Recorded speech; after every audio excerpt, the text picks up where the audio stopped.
groups, anyone talking about Palestine, we are experiencing suppression. And I think this is part of the contribution of why there's not so many of us here as well. It's literally that we are being made invisible. I think the microphone is off. It's okay, you can hear me? No, some people at the back can't hear me now. Hi, hi, hi, hi, hi, hi, hi. Better. Yay. Thanks, everyone. Okay. This is a time of global grief and brutal repression. A genocide is being perpetrated in Palestine. Ethnic cleansing continues in Sudan, and neocolonial extraction devastates Congo. And we as sex workers refuse to separate our struggle from these struggles. Sex workers' rights is one of the most intersectional struggles out there. That's why I think we all turn up time and again, because the issues about borders, about violence, misogyny, repression affect all of us. And I think whores offer a lot to the spaces that we all enjoy.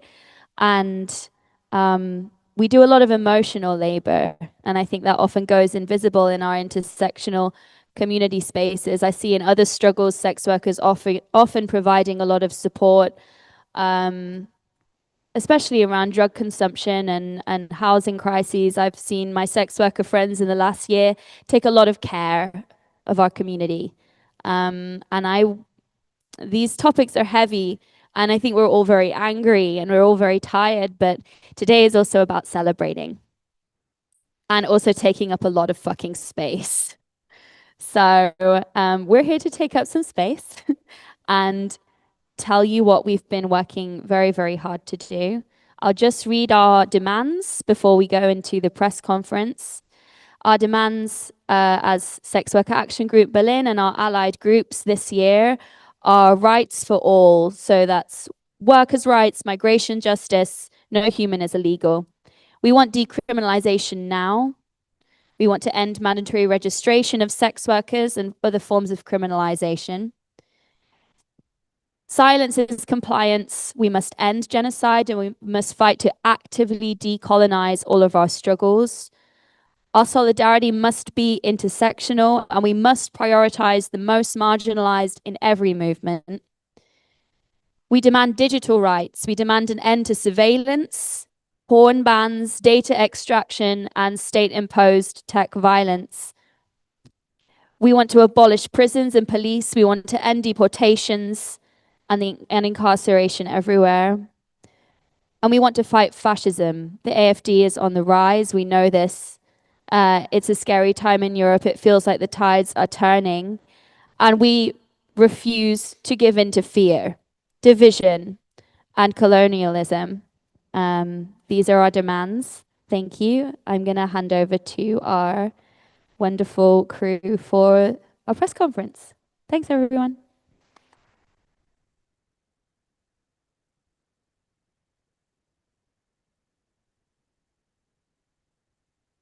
Guten Morgen. Kann man mich hören? Ja. Guten Morgen und herzlich willkommen zur Vorstellung des Gesetzes für Gleichstellung, Respekt und Recht in der Sexarbeit, kurz SAG, Sexarbeitsgesetz, dem ersten Entkriminalisierungsgesetz für Sexarbeit in Deutschland, verfasst von Sexarbeitenden für Sexarbeitende. Ich bin Sophia und ich werde heute gemeinsam mit Cassidy in der englischen Version moderieren. Die Veranstaltung wird circa 90 Minuten dauern. Wir gehen zuerst ein bisschen einen Überblick über das Gesetz, wie es entstanden ist und was die Kernforderungen sind. Anschließend stellen sich unsere Podiumsgäste vor und sprechen kurz über die jeweiligen Schwerpunkte und Erfahrungen. Und danach öffnen wir eine Fragerunde für das Publikum, gerne per Handzeichen, aber dazu später mehr. Und um 12:15 Uhr beenden wir dann die Veranstaltung mit einem kurzen Schlusswort. Good morning and welcome to the launch of the Sex Workers Act, Germany's first ever sex work decriminalization bill. written by sex workers for sex workers. My name is Cassidy, and I will be providing the English translation today. Today's event will last roughly 90 minutes. We will start with an overview of the bill, how it was written and its key demands. Then we will go to our panelists, who will give short introductions and will mention their key areas of knowledge and experience. The floor will then be open for you to ask questions. At 12:15, we will go into closing remarks. Sexarbeitende sind oft von Gesetzen betroffen, die ohne ihre Zustimmung oder Beteiligung entschlossen werden. Die rechtliche Anerkennung von Sexarbeit in Deutschland ist widersprüchlich und stark von Stigmatisierung, moralischer Panik und Migrationspolitik geprägt. Das Prostituiertenschutzgesetz von 2017 sollte eigentlich Sicherheit schaffen. Stattdessen brachte es jedoch Zwangsregistrierung, Überwachung, Polizeikontrollen und Stigmatisierung. Viele Sexarbeitende und Menschenrechtsorganisationen sehen das Prostituiertenschutzgesetz heute als strafend statt schützend, besonders für Menschen mit Migrationshintergrund, Transpersonen und Straßenarbeitende. Die gesetzlich vorgeschriebene Evaluation des Prostituiertenschutzgesetzes endet am 1. Juli 2025. Danach folgt eine parlamentarische Debatte über die zukünftige Regulierung von Sexarbeit. Wir fordern, die Stimmen von Sexarbeitenden müssen in dieser Debatte gehört werden.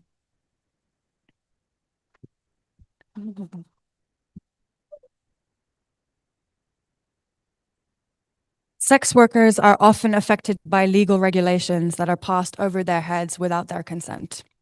Legal, social, and political recognition of sex work in Germany has been inconsistent at best, often shaped by stigma, moral panic, and migration policy. The so-called Prostitution Protection Act was introduced in 2017, claiming to enhance safety. However, it imposed mandatory registration and health consultations, surveillance of workplaces and workers, increased police oversight, as well as data collection and stigmatization, with many sex workers and human rights groups now viewing the Protection Act as punitive, not protective, especially for migrants, trans people, and street-based workers. The evaluation of this act is being done right now. It's taken the last 3 years and will officially end on July 1st, 2025. Then there will be a parliamentary debate about the future regulation of sex work. We want sex workers' voices to be heard at that debate.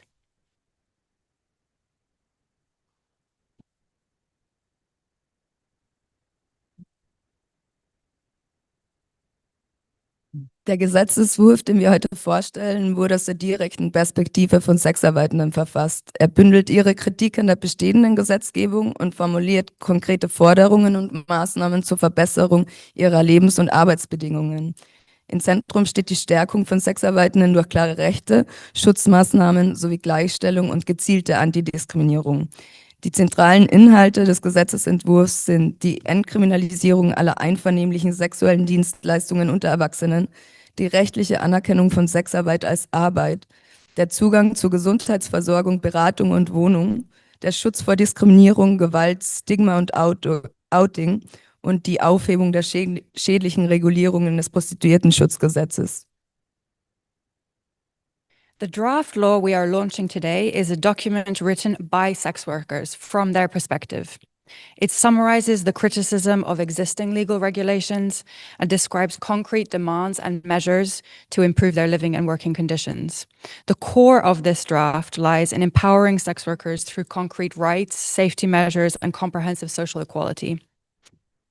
The key provisions of the bill include decriminalization of all consensual adult sex work, legal recognition of sex work as labor, access to social security, healthcare, and workplace protections such as paternity, maternity leave, sick pay, the end of police raids and surveillance in sex work places of work. And finally, the repeal of harmful Prostitution Protection Act provisions. Heute begrüßen wir eine Reihe von Personen, die unterschiedliche Perspektiven auf Sexarbeit und deren gesetzliche Rahmenbedingungen einbringen. Den Anfang macht Blade, eine in Berlin lebende britische Person, die im Bereich BDSM und erotische Kunst tätig ist und geschlechtsneutrale Pronomen verwendet. Blade, can you wave? So in the middle of the table, we have Blade Varon, who is a British BDSM artist and activist based in Berlin, and also a member of SWAG, the Sex Worker Action Group.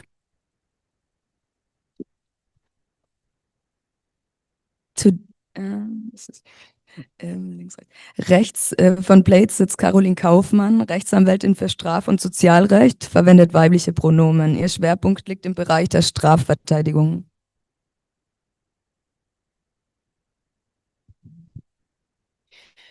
Then we have Caroline Kaufmann, a legal attorney in criminal and social law who uses she, her pronouns. Caroline works in the field of criminal defense.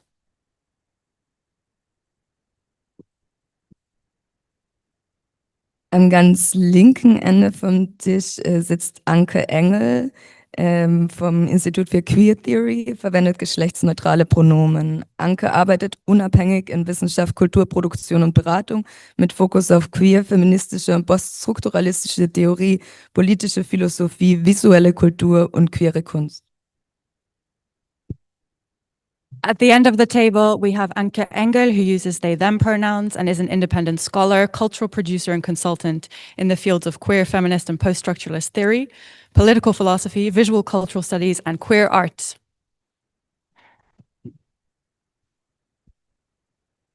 Dann sitzt ebenso am Tisch Coco Lacuntra, weibliche Pronomen. Sie lebt in Berlin und ist Sexarbeiterin, Künstlerin und Mitglied von der Sex Worker Action Group SWAG.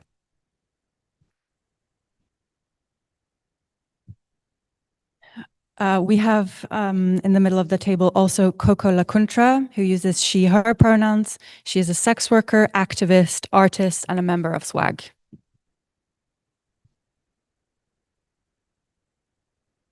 Als nächstes folgt Kali Sutra, verwendet geschlechtsneutrale oder weibliche Pronomen. Kali ist im Bereich Sexarbeit und Aktivismus tätig, leitet den Vorstand von ESWA, der European Sex Worker Alliance, und lebt in Barcelona. To the left of Dr. Engel, we have Kali Sudra, who uses they, she pronouns, a sex worker and activist, as well as the chair of the board of ESWA, the European Sex Workers Alliance, who is based in Barcelona.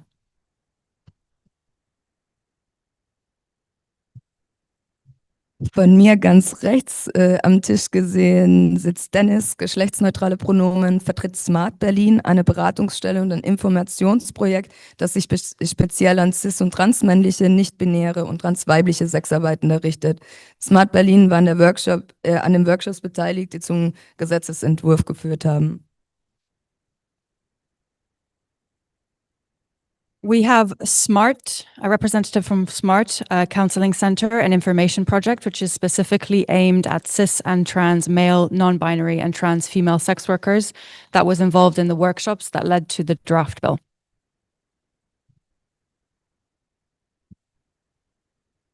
Last but not least sitzt am Tisch Felice Dace, die weibliche Pronomen verwendet. Sie ist geschäftsführende Leitung der Beratungsstelle Hydra e.V.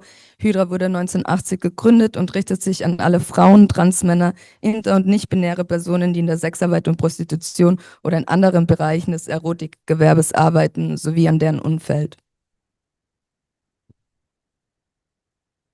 Last but not least is Felice Dagil, who uses she, her pronouns.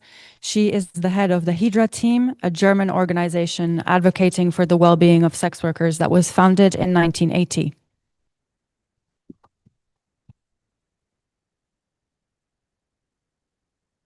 Oh, und dann kommen wir auch schon zu den einleitenden Statements der Podiumsteilnehmenden. Wir haben, glaube ich, gesagt, dass Blade den Anfang macht. We're now going to go into opening remarks, and Blade, would you like to kick us off? Hi. Thank you, everyone. Thank you, moderators, as well. It's very hard as a sex worker to talk about the Prostitutionschutzgesetz because it's personally affecting us, and it's hard to describe sometimes why it feels so bad and why it's wrong, because to us it's just reality. But I'm going to do my best. So part of the current law, I want to raise 2 points.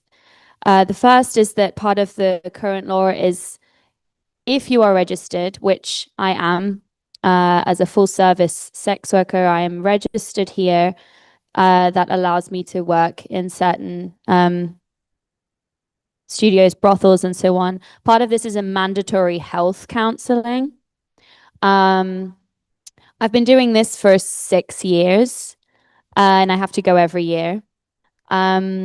This mandatory health counseling is part of the law that's meant to protect us from, say, trafficking or from ourselves.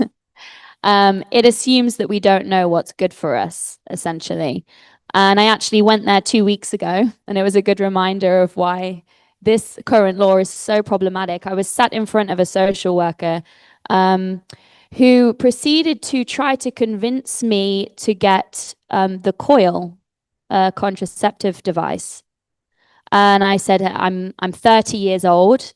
I've tried lots of different kind of contraception. I'm fine with condoms. And I did it all in German. It was my first time in German. I was very proud. I said, no, I don't need the coil. Thank you. I'm fine with my current safety precautions. And she proceeded to push me back. And it reminded of, times in Germany when forced sterilization existed. And if I had been a younger, less experienced sex worker in that registration, I may have been convinced to change my body in order to protect the society from my body as a sex worker, which is under this current law inherently viewed as dangerous. We are viewed as dirty, as a risk. And the people I see using the most sexual protection and harm reduction devices in all of Berlin is the sex workers. And we are considered,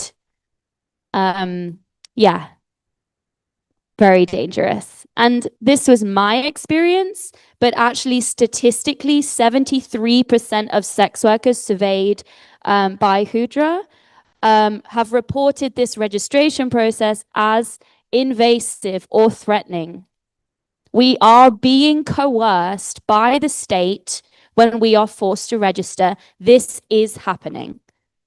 I also, when I register, have given up my rights to force the police to have a warrant to search my house. The police can enter my property at any time without a warrant.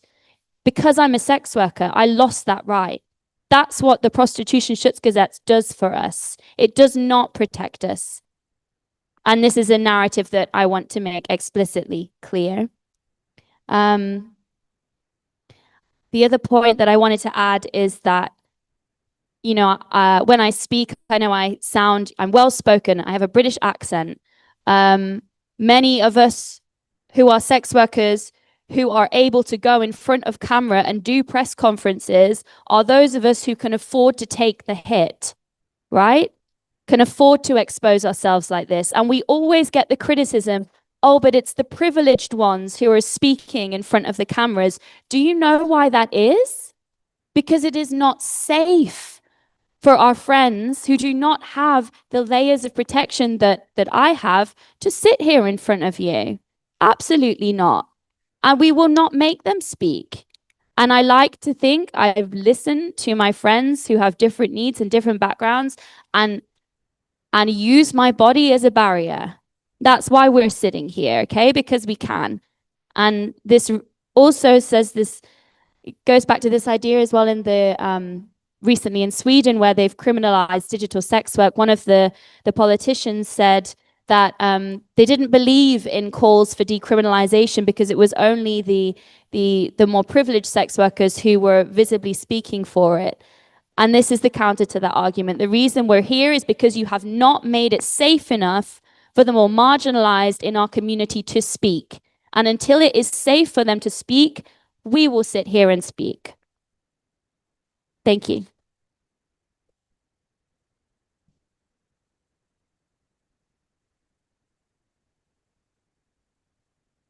Hi, ich bin Caroline Kaufmann, ich bin Rechtsanwältin hier in Berlin und arbeite hauptsächlich im Bereich der Strafverteidigung, biete aber auch regelmäßig hier in Schöneberg Rechtsberatung für Sexworkerinnen an. Ich unterstütze den Gesetzesentwurf der Sexworkerinnen, weil ich das Prostituiertenschutzgesetz in seiner aktuellen Form als stigmatisierend und nicht zielführend erachte. Das Ziel des Prostituiertenschutzgesetzes bei der Einführung 2017 war es, die Sicherheit von Sexarbeitenden zu erhöhen und besser vor Menschenhandel und Gewalt zu schützen. Durch das Gesetz, insbesondere durch die verpflichtende persönliche Anmeldung bei Behörden, sollte sichergestellt werden, dass die Mitarbeitenden in den Behörden die Opfer von Menschenhandel identifizieren können und so quasi bessere Hinweise darauf bekommen können, wer der Sexarbeit freiwillig nachgeht und wer gezwungen wird. Das ist aber faktisch gar nicht möglich bei einem kurzen Anmeldungsgespräch, wenn überhaupt keine Vertrauensbasis besteht. Zu dem Gesetzesentwurf hatten damals zahlreiche Initiativen Stellung bezogen und Forderungen aufgestellt. Beispielsweise wurde gefordert, dass eine etwaige Anmeldebescheinigung sich auf einer neutralen Chipkarte befindet und so quasi beim Verlust oder beim Diebstahl dieser Bescheinigung die Sexarbeitenden schützt. Stattdessen wurde aber entschieden, dass diese Anmeldebescheinigung persönliche sensible Daten enthalten muss, sowie ein Lichtbild, was zeigt, dass quasi dieses Gesetz über den Kopf der Sexarbeitenden hinweg entschieden wurde und auch nicht deren persönliche Bedürfnisse erfüllt. Gleiches gilt auch für die verpflichtende Anmeldung. Die Hürde für nicht angemeldete Sexarbeitende, was wahrscheinlich um die 90% sind, so wie man schätzt, erlebte Gewalt, Diebstahls- oder Betrugserfahrungen anzuzeigen, steigt natürlich, wenn man nicht angemeldet ist. Das Gesetz in seiner aktuellen Form unterstellt den Sexarbeitenden zudem einen laschen Umgang mit ihrer Gesundheit und der Sicherheit. Sowohl die verpflichtende regelmäßige Verlängerung der Registrierung als auch die verpflichtende Wiederholung der Gesundheitsberatung sind unverhältnismäßig. Der Schutz von Personen, die von Menschenhandel oder anderer sexueller Gewalt betroffen sind, ist natürlich wichtig. Die Überregulierung von Sexarbeit ist aber der falsche Weg hierfür. Der Gesetzgeber muss stattdessen niedrigschwellige und freiwillige Beratungsangebote schaffen. Außerdem den Zugang zu bezahlbarem Wohnraum, Gesundheitsversorgung und Sozialsystem regulieren und so etwaige Machtgefälle bekämpfen. Mehr Befugnisse der Behörden zur Überwachung von Sexarbeiterinnen bringen hier überhaupt nichts und führen lediglich zu zusätzlicher Stigmatisierung.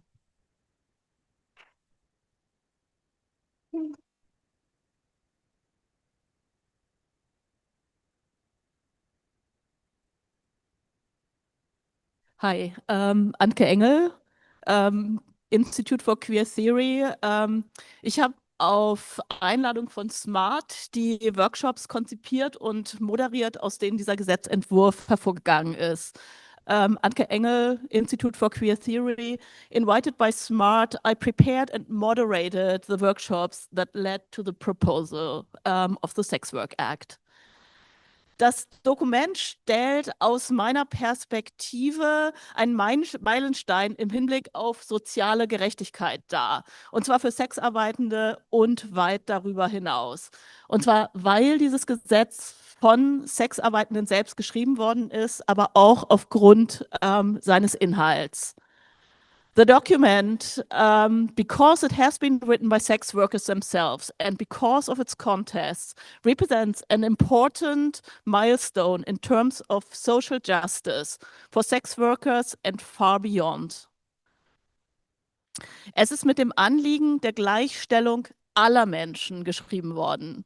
Gleichstellung ist hierbei nicht allein formal rechtlich gemeint, meint nicht nur Rechte, sondern erweitert Rechte um gesellschaftliche Partizipation und um faktische Gestaltungsmacht. Darüber hinaus geht es, so der Begriff Respekt im Titel des Gesetzes, um den Abbau von Stigmatisierung und um ein diskriminierungsfreies Leben. It is written with the aim of equality, or rather equity, for all and everyone.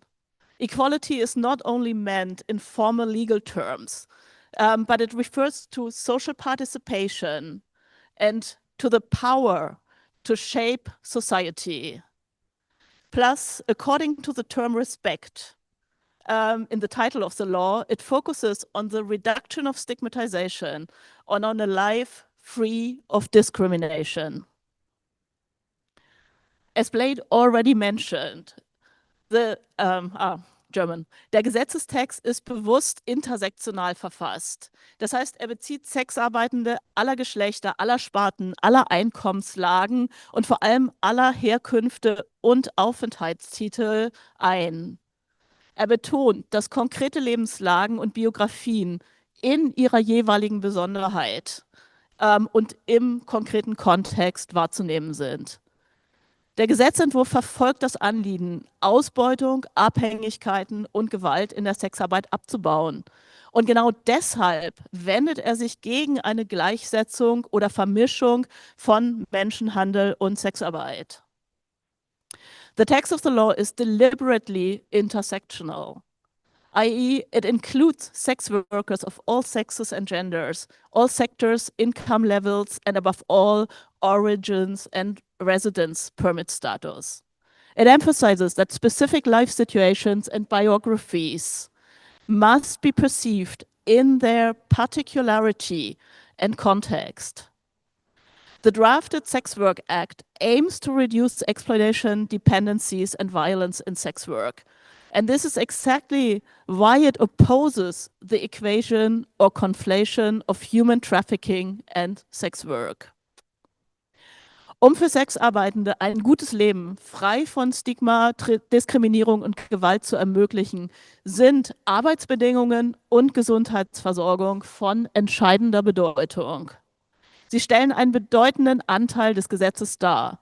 Und nicht umsonst heißt dieses in Kurzform Sexarbeitsgesetz. Working conditions and health care are of crucial importance to enable sex workers to lead a good life free from stigma and discrimination. They represent a significant part of the law, and it's not for nothing that it's called Sex Work Act. Es heißt in der Abkürzung aber auch sag. Sag etwas, sag, was du denkst und sag, was du dir wünschst. Damit nimmt das Gesetz Bezug auf Konsens im Kontakt, auf soziale Teilhabe und auf Mediendarstellungen. Das Gesetz spricht sexueller Bildung und freiwilliger Beratung entscheidende Bedeutung zu. Und zwar nicht nur für Sexarbeitende, sondern auch für KlientInnen, das Umfeld von Sexarbeitenden sowie für die gesamte Gesellschaft. But it's also called Sag. Say something. Say what you think and say what you want. The law thus refers to consensus in contact, to social participation and media representations. The law ascribes crucial importance to sexual education and voluntary counseling, not only for sex workers, but also for clients, those around sex workers, and to society as a whole. Eine öffentliche Finanzierung von Bildung und Beratung sowie der Zugang zu staatlichen Gesundheits- und Sozialsystemen sind das A und O einer sozial gerechten, einer menschenrechtbasierten Sexarbeit. Public funding for education and counseling, as well as access to public health and social systems, are the be-all and end-of all socially just and human rights-based sex work. Thank you.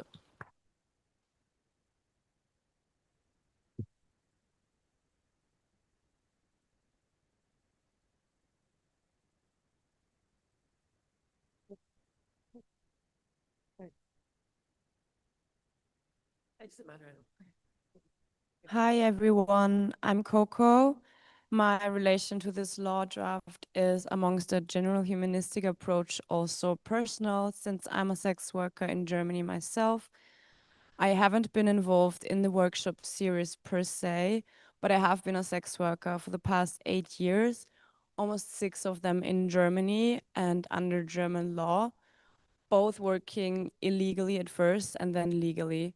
And today I'm here to help represent my colleagues who are usually unheard and forced to hide with good reasons. With good reasons.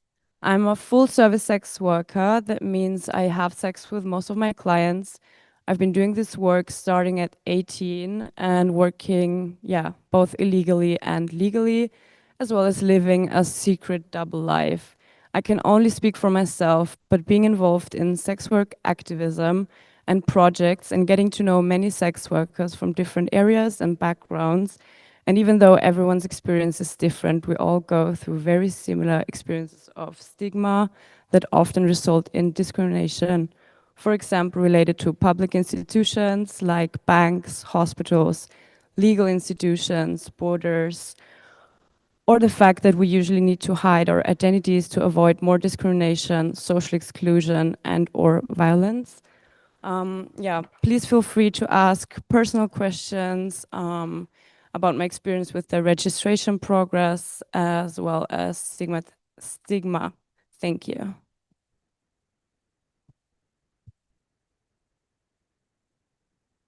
Okay. Yeah, it's okay? Okay. Thank you for sharing. My name is Kali Sudra. I'm a board member of ESWA, and I'm also, does this work? Yeah. Okay. I'm a full service sex worker, and I've been working also for 8 years. I also have worked in the porn industry, in production, and I've done intimacy coordinating behind the scenes. Doing sex work has impacted my life and changed it. It has introduced me to the strongest, funniest, most resourceful, sexiest, and multifaceted people, most resilient group of humans that I know. And so I'm really honored and humbled to be here sharing the stage with so many talented and amazing individuals. Today on International Sex Workers Day, we celebrate 50 years of resistance, 50 years of fighting back, showing up, surviving against all odds. This isn't just any milestone. It's a testament to our strength and our resilience and our refusal to be erased. We are still here. We are stronger together, and our movement continues to grow in numbers and in strength. It's fueled by courage, community, and an unshakable belief that we all deserve better. Our fight obviously is far from over, as you might know. We're still criminalized, excluded, and still struggling to receive basic human rights. We have a long road ahead, and we need your support now more than ever. As sex workers, we demand the right to live and work with safety, dignity, and respect, basic rights that are often denied to us simply because of the work we do. We deserve to live without stigma because stigma isolates us from support, and many people don't believe us when we say stigma kills, but it does. We call for the end of all laws that harm us and contribute to an increase of violence towards us as sex workers. Laws such as SESTA and FOSTA that have still devastating impacts years after they passed, or the recent law passed in Sweden that will criminalize the purchase of online services. Criminalizing the purchase of digital services won't stop exploitation. It will only drive sex workers further underground, and it'll expand surveillance, deepen stigma, and give us dangerous new powers to the state under false promise of protection. We want to be able to exist on the internet without being pushed to the margins by being shadow banned, deleted, and harassed. We want to use financial services without having our accounts frozen or seized. We want to be able to report dangerous work conditions without fearing arrest, to work without being punished, and to exist without being labeled as a criminal. We deserve access to healthcare, harm reduction services, housing, and justice without stigma or shame. We deserve the right to organize, to support each other, to speak for ourselves, and to be centered. We are tired of being silenced, treated as criminals, pathologized, and punished by systems that claim to save us while pushing us deeper into danger.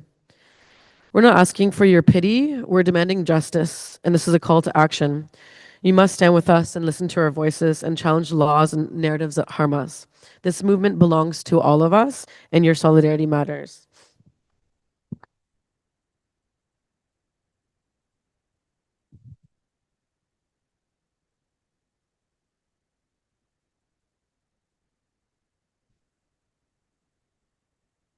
Jetzt ist es an. Dankeschön. Ja, hallo, ich darf für das Projekt Smart Berlin sprechen. Smart Berlin ist ein Projekt von Hilfe für Jungs, existiert seit 2018. Wir sind eine Beratungsstelle und auch ein Community Space für cis- und transmännliche, nicht-binäre und transweibliche Sexarbeitende, um das Angebot von Hydra ein bisschen zu ergänzen. Und unsere Beratung mit unseren Klienten und Klientinnen gehen vor allem, also Themen, die dort aufkommen, sind vor allem Zugang zu Versorgungssystemen, Orientierung mit der Bürokratie und eben auch der Regulierung von Sexarbeit in Deutschland, Professionalisierung bei der Arbeit mit dem Ziel, diese sicherer und besser zu gestalten. Und ganz wichtig, unsere Beratungen sind anonym, kostenlos, bedarfsorientiert und eben akzeptierend von den Sexarbeitenden. Smart Berlin war Initiator und Organisator der Workshop-Reihe gemeinsam mit Anke Engel zusammen.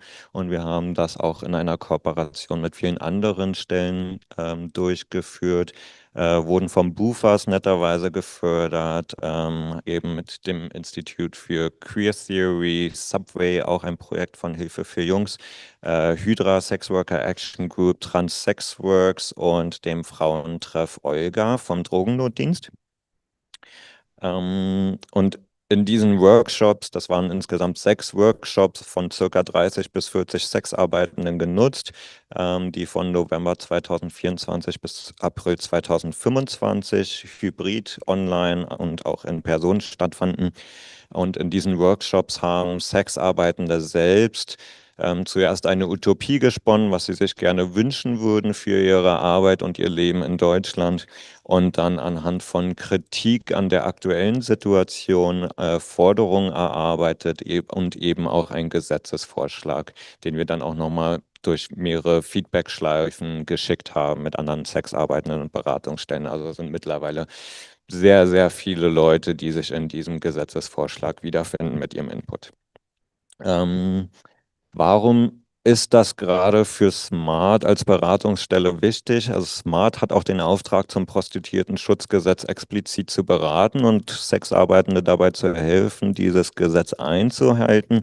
Wir merken, dass Sexarbeitende sehr verunsichert sind, teilweise auch Ängste haben, entweder aufgrund von der Angst, ihre Anonymität zu verlieren, Sicherheit zu verlieren, aber auch eben realen Hürden aufgrund von Bürokratie, Regulierungen oder Illegalisierungen.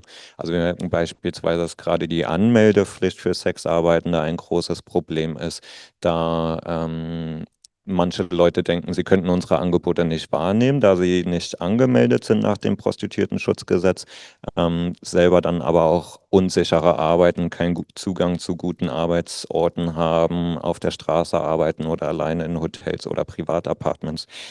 Das sind reale Probleme, die Unsicherheit schaffen. Wir merken auch, dass es teilweise zu wenig Mittel gibt, Beratungsstrukturen zu erhalten oder auszubauen, vor allem auch Peer-to-Peer-Strukturen, also Strukturen, wo Sexarbeitende andere Sexarbeitende selbst beraten und helfen. Da sehr viele Mittel und Fördergelder einfach aufgrund der Überregulierung in einem Verwaltungsapparat draufgehen, aber nicht letztendlich in der Community ankommen, wo es benötigt wird. Und das Ganze wird natürlich auch nochmal von Sparmaßnahmen im Haushalt riskiert. Außerdem merken wir, dass die Vermengung von Begrifflichkeiten wie Sexarbeit, Prostitution, Zwangsprostitution, Menschenhandel dafür sorgt, dass aus einer sozialarbeiterischen Perspektive Problemanalysen erschwert werden, also nicht wirklich möglich ist zu merken, in was für einer Situation befindet sich diese Person gerade oder wovon sprechen Leute, die uns darauf aufmerksam machen und wir aus einer sozialarbeiterischen Perspektive Lösungsansätze schwieriger erarbeiten können, um den Leuten tatsächlich zu helfen. Und natürlich führt das dann auch wiederum im Teufelskreis zu viel Kalkulation im Haushalt und in Förderung. Das sind die Probleme und was haben wir uns in diesem Gesetzesvorschlag, diesem hier gedacht, um diese Situation zu verbessern für Sexarbeitende? Ich würde da vor allem mich gerne auf die Perspektive aus der sozialen Arbeit fokussieren. Was ich denke sehr wichtig ist für unsere Arbeit, ist, dass zum einen in diesem Gesetzesentwurf Standards festgelegt werden für Beratungsstellen. Diese Standards haben Sexarbeitende selbst erarbeitet und sich selbst gewünscht. Also eben akzeptierende Beratung, solche Sachen, dass es einen Rechtsanspruch für Beratungsstellen auf Förderung gibt, um eben diese Beratungsstrukturen zu erhalten und auch weiterhin auszubauen. Denn hier in Berlin haben wir vielleicht das Privileg, dass Sexarbeitende sich aussuchen können, zu welcher Beratungsstelle sie gehen. Aber wenn man einmal eine Stunde aus Berlin rausfällt, ist die Lage schon wieder ganz anders. Oder wir haben auch von Sexarbeitenden gehört, die alleine, um PrEP zu bekommen, 4 Stunden in die nächstgrößere Stadt fahren müssen. Genau, also es geht, ich denke, vor allem auch ein positiver Punkt in diesem Gesetz ist der Ausbau von Strukturen, um Angebote und Hilfsstrukturen zu verbessern. Dazu gehört auch die Einrichtung einer Konfliktschlichtungsstelle nach dem Vorbild der Ombudsstelle zum Thema Antidiskriminierung, wie wir sie in Berlin haben, um eine neutrale Instanz zu schaffen, an die sich Sexarbeitende wenden können. Und ganz wichtig und ich glaube, der mit zentralste Punkt in diesem Gesetz sind die Rechte für Sexarbeitenden, die gerade dann natürlich für Strukturen, Beratungsstrukturen wie unsere auch eine konkrete Handlungsgrundlage sind, um bei Bedürfnissen der Sexarbeitenden konkret handeln zu können, aber eben auch, wenn wir merken, okay, es gibt konkrete Schutzbedürftigkeiten, wie wir dann vorgehen als Beratungsstelle. Dankeschön.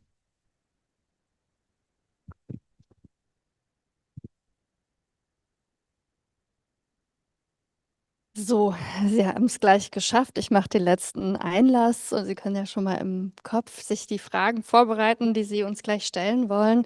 Ich bin Phyllis Darge von Hydra, Treffpunkt und Beratungsstelle zur Sexarbeit. Der Verein wurde 1980 gegründet, wie gerade eben schon gesagt, und seit 1985 erhalten wir Förderung für unsere Beratungsstelle und Treffpunkt zum Thema Sexarbeit. Hier können sich Sexarbeitende vernetzen und durch Peers und SozialarbeiterInnen beraten werden. Bei uns arbeiten sowohl Menschen mit als auch ohne Sexarbeitserfahrung. Ich möchte einmal meinen Dank aussprechen an alle Menschen, die hier eigene Sexarbeitserfahrung haben und sich trauen, sich hier zu outen. Das ist nicht ungefährlich und ist eine sehr mutige Sache.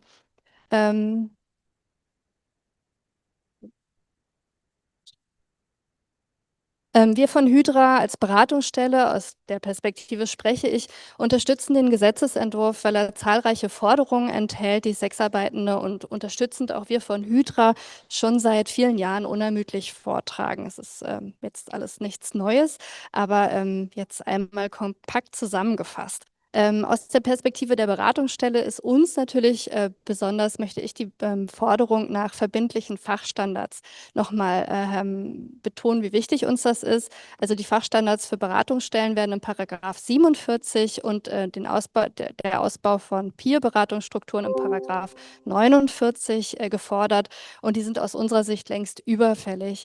Aus der Perspektive einer Beratungsstelle, die seit 40 Jahren Sexarbeitende unterstützt, ist uns sehr wichtig zu sagen, dass eine akzeptierende Haltung gegenüber der Sexarbeit und die Orientierung an den Bedarfen von den Ratsuchenden, die zu uns kommen, bei den Fachberatungsstellen in Deutschland eigentlich generell absolut unstrittig ist. Das von Sexarbeitenden entworfene Gesetz besagt, dass Beratungsstellen anerkennend, vorurteilsfrei, ergebnisoffen und bedürfnisorientiert beraten müssen. Diese Art von Beratung ist in der sozialen Arbeit ohnehin Fachstandard. Den Ratsuchenden, die eine Beratungsstelle aufsuchen, darf ihr Beruf nicht ausgeredet werden, ihnen darf keine Scham eingeredet werden oder ihnen religiöse Angst gemacht werden. Stattdessen sind Information und Aufklärung elementar für eine selbstbestimmte Lebensentscheidung. Beratungsstellen dürfen ihren KlientInnen nicht die Fähigkeit absprechen, sich über ihr eigenes Leben frei zu entscheiden. Warum betone ich das so? Denn wir beobachten mit großer Sorge, dass sich vor allem in letzter Zeit Evangelikale und andere auch radikal abolitionistische Organisationen, die Sexarbeit generell ablehnen, ihr großes Errettungs- und Missionsbedürfnis an Sexarbeitenden auslassen und das sogar staatlich gefördert wird. Wir Fachberatungsstellen müssen unbedingt Stellung beziehen, denn hier werden Fachstandards untergraben und mittels einer aggressiven politischen Agenda durchgesetzt, insbesondere hier in Berlin. Eine Gesetzgebung wie hier vorgeschlagen würde dieser besorgniserregenden Entwicklung entgegenwirken und das möchten wir sehr unterstützen.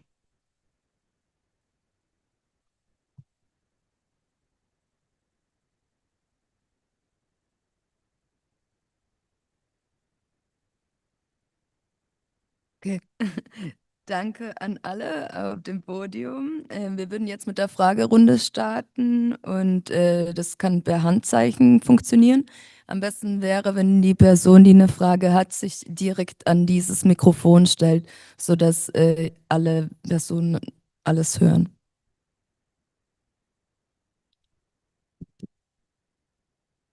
We will now take some questions. If you have a question, please come to the front and speak it into the microphone. That would really help our audience online to be able to hear your question. But if you're too shy to come to the front, that's okay. We'll repeat the question.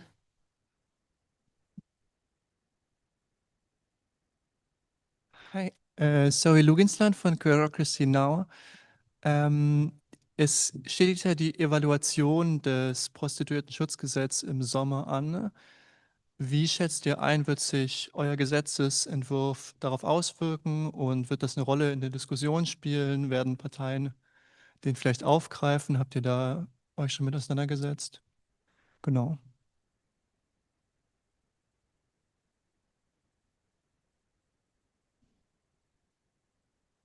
Yeah. So the question was how we are expecting that in July, like 2025, in the parliamentary debate, how this law draft is basically gonna go in, or like, yeah, how are we expecting that it comes to politics?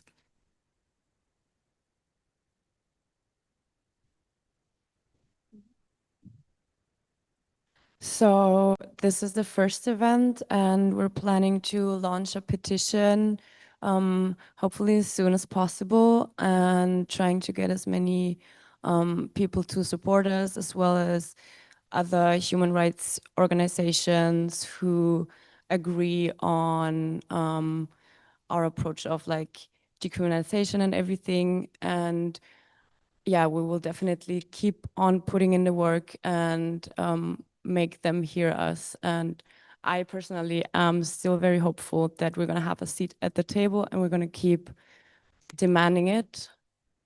Yeah. Someone like to add something?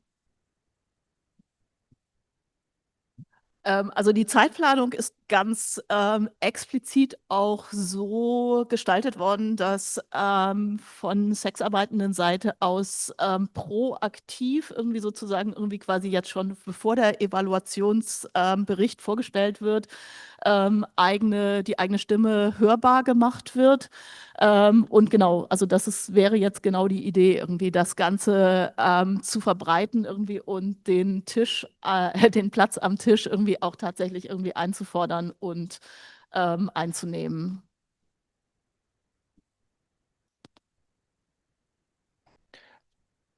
Also die Hoffnung ist natürlich da, dass es gerade jetzt auch nicht unbedingt die Evaluation beeinflusst, sondern die Diskussion, die daran anschließt, denn es wird sich wahrscheinlich zeigen, dass es Alternativen braucht und wir wollen sagen, dass wir mit diesem Dokument genau die Alternative haben, den Blueprint sozusagen. Wie stark dieser Einfluss ist, hängt auch davon ab, wie ihr alle dieses Dokument weiter verbreitet und in euren Netzwerken nutzt und in der Diskussion nutzt. Dieses Dokument kann online frei runtergeladen werden. Da vorne ist auch ein QR-Code für ein Newsletter. Also ist auf der Webseite von Smart Berlin, aber ich habe gesehen, auf Hydra ist es auch schon. Genau, also ist auch die Bitte, es weiterzutragen und in den Diskussionen um die Gesetzesalternativen, die es braucht, die es ganz dringend braucht, einzubringen. So the hope is there that this document, this law draft will be used in the discussions and the debates that are coming, because it is obvious that it needs an alternative to the current legal situation. And how big that influence is of this document also depends on how far the reach is that you can help us with by spreading this document and by referencing it in your debates and discussions. Genau, diese gesetzlich vorgesehene Evaluation wird durchgeführt vom Kriminologischen Forschungsinstitut Niedersachsen. Und die arbeiten da tatsächlich schon seit Mitte 2022 dran. Das heißt, ich gehe davon aus, dass jetzt der aktuelle Gesetzesentwurf vielleicht nicht mehr wirklich bei der Evaluation berücksichtigt werden kann, aber ich hatte mir das mal angeschaut. Die haben halt unter anderem SexworkerInnen befragt, die haben Personen befragt, die quasi in den Behörden, in den Anmeldestellen arbeiten, aber auch Polizistinnen und Beratungsstellen. Und genau, ich gehe auch grundsätzlich davon aus, wie das hier gerade auch von Smart gesagt wurde, dass es jetzt bei der Evaluation als solcher wahrscheinlich keine wahnsinnig große Rolle spielen wird, aber dass es dann hoffentlich in der anschließenden Diskussion über die Evaluation eine Rolle spielen wird.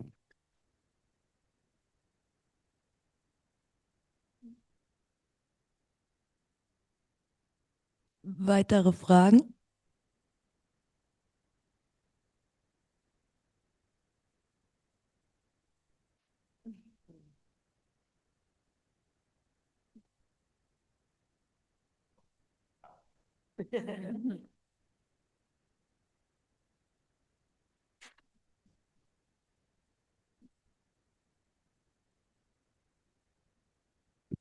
Well, I guess some of you are a bit shy. That's okay. We can keep talking.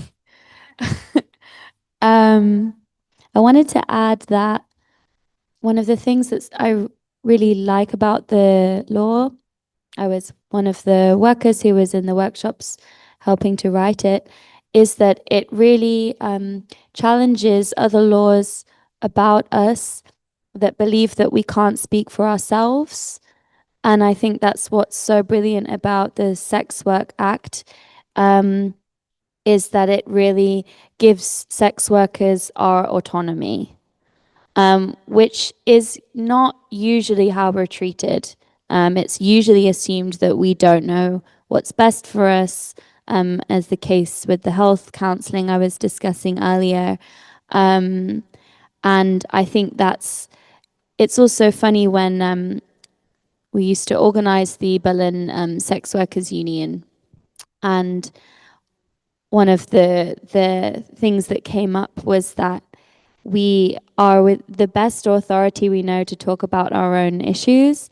And if you ask the question, how do you give a group who is marginalized more power? You give them rights.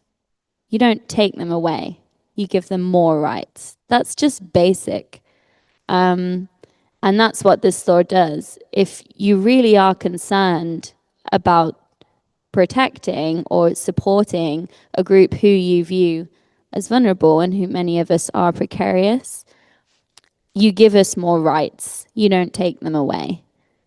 But it's so difficult because although many of us are able to have this discussion from a very calm, calculated, rational standpoint, generally the questions that we get asked come from a moral positioning. Why do we do what we do? It challenges people emotionally. So it's great that we can have a normal conversation about it and not one that is charged with morals and ethics, because really this is just about basic human rights, and that's not very complicated. I also wanted to add a point about reporting violence, because the current Prostitutionschutzgesetz says that it should, make it easier for us to protect ourselves. But even as a legally registered sex worker, because sex work is not fully decriminalized, because it's only legalized, and so most of us are still criminalized, and it still carries with it stigma. We're still viewed as dangerous or problematic or vulnerable. Even me as a registered sex worker, when I recently attempted to report a case of stalking to the police and the courts, my initial restraining order was rejected because the person who was stalking me is in a position of civil power and wrote an apology letter. to the family court.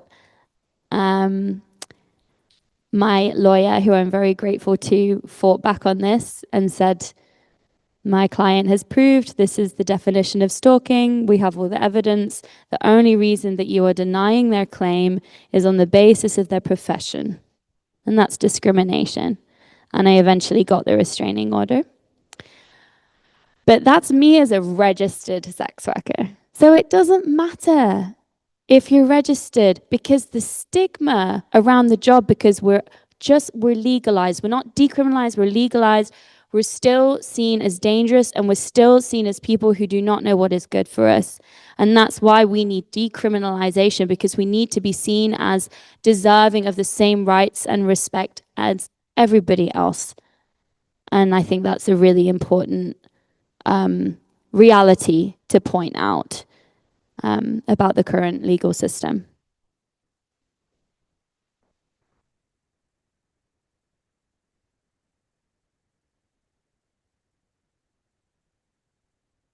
Yeah, thank you for sharing. I would love to add something to this to show that this is not like a single case or an exception, because as Blade mentioned before, we are the most privileged, and if even we are not even feeling safe to go to the police and to report when something happens to us.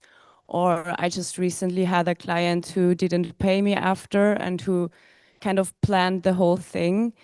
And yeah, if we, the most privileged, are not feeling safe to go to police and report it, and if it's also not just a feeling, it's the reality that we will be treated differently, and if it goes to court, it will influence how everyone views the situation because of stigma. And I have been also involved in a court case in the past where at first I wasn't outed as a sex worker, and everyone felt for me and was like, oh yes, like we're on your side basically. But as soon as then the lawyer of the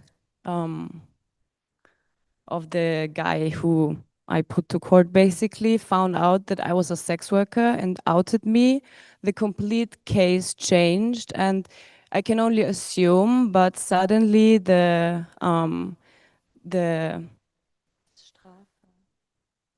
punishment, it was supposed to be 3 years, and then as soon as it was in the open that I'm a sex worker, suddenly he was released, and it was like, in my experience, treated differently. Yeah.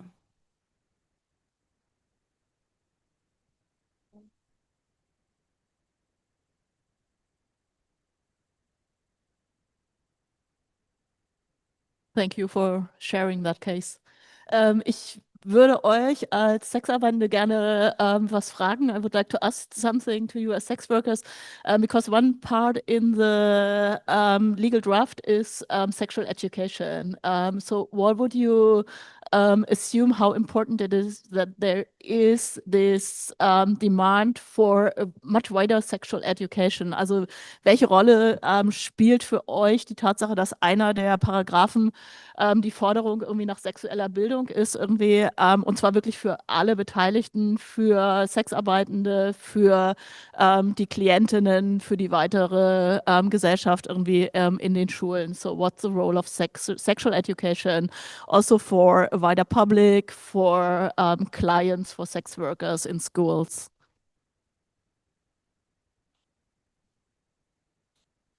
I think I'm gonna try and do English and German quickly. I think it's extremely important. I think if society didn't have an issue with sex, then we wouldn't have a issue with sex workers. Like, it's very intersectional. If there wasn't that much like homophobia, queerphobia, misogyny, and all that, which is very much related to sex workers as well, it would change everything. I think also because it's not just sex, it's a combination of sex and money. Like, it makes it even more spicy for most people. And I think sexual education would change everything, honestly, and also about boundaries and consent, which is in and out of sex work, just like extremely important. Yeah. Someone want to answer? I think sex ed is extremely important as well, like you're saying, especially since we're seeing, well, at least I'll speak from my context. I'm from Canada. We're seeing kind of like repression in the sense of like sex education is being cut back. We see lots of transphobia in sex education and the refusal to teach about queer identities, and that obviously affects sex workers as well. We see like also an attack on porn, and like porn being like a scapegoat for everything kind of in sex education. And children just have little information, like children and youth have very little information, but also I would say adults as well. Like a lot of the times I feel also as a sex worker, and I also did actually studied, I just finished doing a degree in sexual health education. And I feel also as a sex worker, we have a lot of pressure on our shoulders to be these sex educators, and we don't get paid for it.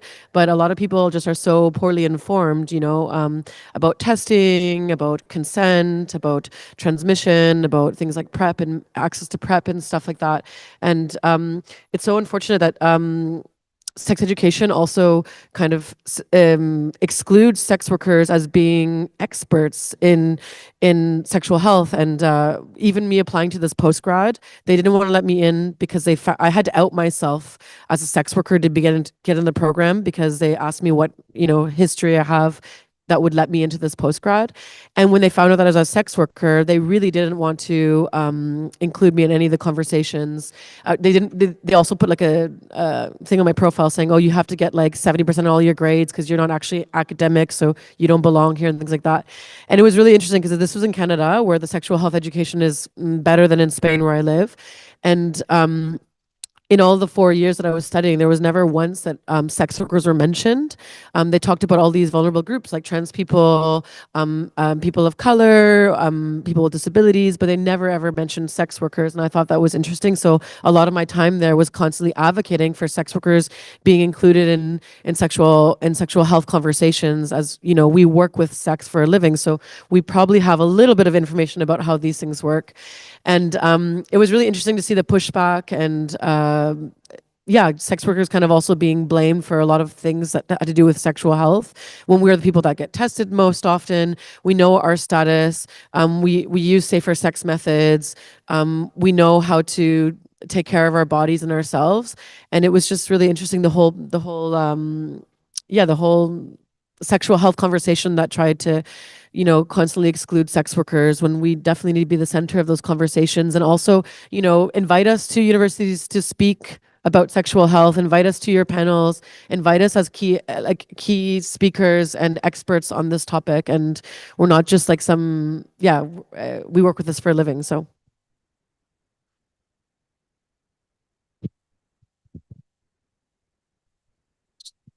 Ich wollte nur noch kurz hinzufügen, ich denke, beim Thema Sexual Health ein sehr wichtiges, oder sexuelle Gesundheit noch ein sehr wichtiger Punkt ist der der Punkt Konsens, der sich auch im Gesetzesvorschlag hier mehrfach widerspiegelt. So I think a very central part of this law, if we touch on to the topic of sexual health, is also the topic of consent, which is reflected at several points in this law. So that's specifically paragraph 19 and 21, to ensure the consent of sex workers given, defining what consent is and that it's temporary and conditional. Also zum einen Paragraph 19 und 21, die explizit festschreiben, was Konsens von Sexarbeitenden bedeutet, dass er temporär und an Bedingungen geknüpft ist. Aber auch der Paragraph 57, der Konsens als Teil von sexueller Bildung für die Gesellschaft fokussiert. So also paragraph 57, which is talking about consent as part of sexual education for society, because I think sex workers have a very, very good understanding of consent, which a lot of society can learn from.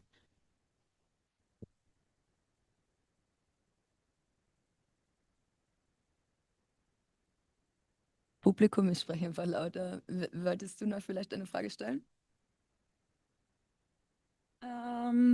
I wanted to ask the question if you can elaborate what the general political climate is towards the law. Like, is it the consensus that people go towards the Swedish model generally?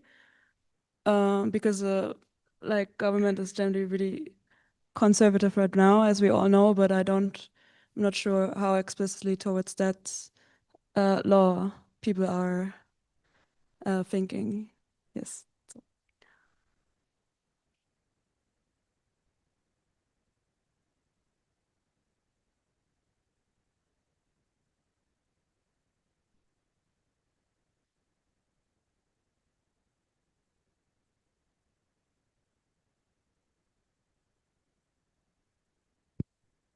Also die Frage war, wie das politische Klima momentan ist, was das Gesetz betrifft. Es gab vor einigen Monaten bereits, ja, in meiner Meinung nach übereilte, voreilige Debatten im Bundestag, die die Evaluierung so ein bisschen, glaube ich, den Weg abkürzen wollten, vielleicht auch aus strategischer Sicht heraus, wo die CDU den Vorschlag des schwedischen Modells eingebracht hat. Glücklicherweise hat der bei sehr vielen Parteien auch Widerspruch gefunden. Wir merken momentan, dass ja, Befürworter vom schwedischen Modell sehr aktiv, teilweise sehr aggressiv Werbung für dieses Gesetz machen, um es als vermeintliche Alternative darzustellen. Wir wissen bereits schon, dass es keine Alternative ist und wissen von Sexarbeitenden, die unter dem schwedischen Modell leben oder arbeiten, dass es sehr drastische und auch gefährliche Konsequenzen hat. Quasi eigentlich eine Verschlimmerung der Situation, die wir jetzt bereits haben. Glücklicherweise, denke ich, gibt es mehr und mehr Menschen in der Parteienlandschaft, die sich mehr informieren zum Thema, was gibt es für Forderungen und Bedürfnisse von Sexarbeiten und was gibt es eigentlich für Alternativen. Und glücklicherweise haben wir auch mit Belgien den ersten Fall in Europa, wo die Entkriminalisierung vor 2 Jahren eingeführt wurde. Ich glaube, vor 2 Jahren. Und damit haben wir eben auch ein Positivbeispiel jetzt in Europa, was uns dabei hilft, eben auch Druck zu machen, politisch.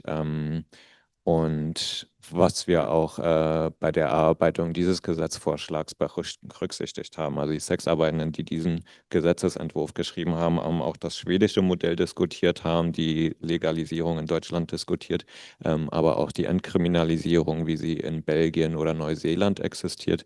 Genau, und wir hoffen, dass ja, verschiedene Parteien, politische Organisationen sich mehr informieren. Mit diesem Gesetzesvorschlag gibt es jetzt wirklich keine Entschuldigung mehr zu sagen, uns fehlen die Informationen, weil eigentlich steht alles hier drin.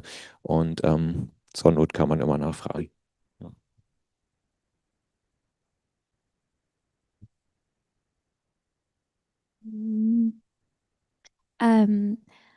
I think to add, like referencing earlier about how the European Sex Workers Alliance Instagram account was suspended yesterday without any warning. What's very, very clear to us all is that SWERFs and TERFs, so-called, are extremely well organized and extremely well funded. Not just in Germany, but generally. This is a movement of so-called feminists. It is not feminism if it's not intersectional, so I hate calling them feminists, but that's what it is. It really concerns me because they have the ear of corporations, of institutions like the church, fundamentalists, and going up against that is going to require a level of collaboration between sex workers and other groups experiencing repression that I don't think we currently have. So I think we really, if we're going to push back against the Swedish model, we need to be really, really well organized. And I think that's what's so great about having this physical document. Now we have something we can physically challenge these groups of people with. And I hope that gives us some some strength and power.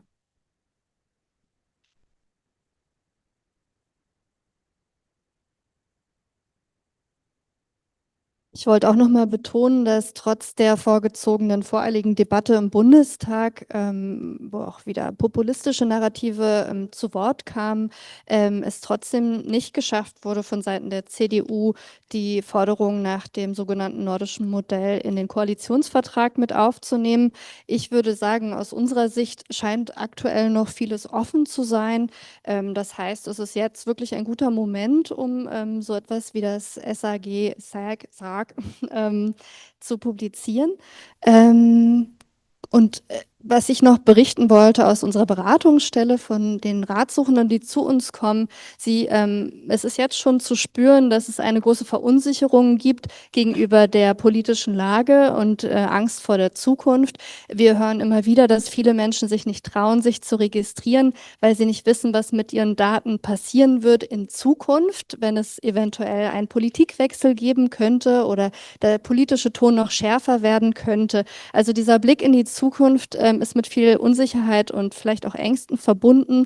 Das spüren wir immer wieder. Und es ist ja auch ein Thema, dass wir den Rechtsruck in Europa quasi ins Auge blicken und viele Menschen, die in der Sexarbeit tätig sind, sind MigrantInnen und von dem Migrationsregimen betroffen und das macht auch ganz viel Unsicherheit.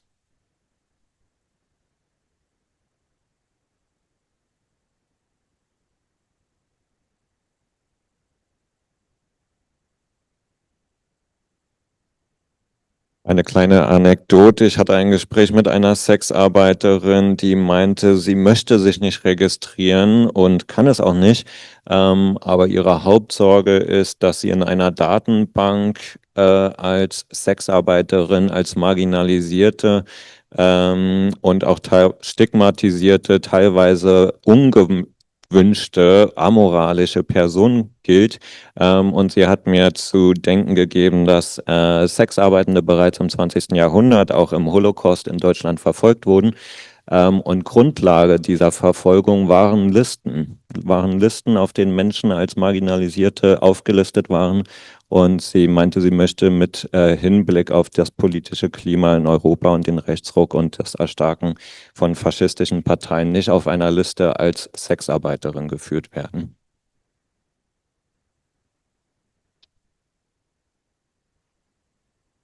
I think we're getting to the end of our session, but please, if you have a question. Hi, Lukas Moretti, my name.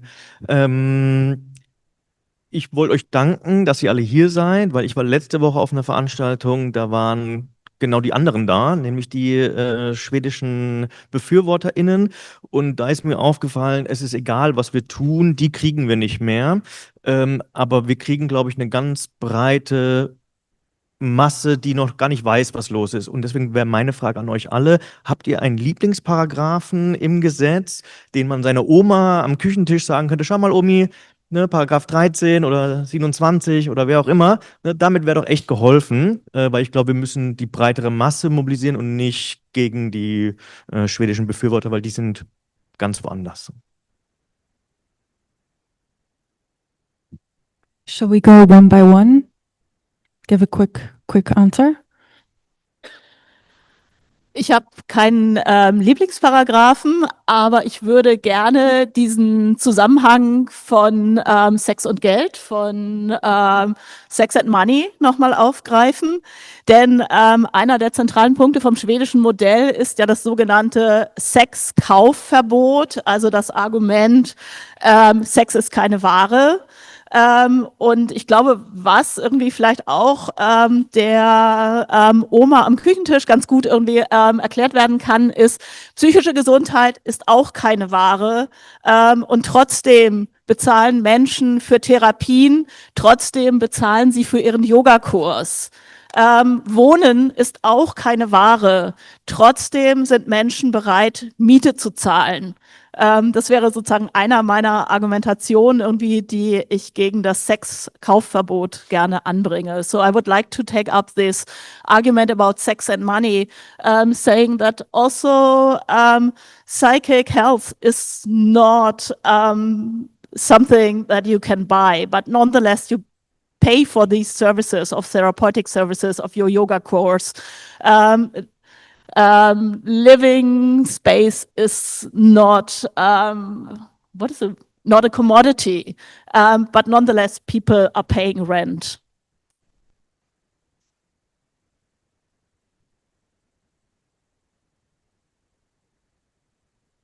My favorite section is 2.6, section 23, the clear distinction between human trafficking and sex work.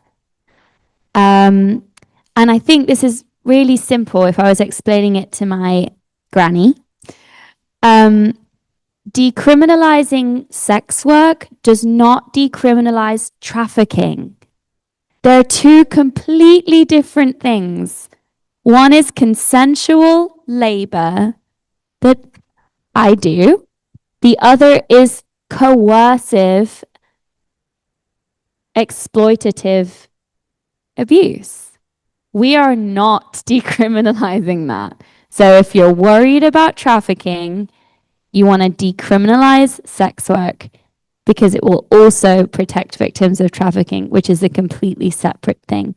And this distinction, for me, which is in this law, is so important. And it's what a lot of, I find, proponents of the Nordic model, the Swedish model, they don't make that distinction. And that's why they get so confused and they get it wrong. Yeah, thank you.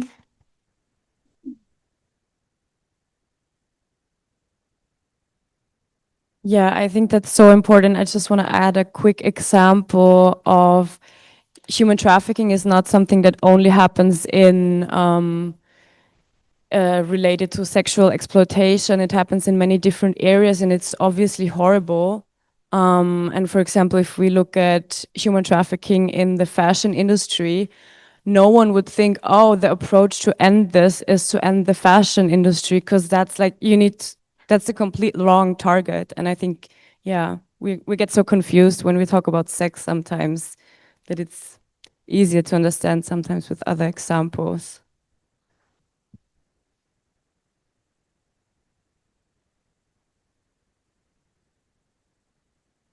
Meine persönliche Lieblingsbereich in diesem Dokument ist 2.4, die ganzen Rechte.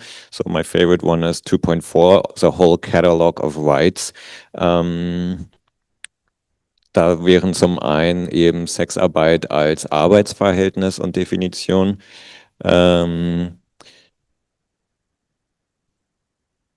Sexarbeit als Arbeitsdefinition, die Rechtsanspruch eben auf Beratungen und Hilfsangebote, Rechtsanspruch auf Gesundheitsversorgung, auf Elternzeit und Elterngeld, Krankengeld, Sozialleistungen.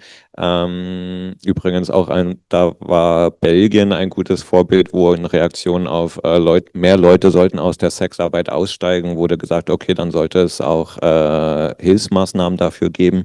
Das haben wir hier mit aufgenommen, wie denn solche Hilfsmaßnahmen aussehen könnten, wenn Leute eben aussteigen möchten, freiwillig, wohlgemerkt. Der Rechtsanspruch auf Rentenversicherung, Privatsphäre und Anonymität im gesamten Arbeitsverhältnis, vor allem auch Recht auf faire Arbeitsorte, was ich denke, gerade hier, wir sind momentan in Schöneberg am Straßenstrich Kurfürstenstraße, wo es auch Spannungen in der Nachbarschaft gibt. Wenn es ein Recht auf faire Arbeitsorte gäbe, wäre den Sexarbeitenden, aber ich denke auch der Nachbarschaft hier geholfen, damit diese nicht in Treppenhäusern oder auf der Straße stattfinden muss, sondern eben an guten, sicheren und fairen Arbeitsorten. Und natürlich auch der Recht auf Wohnraum, denn ich denke, gerade Obdachlosigkeit ist ein massives Problem für mehrfach marginalisierte Sexarbeitende.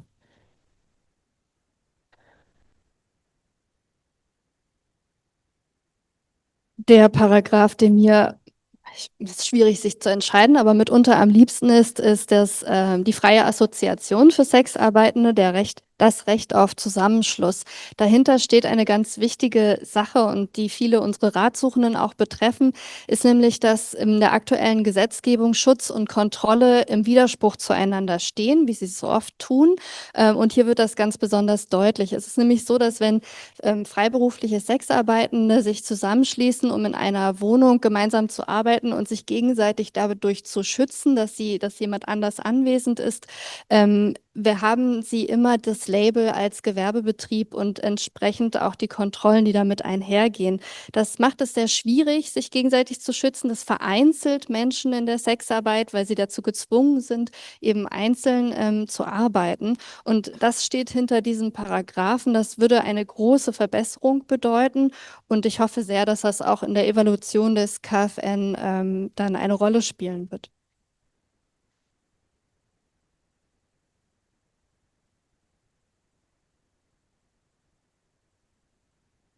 Any more questions?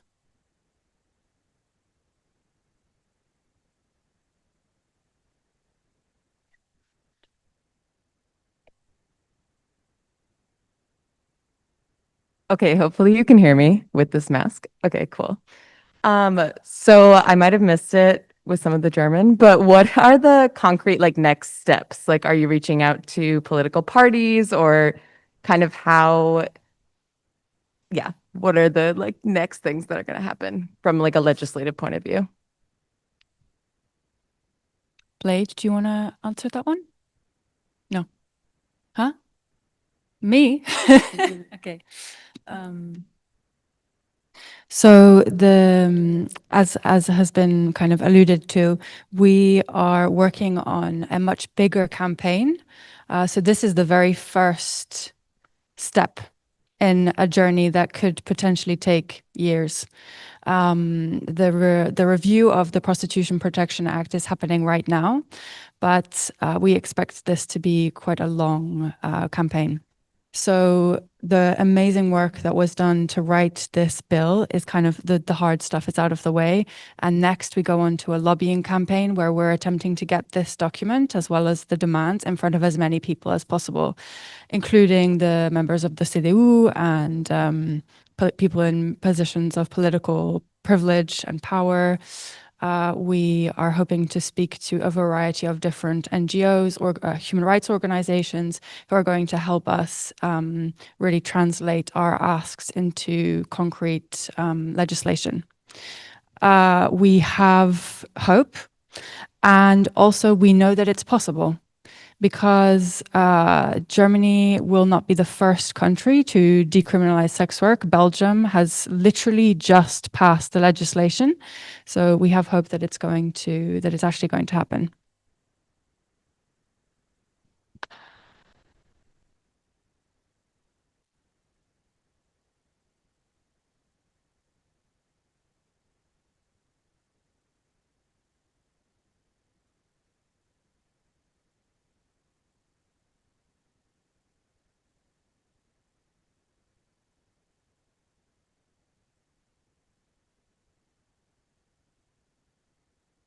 If there are no more questions, if you're shy, you can shout them out.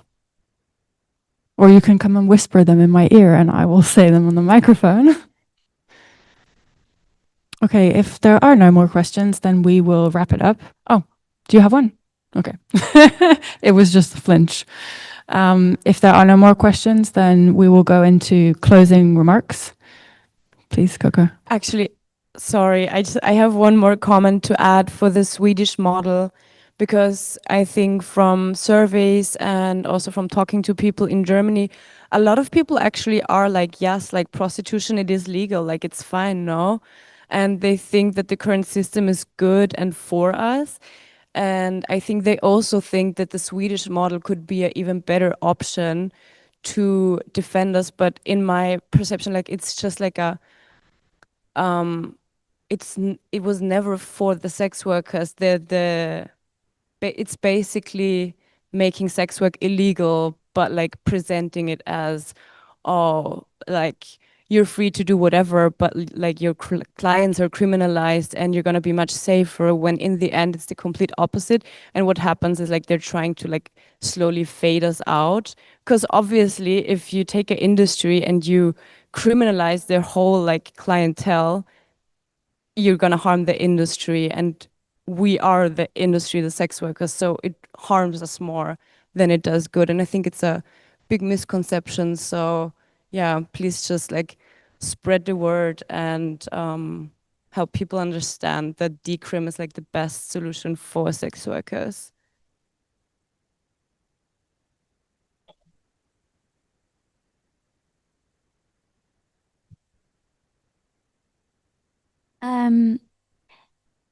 I think my closing remarks would be that this law is, as I referenced earlier when I talked about my stalking case, it's not just about what it does legally, but it's about politically, but it's what it would do socially. Because if you decriminalize something, it takes a long time to make a cultural change. People aren't just going to get used to us overnight being, you know, as regular as someone working in a bar or working on a construction site. It's not just going to happen, but it will, if we decriminalize it, change the structure of things. And I think I would feel less afraid of asking for help when I do have bad days, if I know that the law is behind me and that people around me don't see me as somebody who's like inherently in danger. Someone who, as people who trust me that I know what I'm doing. And we've talked a lot about like bad cases at work today, which is really hard to do because as sex workers, we can't just have a bad day. If we have a bad day, it becomes part of this traumatic narrative that our jobs are hideous. But I'm telling you, I've been doing this for a long time, and I can count on one hand the number of clients, bad experiences that I've had, and it's my main job. So it's, you know, we don't get to talk about our good days because that would be too happy hooker. We don't get to talk about our bad days because that would be self-victimizing. So we just never get to talk normally. And that's why when I've finished work, who do I call? I call another sex worker. And I'm like, hey, how was your day? Because you know that person is just going to treat you like a human being because it's just normal. There's nothing weird about this. It's only seems radical because of the current situation we're in. And if we decriminalize it, we will eventually, I really believe, reach a point where we're treated with more normalcy. And stigma is just such an underestimated part of our experience. Stigma kills. And that's what this law is also doing for me. That's what excites me about it.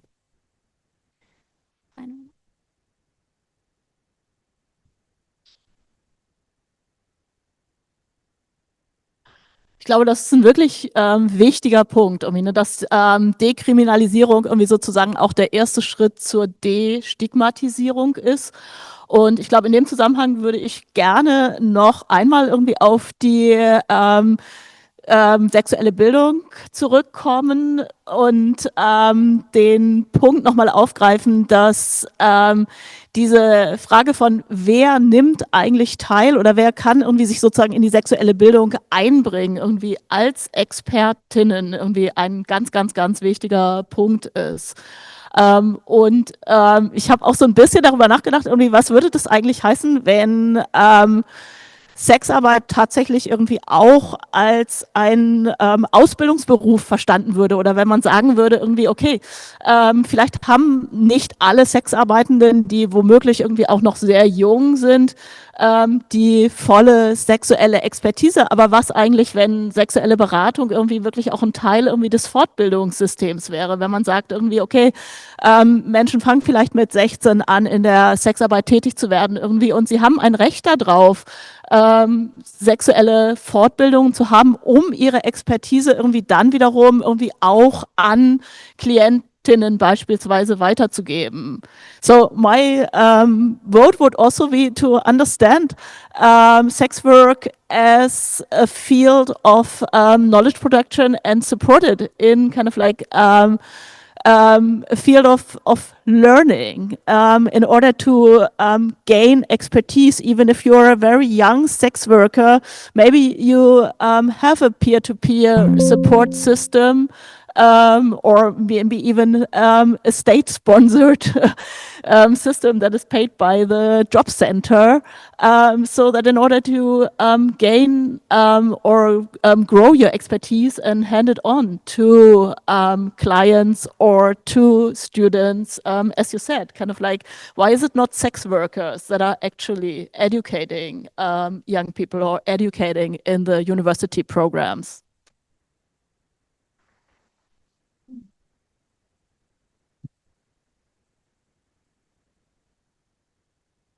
We had just going on that, we had in Spain, there's a group called AproSex, and they did a course on like professionalization of sex work. And it was really great because really you don't have anywhere, like to learn the trade, you kind of are on your own to learn it. And, we kind of just rely on other sex workers to kind of teach us. Because obviously, it's not like, common knowledge. It's not something you can actually really Google, unfortunately. I tried many times. But also it was really interesting because there were so many sex workers that showed up because they wanted to, skill share. And it was nice. It was community building. But then we had the SWRFs that came after us and said we were like, trying to coerce people into prostitution and stuff like that.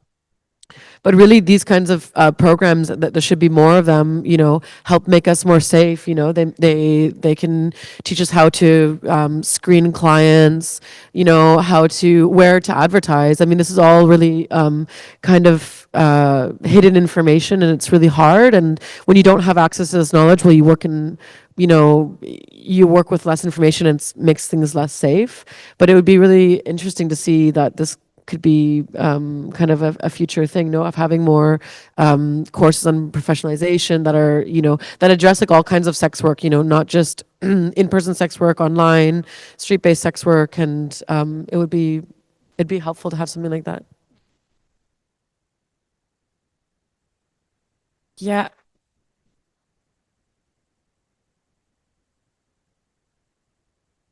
Yeah, I totally agree. And I think it also shows again, like how different sex work is treated to like other jobs, and it isn't really seen as a work and like job that actually some people choose to do for whatever reasons. Like it's their fucking choice. Sorry. But even like the wording of like, oh, you're coercing people into prostitution. Well, would you say that if you go to a school and there's a workshop on like, hey, you wanna become a, I don't know, like fitness trainer, or like, hey, you wanna go into universities, here's what you could do. Like why would sex work not be an option there? Like why is that so far from us? Like again, it just shows how different it's treated. Yeah.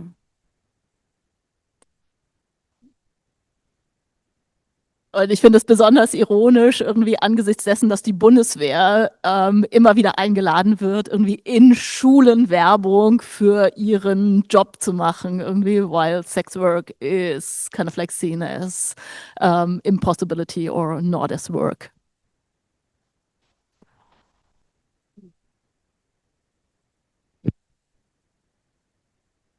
Ich wollte noch sagen, dass SAG ist in meinen Augen das Ende der Paternalisierung. Es ist ein Versuch, sich selbst eine Stimme zu verschaffen. Und das, finde ich, ist ein wichtiger Schritt weg von der Gesetzgebung, die wir aktuell fahren, die sehr viel auf Kontrolle beruht und aber vorgibt zu schützen. Und Blade hat es eingangs sehr schön gesagt. Und zwar meinte Blade, wer wird hier eigentlich beschützt? Ich habe den Eindruck, es geht hier mehr darum, die Gesellschaft vor uns zu schützen. Und so ist leider das Gesetz auch aufgebaut. Es ist paternalisierend in dem Sinne, wie es auch die Organisationen, die ich eingangs angesprochen habe, sind. Und zwar gehen sie auf Sexarbeitende zu mit einer Haltung von Pity, wie es auch gesagt wurde, von Mitleid. Und Mitleid aber auf einer Weise, die fast schon aggressiv wirkt. Ein Mitleid, das die Menschen nicht selbst zu Wort kommen lässt. Ich lese immer wieder was von armen, verlorenen Seelen. Und ich finde, es gibt nichts Menschenunwürdigeres, als ein solches Narrativ zu prägen und dann auch noch vorzugeben, Menschen zu schützen, sie zu beraten und unterstützen zu wollen. Das ist für mich ein grundlegender Widerspruch. Die einzige mögliche Unterstützung, die es geben sollte, ist, Menschen zuzuhören, ihnen Stimmen zu verschaffen und ihnen die Rechte einzuräumen, die sie fordern. Und das tun sie sehr lautstark und an dieser Stelle besonders. Genau, und ich möchte Kelly nochmal zitieren mit "We're not asking for your pity" und "Rights not rescue".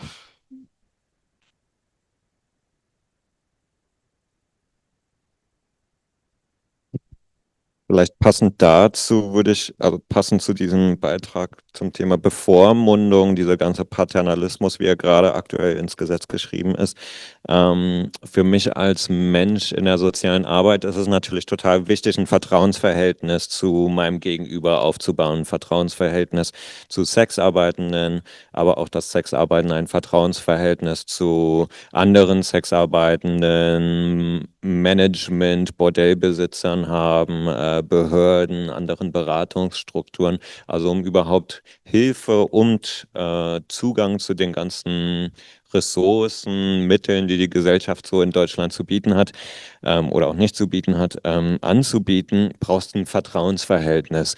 Und wenn wir per Gesetz Sexarbeitende stigmatisieren, diskriminieren, ungleich behandeln, dazu nochmal diese ganze gesellschaftliche Stigmatisierung kommt und bei Diskriminierung sprechen wir nicht nur von irgendwie, ich wurde auf der Straße von jemandem beleidigt, sondern es wurde auch erwähnt, es geht auch um institutionelle und strukturelle Diskriminierung. Also Leute verlieren ihr Bankkonto, ihr Zugang zum Gesundheitswesen, ihre Wohnung, ihren Job oder können sich nicht auf andere Jobs bewerben, weil im Lebenslauf irgendwie eine große Lücke ist, weil sie nicht sagen können, ich war 10 Jahre lang Sexworker.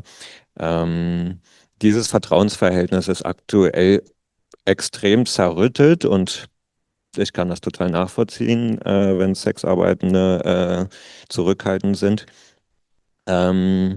Und wir müssen dieses Vertrauensverhältnis wiederherstellen und das tun wir am besten, indem wir den Leuten konkrete Rechte geben, indem wir ihnen sagen, so kannst du gegen Diskriminierung vorgehen. Und wir müssen eben diese Hilfsangebote ausbauen und Diskriminierung, Kriminalisierung und Stigmatisierung abbauen. Und das müssen wir ins Gesetz schreiben.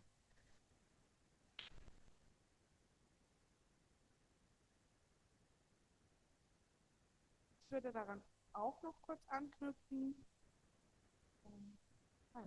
Genau, ich würde daran auch noch ganz kurz anknüpfen. Und zwar ist es so, dass, glaube ich, erst seit 2002 im Gesetz überhaupt steht, dass quasi der Bezahlungsanspruch von Sexworkerinnen gerichtlich eingeklagt werden kann und dass das nicht sittenwidrig ist, was schon zeigt, woher wir kommen. Also, dass es wirklich bis in die 2000er Jahre gedauert hat, dass gesetzlich statuiert wird, dass eben Sexwork keine sittenwidrige Arbeit ist.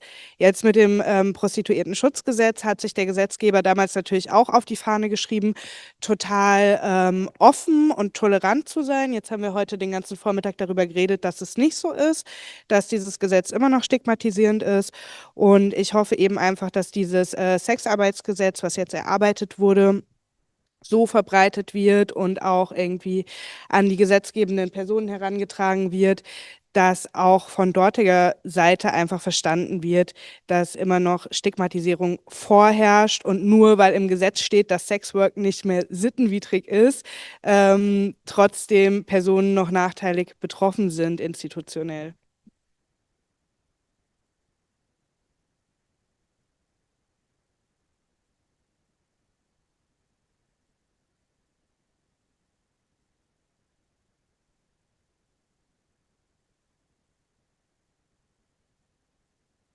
Danke. Gibt es noch abschließende Worte von den Personen am Podium?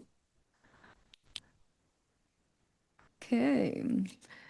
Dann würde ich sagen, vielen lieben Dank für alle fürs Dabeisein und ein besonderes Dankeschön an unsere Podiumsgäste. Besonderes Dankeschön hier auch an die Sexarbeitenden, die heute bereit waren, ihre Erfahrung zu teilen. Vielen lieben Dank. Im Anschluss bereiten wir die Bühne für Fotoaufnahmen vor. Wer Einzelinterviews führen will, der soll sich an der Kirche irgendwie seitlich rein, aber wir sind auf jeden Fall noch da, man kann mit uns sprechen. Und wer unsere Kampagne weiterhin unterstützen will, der kann sich gerne in diese E-Mail-Liste eintragen. Vielen lieben Dank.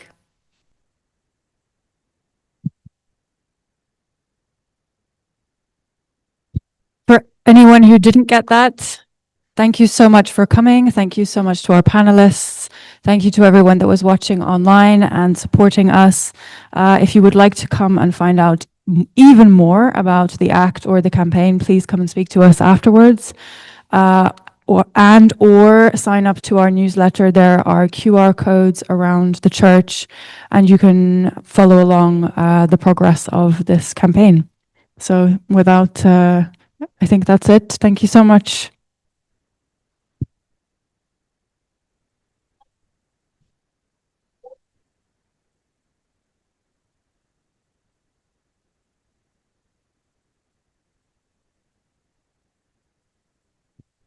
We're going to have a pause now. There's going to be some food, and then the events will continue at 2. Is that right? I think. Come say hi. Thank you. Yeah, it's tough when you have to walk outside. Yeah, it's like, yeah, if you have anxiety, but yeah.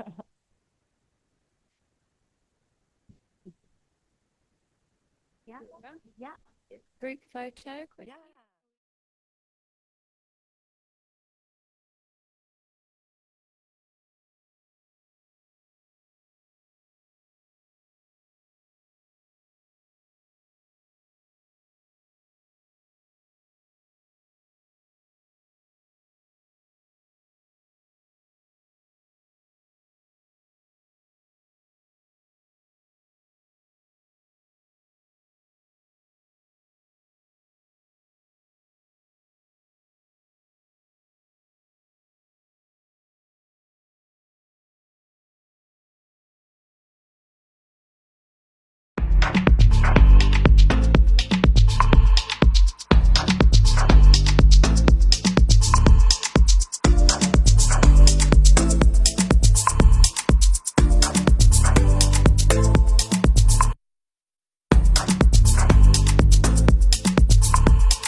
Hoje é um dia importantíssimo para nós, celebra-se o Dia Internacional do Trabalhador do Sexo e aqui decidimos em Braga, no Bom Jesus, fazer uma atividade, roda de conversa de manhã e atividade com as crianças e uma roda de conversa também sobre segurança, assédio, temas que nos importunam, não é? E a extrema-direita ao crescer em Portugal também é uma coisa importantíssima, que vamos falar da parte da tarde.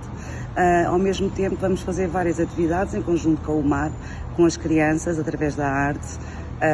Temos também a participação da Bia, que vai trabalhar com as crianças, música, desenho, etc. E conseguimos no mesmo espaço celebrar um dia que é nosso, do nosso trabalho e ao mesmo tempo é dos nossos filhos, e isso é importante, estarmos em conjunto e trabalharmos, fazer esta ação em conjunto, porque o grande problema também das trabalhadoras do sexo é não ter onde deixar os filhos, e nós conseguimos organizar de maneira a que os nossos filhos estejam connosco, ou no mesmo espaço connosco, enquanto nós celebramos um dia que é importantíssimo para nós. Portanto, vamos ter vários momentos, e esses momentos vamos tentar transmitir aquilo que estamos a fazer convosco.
Olá, bom dia, boa tarde, sou o Júlio,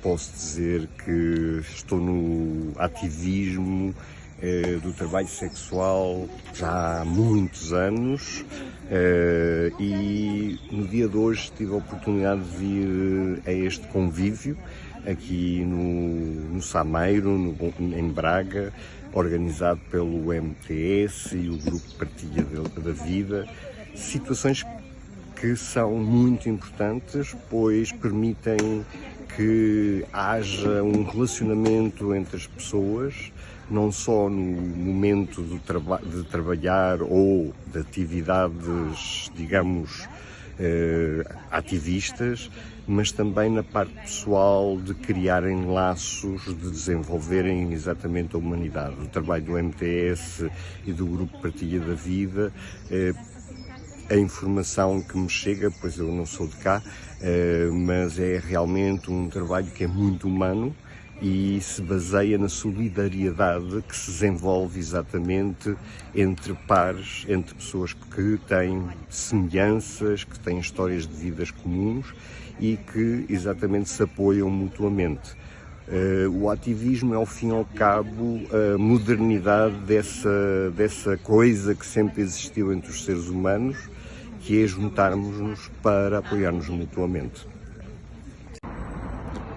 Olá, eu sou a Bia e hoje vou estar a colaborar com a MTS e com as crianças que vierem connosco ao parque. Para mim esta atividade é importante porque precisamos dar apoio e ter apoio mútuo entre as trabalhadoras e organizarmos para podermos cuidar da nossa comunidade.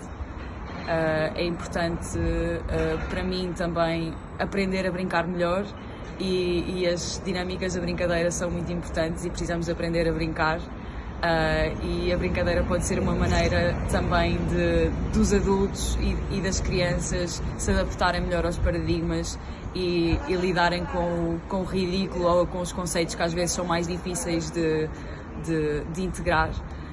E por isso vou estar a brincar no parque com as filhas e com os filhos das trabalhadoras e agradeço muito por ter esta oportunidade de poder apoiá-las e gostava que pudéssemos apoiar-nos mais com a organização dos nossos movimentos.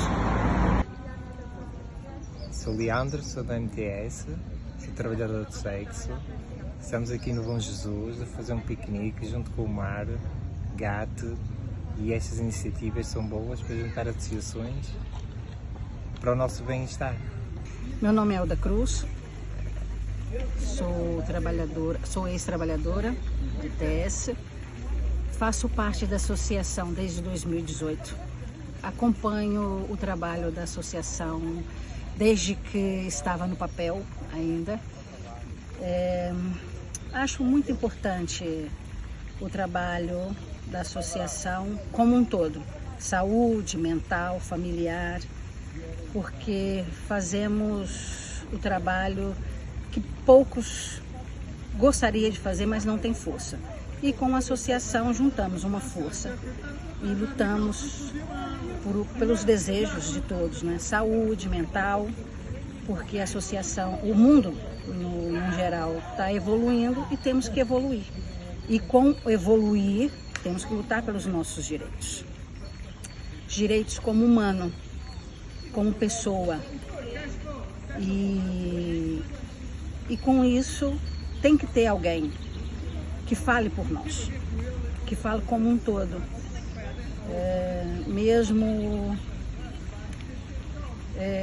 porque num todo tem um quebrar que é a família. Umas famílias apoiam, outras não. E então, como sociedade e como associação, temos que nos fortalecer todos.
as a translator and advocate, and maybe I can give you kind of an overview of how the things in these places, that is basically the places where, you know, the laws and all the things that are made and recommended and all of that.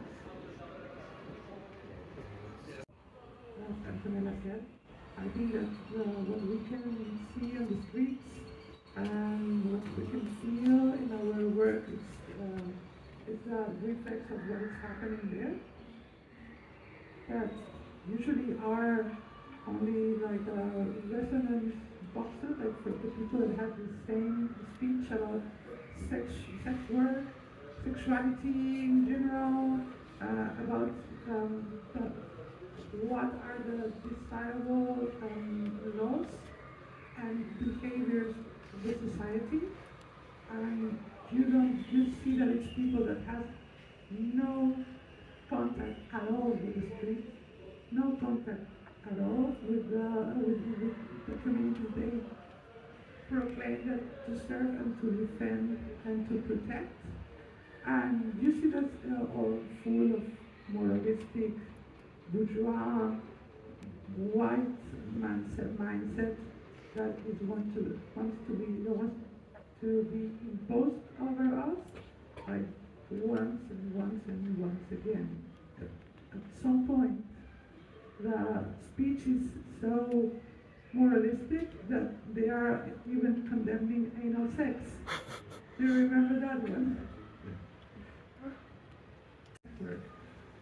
At some point, someone will say something about any normative sexual practice, and there's something like, oh, but I do that for free, like on Saturdays, like, you know.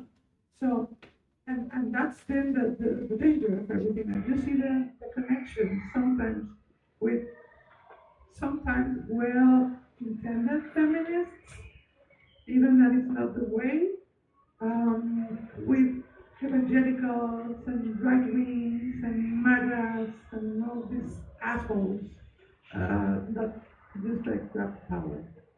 Presented by our dear friend, the Special Rapporteur for Violence Against Women. So I'm not going to explain you the Special Rapporteur job itself, but basically there are expert people in different fields who research on a certain problem. They have a mandate, like, you know, access to health, like violence against women. So each one has a topic that they have to address, and they do reports on recommendations on how the countries have to do, you know, what's the thing to, in order to attack this problem, what do the countries must do, etc. Sometimes they're really good, like the one that we have on access to health, that she's a South African woman, black woman, like Dr. T. Yeah. Planning, Dr. Planning. She's a great advocate for sex workers, you know, also from the point of view from health, from the access to health, and from a public health issue that also is affected by criminalization of sex work. She has been great, but also we have the very bad one, that is the one in violence against women. This is a terror, big terror, and such a big swerve for swerve. However, her policies on Palestine are good, but because she has Palestinian origin, so that doesn't count. I mean, they are criminalizing the surroundings of the person. They criminalize your landlord, because, for example, in Sweden you are allowed to sell sex, but no one is allowed to buy it or benefit somehow. There's like just a benefit with big broad, you know, interpretation, and so people benefiting from prostitution of others are criminalized, but that can be your landlord. Because yes, you are allowed to do it in your house, but if you own a house. And everybody knows that sex workers, we have lots of property. That's why we are doing sex work, because we are so rich and we have many houses and we can just sell sex. So of course we don't have, we have to rent an apartment, and at the moment the special force for prostitution that Sweden has, that Netherlands have, for example, that also Belgium, like Antwerp also have, they are checking the websites when we advertise.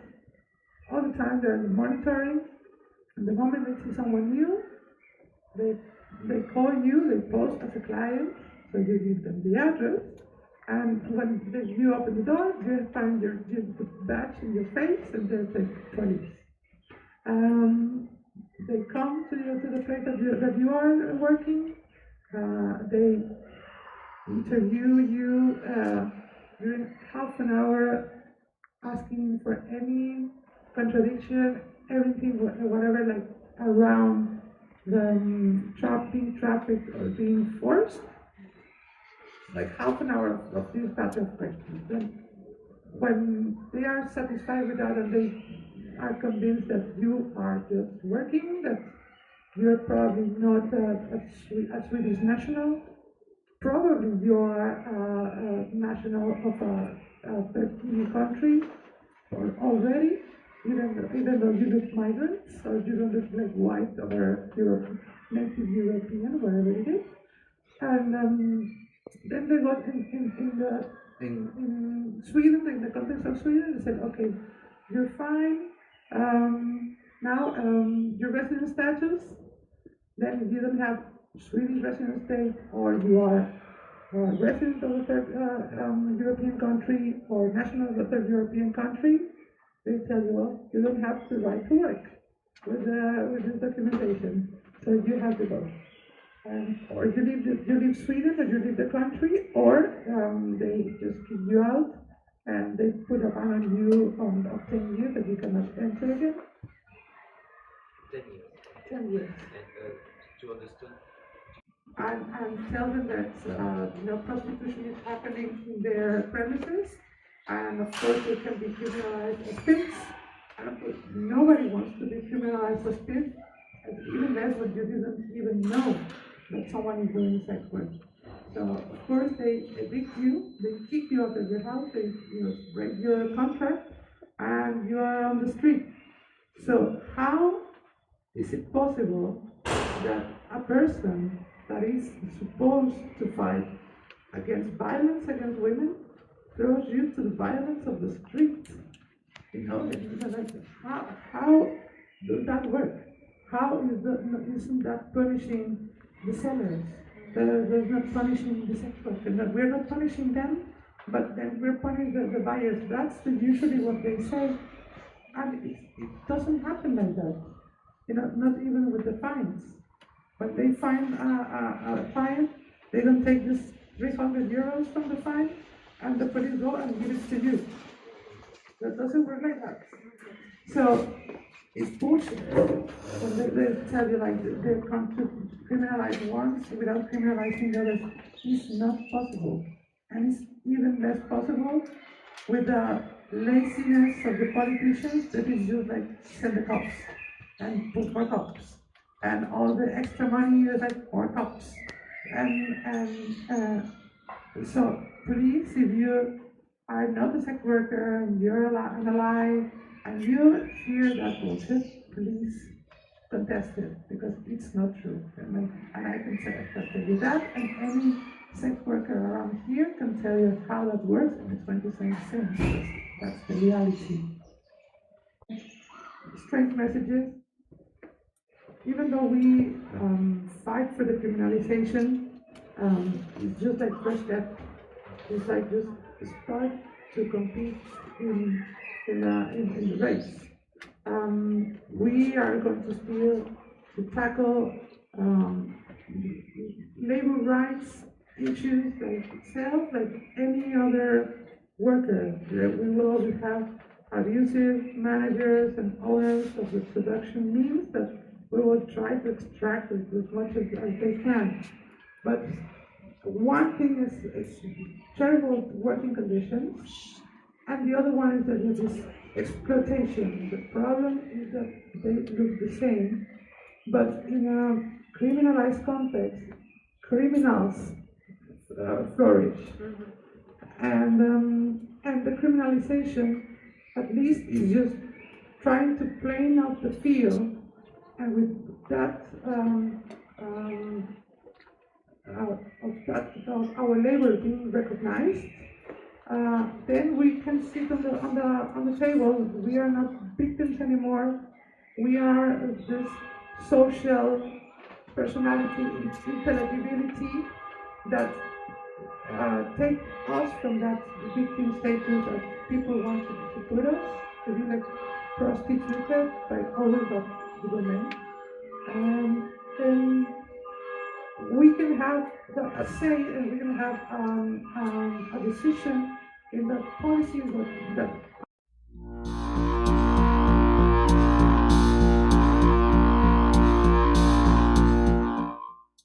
I'm so much more afraid of the police than I am of my clients.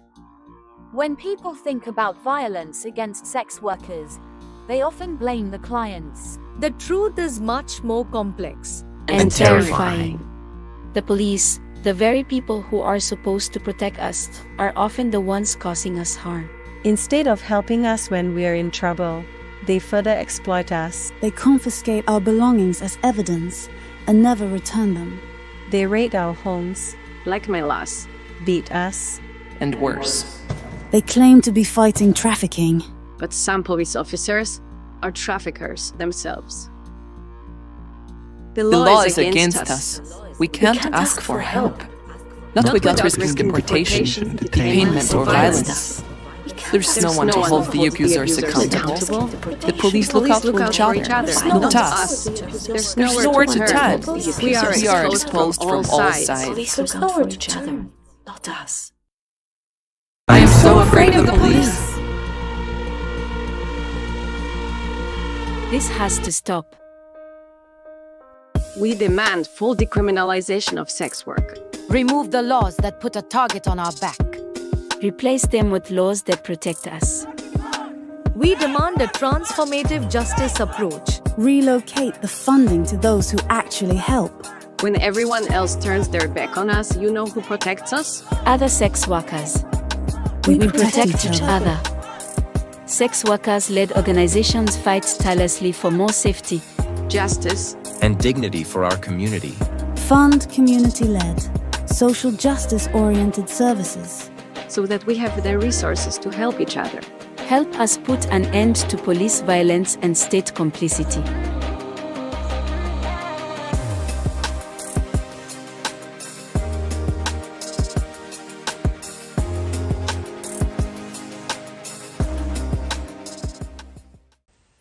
Guess who has to clean up the mess they created? Sex workers are already losing their frightened customers, watching their businesses slowly collapse into bankruptcy. They're forced to manage the fear and frustration of clients, trying to calm them down just to avoid losing even more. Meanwhile, Red Umbrella Sweden, who never had government support because of outdated punishing people laws, now have to step in, investing both time and money into support sex workers. We are the ones who have to provide care and assistance after a crisis we didn't create. We are receiving a flood of emails from sex workers who are scared, angry, and uncertain about their future. They're desperate for guidance on how to survive. And what have the government done to help us? Absolutely nothing.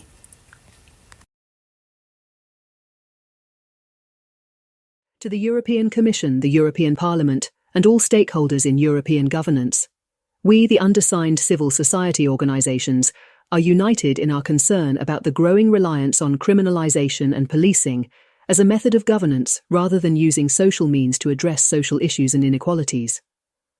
Laws are increasingly being shaped to punish entire communities, behaviours and identities at the expense of fundamental principles of justice, human rights, equality and social justice.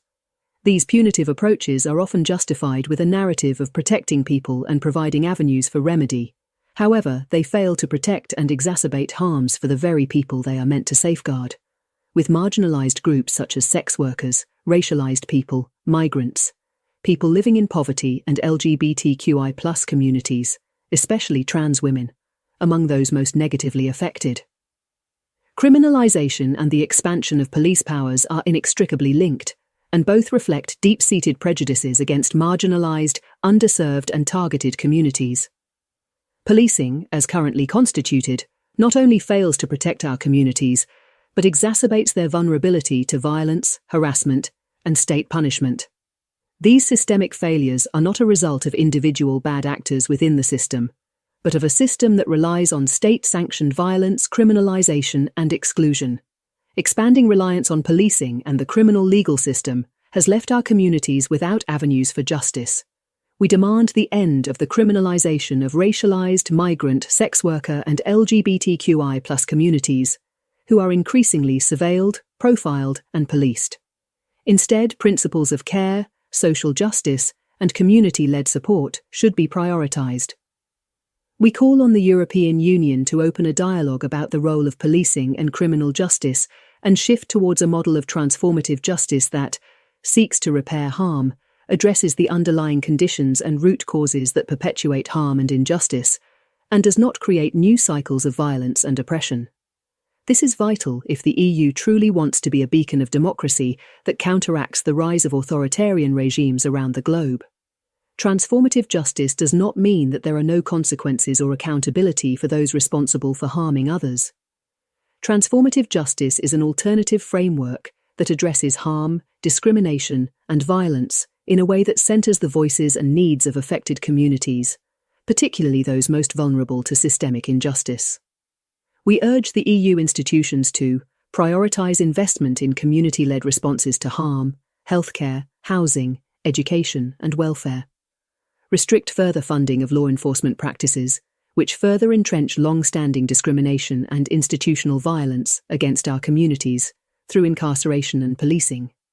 Integrate a transformative justice approach in all forthcoming EU policies, strategies and action plans, in particular those on migration, the forthcoming roadmap for women's rights and the strategy for gender equality, LGBTQI+, racism and intolerance, anti-poverty, victims' rights and other relevant areas.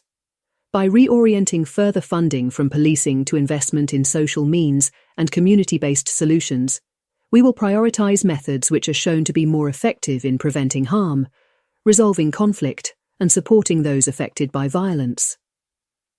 As the EU begins negotiations on the next multi-annual financial framework next year, we call for the inclusion of a transformative justice framework in all programs, including specific budget lines for migration and integration, gender equality and anti-discrimination. Sex worker-led organizations, for example, have long been at the forefront of challenging discrimination, providing safety, mutual support and advocacy for change. Their work demonstrates the power of community-led responses and solutions to violence and injustice. This manifesto is a call to action for European policymakers, civil society, and all those committed to social justice and human rights. Together, we can build a Europe where all communities, especially the most marginalized, are treated with dignity, respect, and the full protection of the law.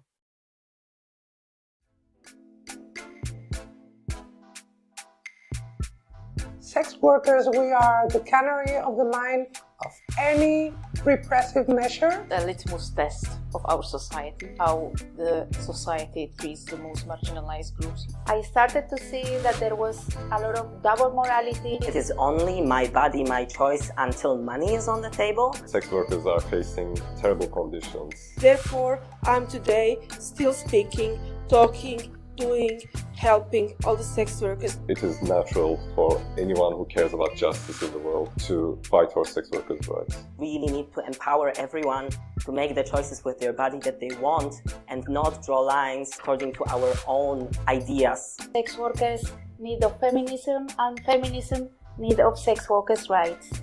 Sex workers are our sisters, our mothers, our daughters.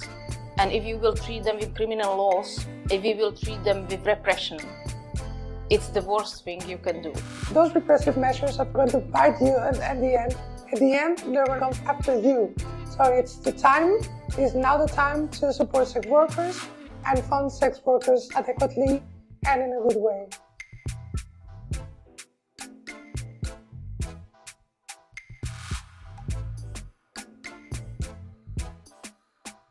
United Nations, here we also have been there as a translator and advocate, and maybe I can give you kind of an overview of how the things in these places, that is basically the places where the laws and other things that are made and recommended and all of that. As Antonella said, I think that what we can see on the streets and what we can feel in our work is a reflex of what is happening there. That usually are only like resonance boxes, like for the people that have the same speech about sex work, sexuality in general, about what are the desirable laws and behaviors of the society, and you see that it's people that have no contact at all with the street, no contact at all with the community they proclaim that to serve and to defend and to protect. And you see that all full of moralistic, bourgeois, white mindset that is wants to be imposed over us, like once again. At some point, the speech is so moralistic that they are even condemning anal sex. Do you remember that one? At some point, someone will say something about any normative sexual practice, and there's something like, oh, but I do that for free, like on Saturdays, like, so, and that's then the danger of everything. And you see the connection sometimes with well-intended feminists, even that it's not the way, with evangelicals and right-wings and MAGAs and all these assholes that just like grab power. Presented by our dear friend, the Special Rapporteur for Violence Against Women. So I'm not going to explain you the Special Rapporteur job itself, but basically there are expert people in different fields who research on a certain problem. They have a mandate, like access to health, like violence against women. So each one has a topic that they have to address, and they do reports on recommendations on how the countries have to do, what they think to in order to attack this problem, what do the countries must do, etc. Sometimes they're really good, like the one that we have on access to health. That she's a South African woman, black woman, like Dr. T. Dr. Plowing. She's a great advocate for sex workers, also from the point of view from health, from the access to health, and from a public health issue that also is affected by criminalization of sex work. She has been great, but we have very bad one, that is the one in violence against women. This is a tariff, big tariff, and such a big swerve for swerve. However, her policies on Palestine are good, but because she has Palestinian origin, so that doesn't count. I mean, they are criminalizing the surroundings of the person they criminalize your landlord, because, for example, in Sweden you are allowed to sell sex, but no one is allowed to buy it or benefit somehow. There's like just a benefit with this broad, interpretation, and so people benefiting from prostitution of others are criminalized, but that can be your landlord, because yes, you are allowed to do it in your house, but if you own a house. And everybody knows that sex workers, we have lots of property. That's why we are doing sex work, because we are so rich and we have many houses and we can just sell sex. So of course we don't have, we have to rent an apartment, and at the moment the special force for prostitution that Sweden has, that Netherlands have, for example, that also Belgium, like Antwerp also have, they are checking the websites when we advertise. All the time they're monitoring, and the moment they see someone new, they call you, they post as a client, so you give them the address, and when you open the door, you find the badge in your face, and they say police. They come to the place that you are working. They interview you during half an hour, asking for any contradiction, everything, whatever, like around the being trafficked or being forced.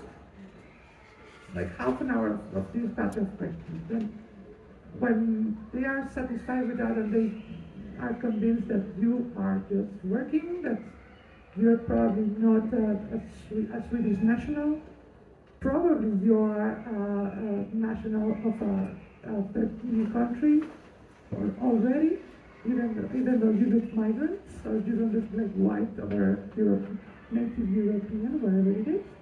And then they got in Sweden, in the context of Sweden, they said, okay, you're fine. Now your resident status, then if you don't have Swedish resident state, or you are a resident of a third European country or national of a third European country, they tell you, well, you don't have the right to work with this documentation, so you have to go. Or you leave Sweden, or you leave the country, or they just kick you out and they put a ban on you of 10 years that you cannot enter again. 10 years. 10 years. And to understand. And tell them that prostitution is happening in their premises, and of course they can be criminalized as thieves. And nobody wants to be criminalized as thieves, even less when you didn't even know that someone is doing sex work. So of course they evict you, they kick you out of your house, they break your contract, and you are on the street.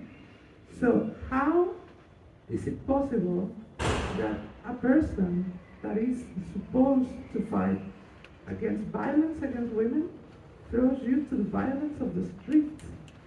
How does that work? How isn't that punishing the sellers?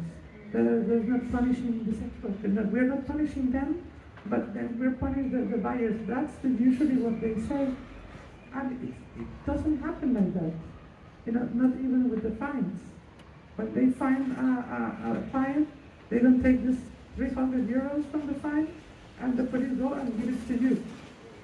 That doesn't work like that. So it's bullshit. When they tell you they come to criminalize once without criminalizing the others, it's not possible. And it's even less possible with the laziness of the politicians that is just like send the cops and put more cops. And all the extra money is like more cops. And so please, if you are not a sex worker and you're an ally and you hear that bullshit, please contest it, because it's not true. And I can tell you that, and any sex worker around here can tell you how that works, and it's going to make sense, because that's the reality. strange messages. Even though we fight for the criminalization, it's just like first step. It's like just start to compete in the race. We are going to still to tackle labor rights issues like itself, like any other worker. We will always have abusive managers and owners of the production means that we will try to extract as much as they can. But one thing is it's terrible working conditions, and the other one is that it is exploitation. The problem is that they look the same, but in a criminalized context, criminals flourish. And the criminalization, at least, is just trying to plane out the field, and with that, of our labor being recognized, then we can sit on the table. We are not victims anymore. We are this social personality, intelligibility that take us from that victim status that people want to put us, to be like prostituted by all of the women. And we can have a say, and we can have a decision in the policies that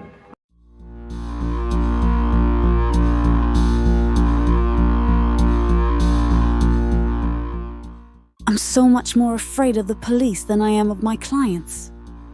When people think about violence against sex workers, they often blame the clients. The truth is much more complex and terrifying. The police, the very people who are supposed to protect us, are often the ones causing us harm. Instead of helping us when we are in trouble, they further exploit us. They confiscate our belongings as evidence and never return them. They raid our homes, blackmail us, beat us, and worse. They claim to be fighting trafficking, but some police officers are traffickers themselves.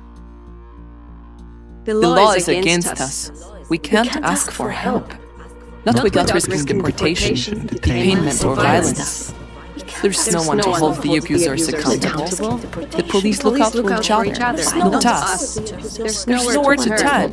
We are exposed from all sides. There's nowhere to turn, not us. I am so afraid of the police. This has to stop.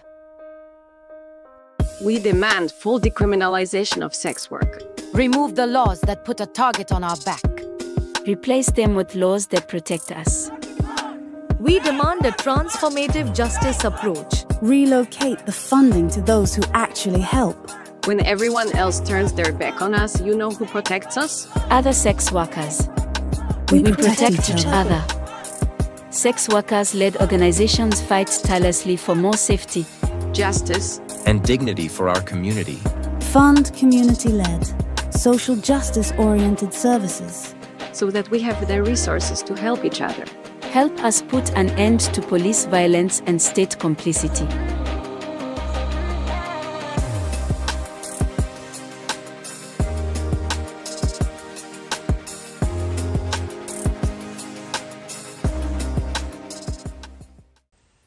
Guess who has to clean up the mess they created? Sex workers are already losing their frightened customers, watching their businesses slowly collapse into bankruptcy. They're forced to manage the fear and frustration of clients, trying to calm them down just to avoid losing even more. Meanwhile, Red Umbrella Sweden, who never had government support because of outdated punishing people laws, now have to step in, investing both time and money into support sex workers. We are the ones who have to provide care and assistance after a crisis we didn't create. We are receiving a flood of emails from sex workers who are scared, angry, and uncertain about their future.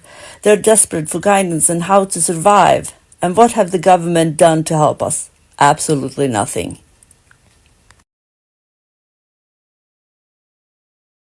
To the European Commission, the European Parliament, and all stakeholders in European governance, We, the undersigned civil society organisations, are united in our concern about the growing reliance on criminalisation and policing as a method of governance rather than using social means to address social issues and inequalities. Laws are increasingly being shaped to punish entire communities, behaviours and identities at the expense of fundamental principles of justice, human rights, equality and social justice. These punitive approaches are often justified with a narrative of protecting people and providing avenues for remedy. However, they fail to protect and exacerbate harms for the very people they are meant to safeguard. With marginalised groups such as sex workers, racialised people, migrants, people living in poverty and LGBTQI+ communities, especially trans women, among those most negatively affected. Criminalisation and the expansion of police powers are inextricably linked, and both reflect deep-seated prejudices against marginalised, underserved and targeted communities. Policing, as currently constituted, not only fails to protect our communities, but exacerbates their vulnerability to violence, harassment, and state punishment. These systemic failures are not a result of individual bad actors within the system, but of a system that relies on state-sanctioned violence, criminalisation, and exclusion. Expanding reliance on policing and the criminal legal system has left our communities without avenues for justice. We demand the end of the criminalisation of racialised, migrant, sex worker, and LGBTQI+ communities, who are increasingly surveilled, profiled, and policed. Instead, principles of care, social justice, and community-led support should be prioritised. We call on the European Union to open a dialogue about the role of policing and criminal justice and shift towards a model of transformative justice that seeks to repair harm, addresses the underlying conditions and root causes that perpetuate harm and injustice, and does not create new cycles of violence and oppression. This is vital if the EU truly wants to be a beacon of democracy that counteracts the rise of authoritarian regimes around the globe. Transformative justice does not mean that there are no consequences or accountability for those responsible for harming others. Transformative justice is an alternative framework that addresses harm, discrimination, and violence in a way that centres the voices and needs of affected communities, particularly those most vulnerable to systemic injustice. We urge the EU institutions to prioritise investment in community-led responses to harm, healthcare, housing, education, and welfare. Restrict further funding of law enforcement practices, which further entrench long-standing discrimination and institutional violence against our communities through incarceration and policing. Integrate a transformative justice approach in all forthcoming EU policies, strategies and action plans, in particular those on migration, the forthcoming roadmap for women's rights and the strategy for gender equality, LGBTQI+, racism and intolerance, anti-poverty, victims' rights and other relevant areas. By reorienting further funding from policing to investment in social means and community-based solutions, we will prioritise methods which are shown to be more effective in preventing harm, resolving conflict, and supporting those affected by violence. As the EU begins negotiations on the next multi-annual financial framework next year, we call for the inclusion of a transformative justice framework in all programmes, including specific budget lines for migration and integration, gender equality and anti-discrimination. Sex worker-led organisations, for example, have long been at the forefront of challenging discrimination, providing safety, mutual support and advocacy for change. Their work demonstrates the power of community-led responses and solutions to violence and injustice. This manifesto is a call to action for European policymakers, civil society, and all those committed to social justice and human rights. Together, we can build a Europe where all communities, especially the most marginalised, are treated with dignity, respect, and the full protection of the law.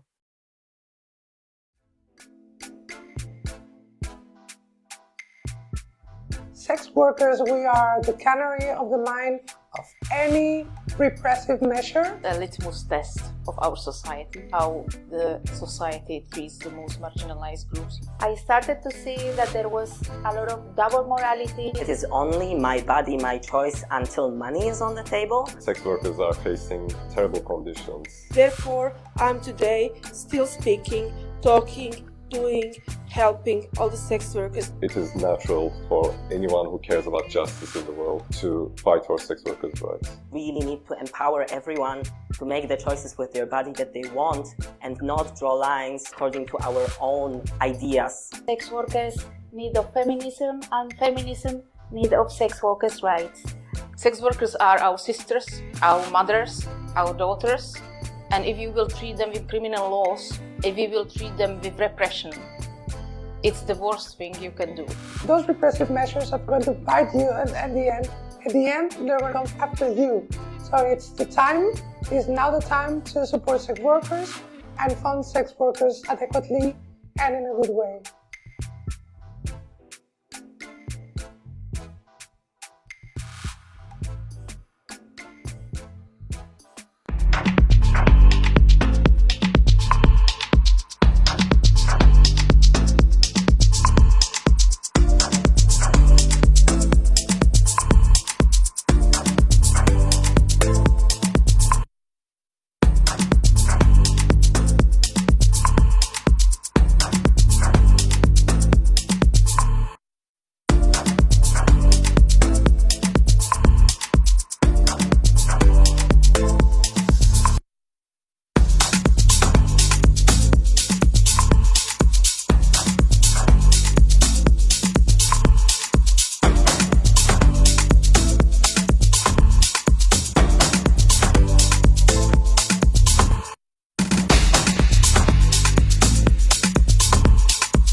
Yes, Saint-Nizier.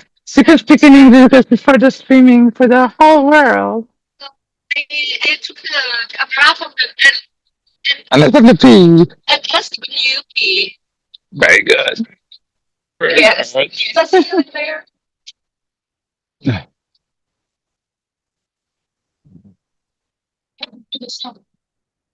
Yes. So we're live. So we are live.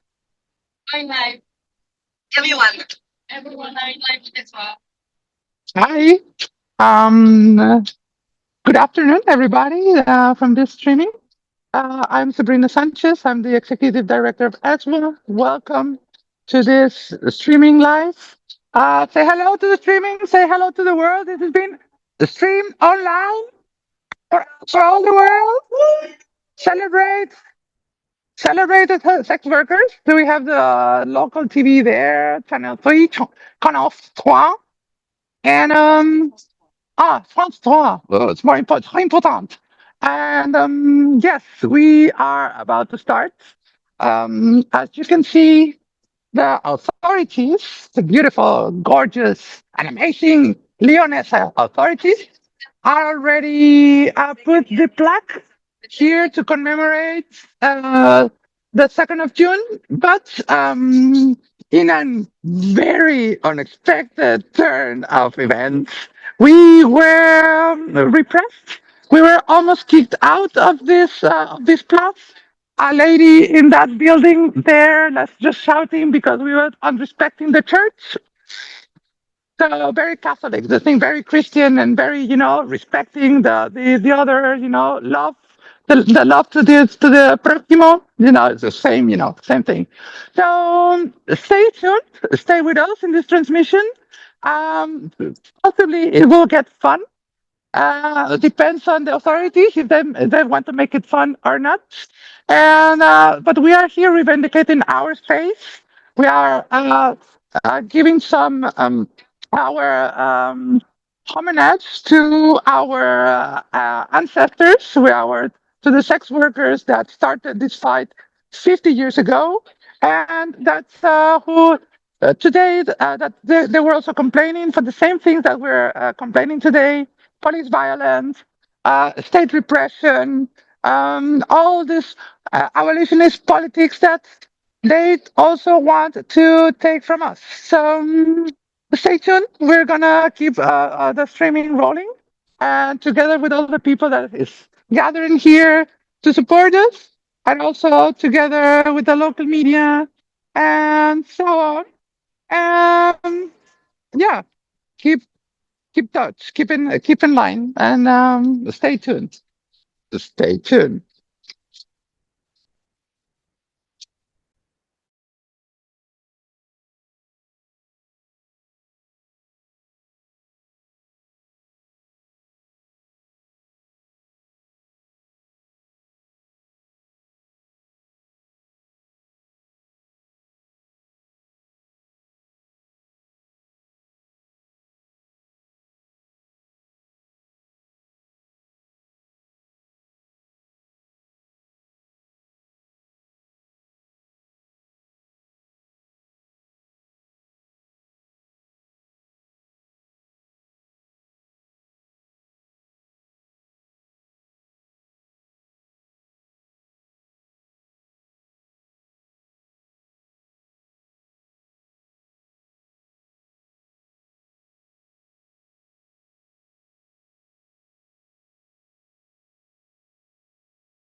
From the politicians today, Yes.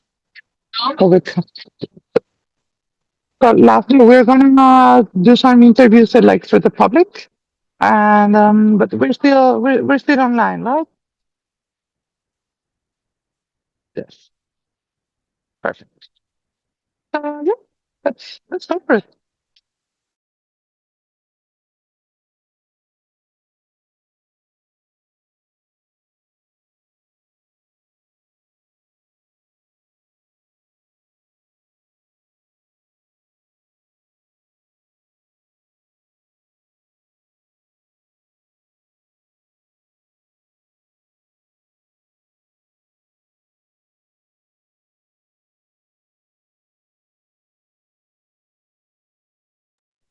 Can you tell us a bit if you worked in education and name and what are you doing here? So, yeah, I'm of that point to the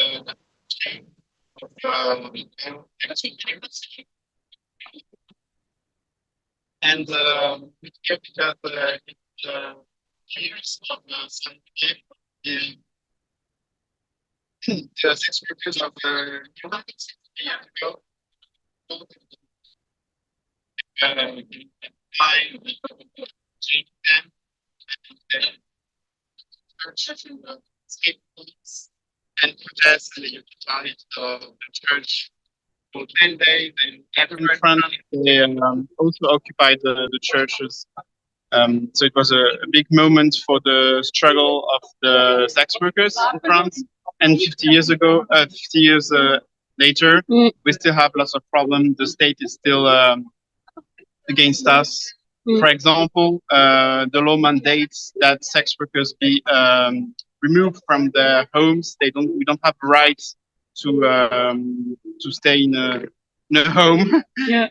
Where because if we stay in the home, the people who are renting us, they are considered proxenetes, pimps, and this is unjust.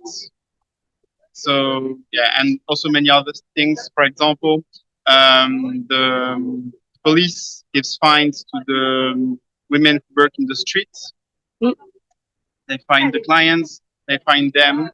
They put their trucks in the I don't know how to say it in English, but they have to pay the fines and they have to pay to get back their trucks, where the truck they use, not only to work, but also sometimes they also live inside the truck. So when the police gets them, they lose a place to sleep. So it's very unjust. And have you heard about today the mayor of the city of Lyon canceled the commemoration? What do you think about this? And I've heard also that there is Le Mouvement du Nid who's going to make a protest today at 3. What do you think of that? And what do you think we should do? Well, I think the mayor should remove the arrêtés municipaux.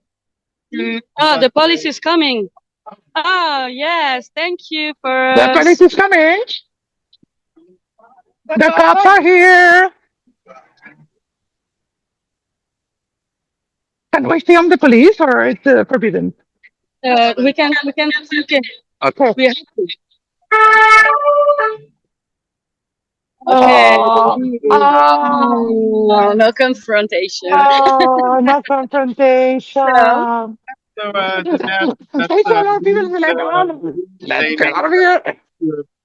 find the sex workers who have a truck in the street, because in Lyon it's still illegal because of the mayor to park and be a sex worker at the same time. If you're a plumber or any other profession, you have the right to park your car.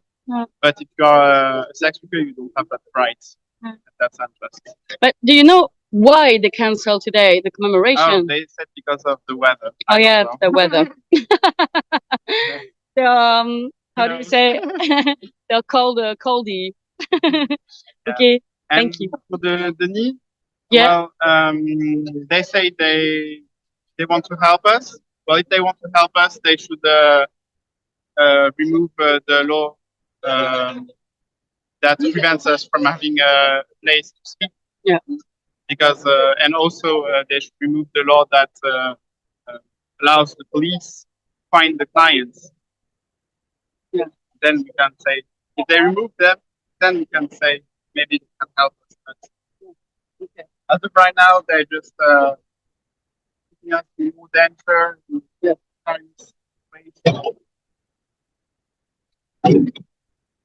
Yeah. Thank you, Guillaume. Bye to European. Bye. Okay. World. Let's see.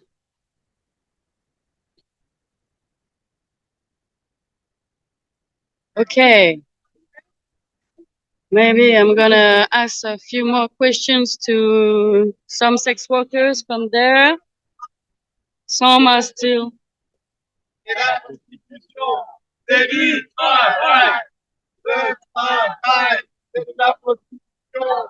Et la prostitution, c'est du travail.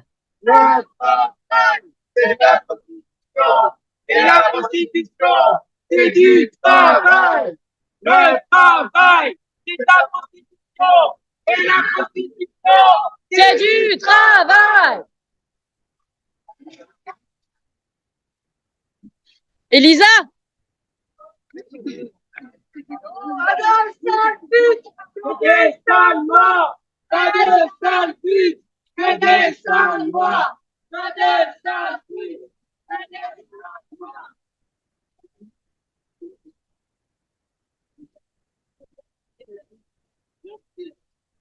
C'est quoi? Bah ouais.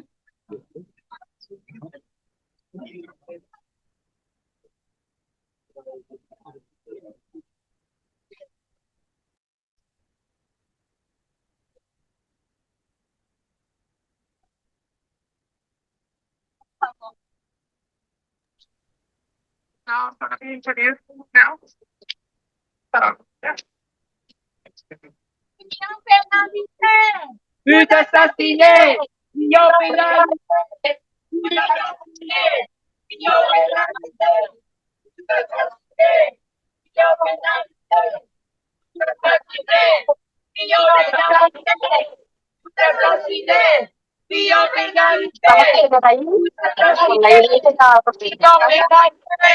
but assassiné, yo pénalisé, but assassiné, yo pénalisé, but assassiné, yo pénalisé, but assassiné, yo pénalisé, but assassiné, yo pénalisé, but assassiné.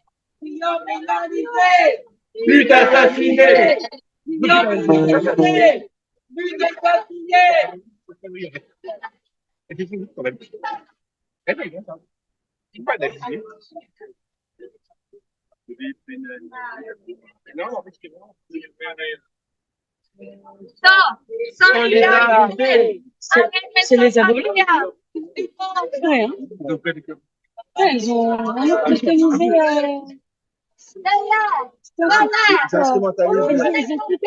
Mais c'est horrible. Ouvrez les frontières de l'air, de l'air. Ouvrez les frontières de l'air, de l'air. Ouvrez les frontières de l'air, de l'air. Ouvrez les frontières de l'air, de l'air.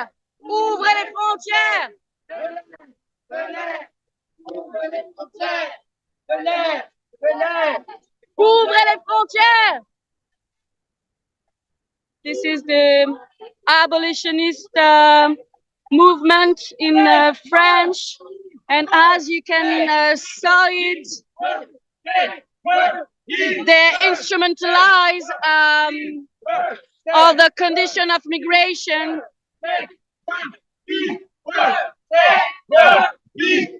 It's the girl from the gray head, white one.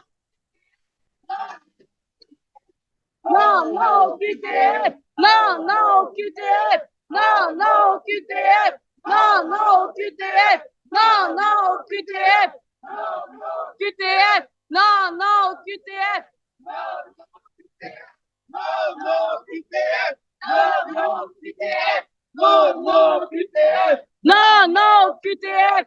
Non, non, QTF. Non, non, QTF. Non, non, QTF. Non, non, QTF. Non, non, QTF. Papier pour tous, ou pas papier du tout. Papier pour tous, ou pas papier du tout. Papier pour tous, ou pas papier du tout. Papier pour tous, ou pas papier du tout.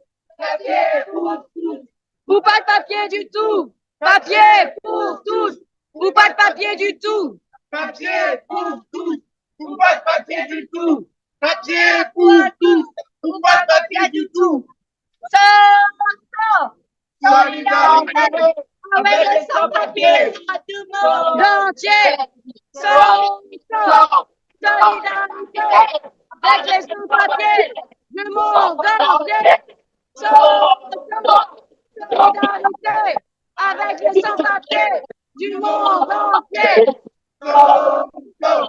Solidarité avec les sans-papiers du monde entier. Solidarité avec les sans-papiers. Yeah. So now we are being kind of conflicted, kind of a little bit, with this moment of need that they're instrumentalizing the sex workers from African origin, like they are Est-ce que tu peux rapidement te présenter pour le live stream t'appartiens à une fédération, une association? we are the same cause. We are our colleagues. We are our colleagues, and you know, they are looking for a confrontation that doesn't exist. They don't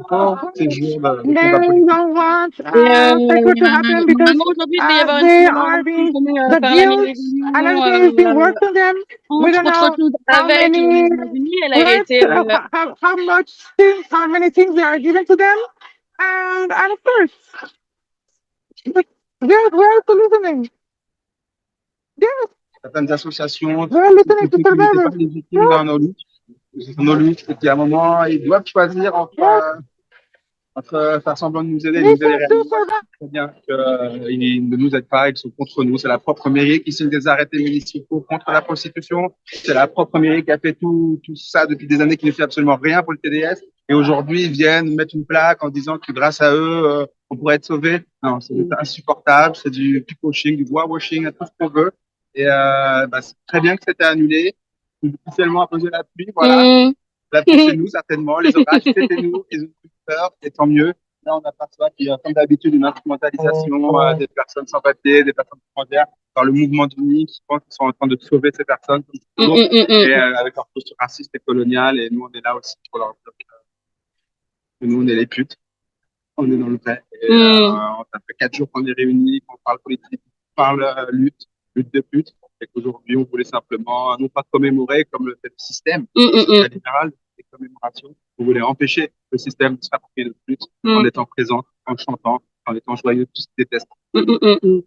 Et du coup, qu'est-ce que tu penses que le mouvement d'Uni, finalement, aujourd'hui, fait la manifestation le 2 juin, quoi? C'est ça, le mouvement d'Uni, dans sa logique de réappropriation, sa logique lobbyiste, parce qu'ils ont beaucoup de moyens, ils reçoivent énormément d'argent, des millions d'euros de l'État français, de Madame Aurore Berger, par exemple, de toutes ses copines. Et voilà, c'est du détournement. Enfin, on sait comment c'est. Cette association qui n'a aucune légitimité reçoit des millions d'euros pour soi-disant aider les personnes à sortir de la prostitution.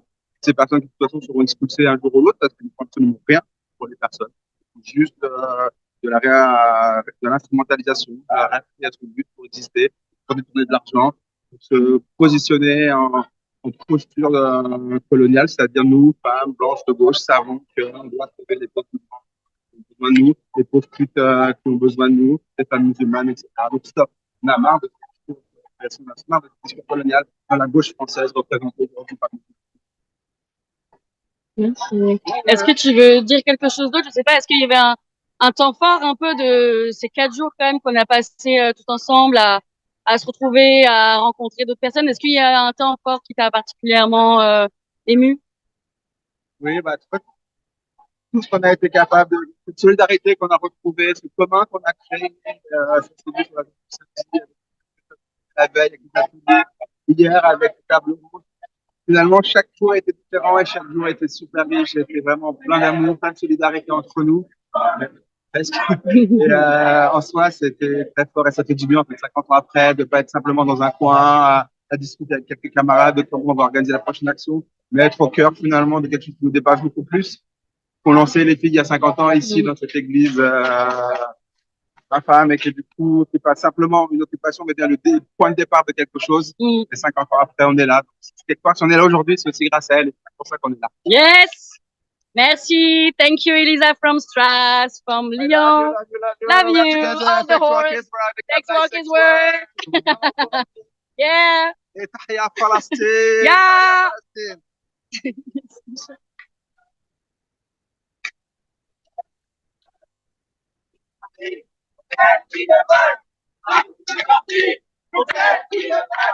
La cour de sortie pour celles qui le veulent.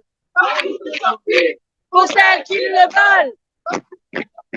Pour celles qui le veulent. On est là.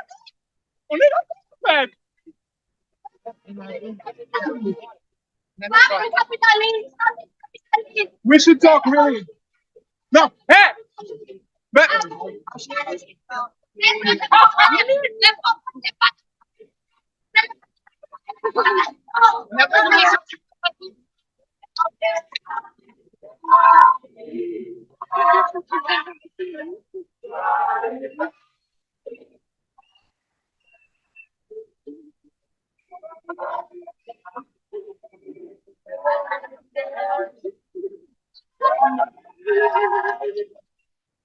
Goodbye, abolitionists.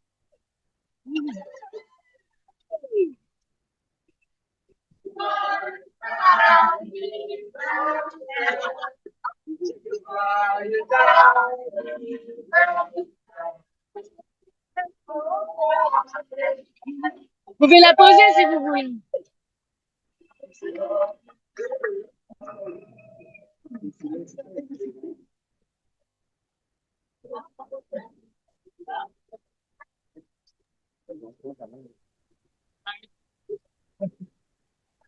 It's a shame how. Yeah. No, we didn't make a mistake. The thing is that they're instrumentalizing them. Yeah. I mean, and playing that game. No, we tried to talk with them, but yep, we hadn't working on strategy yet. But they're leaving, but they're taking them. The white women are taking them. Yeah, but they say like, no, let's go, because they see that they have no right, that we are not confrontative. We are just telling like, okay, listen to survivors. We're listening to you. So what? I mean, I understand your points, but I think did they understood that? Yeah. And not. This is that, but this is not the place for that conversation in the first place. I mean, I think. I hope some beautiful stuff happens here. Me too. But Me too. Honestly, I would expect like some a representative of these black women was, there and say like, okay, let's have a talk, instead of being, taken with this white women telling them what they have to do, and they didn't. So they're like just instrumentalized, and it's a shame. It's a shame because. Yeah, it was not the moment. Maybe we didn't have the right approach, but I mean, it's our celebration. They're also like, listen to the survivors, but when I have been at the European Parliament or wherever, it's all the white women that are there, and they're telling us like, listen to survivors, like you get out of here and send someone that is a survivor, really, a person that has done sex work. But where are survivors in our camp? You know what? We're gonna all survive. I mean, I think all of us are. I know what you mean, but do you understand what? Yes, I understand what you mean, but we all have known persons. The same Antonella that was yesterday. She's a survivor. Yeah, I know. Like that. So, and there are many from sexual violence. We have himself. I'm gonna say it because it's phoning someone? Because it's it's the streaming. But I understand, but I do believe I know. that if we, because this is not profiting us, No. and not profiting them. Not profiting So I them. think one of our main motivations is to It's for the streaming as well. for me, one of our fronts is to create dialogue. Yes, me too. I agree, but they were not willing to. I think the instructions they had is like not to engage with us in any dialogue. But we didn't either. You know, I was the only one trying to change the mind of abolitionists, and it was working. Like someone was like, I'm just arriving, and thank you for the conversation. Another one said like, I'm here, but I'm in a retreat, but I'm against the penalization of clients. If we are more pedagogues, we'll win this easily. I'm sure. That's very wise. Yeah, I think it's very wise. But unfortunately, the white women that were like taking them here, they are not because it's not convenient for them. We'll see. Because otherwise, that they're not getting the money that the movement Nest has. I understand what you say, but I do believe that you're demonizing them in this way, and that's not their intention. It's not demonizing, it's just the truth. I mean, you know what I mean? Yeah. For us, the truth is that we are pro-net, and that's not the truth. No, but that's not the truth. Exactly. But there is a mirror here. Like, is the truth or not the truth? It's a question. You believe it's what is true or not the truth. It's something very material. Yeah. If you work with that, if you say like, and that's why I'm saying like, we need to ask for de la loi 2016, c'est-à-dire en mettant le trapiage. Mais vraiment, des informations, des formations.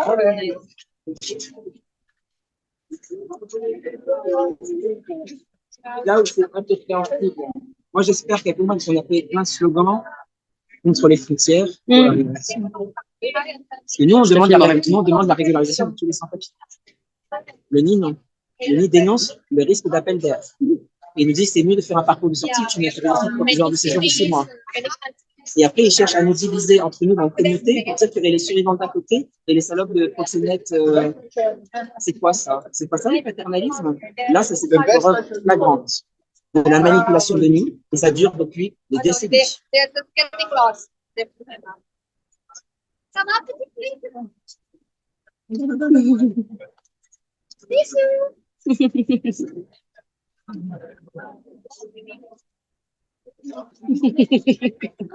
kids.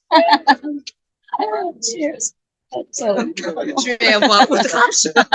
Outrage à agent. Petit pli. Ça va, petit pli.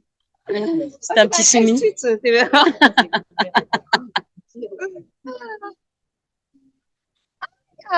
Avec les chats.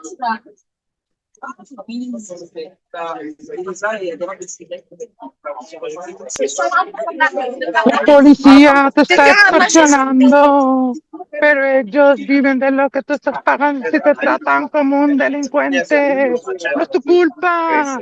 Dale gracias a la gente que escapar el problema de raíz y cambiar el gobierno de nuestro país. A la gente que está en la burocracia, esa gente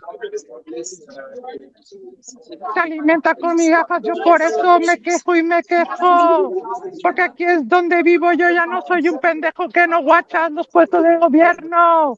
Hay personas que se están enriqueciendo, gente que vive en la pobreza. Nadie hace nada porque a nadie le interesa. La gente de arriba te detesta. Hay más gente que quiere que caigan sus cabezas y le das más poder al poder. Más duro te van a venir a coger porque fuimos potencia mundial.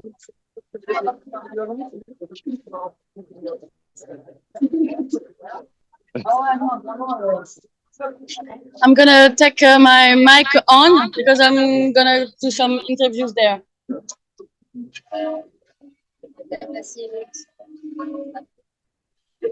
Hey, Cassandra, are you okay to be? Okay. Proud to be. Just have your boobs in there. This is the Wh0reTV from ESWA. It's in live stream. And can I ask you a few questions for this? Yeah. Yes. So can you just present a bit yourself, like your name and what, you know, if you take part in kind of movement or association, where do you live, etc. I'm Cassandra.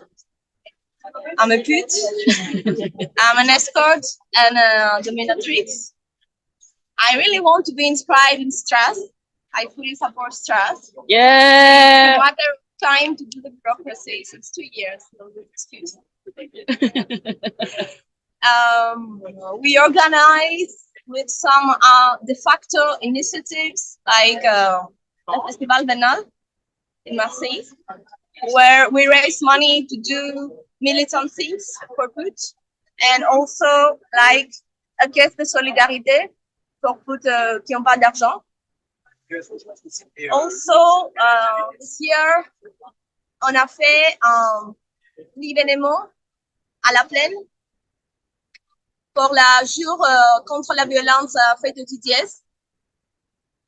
Et on veut continuer à militer à Marseille. Et ailleurs, jusqu'à la décriminalisation, jusqu'à l'abolition des frontières. Yes. Jusqu'à l'abolition du capitalisme, quoi. Cool. And have you heard that today the political from Lyon were supposed to commemorate with the plaque in front of church, and they canceled it at the last minute? What do you think of that? What do you think? What kind of political game? I'm glad they didn't come. Yeah. They didn't have the right to come.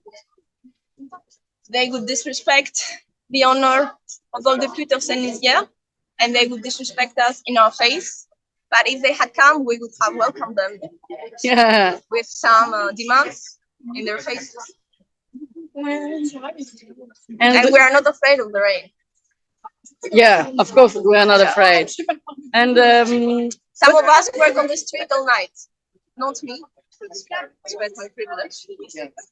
And what do you think about the Mouvement Unis coming from there? Have you seen there? Have you seen the Mouvement Unis there? They tried to come, yeah. Yeah. They also tried to instrumentalize some ex-sex workers or some people who used to be victims of trafficking. Yeah. And they used to instrumentalize their experience in order to abolish our rights. Yeah. But with our slogans, I think the people understood that on est d'accord.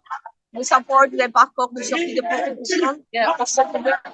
We want everybody to have papers, and decriminalization should not be played against the rights of people to have papers, yeah, and the rights of people to be protected from trafficking. Actually, criminalization helps trafficking.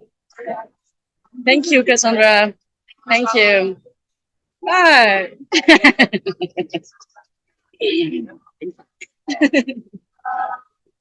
All right.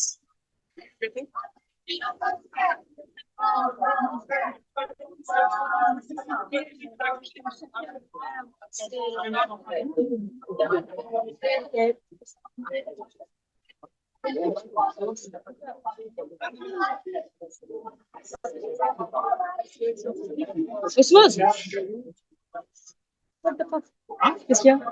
Moi, ça me hors de moi ce qui se passe là. Mais pas eux, hein.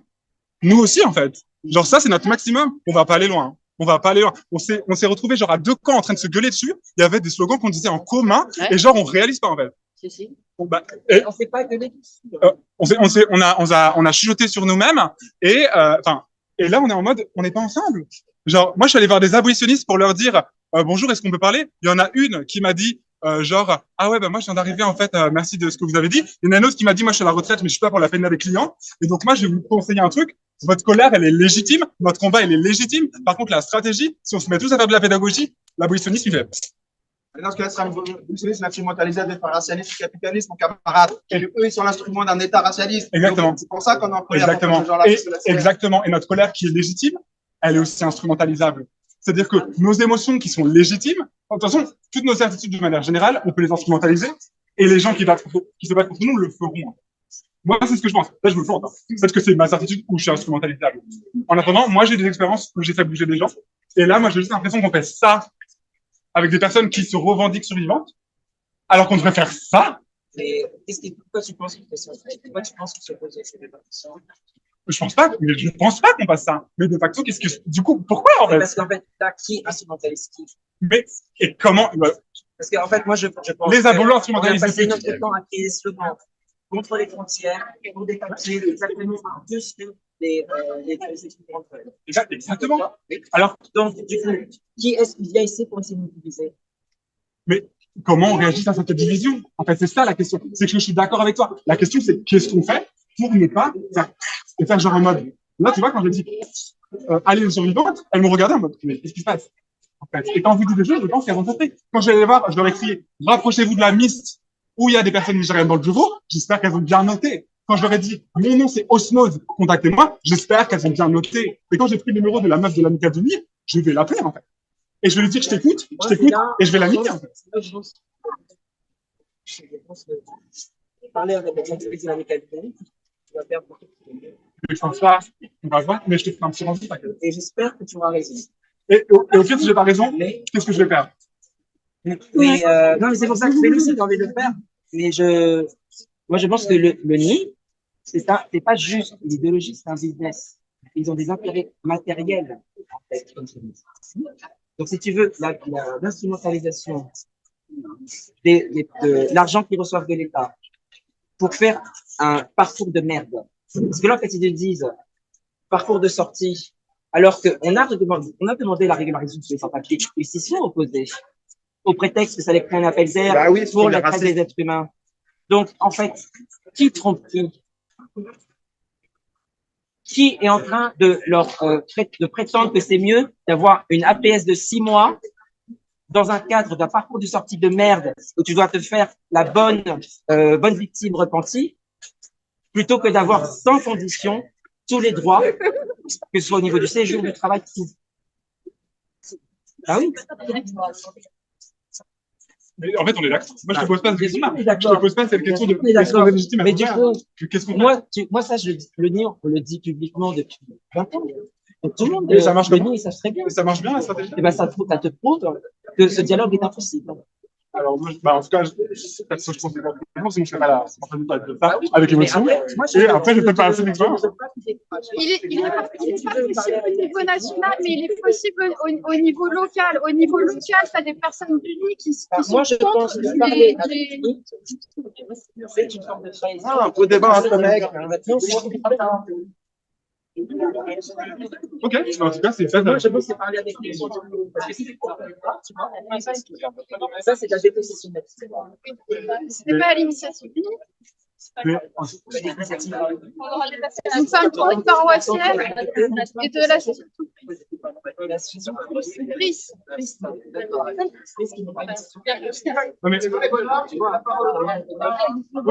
Moi, en tout cas, au revoir, courage, merci. Je suis pas encore là contre vous. Je suis encore là contre moi, enfin, je suis encore là contre la situation. Là, on a besoin de débat, il n'y a pas de souci. Et moi, je suis à son verso.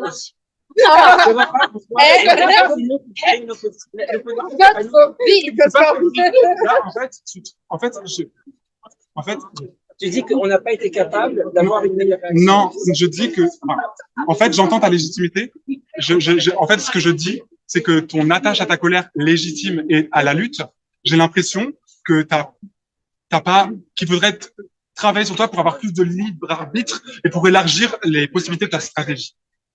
Et c'est peut-être un peu compliqué ce que je viens de dire, ou pas, mais en tout cas, je pense qu'il faudrait qu'on en parle. Et que là, pour moi, là, c'est, à la fois, c'était hyper beau ce qui s'est passé, parce qu'en fait, il y a eu des échanges. C'est hyper beau. Mais pour moi, il faut qu'on, à la fin, on essaie des slogans communs. Là, il faut qu'on se rende compte juste de ce qui vient de se passer. Et de comment nourrir un truc qui fait ça au lieu de ça. Je peux le comprendre, mais je nous invite à juste le regarder et l'analyser et voir ce que ça donne, ce que ça donne pas. Et on peut avoir des positions différentes. D'ailleurs, c'est important qu'on ait des positions différentes, comme ça, on élargit le spectre de personnes. On en a parlé aussi, mais à un moment, on en a parlé l'autre jour à la table ronde, diversité tactique, c'est pas tout le monde qui peut aller discuter avec des nazis, avec des fachos, avec des bourgeois. C'est pas tout le monde. C'est y en a qui ont le privilège de pouvoir y aller, qui s'y aillent, c'est la diversité tactique. Moi, je respecte notre tactique à nous. Exactement. Merci. Mais faites celles qui rangent, qui, oui, ont besoin de gueuler devant les gens du nez. Non, là, à un moment, on n'arrête plus de nous aller prendre des goûters avec nos ennemis. D'accord? Ceux qui nient notre existence et notre déshumanisme. Donc oui, il y a un peu de gueulage là, ici. On fait un petit peu peur aux vieilles. Après, celles qui le peuvent, ceux qui ont les armes, comment dire, de revendication, qui peuvent y aller parce que voilà, ils ont les énergies pour et sont moins discriminés aussi parce qu'effectivement, aller discuter avec les nazis, c'est pas possible pour tout le monde. Allons-y, en fait. Mais arrêtons de nous cracher. Mais là, en train de faire, c'est quelque part, c'est cette critique, tu vois, qui est dur, en fait, à prendre aussi. Je m'exprime avec beaucoup de façon là-dessus. C'est pour ça, je le sais, on est tous dedans. 3 jours de 4 jours de. Non, même globalement, tu vois, moi, la lutte d'études, je m'en éloigne pour ça. Et pour moi, c'est un truc important. Et en vrai. Ouais, mais c'est pas que lutte d'études, tu vois. Mais je suis d'accord. Mais tu vois, en fait, là, c'est pareil. Tu vois, c'est-à-dire que là, on a gueulé légitimement. Moi, j'ai apporté mes émotions qui sont légitimes. Et toi, par rapport à ce que je dis, t'apportes des émotions qui sont légitimes. Et c'est ça qui est important. C'est comment est-ce qu'on garde un mouvement latent pour ensuite se conscientiser en mode, bah, toi, tu peux pas aller leur parler. Et je comprends. On répète toujours les mêmes choses, la diversité de tactiques, c'est-à-dire ceux qui veulent aller avec les institutions, faire des goûters avec ces gens, et ceux qui trouvent la radicalité, mais faisons-nous plaisir, multiplions les éléments, créons des espaces de révolte, etc., de nouveaux espaces, et des nouveaux codes. Comme a dit Lola, c'est ce qu'on a dit l'autre jour à l'AG populaire. Elle est forte, l'AG populaire, exactement. Et c'est ça qu'on est né, c'est dans cette tactique qu'on a.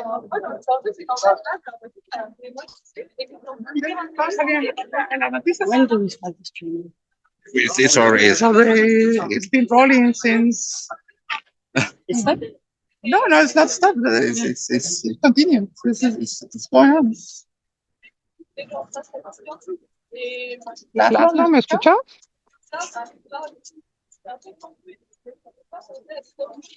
Des conversations politiques qu'on peut faire. Et après, sur les diversités tactiques, je suis grave d'accord. En vrai, chacun fait ce qu'il veut. Mais nous, on est d'accord. C'est grave, c'est ça qui est ouf. En fait, moi, je pense que c'est Laszlo, can you hear me? En fait, sinon, on aurait fait quoi? On serait resté là. On se discute politique. Are we still online? La discussion, elle s'élargisse même, tu vois. Que ce soit pas juste un rebond entre deux personnes. Non, mais c'est clair. Par contre, moi, je dois y aller. Mais on peut continuer d'en discuter autrement. Oui, mais il y aura d'autres. Oui, encore. Oui, mais dans le passé, on a beaucoup participé au débat avec les Apollo, les NIT, etc. Et la plupart du temps, ils vont accuser que c'est un représentant de STRAS ou des TDS. Ils vont foutre le camp, en fait, parce qu'ils disent que oui, c'est les raceurs, c'est les misogynes, c'est ici comme ça. Du coup, parler avec eux sur une même table ronde avec le même rapport de pouvoir, c'est très difficile parce que quand c'est nous qui organisons, en les invitant, ils vont jamais venir. Et après, ils vont se mettre avec des institutions pour, créer un espace pour discuter en disant qu'on veut les TDS qui ne sont pas les TDS radicaux, toutes les personnes qui peuvent être écrasées par la clique des abolos. Du coup, c'est compliqué. Du coup, on aimerait bien avoir un espace honnête, sain et sincère afin de pouvoir mener les secours. C'est tout comme ce que Elisa a dit. Il y a beaucoup de monde d'entre nous qui sont fatigués. Mais même les gens qui sont pas fatigués, une fois arrivés dans les jeux, on perd beaucoup parce que, ils vont toujours sortir des cartes de victimes, oui, les TDS qui sont radicaux, ils ne s'écoutent pas, les survivants, blablabla, ils se les font. Et parfois, quand ils voient qu'il y a un rapport de pouvoir assez égal, ils font le camp, que la plupart du temps. On va discuter, en fait. C'est comme beaucoup de nazis, genre, tu cherches à parler avec eux. Et s'ils voient quelqu'un tellement fort qui peut bien débattre et qui peut bien donner tous les arguments, ils vont pas rester. Parce que peu n'importe ce qu'on dit, les gens qui parlent de connexion. C'est triste, mais vraiment. Et on a choisi de faire ça. Et on contribue à la traite que subissent les meufs qui sont dans les réseaux sociaux.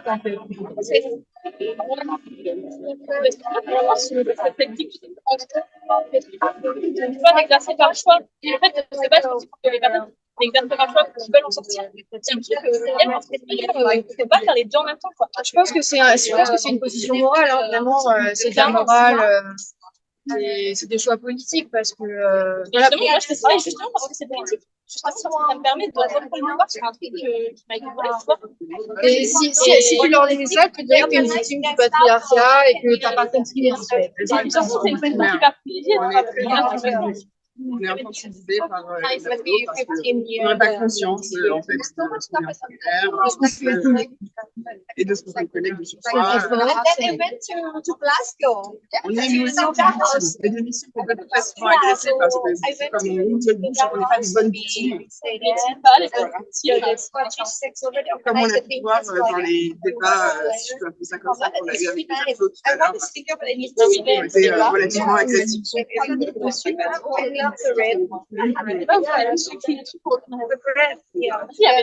Mais à la fin, sachant qu'elle est dominicaine, le fait qu'elle ne connaît pas du tout l'impact de la loi et que quand tu leur expliques comment ça se passe réellement dans la réalité, elles te disent non, c'est pas comme ça que la loi a été écrite, etc.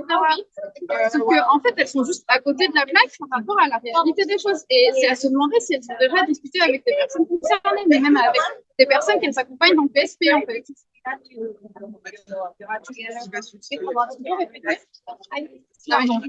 Je résume un petit peu les discussions qu'on a eues avec un tableau. On m'a dit qu'en fait, ce qui ressort de l'étude américaine, c'est qu'elles ne connaissent pas du tout l'impact des lois sur là-dessus et que quand on leur explique la réalité des conséquences de la loi, en fait, elles sont totalement à côté de la plaque parce que c'est pas vrai. Oui, c'est faux et elles n'ont même aucune conscience de ce qu'elles ont fait. Elles ne croient pas aux remontées du terrain pour la faire. Et elles sont plutôt du côté de la police et de la justice en disant que... J'ai l'impression qu'elles n'y croient pas parce qu'elles pensent qu'on est dans un truc idéologique. En fait, on essaie de défendre une idéologie. Et genre, tout à l'heure, il y en a une qui nous a dit n'importe quoi, vous pouvez déclarer vos impôts, vous pouvez ouvrir un compte dans une banque, etc. Et on essaie de lui expliquer que... En disant, mais c'est la loi. Mais d'accord, on peut le faire, mais en fait, au bout d'un moment, si la banque se rend compte qu'on est DTS, ils peuvent nous virer comme ils veulent parce qu'ils ont des conditions privées, c'est des privés. Et à un moment, la police va pas emmerder les banques, quoi. Ils ont d'autres trucs à faire. Et il y a aussi techniquement la loi sur le proxénétisme, ça oblige les banques à le virer, en fait, parce que sinon, c'est considéré comme du proxénétisme. Et puis la dame, elle te dit oui, c'est super simple et tout, de déclarer ses impôts, d'être déclaré, tout va bien. D'accord? Quand tu vas sur le job, est-ce qu'il y a marqué prostituée? Est-ce qu'il y a marqué pute? Est-ce qu'il y a marqué service sexuel? Non, il n'y a pas marqué ça. C'est pas à ce moment-là. Il y a un peu parfois parce que... On peut être dirigé vers les administrations que c'est pas proposé en mode dans les petits matins et tout. Si, dans les codes il y a le service des hôtesses et des prostituées. C'est juste qu'il y a plein de personnes qui le font pas parce que en fait, tu peux pas ouvrir un compte en banque. Et puis surtout, t'es fiché dans l'administration comme une prostituée, quoi. Et je parlais avec une prostituée anglaise qui travaille à Berlin et qui me disait que justement à Berlin, ils avaient une whore-list. En fait, t'es obligé de te déclarer en liste, mais tu peux pas forcément ficher. Et du coup, elle me disait soit t'es sur la whore-list, soit t'es pas déclaré. Et tu peux faire d'ailleurs avec des plateformes telles que les fans et tout, qui ont déjà des fichiers en fait. Ça passe par Internet, il y a forcément des fichiers.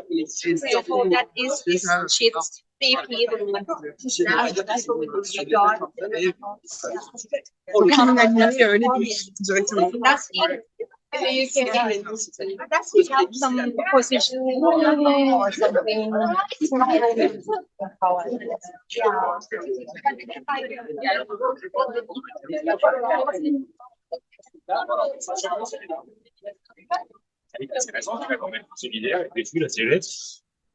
Moi, je veux grave un sandwich. Prendre un petit sandwich. Ça, c'est le mouvement national, hein, mais.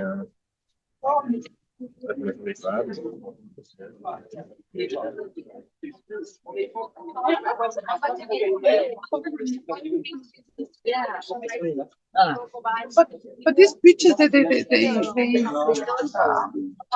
with the camera, everything. And the speech, so there's like, you're a victim, you're doing something, and of course, none of them. I think that none of them that's the one or stuff. Undocumented. Sure.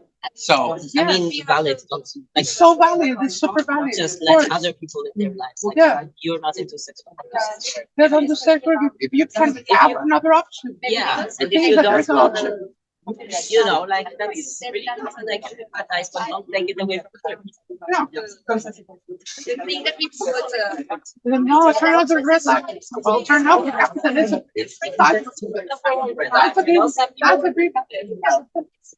For some of those, the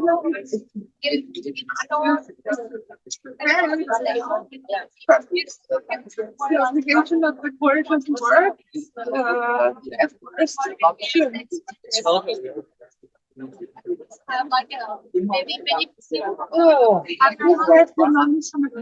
we are not that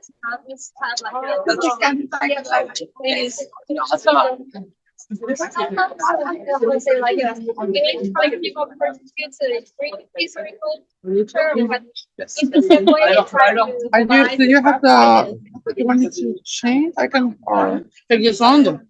Okay. Yes, stop and I can.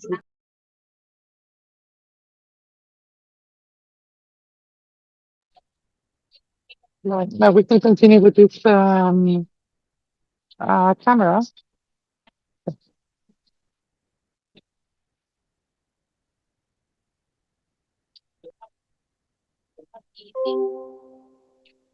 So Charlie had to go, but I can continue with the streaming here. But I think it's kind of over. I don't know what's the next. Merci beaucoup, merci pour venir. And I don't know what's next in the grid and the schedule.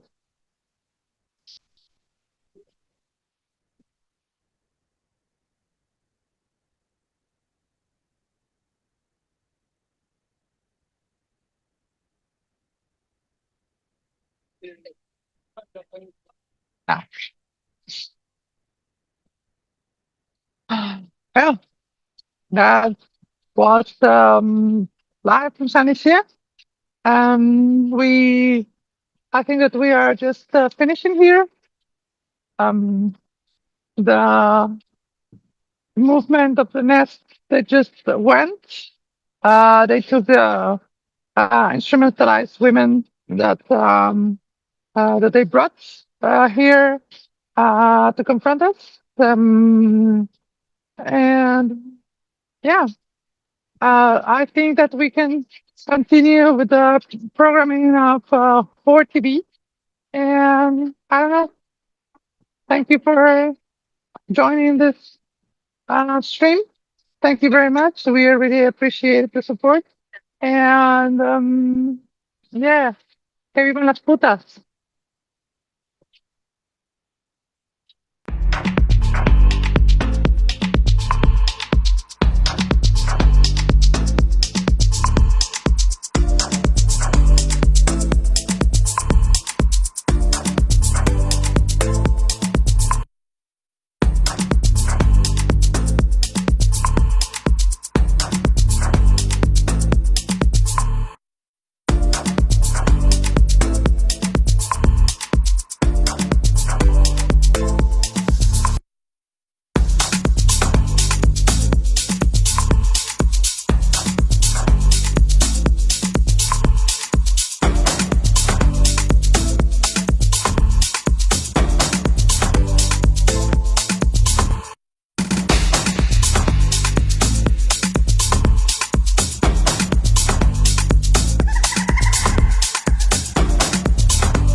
Yes.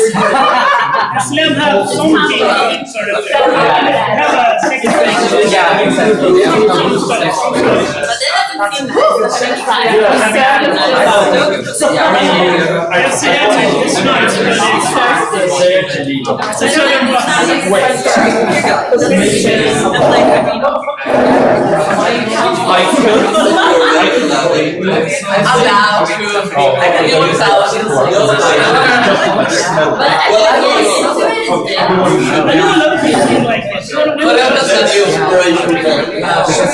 I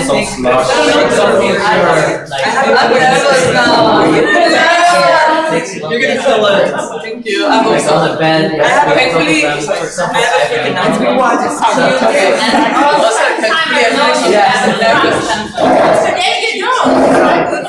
I just tried to cover that also. Yeah. For you. Just and I mean the crutch has multiple functions, I guess. But yeah, no, it, I feel like a swing would work maybe better. I want to get more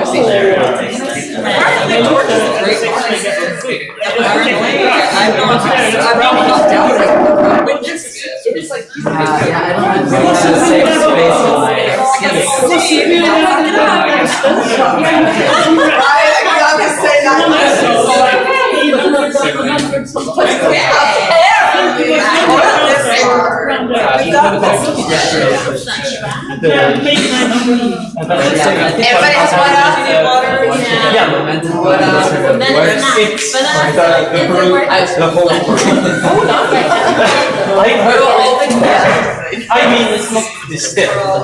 Yeah. Yeah. Did you make it? Yeah. It's time! Okay, listen. I just have a quick announcement before we begin. Our colleagues at Peon in Norway asked us to record like a little video greeting for their 2nd of June event. So after the panel, we're like just gonna take a video of us waving. Whoever would like to be involved may, and if you don't want to, we'll leave the frame. And that's it.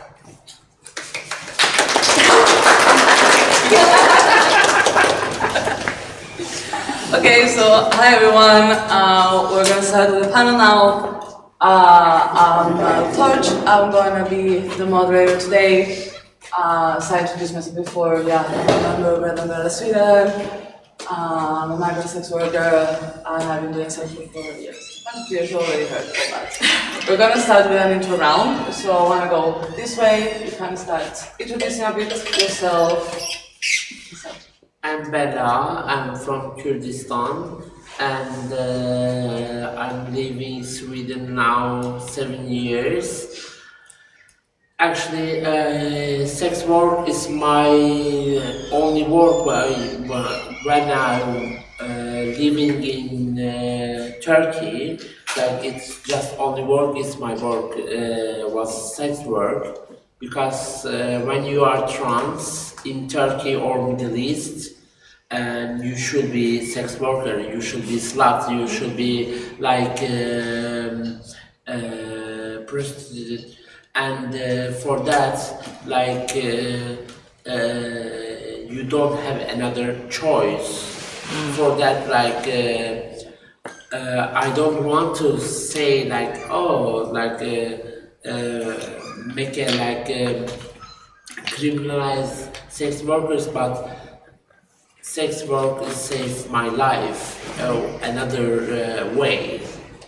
I will talk about later. Yeah, I'm Bella.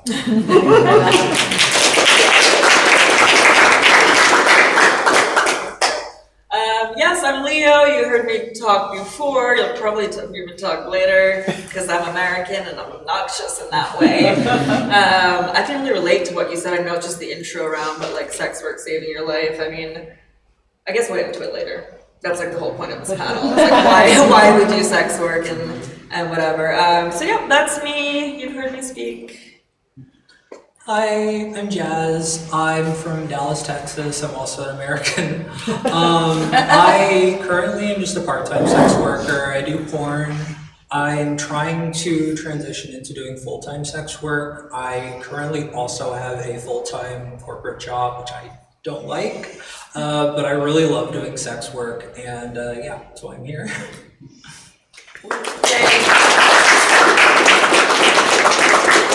My name is Ruby, and I'm a full-service sex worker. I used to do porn also, but I gave that up. And yeah, I live and work in Sweden. Yay! Okay, so we're gonna start slow. And first I want you to talk a bit about how and why did you start doing sex work? Whoever wanna go first? Yeah, I can start. I was working in a corporate like office job, which I hated. It was literally killing my soul. And then I basically got burned out and I went on sick leave. And then I was trying to figure out how I was going to make a living and what I was going to do after that. And I have had a thought of doing sex work for most of my life in some form. I've always been very intrigued by it and interested of it. So then I met a client through Grindr, I paid, we had sex, and I realized, oh my god, I don't feel raped, I don't feel abused, I got to do something I enjoy doing, I got paid for it, and that's how it started. And I've been doing this for about 5 years now, and now it's basically reached a point where it's a job. Sometimes it's great, sometimes it sucks. But yeah, and I got into it to make money, and I still do it to make money to survive. So yeah, for me it's a lot like a job right now. Yeah, my story is actually kind of similar.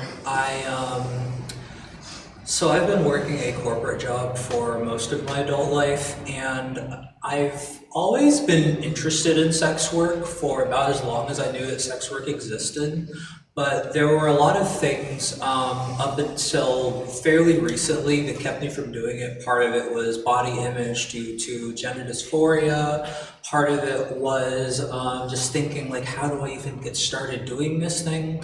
And what really kind of opened my eyes to it is that someone that I was dating, who's now my ex, she is also a porn actress, and I actually got to work with her and helped her with shooting some of her material, because I had previously, actually before I moved here, briefly did some work in film and TV, so I've always been interested in filmmaking, so I helped her with her stuff, and from there I started to get more comfortable with my body as I started to get further into my transition, and then I just started doing porn, and I really liked it, and it was fairly recently I got a shoot with Ruby, which is a transport studio, and that was when I was I fucking love this, this is amazing, and I've just been really enjoying it ever since, and I'm just trying to get out of corporate because it's soul sucking. I don't know how people do it, but it's not for me. I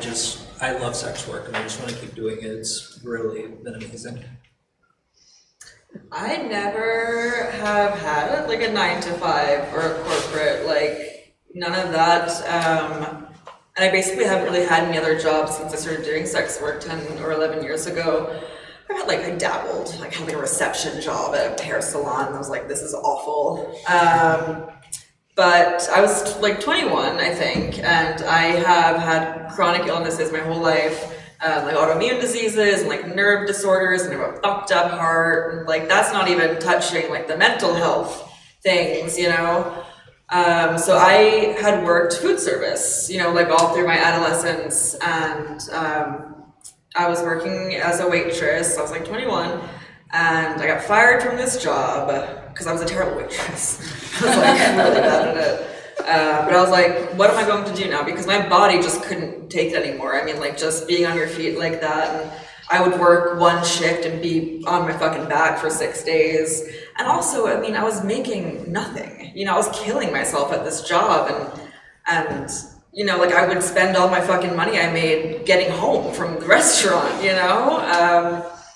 So I had previously actually interviewed for reception at a brothel, because I was curious. Kind of like y'all are saying, I always had a curiosity. I think a lot of us do, that maybe manifests in different ways. But I always thought like people who do porn, that's kind of cool. Like, wow, like how like, you know, remember the Suicide Girls? Anyone? Yes. Yeah. Like alt kind of, yeah, hot girls. I guess that's porn, a lot of porn.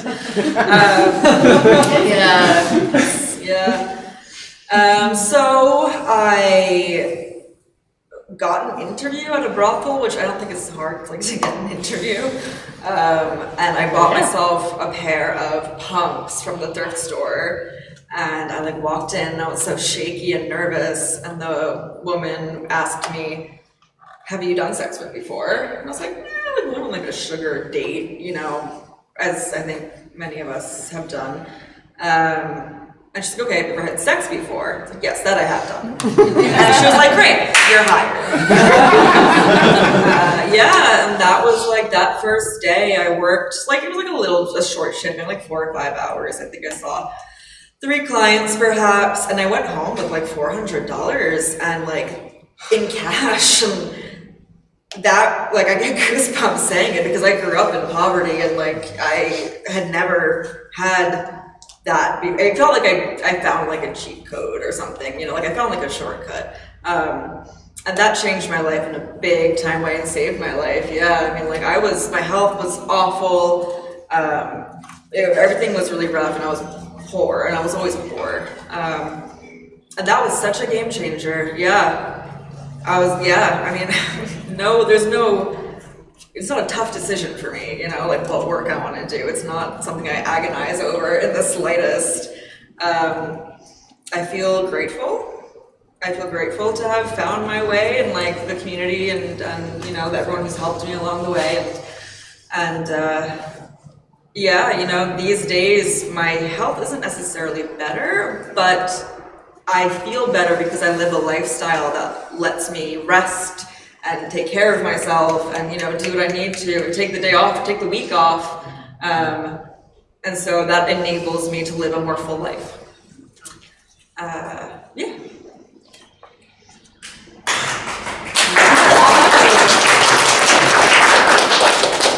Like for me, like in one Kurdish woman or Middle East trans woman,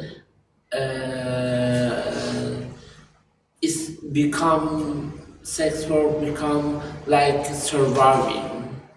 You have to survive yourself, like you have to find food, you have to find apartment, you have to find clothes, you have to find somebody love you.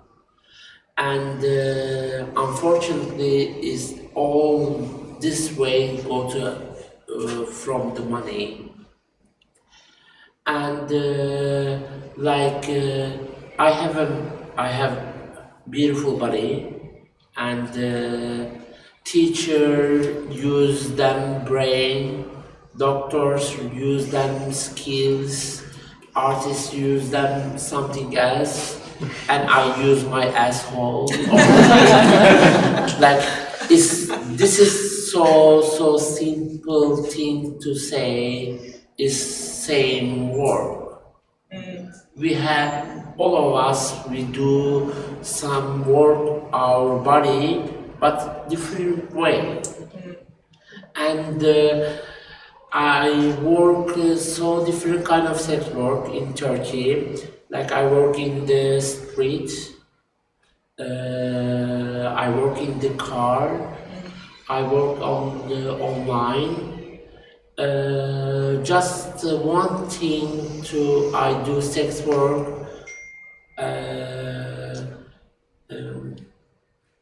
make my day like longer, and I may survive. This is a little bit maybe dramatic, but not actually. Because even you study in Kurdistan or Turkey, like so high school, or like you have so best degrees in the university, unfortunately, if you are trans, you cannot work any fucking where. Any fucking where. and like in Turkey, trans sex worker community, like we call trans mother community, is so important for me, because like they teach you like you cannot work in the cafe, but you can sell yourself for money, for surviving, and this is so important for me. And like I just it's not about the money actually, it's about like like working, like not sex, like working is work, is about surviving, is you have to do something. And what you have on your plate, I have my beautiful fucking body, and I want to sell that. And you will pay that. And like my experience, like why I go to that way, like I can be so. I study like fashion designer in Turkey.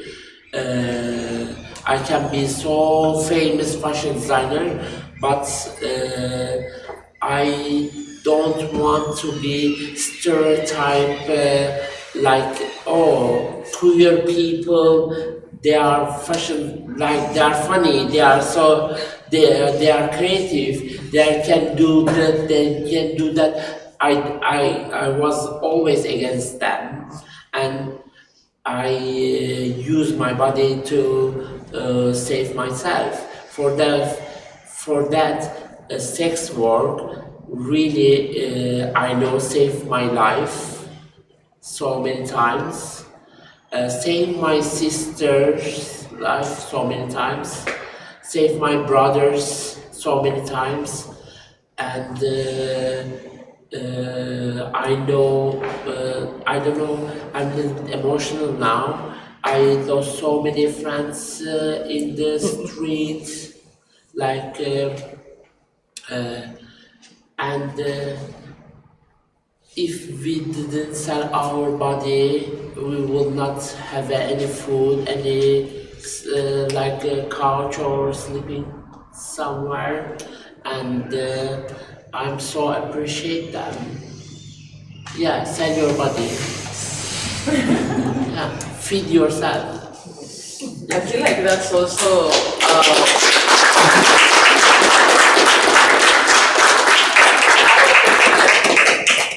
well, I feel like that's, for me at least, and I can recognize that for many of you, like that's where the empowerment comes. Like, I can make a living. And take care of me. I can take care of myself. I can put food on the table. I can pay rent. I feel like that's also like what Ruby was saying. I can recognize what Leo was saying about like, I've never had this much money on my hand.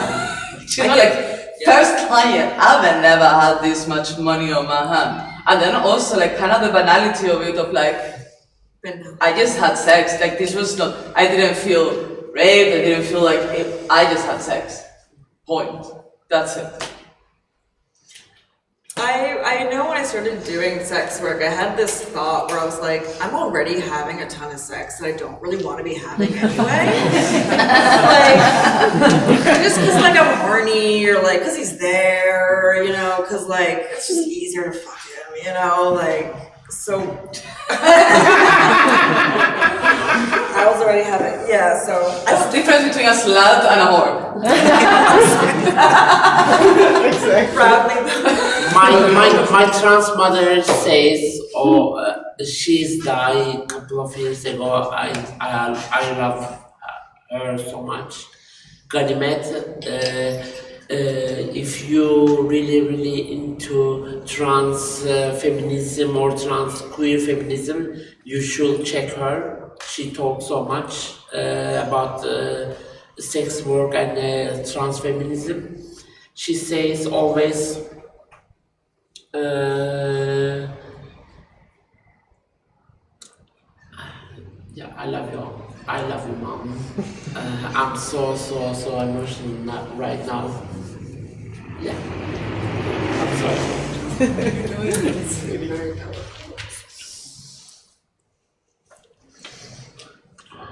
We can take a break if you want. Yeah.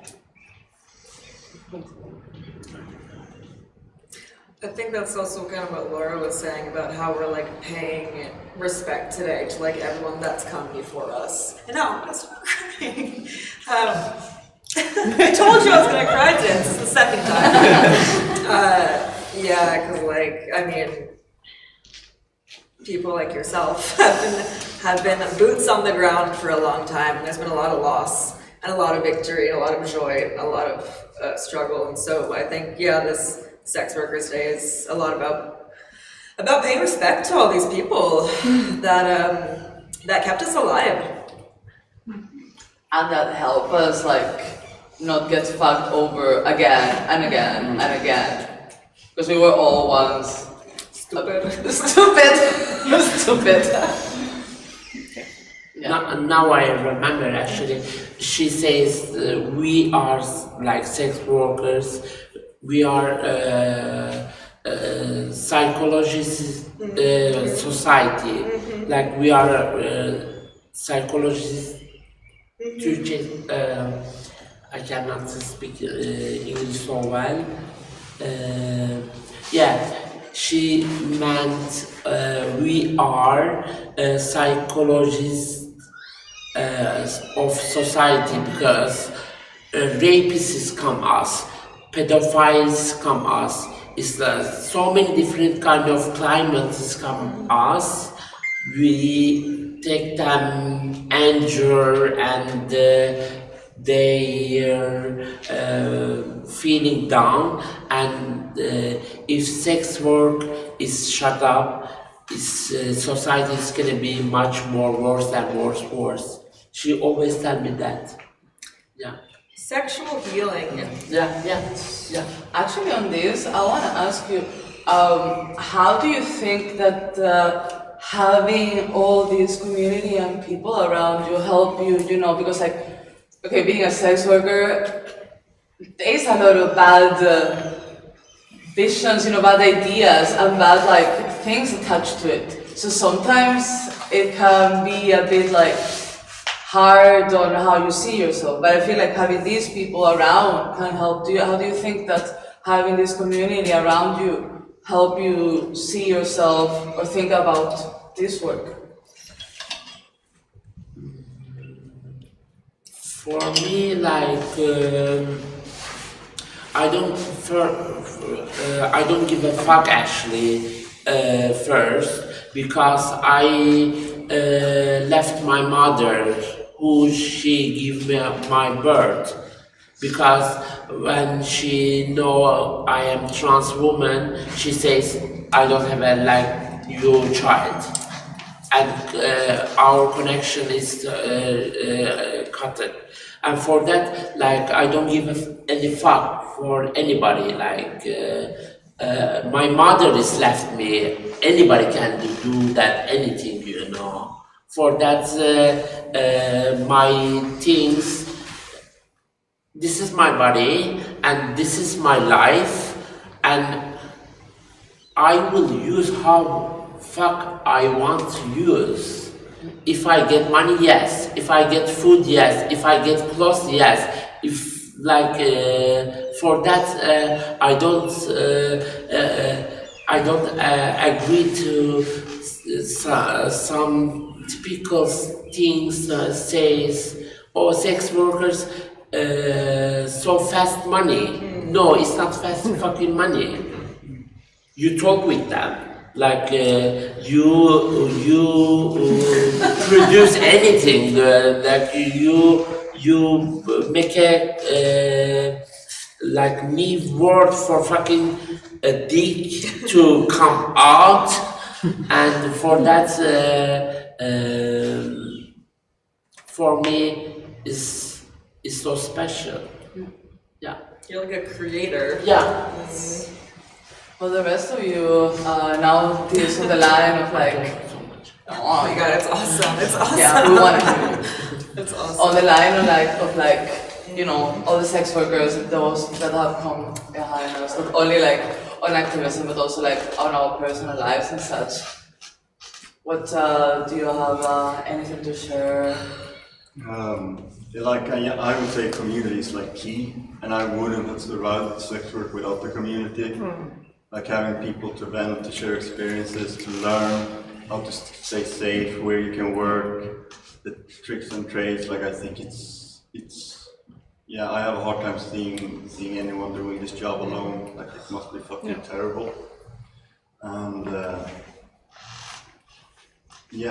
I feel like I've learned a lot from a lot of different sex workers. So I think that's part of paying the respects, like people who didn't know and they had to learn, and then they learn, and you keep passing on the experiences. We look out for each other. Of all the kind of communities I've ever been in, none is quite like a sex worker community. Like the most interesting and diverse communities I've ever been a part of. It's key and it's amazing. Anyone who can jump in? Is it okay? Yeah. The word forgiving comes to mind in the sex work community. I feel like some of us maybe struggle with like having these communities where people get ousted if they behave wrong or say the wrong things. And I think like I have found the sex work community to be forgiving in that way because, you know, like we're all we have. So like casting someone out into the cold does not happen quite so easily, I think. And I'm thinking of one particular woman, Ursa, who worked at the brothel when I started working there, and like, holy shit, what a powerhouse. Like, I swear to God, she was like this skinny, chain smoked cigarettes, and just like told me how to work in ways that were more profitable, more pleasurable, more efficient, whatever it might be. And like, oh my God, she was so cool. She told me this story about like losing a condom inside of her but not knowing, and then like it like she thought she was dying because it was like dangling. See, and this is what we get to talk about in our community, you know, and I think that's also what I was going to say, that the sex work community is invaluable to have someone where you can like talk about having a bad day at work. Because talking about that with non-sex workers becomes like, oh my God, like, are you okay? You know, like, do you need help? How can we have to get you out of this, you know, we have to, and that's not necessarily what you need in that circumstance. So being able to be like, wow, that sucked, like that client smelled, and like, it was a really kiss terrible, and you know, whatever it might be, is really valuable. Yeah, community is really huge for me, especially like as somebody in the position that I'm in, because I'm kind of in a bit of a liminal space. I have my day job, which drives me insane, and I have sex work and my sex worker friends and spaces, and it's definitely a lot of a sanity check, because with like a lot of my friends, whether they be like sex workers or allies or just like communities of like, or for sex workers, I feel like I am with my people and I can actually like open up and talk about things that like with say people at my corporate job who try to be my friends, but I know they're not my friend. It's like, what did you do this weekend? It's like, I can't be like, well, I shot some content on my OnlyFans. Like, what do I talk to them about? Like, oh yeah, the weather's nice. But like, no, like my friends or like other sex workers, we can actually have frank conversations. I feel like there is this degree of like openness and vulnerability that I can have with like other sex workers or allies that I really can't have with people who, I guess to put it one way, are more like traditional, so to speak. We were talking yesterday, we were saying this scale of like never trustworthy to like implicitly. Can you oh yeah. One of my friends said that there's like a scale of like people you really can never trust, and like on the opposite end, people you can almost always trust, and in the never trust category is like cops, but like on the opposite side it's sex workers, and that's pretty much like how it's always been. I feel like with other sex workers, I can just be like open and vulnerable, and I can just like talk about things that I really can't with a lot of other people. We just get it in ways that a lot of people don't.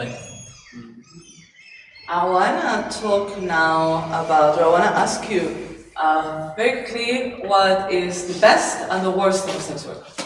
I'm gonna start with you, Bella. Best and worst thing of sex work. Like best things, like I said before, like it saved my life. Like I find myself like when you're a trans woman and I don't know, so many of my trans sisters have gender dysphoria and you don't like your body so much. I have gender dysphoria also. But like when I do sex workers and somebody pay on my body, I said, oh my gosh, these people love my body and he pay for it and he happy for my body. My body is so beautiful. How I cannot like my body, you know? And this was my wow, things when I recognize sex working. And bad things like you don't have a life insurance. Like I get like somebody is like just with gun, like this glass, and I have so bad stories, but I don't want to tell that because sex workers is so smart. We always find a way to get out of the fucking bed, down, you know. I can tell one story. I was meeting one guy in Fridhemsplan in Stockholm. He was like paying me 4,000 kroner and he smoked Tina. I don't know if you know. And I know drugs, what it make people feel. And Tina is make people is intense. And when is Tina finished, he was gets aggressive and like so aggressive. Like I didn't see he has a gun. He was having a gun. He says, "You have to find Tina for me." I said, "Okay." I'm so fucking bad situation now. I cannot call police because I'm a refugee. If I call police, oh, I'm sex worker. Okay, go fuck your country. You deported because refugee people cannot sell sex. This is like another story. And I was like, calm down. I said, yes, baby. We don't have that. This is your money. You can go fix yourself and go to toilet. Just wash your face. I put him in toilet and I grab my stuff and just run away. Like for that, I cannot say bad things. This has a bad things. Of course, we get affected by people, but sex workers always find a way to get out of fucking the darkness. And the frustrating thing is that, as you said, we have no life insurance. Like, we cannot like just call somebody to help us or anything like that in this situation. Yeah, and you are your body, your life insurance. Your sister, your life insurance. When I go to, brave. When I go to somebody else, I just send the address. Oh, I am here now. If you don't hear anything 1 hour from me, please call police. And we have our tricks and way. Yeah. We keep each other safe. Yeah. And this is should government do that. They're helping us. Yeah. do you want to continue, Ruby, on what is the best and the worst for you? Yeah, it's such a big question. Like if we skip like the obvious thing like money is the best part. But like beyond that, I think it's honest. Fuck, it's a hard question. You can say money also. I feel like it's the most honest. Yeah, but it's such a boring answer, I feel like. I think a big part is probably the people you meet. Like honestly, being a sex worker, I think it opens up your eyes in new ways to a lot of things. And it makes you grow as you meet so many different people in this job. Like you meet terrible people, you meet amazing people, you meet people who give you like a big impact. So, I don't know, maybe the people you meet in this job might be the best thing. But it's also somehow maybe the worst thing. Aside from this not being work, that's the worst part of course, that we're not recognized as work. But yeah, the people might be the best and the worst thing about this. So yeah, met some amazing people, met some people I'd rather like toss off a cliff. Yeah, overall I think it's like two sides of the same coin kind of thing. Yeah, I kind of feel similarly, like probably for me one of the best things I think sex work in a lot of ways is very life affirming, not just for myself, but for a lot of the clients that I work with, because a lot of the sex work that I do is like customs for people and being able to just chat with people and get to know people on a very deep level and being able to perform in certain ways. It's just, there's a beauty to it and there's an art to it that I really like, and it is, yeah, like I just find it very beautiful. There's just a beauty to sex work that's I've always really enjoyed. And the worst part about it is not really, at least in my opinion, anything to do with the work itself. Like there are difficult aspects of it, there are difficult people, but it's more how society sees us and how sex work isn't really seen by many people and by much of society as a legitimate form of labor, and that's something that bothers me, and yeah, that's always been the hardest part for me is like, I mean, how to get over that, like basically how to fight that, because I mean, it is work, but for people like me and for a lot of other people, it's more than just work too.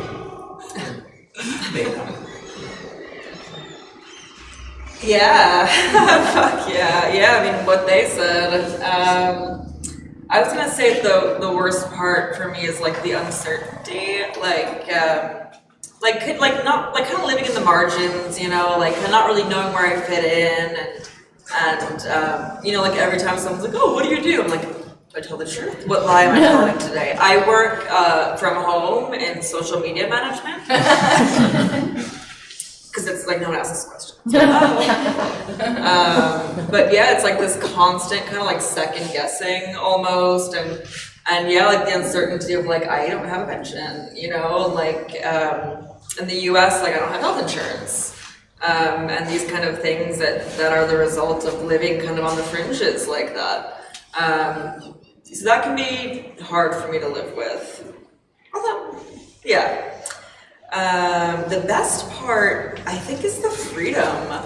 Like, I feel free in a way that I don't think I am capable of feeling otherwise. Like, I've had to, like, process and cast off a whole bunch of different, like, shame and the weight of other people's opinions, you know, and all of these different processes I've had to go through. And that the mental freedom from that is very nice, but also like the actual freedom in my life, you know, like saying like I can work when I want to, and I don't work when I don't want to. Well, usually. I saw a tweet one time that was like, whores are just sleepy girls who figured out how to not set an alarm clock. Yeah, I don't ever do that. I'm never waking up. I don't do no. I always joke that I got into sex work because it was the only job where I would not get fired if I got late. we were we're going to a protest in New York, and like everyone's supposed to be there at 9 o'clock, but we're fucking whores, you know? It was like 10:15 and we're all like rolling up. It's early 9 in the morning? It's night. Yeah, so that freedom and like, yeah, the freedom to take care of my health in that way, the ways that I need to. Yeah, the freedom is pretty great. For those of you that have worked in different countries, I would like you to tell me, I'm going to start with you, Leo, like what's the difference between working in like the US versus Sweden versus all the, can you like circle back to all the countries you work in? Yeah, Canada sucked. Just because I made no money. Montreal's a shitty city for me, at least. That was like the brokest no, not the brokest I've ever been, but that was like the point where like I was crossing my own boundaries because I needed the money, you know. So I was like doing things like having sex without a condom or whatever it might be. I made rent and I got gonorrhea, but you know that's just a shot in the ass and you're good to go. I mean, New York is great because it's an enormous city and you can charge a lot of money compared to, you know, brothel work in Australia or Sweden. And then there was also that sense, like I said, of like, you're not being hunted in the US the way that you kind of are here. And you also have the ability to screen your clients. Like, you can ask them for maybe like a picture of their ID or you can ask them for like their LinkedIn page. So you have real world information in case something were to go wrong or, you know, so you can look them up. And you can't do that in this country because with the asymmetric criminalization, the clients bearing the burden of being criminalized, they're not willing to play ball in that way. They're not willing to be vulnerable in that way, which I get it, but it sucks, you know? And like we have a colleague who can't work in her hometown anymore because like she was raided, and so she drives into the woods and meets random dudes in their cars in the woods because like that's what she can do now. That blows, dude. Like that sucks. You don't know what you're walking into, you know, and you have no information about this person. You know, like we were saying when we texted our friends, like I'm at this address and I'll be done at 9. If you don't hear from me by 9:30, call hotel reception. Or whatever it might be, and like, yeah, you totally lose that security. And it's so different between like cis woman or trans woman also. Like in Turkey, like there is so many transphobic people. They are killer actually. They are going to after trans women, like and they took them and they killed them. Like for no reason. Oh, I look. It's so beautiful woman, but it's a man. For that I kill her, and this is like for risky in Turkey. But Turkey has a so different kind of sex work options. Like you can work on the street. And you can work on the online, or you can work on the like house, and like all of them is like all I don't know cis sex workers world so much. I much more know queer or like trans sex workers life more, and. We all over in Turkey we make our rules. We make our like safety language or safety tricks, and for that like when you say it's like you jump in, you can ask for ID or something. In Turkey, you cannot do that at all. Like in Sweden, I think so it's much more easy for, I don't want some maybe it's racist, but it's not. It's with Swedish people, it's much more like easy for me. Swedish like, clients.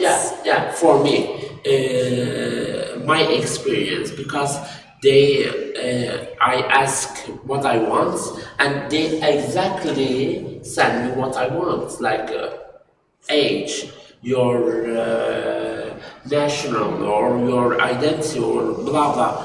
But so like I have like some different around Swedish people is scared from sex workers. I think so. They are scared. They are horny. They want to buy really sex, but they are scared because everybody loves government system daddy government. But in reality, come on, you just fuck me or I fuck you, you know? This is so basic. In Turkey, it's not like that. Like, if he pay you, you have to serve him exactly for money. I was having like some Swedish client, like he was like so pleased. I said, like you are so vanilla, like I cannot do that. Don't please me, please. Can I touch you? Can I finger your ass? Can I lick? Just do it. This is my experience. Everybody can have different experience, and I respect that. This is just I talk all my experience. I don't want anybody get like a general perspective for Swedish or like Sweden sex workers. The Swedish lads, I know I already spoke, but I feel like there's like a shame, you know, like these Swedish men are like, they're so like brainwashed into thinking what they're doing is so horribly wrong and so, you know, transgressive and a crime against society and against feminism. It's like that post-nut clarity can hit, you know, like, or this like story, like, what have I done, you know, like I raped you and like that's good though, because then they get out fast. I was just saying about that one time, the post-nut clarity, where the guy was like, I'll pay you extra to leave immediately.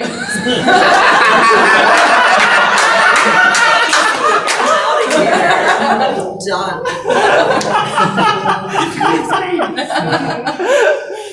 I guess on a general note, I want to ask you all, like, what is your experience of working under the Swedish legislation and all of that, working in Sweden? Can we kind of start with that? My experience has been. Can someone else talk? Yes.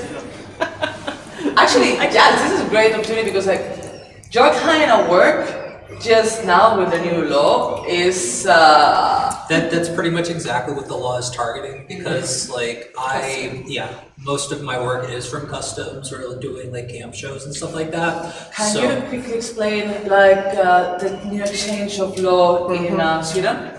Like what the law is. So if I remember correctly, they are expanding the sex purchase law to make it so clients are going to be criminalized if they purchase online-based sexual services from other sex workers. So stuff like, say, customs on OnlyFans, if you purchase those, that is criminalized. If you, say, tip a live show, then that's criminalized.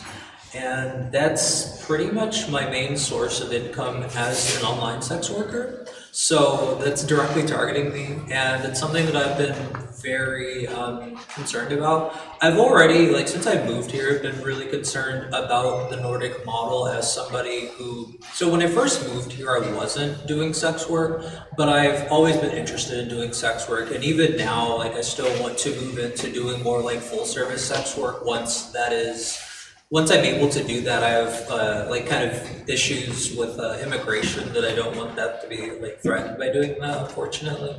But even still, it's it's concerning because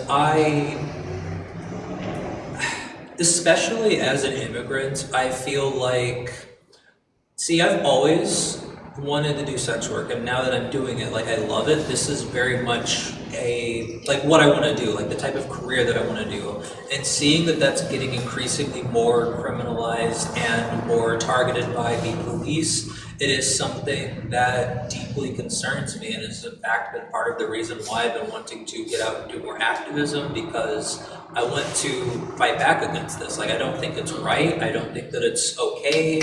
I think that it is, like, it needs to be stopped. Like, people are going way too far. Like, we are not only just people, but we, in a lot of cases, are people who are passionate about this kind of work, who enjoy what we're doing. We shouldn't be forced to conform to the traditional structures of work and of labor just because that's seen as the more normal, quote unquote, thing to do. Like, no, yeah, exactly. Like, I am a sex worker. I want to do sex work. Sorry, Eric. I have, yeah.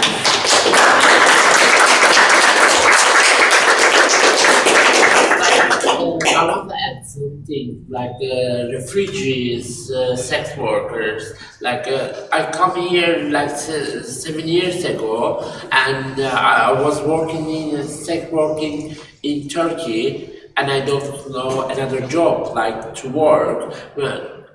When I come here, like migration give me house, like apartments, and they pay my bills, like for electricity or warm water or water, and they pay me 2,000 kron for months. You have to survive for 2,000 kroner, buy your food, buy your shampoo, buy your makeup, buy your clothes for 2,000 kroner. And nobody can survive 1 month for 2,000 kroner, even by just daily food. For that, like a man, somebody started sex work before and like saved my life again and again and again and again. For that, like for me, it's like for refugees people, they want to isolate them and don't give them war, don't give them any like a society, like a place, and what they will, how they will survive. Like, I'm looking for like another perspective of sex working. My perspective is surviving, because all of us, we are surviving in this fucking shitty world some way, and I choose this way. Yeah, you know, I had that moment where like my mom called me up while I was at the brothel, and I was like, "What are you doing, honey?" And I was like, I can't be bothered, you know. So I was like, okay, I'm at work, I'm working in a brothel, and she cried, you know. She was like, I wish you didn't have to do this, like, I wish I could take care of you more. And I was like, as long as I have to work, like, this is what I'm gonna pick, because I get to spend, it's like, the, you know, the effort to money ratio is pretty good, which is also why I can't hack online work. Like, it's so much more work. I just like suck a dick and like get out, you know, like, for sure. Yeah, fuck, I was gonna say, what was the question? The question is basically, how does the Swedish model affect your work? Oh, right, that's what I was gonna say, because you were saying like this is the work that you want to be doing. And like, I would happily quit sex work like tomorrow if all my needs were cared for, you know, like easy breezy, no, not a question. And so I live in this country where we've had this like Nordic model for what, 25 years. And the whole idea is that it comes with like exit services, you know, like resources, these like resources, you know, like to help the prostituted women, you know, escape the clutches of the torskan. But like that, like that doesn't, like, no one's help, there's no help for me. Like there's nothing for me, and I wouldn't even like want to ask, because then they know, you know. And then, also because like I feel like the only exit programs in Sweden are run by an evangelical organization, and that's usually like a lot of what happens with like exit programs all around the world. Like in Ireland, they also had this, like the Magdalene Laundries, I think it was. So it's a lot of that, like a lot of exit programs. They're like, here's a minimum wage job. Good luck. Exactly, like it's not like I could have done that myself. There's a reason why you cannot do or you're not doing those minimum wage jobs. No, precis. Yeah, no, I would happily. I mean, I don't want to work full stop. Like, if I didn't have to work at all, it's better. But and so like for now, sex work is like a pretty minimal amount of work, so I can pay my rent, basically. Which is also why I miss brothel work, because like we were saying with the fucking emails and like ads and like no, I just want to show up. Do you have anything to add, Ruby, about how the Swedish model affect the way you work and your life? Like you have to kind of navigate the system, so you're always in constant stress and constant anxiety. I feel like, especially like if you, let's say you go on tour to a city, then you have to rent a place there, and then you always have to worry, okay, maybe a client calls the cops on you, and then you get evicted, and now you're denied like access to Airbnb, and you can't work in other cities anymore. So I think the way the Swedish system affects me personally is this constant stress and anxiety, and also because I can't take sick leave, I can't take vacation days, everything has to be paid by me. So I think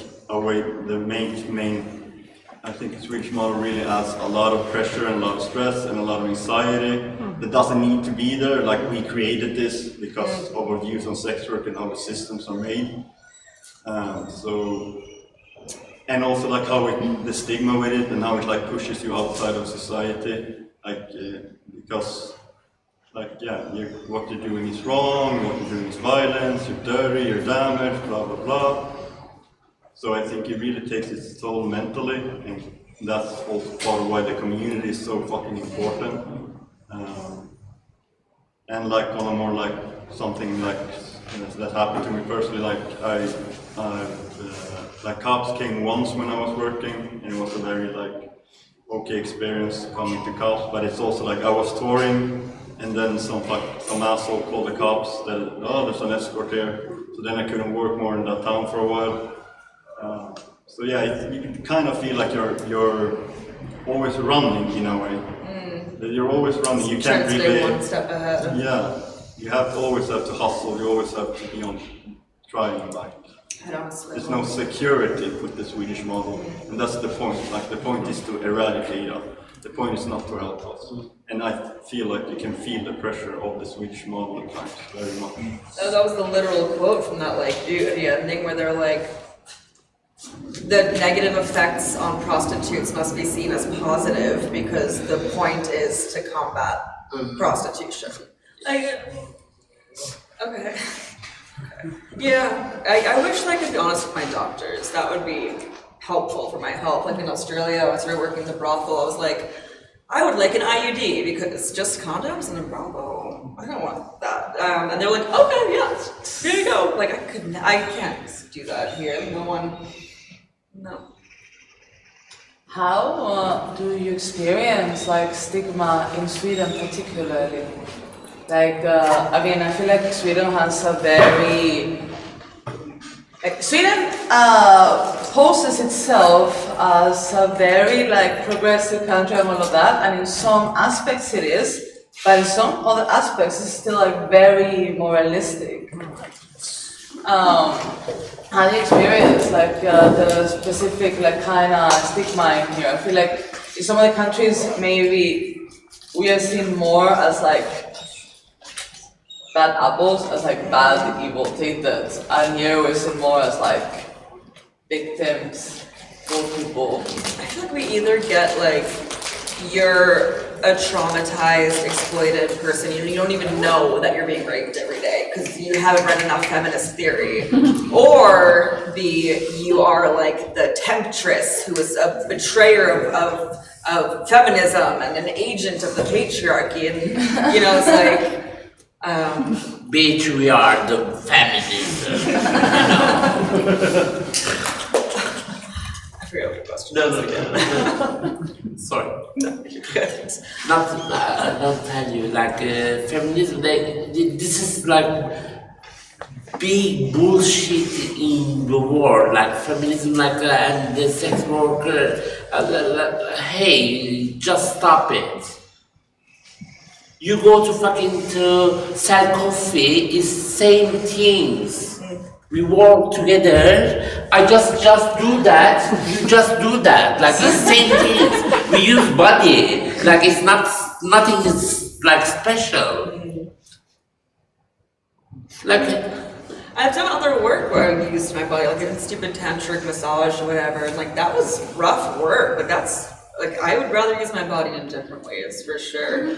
But I've lost friends in Sweden in like a unique way that I haven't experienced in the US or otherwise. Like one of my mom's best friend's daughters. We grew up together, you know.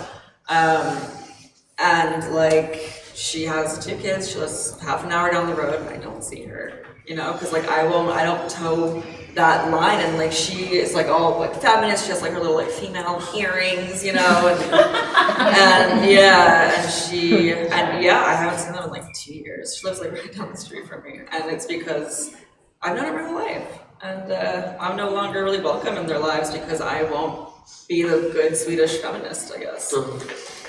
Yeah, I think that part of the stigma is so like palpable, and I feel like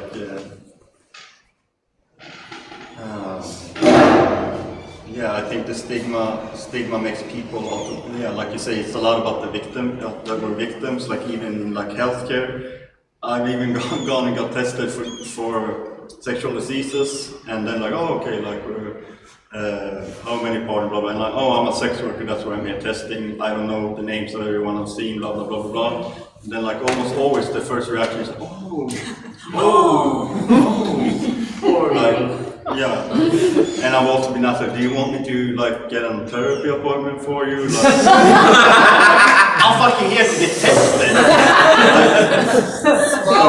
So the stigma is very like all the levels of society, I feel like. I'm sorry for you. Yeah. I just remembered something funny, talking about the stigma. Yeah. I know we have to wrap up. I was at a Halloween party, and this guy was like, oh, what do you do for work? And I was like, whatever, I'm a sex worker. And he was like, oh, I thought you said sex worker. I was like, yeah, no, I did. And he was like, oh, I thought you meant like sex for money. And then he immediately goes, you know, in Sweden there are opportunities. You can go to school, there are options for you. Like, I did that, babe. That was he was wearing lederhosen because it was Halloween. Oh no. I love that. And he worked in a factory. I was like, bro, there are options for you. You can go to school, yeah. Amen. Now we're gonna wrap up. Is there anything that any of you wanna add to the conversation that you wanna mention in particular or anything? I'm so happy to be here to share some really story, bottom of my heart with you, and I don't care what he think. Sex work is work, like, and it's my body and it's my choice. I can do any fucking things with this body. I don't care.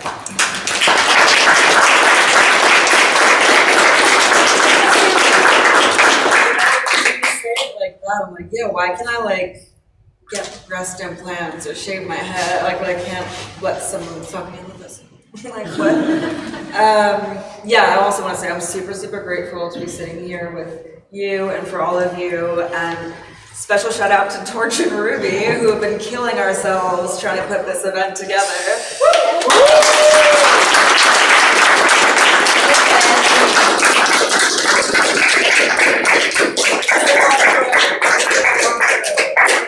So yeah, I'm super grateful, and great insights. Y'all are smart people, because we have to be. Yeah, I just want to say, like, there is, I mean, I think we're all in agreement when I say there's no shame in being a sex worker, and if anything, I feel more ashamed saying like, oh, I have a corporate job. Really, I'm about being a sex worker. But I mean, yeah, I love what I do. I really love this. Like, not everyone dreams of labor, and I understand that, but like, I love doing sex work, and I want to keep doing it. So.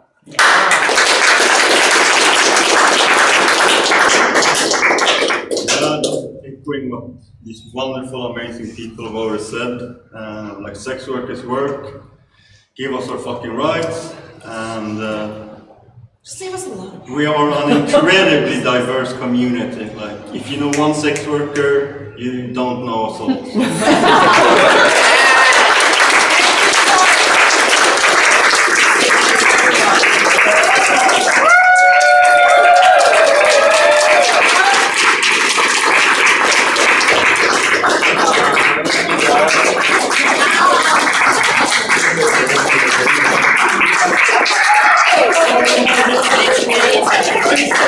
Yes, actually, I would like to open out for questions now. If any of you has a question, please raise your hand. Really? Well, this isn't like specifically to you as individuals, but like more maybe to like Red Umbrella as an organization.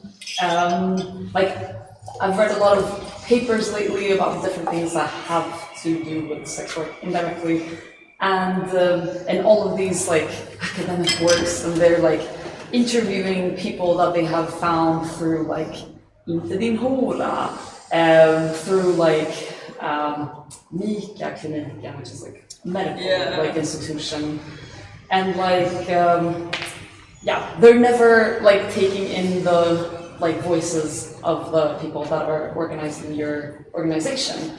And like, what are the opportunities for Red Umbrella to actually like position themselves, like position yourselves in the way where like you will actually be the ones that get the question when they want to hear the voice of the sex workers community?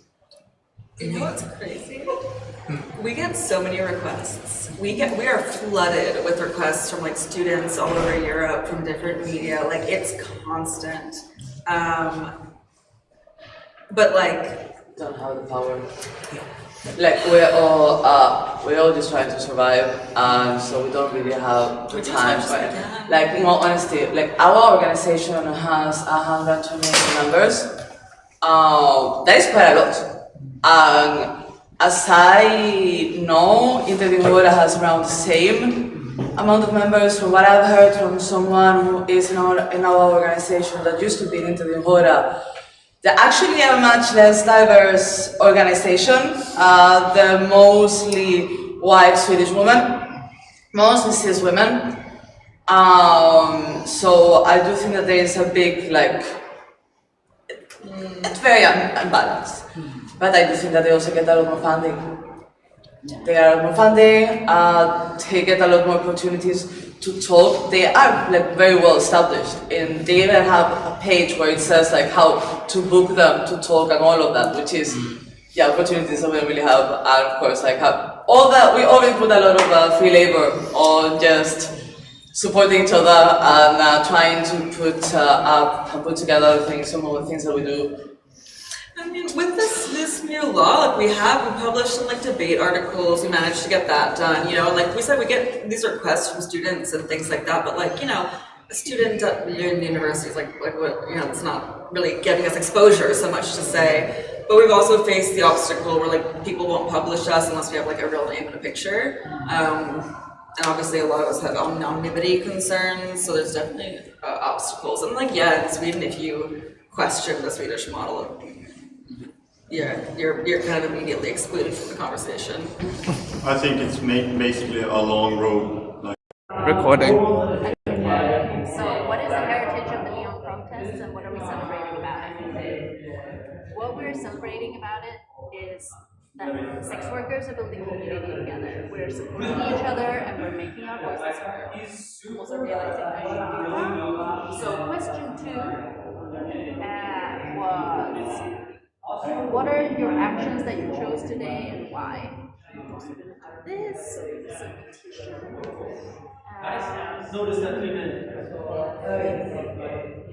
So here in Sweden we're doing 2 events actually to celebrate this 50th anniversary.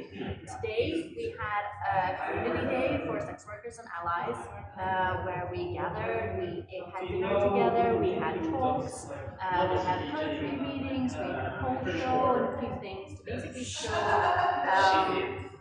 the support, especially in this criminalization of sex work that we're seeing in Sweden today. So we want to have a community day to basically come together and feel the community that we have. The second event that we're doing is in 2 days. There we're having a film screening where we're screening 3 different movies to show sex work from different perspectives. In Sweden there's a darker perspective, there's a very main narrative, and anything else is not really talked about. So showing the diversity of views is something that we feel is super important in Sweden today. Question 3 is, what are the major challenges nowadays that sex workers have to face in your country? So what are the problem issues? The problem issues in Sweden is a long list. But the major challenges in Sweden right now is that there's an increasing criminalization of sex work. Parliament literally voted through a new law just the other week that expands the current Sex Workers Act to not just be for in real life kind of situations, but also for buying digital sexual acts. So it basically means that if you pay someone to do a sexual act on a live show, that counts as buying sex, or if you buy a video of someone doing a sex act, that counts as buying sex. So criminalization of what counts as buying sex has basically covered digital services as well. This also means that the laws against procurement and skipping are also expanded to also cover those digital work. So what we're seeing is obviously both an increasing criminalization of sex work, but also an increasing criminalization of collaborators of online. So anyone who would record that kind of sexual content that is sold as a video is going to be prosecuted for skipping. So that's partner sex collaborators, and that is obviously a major risk and a major concern for all of us living online. Point 4. Question 4. What are the present day demands of sex work in your country and what do you want to achieve? So in Sweden, the main demands are obviously that we want to reduce criminalization. We obviously want complete decriminalization of our customers, but also third parties that we collaborate with voluntarily. The criminalization of that just makes our work and our lives so much harder. As a very specific issue, obviously, this is a new law that was voted through. We obviously want that repealed as quickly as possible. With Sweden as a country where labor rights are really strong, why should those labor rights not cover sex workers? I mean, that's just insane, and it's something we really want. Question 5. What made you start being involved and what keeps you running? The simple answer to that is community, and community. That's why I got involved, and it's how I keep going. I think it's how most of us keep going. We get so much support from each other, and we provide so much support from each other. It's a community that makes us do this and makes it worthwhile. And it's a community, sex work community that supports us in all that we do. Question 6. Could you briefly describe the history of sex workers movement in your country? So, the sex workers movement in Sweden also started in the 70s actually. Lyon, who was active all through from the 70s up until her death a few years ago, she started an organization that was called the Sexual Front. It was only a few people at the time, but basically they were working for covering sex workers and organizing sex workers. That then turned into the Rose Alliance that was alive for many years. The organizations have kind of gone through a few different iterations since then, including Reframing. And then now we have Red Umbrella Sweden that's been running for 6 years now, I think. So we've gone from kind of just a few workers organizing to now we're over 100. We have a very diverse community in our current organizing. We are both obviously Swedish workers, but also many of my community members. We also have diverse team in our community. The situation in Sweden for organizing is that any sex work organizing that doesn't support the Nordic model or the Swedish model has no chance of getting any kind of public funding or NGO funding. This is just not acceptable whatsoever. So obviously all the kind of organizing we do is based entirely voluntarily. It's based basically with money, and that makes organizing tough, but it also means very, very much.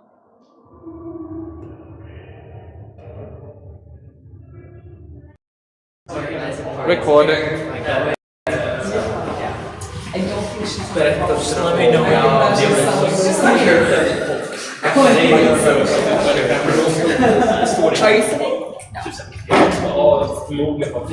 Could you keep an eye on that camera in case it shouldn't? It's fully charged, but I don't trust it. It's already acted up twice.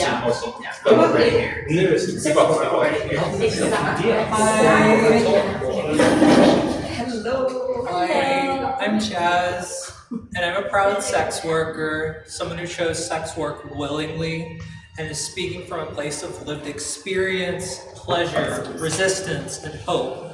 Someone who's lived under the weight of shame and has broken free from it. So I, like many others, chose sex work and enjoy it, because to me, sex work is freedom.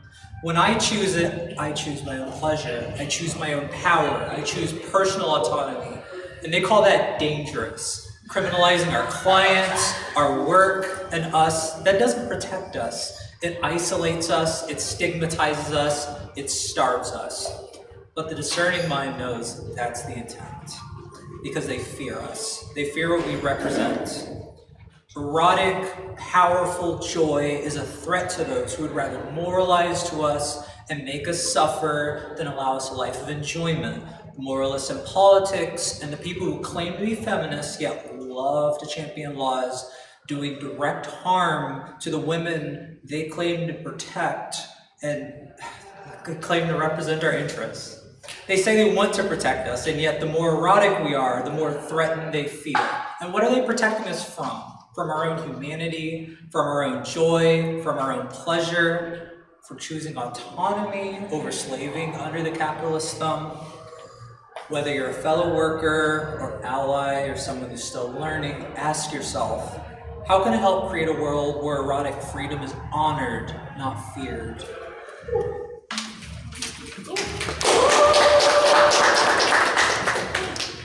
We must never forget that pleasure and the erotic are keys to the human experience. This is why the moralists want to police us and our clients so hard. A life of pleasure rather than of suffering terrifies those in power to their core.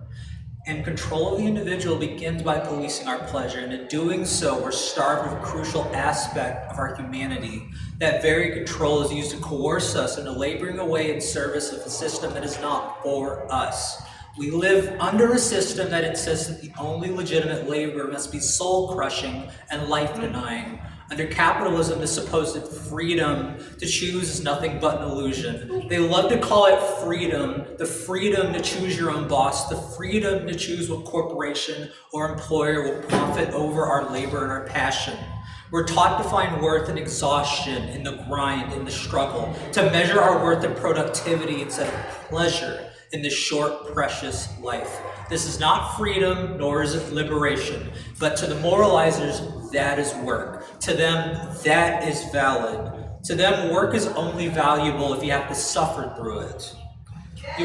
You want to know what real freedom looks like, what real consent looks like? It looks like people just like me and many others choosing sex work, choosing work on our terms and loving every minute of it. But this goes deeper than economics. It's about the kind of life that we're allowed to live.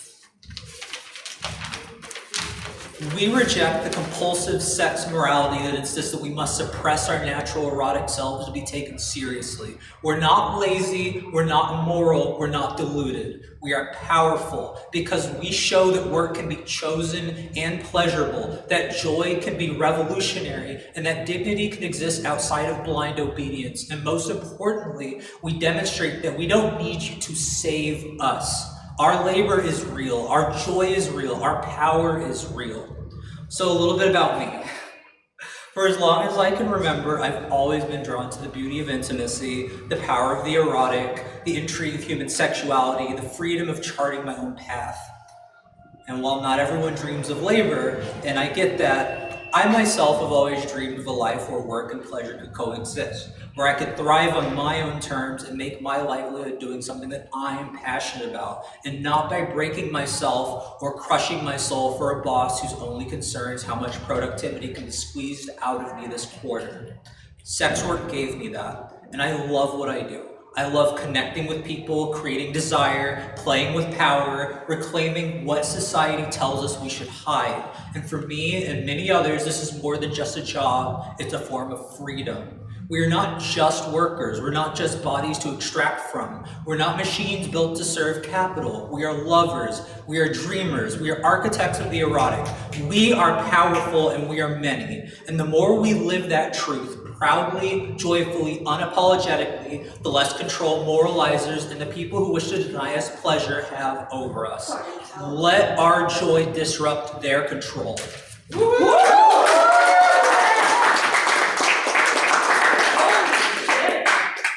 We build a world not just in the streets, but in bedrooms, in chat rooms, in conversations with our clients, with our friends, with our colleagues.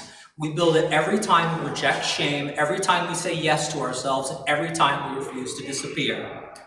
So, to close, sex work isn't just labor. It's a reclamation of power, of our human nature. It's a refusal to be ashamed, a refusal to be owned, a refusal to be silent. It's also a blueprint for how we can live in a world where pleasure is a right, not a shortcoming or a moral weakness or a sin, where intimacy can be chosen, shared, and celebrated, where we value joy over obedience and play over productivity, where we have freedom and autonomy to celebrate our bodies, where our bodies are no longer battlegrounds in a war between labor and capital, no longer tools to be exploited for the profit of the few. Sex work gave me that, and I love what I do. I love connecting with people, creating desire, playing with power, reclaiming what society tells us we should hide.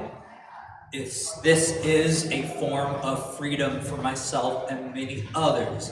They cannot erase our erotic selves. They cannot shame us into silence. Pleasure is not a failing. It is sacred, it is political, it is revolutionary. I am a sex worker. I am not your tragedy, I am not your secret, I am not your shame. I am your future. The revolution is also your future, and the revolution will not be moralized. The revolution will not be sanitized. The revolution will be sexy, and it will be hedonistic. It will be joyful. The revolution is already here, and it's hot as hell.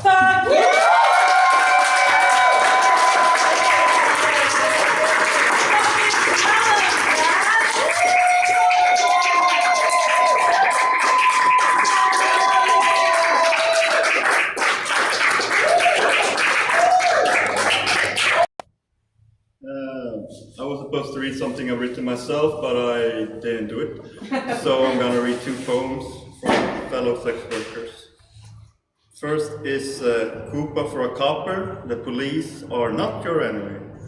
On my travels, I had a visit from a cop. In a country where they have the Nordic model, aka the Swedish model, aka client criminalization, aka equality model, aka the end-man model, whatever you want to call it. In a country where I knew my rights, where selling sex is not illegal, yet the cop came and pretended to be a client. He was alone. Why is he alone in my flat? He asked if I was alone. He looked at me from head to toe and said, "Where are you from? Where are you from? Are you being trafficked? I know you are from Africa. Your profile says so. Your job is dangerous, you know." Myself a prostitute, an escort. Sometimes he called me a prostitute, an escort. Or whatever you want to call yourself, he said. And I didn't like that. He said he saw my profile, my photos. I was disgusted to think that he saw me naked when he looked at me, from head to toe again. What he was seeing then? My body, naked. Maybe he wants to fuck me. Why is he alone in this flat with me? Maybe I should proposition him. Because after all, a client is a client, and I still need to pay my rent. And he's alone, here, with me. Why? He drank some tea, I made him some fucking tea. Why? Maybe it's gonna be nicer, I thought. He said, your job is dangerous, you know. People like you get killed every day. Thank you, I said, as if it was news to me. He said the police is not your enemy. He said the police is here to keep you safe. He said his colleagues downstairs arrested my client. How is that meant to make me safer? And he did not like that. Wait, if his colleagues are downstairs, then why is he alone with me? He's hot. Maybe I could fuck him. Then he would leave me alone, and I would make the money he's taking away from me being here, wasting my time, drinking his fucking tea. He listed all the recent assaults that had happened on sex workers recently. In that country, please stop, I said. He said, no, you need to hear this. Your job is dangerous, he said. The later you work, the more dangerous it gets. What if someone comes in with a knife and rapes you? Then will you call us? The police are not your enemy, he said. I want you to feel safe with me. I said you being here right now is what scares me. He said he understood, but I shouldn't be scared, because the police are not my enemy. Right, he said my client confessed. I asked who saw him come in. I said, did the neighbors see you? Don't worry, he said, we are very discreet. Look, I'm wearing civilian clothes, he said, while I could see his fucking bulletproof vest. He said, I need to ask you some questions. I said, what if I don't answer? He said, that's fine. You don't have to answer because you are not a criminal, but a victim. He said, it is true that the man who was here paid for sex. I thought, well, actually, he paid for me to jump on him. Lol. I said, no comment. He said, it is true that he gave you XX amount of money for sex. I said, no comment. He said, is it true that you're a prostitute? I said, no comment. He said, is it true that you don't want to answer my questions? I said, no comment.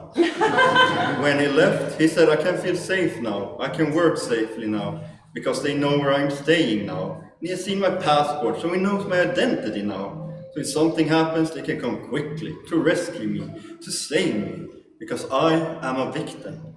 Because this was just a welfare check. I seem to love my job, he said. He is wrong. I don't love my job. I don't hate it either. I hate him. He didn't even finish his fucking tea and left the cup on the table when he left. When he left, he tried to hug me. What the fuck, I thought. When he left, I was relieved. I was scared.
ciao, bella ciao, ciao, ciao. Capo in piedi, col suo bastone, e noi tutti a lavorare. Il capo in piedi, col suo bastone, e noi tutti a lavorare.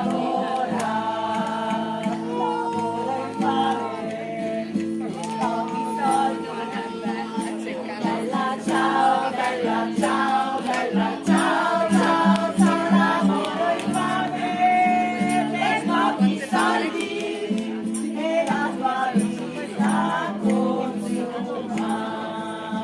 Lavoro in fame, per pochi soldi e la tua vita consuma. Avrai giorno tutte quante. Bella ciao, bella ciao, bella ciao, ciao. Ma verrà il giorno che tutte quante lavoreremo in libertà. Ma verrà il giorno che tutte quante lavoreremo in libertà.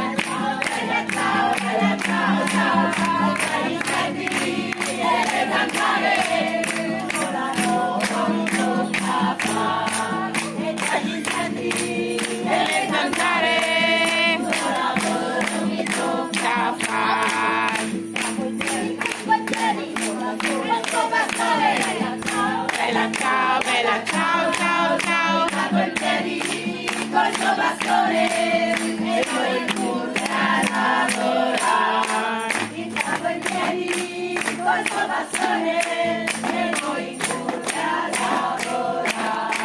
Lavoro in fame, per pochi soldi. Ciao, bella ciao, bella ciao, ciao, ciao. Lavoro in fame, per pochi soldi e la tua vita consuma. Lavoro in fame, per pochi soldi e la tua vita consuma.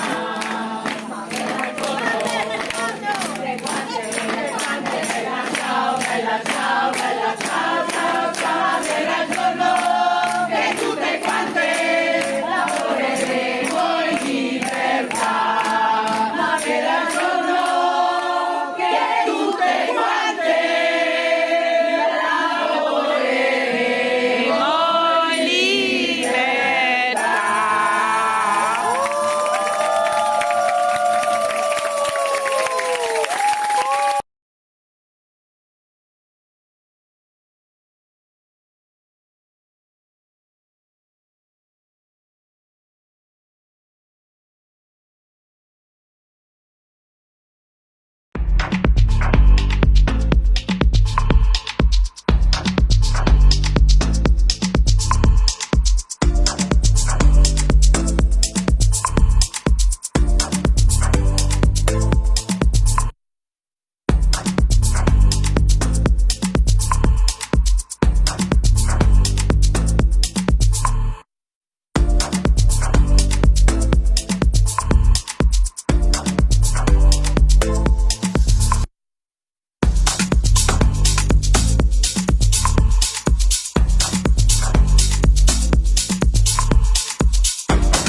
se le vogliamo dare. Così le No, ma perché io ho esaurito l'ispirazione comunque, mi aiuta perché sto per scrivere Sex Workers Worker. Se non mi fermate andrà così, quindi ok.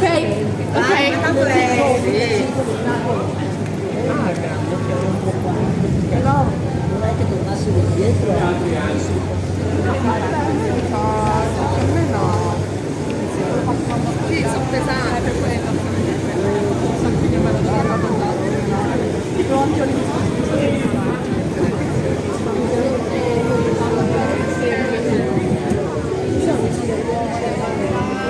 Lui non so come trovare scandalo davanti alla chiesa.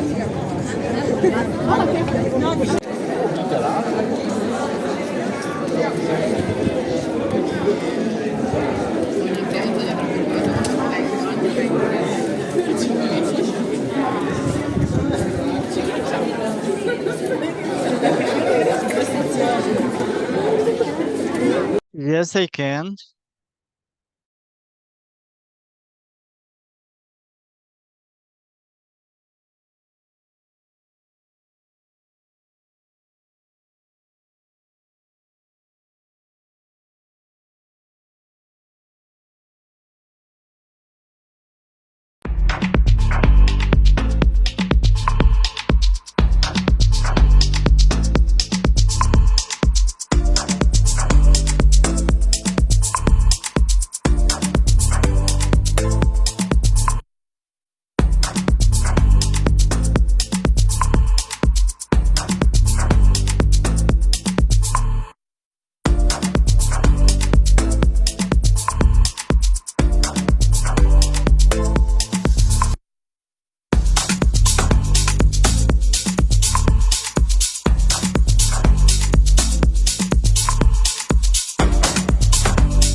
Hello, everyone. My name is Petro Polyantsov. I'm a worker of HPLGBT, director of for development of HPLGBT. And let me introduce Igor Medved, who is a director of HPLGBT. Igor, welcome. Hello to all.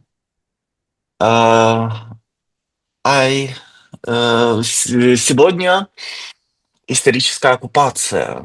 Сегодня день, который воодушевил нас всех здесь и до сегодняшних дней озвучивать голос секс-работников. И мы сделали это в этом году уникальным способом. Today is a historic day for sex workers, and we are happy to present our activities. Мне продолжать?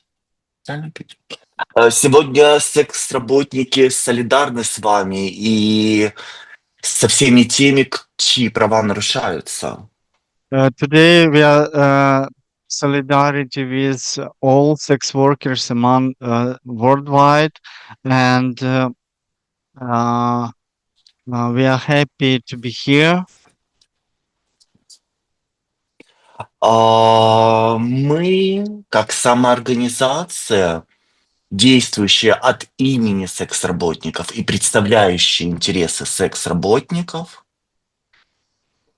готовы поделиться результатами, готовы поделиться тем, что мы достигли на сегодняшний день в этих непростых условиях, как война в Украине. We are ready to present our activities despite the war in Ukraine and all problems that arose because of war. Next slide.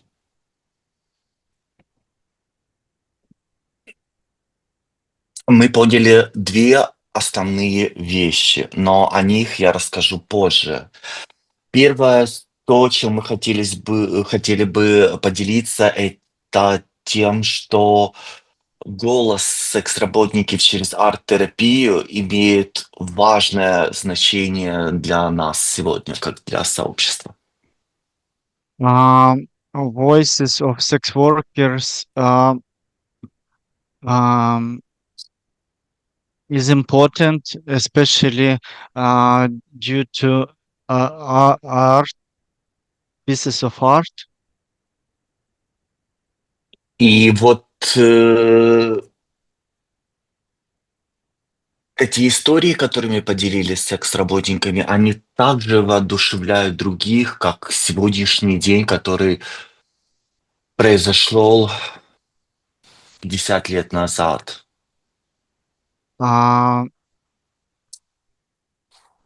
Stories of trans sex workers are very important, and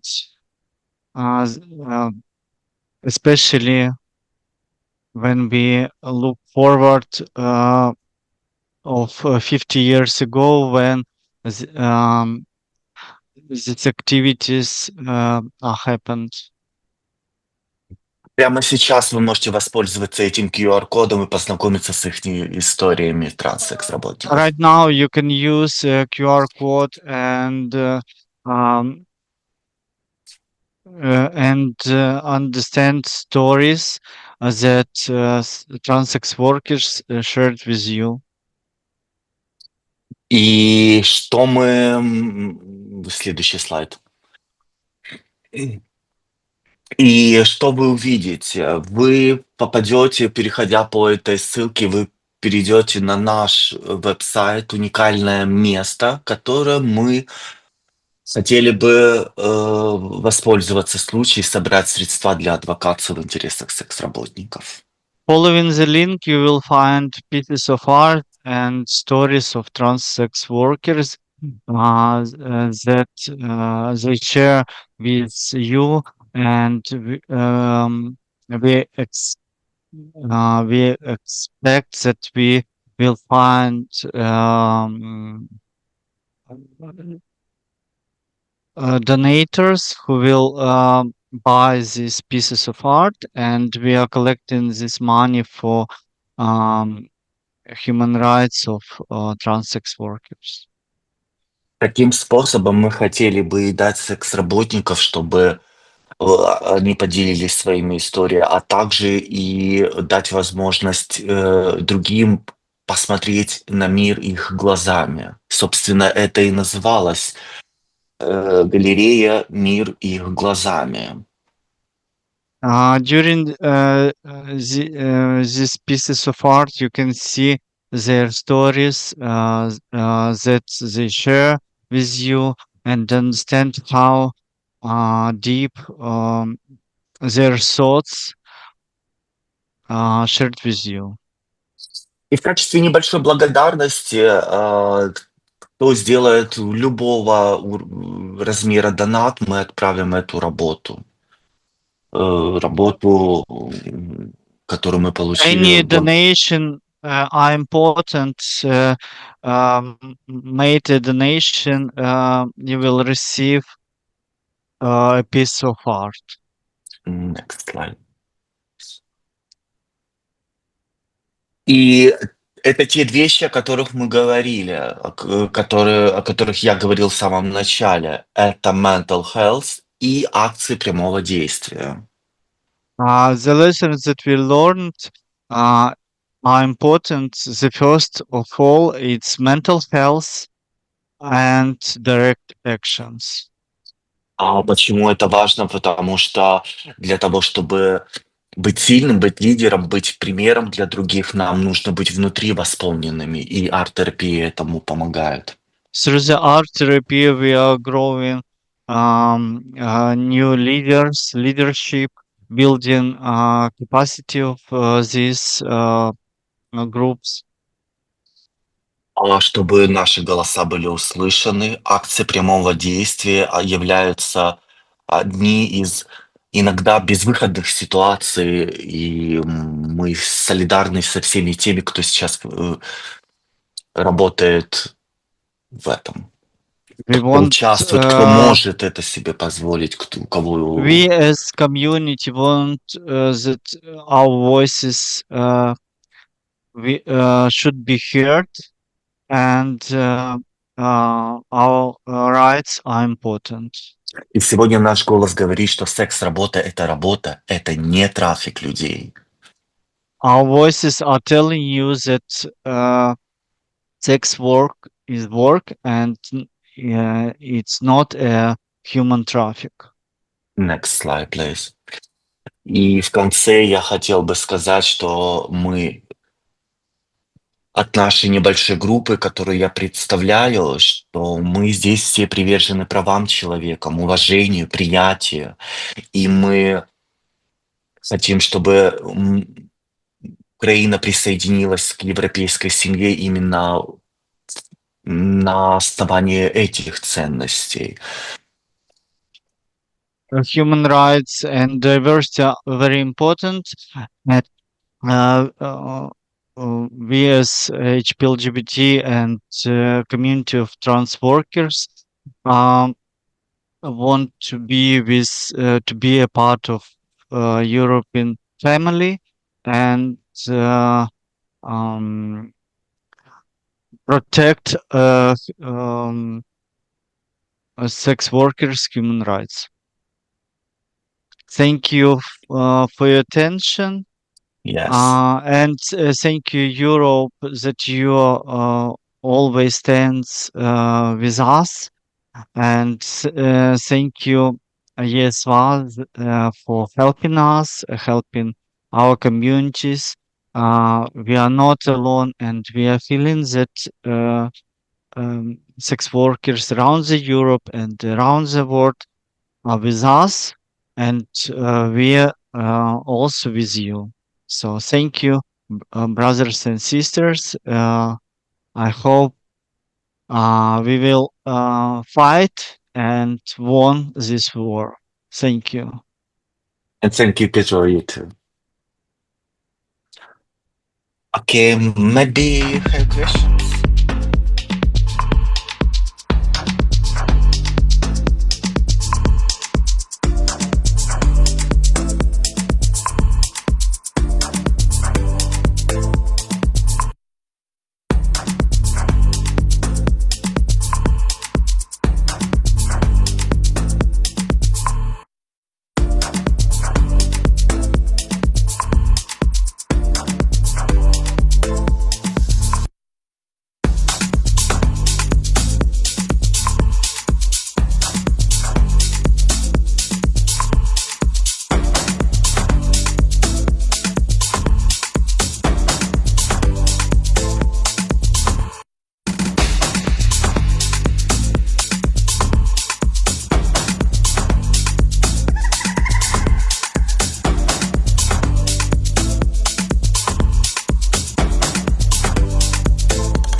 le parole, con la musica e vi proponiamo un bellissimo brano veramente bello reso noto da Milva nel 1965.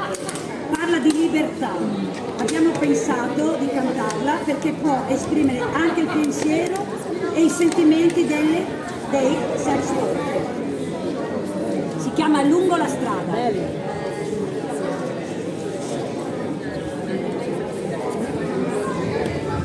Calle,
calle,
down.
Il vento forte che precede la tempesta. Il vento forte che precede la tempesta. El viento fuerte que precede la tempestad.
Yes, thank you very much. Thank you very much. So happy to be here today.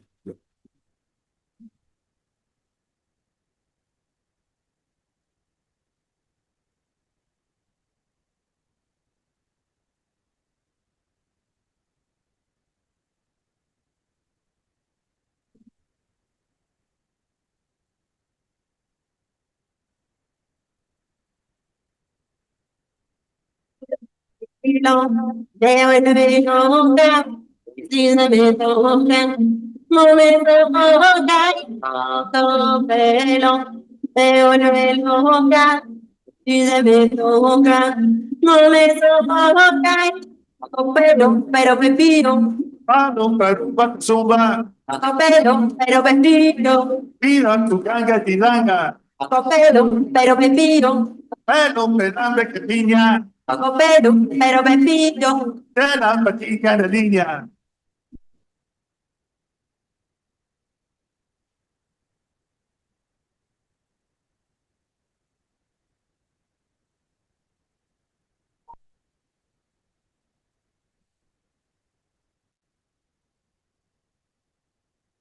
pelo, me vuelve loca, y se me toca, no me sofoca, como pelo, me vuelve loca, y se me toca, no me sofoca, pero pepillo, Palo, pero me cazumba.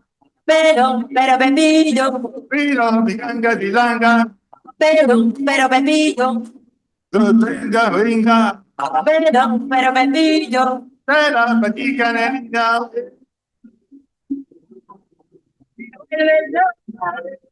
Wara wara wara wara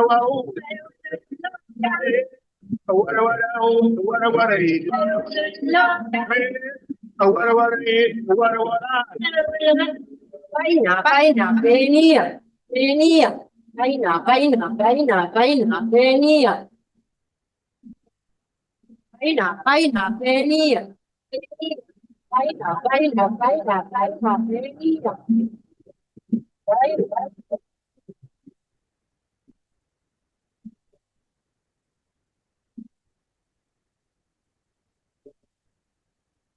Que calma. Que calma.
barrio,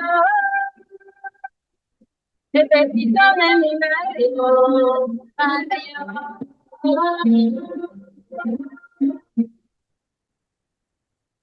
Poco pero, porque mucho miedo, pero bebido, poco pero.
Okay.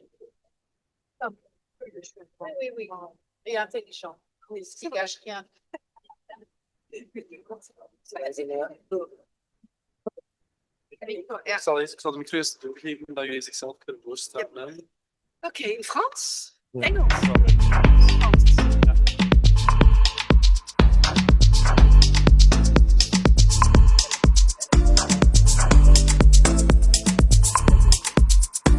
Namiddag iedereen, welkom. Voor de Nederlandstaligen, er is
Z góry przepraszamy za naszą jakość dźwięku, ale mamy małe problemy techniczne.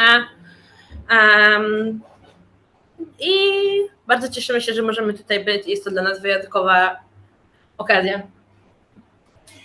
Ja nazywam się Betty Q i jestem tutaj dzisiaj, żeby wspomagać działanie tego wydarzenia. Tak jak Filipa powiedziała, już jesteśmy za tą częścią dla osób pracujących i właściwie jesteśmy w tym czasie między, czyli czekamy teraz, za chwilę będziemy startować z otwartą częścią, z wykładem, gdzie Kiwi razem z kim? Razem z inną członkinią kolektywu Kamelia. Będą opowiadać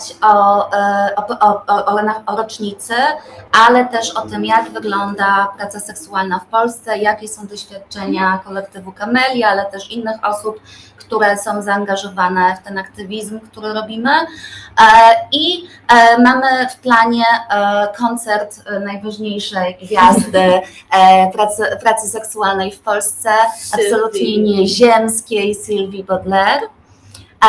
A po koncercie będziemy się dalej bawić w karaoke. Integrować, a już teraz to się Świętować, dzieje. dokładnie. Więc święto, co prawda Polska dzisiaj nie świętuje, ale... No niestety w Polsce wybory nie poszły. Ale my się postaramy mimo wszystko, tak jak całe życie. Dokładnie. Przed do przodu.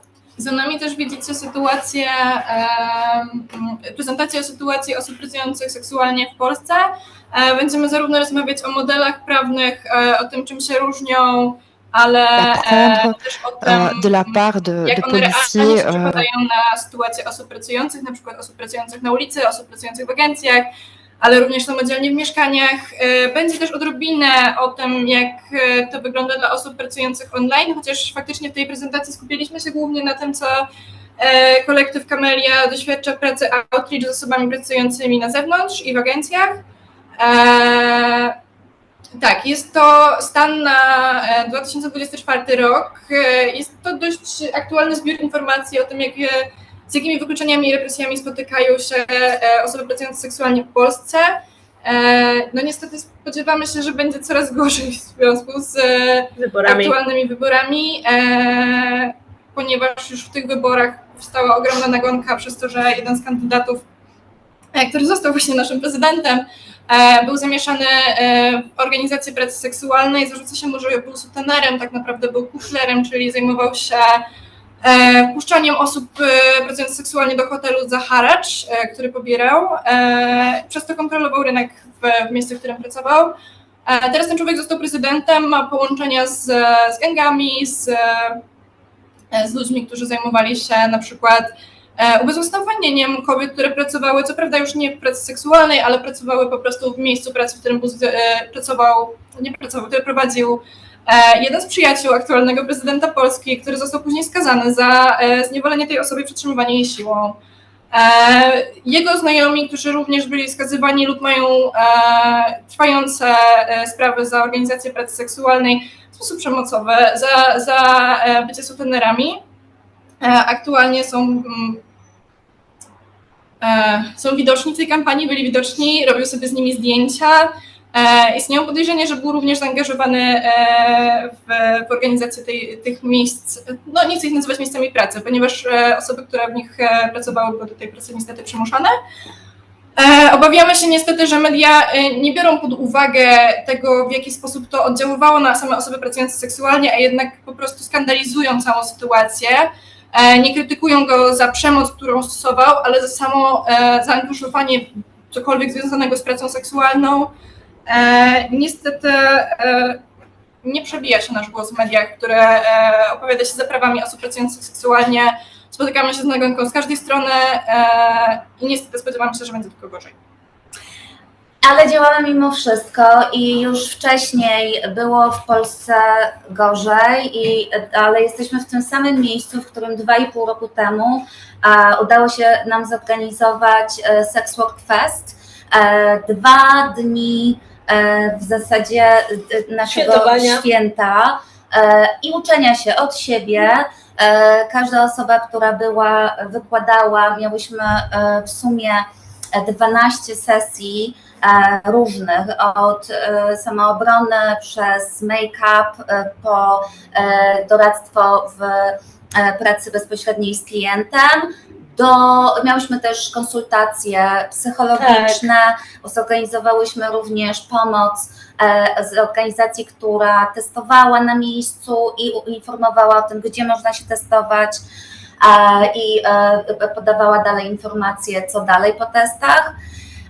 Zorganizowałyśmy podczas tego wydarzenia naprawdę dużo rzeczy, które się działo nie tylko w temacie samego sex worku, ale też prawa, które jest dookoła, bezpieczeństwa w sieci, a także informacja o bardzo ważnym procesie, który wygrała Polka w Londynie, o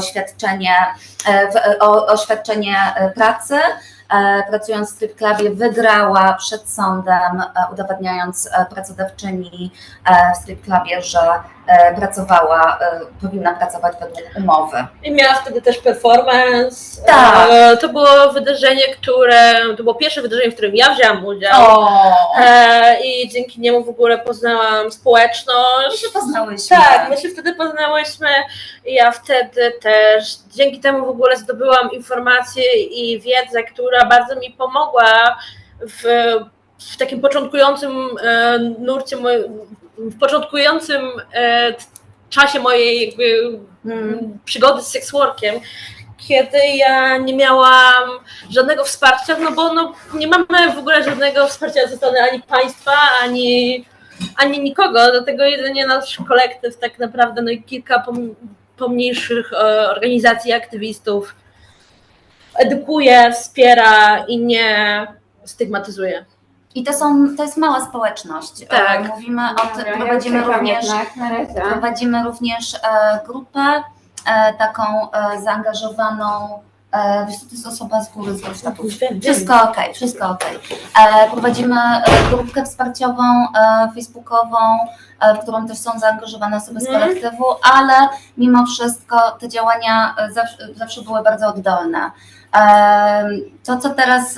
To, co teraz chyba jest najbardziej potrzebne nam w Polsce, to jest nadzieja, poczucie, że nie jesteśmy same. Tak, bo dzisiaj ja się obudziłam bardzo sama, ale jak tylko przyszłam tutaj, to jest taki dreszcz, nie? Tak. Ja mam coś takiego, że ja nagle jestem u siebie i to jest też wspaniałe, że kolejny raz możemy gościć w tym miejscu. Bo jesteśmy też w przestrzeni stworzonej przez pracownicę seksualną, przez Evil Woman, którą bardzo serdecznie pozdrawiamy, która stworzyła cudowne miejsce i cudowną przestrzeń. I zawsze udziela nam wsparcia też miejscowego, jeżeli jest to potrzebne. Tutaj osób, które działają na korzyść kolektywu jest trochę, bo udało się w zeszłym roku, dobrze mówię, otworzyć drop-in. Tak. Może o drop-inie parę słów. Ja jestem w kolektywie dość niedawna, ale drop-in jest przestrzenią, w której mogą przyjść zarówno osoby pracujące na ulicach, osoby pracujące w agencjach, osoby pracujące online, osoby, które mają właśnie kontakt w naszej grupie na Facebooku. Mamy tam kącik, gdzie można wymienić się ubraniami, gdzie można dostać wsparcie, gdzie można dostać prezerwatywy, lubrykanty i wszystkie sprzęty niezbędne do pracy. Odbywały się tam testy na choroby zakaźne. No i generalnie jest to też przestrzeń, w której odbywają się warsztaty i różne wydarzenia, generalnie rzecz biorąc, jednające naszą społeczność. Ostatnio był warsztat z Camgirl o pracy na zagranicznych portalach, były warsztaty stworzenia kolaży, były warsztaty, tak naprawdę mogą być z wszystkiego, co jest dla nas, co może nam dać jakąś wiedzę i może nas rozwinąć. To nie musi być typowo związane z seksworkiem i to jest piękne. No i drop-in jest też bezpieczną przestrzenią, w której osoba, jeżeli się na przykład mamy telefon, można do nas zadzwonić, on jest prawie cały czas czynny. Jeżeli osoba potrzebuje wsparcia, czy to w kryzysie psychicznym, czy to w jakimś potrzebie wsparcia prawnego, dzwoni, może przyjść do drop-inu. Jest to bezpieczna przestrzeń dla każdej osoby pracującej seksualnie. ale i generalnie ludzi. Drobin na pewno zaczął być takim fizycznym Tak, miejscem, punktem którego naszym. bardzo było moim zdaniem potrzebne, żeby to i te spotkania, jedno z pierwszych spotkań, na których byłam, o potrzebach i o tym, jak rzeczywiście, jakie marzenia ma nasza społeczność mała. Tam dużo wyszło bardzo ważnych rzeczy, więc myślę, że mienie już przestrzeni to jest już bardzo ważny krok ku temu, żebyśmy mogły poczuć to wsparcie i to bycie razem, o którym powiedziałam, jak tutaj tylko weszłam. Za chwilę zaczniemy tą część wykładową, w której między innymi Kili będzie opowiadać o prawie, ale również o historii protestu okupacyjnego w O historii Lyon. będzie troszeczkę mniej niestety, ponieważ mieliśmy na ostatnią chwilę zmianę, więc... Ale damy radę. Ale damy radę, będzie świetnie. No Za i to to na jest pewno- już część otwarta. Tak, za to na pewno i osoby oglądające ten stream i będące tutaj na widowni dowiedzą się sporo właśnie o tym, jak realnie wygląda teraz sytuacja w Polsce, jakie są nasze potrzeby jako społeczności, z jakimi trudnościami się spotykamy. Ja muszę Was przeprosić, ale niestety mamy odrobinę opóźnienia, więc potrzebujemy sobie wziąć tak 5-10 minut przerwy. Wrócimy do Was Dokładnie. akurat na panel. Bardzo Wam dziękuję. Dziękujemy.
Ambiguïté du rôle de la police, je voulais demander mes collègues d'Alias Espace P et ma collègue Daphné de Utsopi, qu'est-ce qui explique ce rôle ambigu de la police dans l'approche des travailleurs et travailleuses du sexe? Merci. Alors, moi, l'expérience que j'ai, elle date d'après les faits du meurtre de Nisso Sayandé, donc c'est pas en lien direct avec ce phénomène-là. Par contre, effectivement, la violence que subissent les TDS qu'on accueille et qu'on essaie d'accompagner, elle est fort présente. Nous, c'est un sujet récurrent. Toutes les semaines, on a un point d'ordre en équipe sur quelles sont les violences dont on a entendu parler, quelles sont les violences qui nous ont été reportées, est-ce qu'on doit accompagner quelqu'un à la police, est-ce qu'on doit aider quelqu'un à trouver un avocat, etc. Et il se passe pas une semaine, ça va faire 4 ans que je suis chez Alias, il se passe pas une semaine sans que une des personnes qu'on aide ou qu'on accompagne soit victime d'une violence institutionnelle, d'une violence sexuelle, d'une violence physique. La question du dépôt de plainte et donc du contact, on va dire, du primo-contact avec la police et l'institution pénale, elle se pose à chaque fois, et c'est premièrement très rare que les personnes aient a priori envie d'aller jusqu'à un dépôt de plainte à la police, et il arrive régulièrement, en regardant les chiffres de 2024 cet après-midi pour vérifier, j'ai au moins 6 situations en 2024 où la police a refusé de prendre la plainte. Alors, nous les violences que subissent les TDS qu'on reçoit, elles sont intimement liées avec l'homophobie et la transphobie, puisque les personnes qu'on reçoit sont soit identifiées comme homosexuelles ou des personnes ou sont des personnes trans. Et donc, c'est parfois compliqué de démêler qu'est-ce qui est de l'ordre du stigmate du travail du sexe et qu'est-ce qui est de l'ordre du stigmate sur l'orientation sexuelle ou l'identité de genre. mais ça reste excessivement fort dans la police. Et puis, il y a un effet de cumulation, c'est-à-dire qu'entre l'orientation sexuelle, l'identité de genre, plus l'activité professionnelle, il est très facile, au premier abord, pour un officier de police d'accueillir la personne avec quand même une espèce de soupçon de est-ce qu'elle l'aurait pas cherché quand même un petit peu. Tout ça avec des gros guillemets, évidemment, mais et c'est rarement dit comme ça, mais c'est quand même souvent ce qui est retranscrit de la violence institutionnelle. Alors, l'autre point, enfin, c'est la question du statut de séjour. Beaucoup des personnes qu'on reçoit n'ont pas de statut de séjour et aujourd'hui, le fait qu'un officier de police reporte ou non une personne qui dépose plainte comme étant sans titre de séjour, ça dépend un peu de la bonne volonté de chaque policier. On sait qu'il y a, alors entre nous on en discute, on le sait, on sait qu'il y a des brigades, des équipes qui sont plus ou moins strictes sur ces choses-là, mais c'est quand même assez aléatoire. Donc tout ça fait qu'il y a beaucoup de réticences et d'obstacles.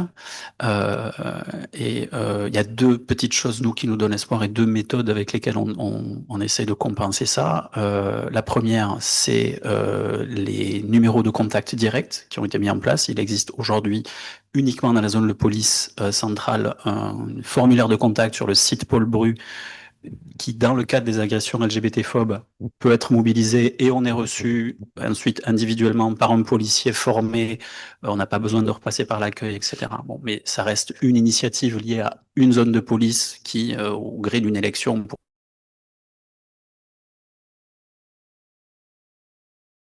échanger.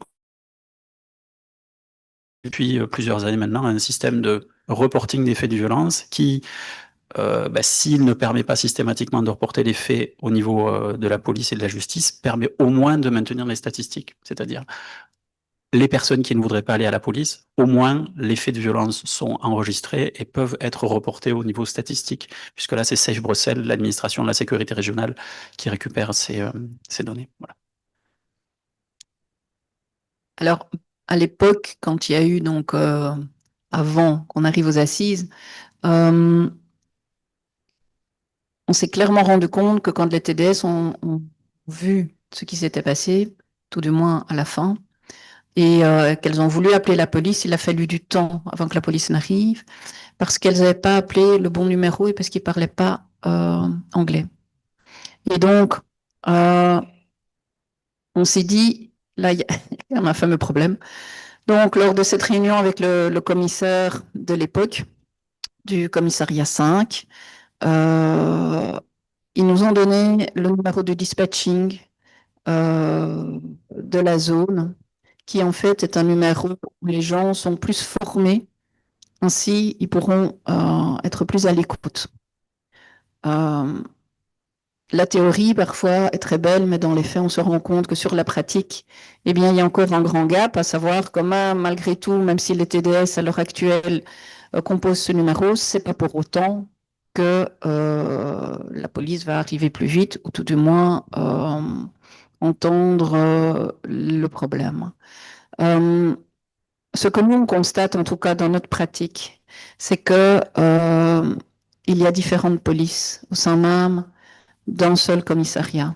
Mais que, par exemple, quand on regarde les polices locales, il y a la police mœurs, qui, eux, ont une approche beaucoup plus, je dirais, alors humaine n'est peut-être pas le bon terme, mais en tout cas qui ont une approche plus sociale dans la mesure où leur objectif pour la cellule traite des êtres humains au niveau local comme pour la PJF, c'est le même principe.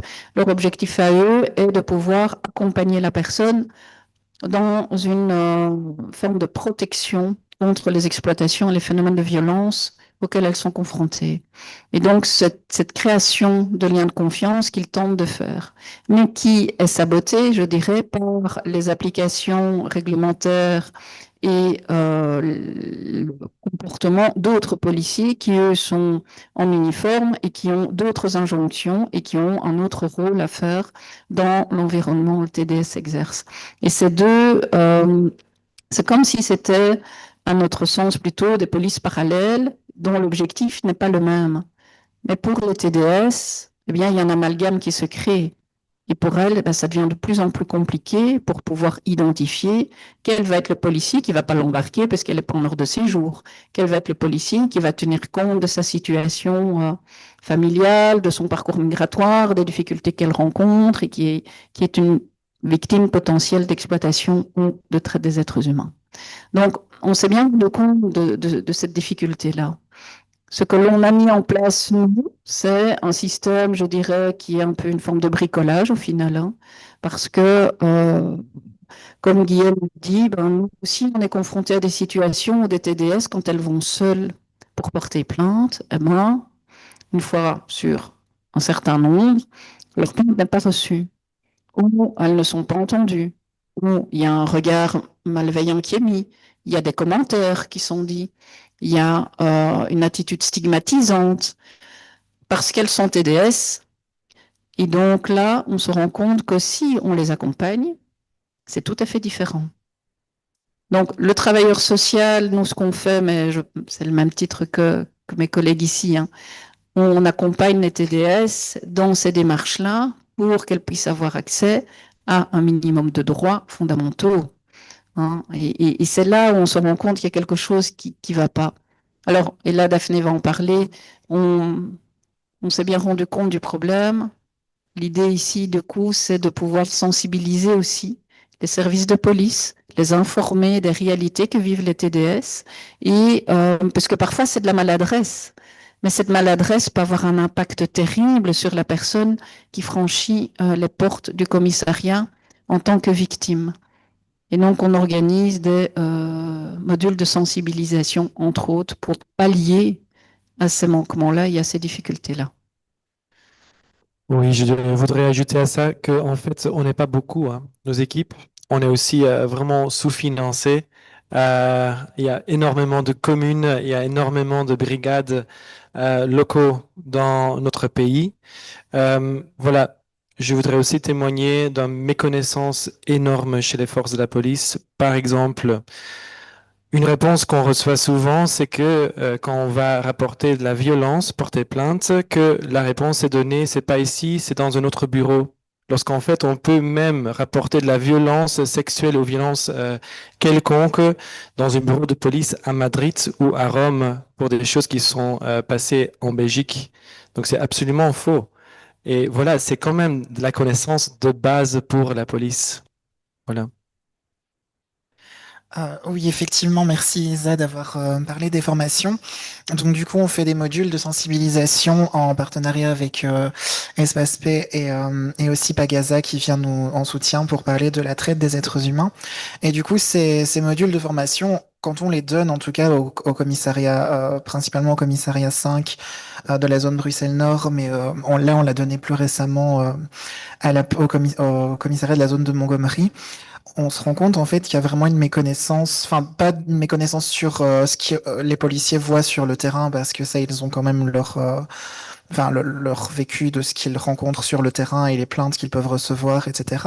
Mais par contre sur les réalités du travail du sexe ou pour LE, hein, de manière générale, le TDS, enfin, c'est perçu forcément comme quelque chose de négatif et de violent, parce que c'est forcément la police, on y va rarement pour dire que tout va bien. Enfin, ça semble logique, mais je veux dire, eux sont en général confrontés à ça et pensent que le travail du sexe ne concerne que ça.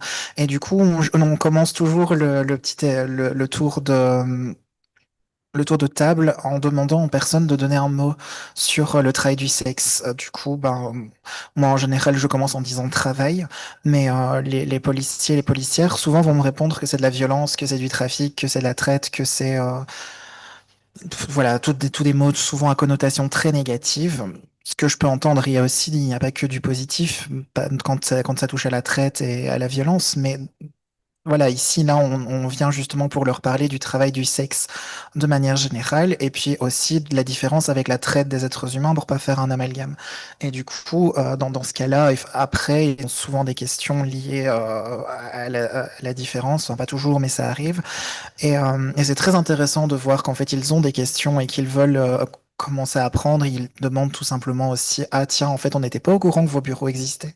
On connaissait pas vos ASBL, donc du coup, c'est hyper intéressant de savoir qu'ils vont pouvoir rediriger aussi les personnes, ou si eux ont des questions, bah parfois ça peut aussi être utile de savoir, mettre un visage aussi sur les personnes qui font les maraudes dans le quartier, parce que si jamais il se passe quelque chose, ben ça reste utile. Moi, je sais que par exemple, maintenant, quand je passe lors des maraudes que je fais avec Espace P dans le quartier Nord, bah, quand je croise des agents de police à qui on a donné information, bah, du coup, on s'échange quelques mots et ça permet de créer un lien qui, du coup, eux aussi leur permet de pouvoir mieux approcher les TDS parce qu'on leur parlait de lien de confiance.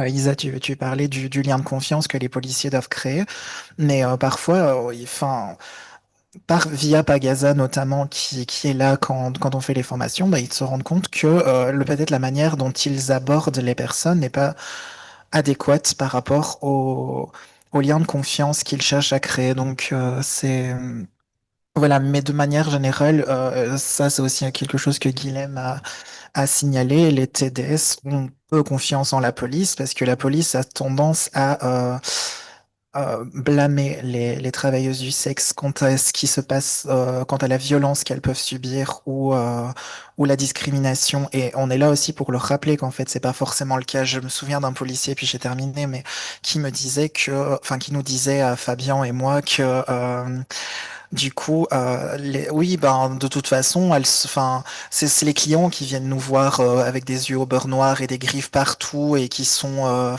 c'est eux qui viennent se plaindre, c'est jamais elles qui portent plainte. Ce à quoi, moi je lui ai répondu, je dis mais quel est l'intérêt d'une travailleuse du sexe de commencer à agresser son client? Il y en a aucun, déjà de un, et de deux, si elle le fait, c'est que forcément le client avait fait quelque chose, c'est pas elle qui a initié, enfin ça n'a pas de sens. Après je ne dis pas, il y a peut-être des personnes qui le feraient, mais je veux dire là dans ce cas-là, c'était pas le cas. Et du coup, c'est leur faire comprendre en fait que c'est la TDS qui est victime en premier lieu et que elle ne va pas aller porter plainte systématiquement parce qu'elle sait qu'elle risque, si elle n'est pas en ordre de séjour, d'avoir des répercussions. Donc forcément, c'est ce que tu disais aussi, ils ont cette espèce de dualité en fait dans leur mission qui est compliquée. Merci. En fait, si on retourne vers UNIS et si on regarde le procès, donc de toute façon, les lois belges qui sont censées protéger tout le monde sur le territoire n'ont pas pu protéger UNIS ni la police qui était censée la protéger aussi. Donc après les faits, qu'est-ce qu'on pourrait dire sur l'importance ou la valeur que ce procès a eu lieu? No to cześć, chcę Was zaprosić na panel o pracy seksualnej w polskim kontekście. Na start jeszcze Agata Wam Pour nous, ça a été un procès très important et selon nous aussi un primeur en Belgique parce que selon nos informations, c'est le premier dossier d'assises où une ASBL s'est constituée partie civile pour représenter des intérêts d'une collectivité. Donc, c'était pas du tout évident. Il y a eu un changement dans la loi. Je vous épargne les détails juridiques. C'est un peu ennuyant. Mais en gros, la cour d'assises a reconnu que une ASBL comme UTSOPI peut représenter la collectivité des TDS dans le cadre de la protection de deux droits humains, en fait. Et c'est tout d'abord le droit à la vie, parce que, bon, évidemment, il y a une vie qui a été ôtée. Et deuxièmement, et c'est aussi important, c'est le droit à des conditions de travail en toute sécurité. Donc la cour d'assises a confirmé que une ASBL comme UTSOPI, et il y a plein d'autres ASBL qui mènent la même lutte, peut être là devant les tribunaux, même si la victime n'est plus là pour le faire, même si la victime n'a pas de famille communiste, même si il n'y a personne pour se constituer une ASBL comme UTSOPI peut le faire pour représenter les intérêts de cette collectivité. Et ça, c'est hyper important et ça se reflète aussi dans la motivation de la cour d'assises au niveau de la peine.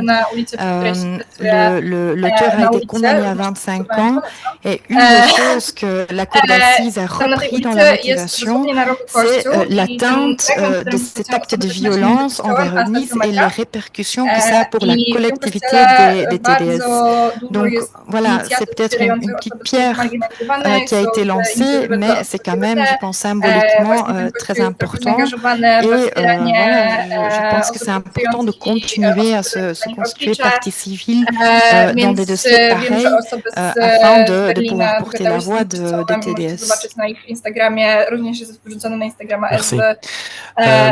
En fait, on a donc parlé de plusieurs choses se basant en regardant le cas du Nice. En fait, c'est donc l'isolement, manque de protection de la part de la police, causé aussi par une certaine méconnaissance. Après ça, en fait, on voit aussi qu'on a beaucoup de lois qui, voilà, dans la lettre, protègent les personnes, mais dans leur application, ne font pas du tout. Et voilà, c'est vraiment ces cas par cas. Et en fait, je voudrais demander les collègues d'Alias et de SPSP sur quels autres niveaux les violences institutionnelles donc, se montrent. Robimy to dokładnie 50 lat po tym proteście. Merci. Generalnie to ten proces we Francji En fait, ça me fait penser que, alors certes, les violences institutionnelles sont fortes, mais mówienia o pracy seksualnej w kontekście jakiegoś ruchu społecznego, który ma jakieś polityczne postulaty. L'ensemble de ces violences institutionnelles,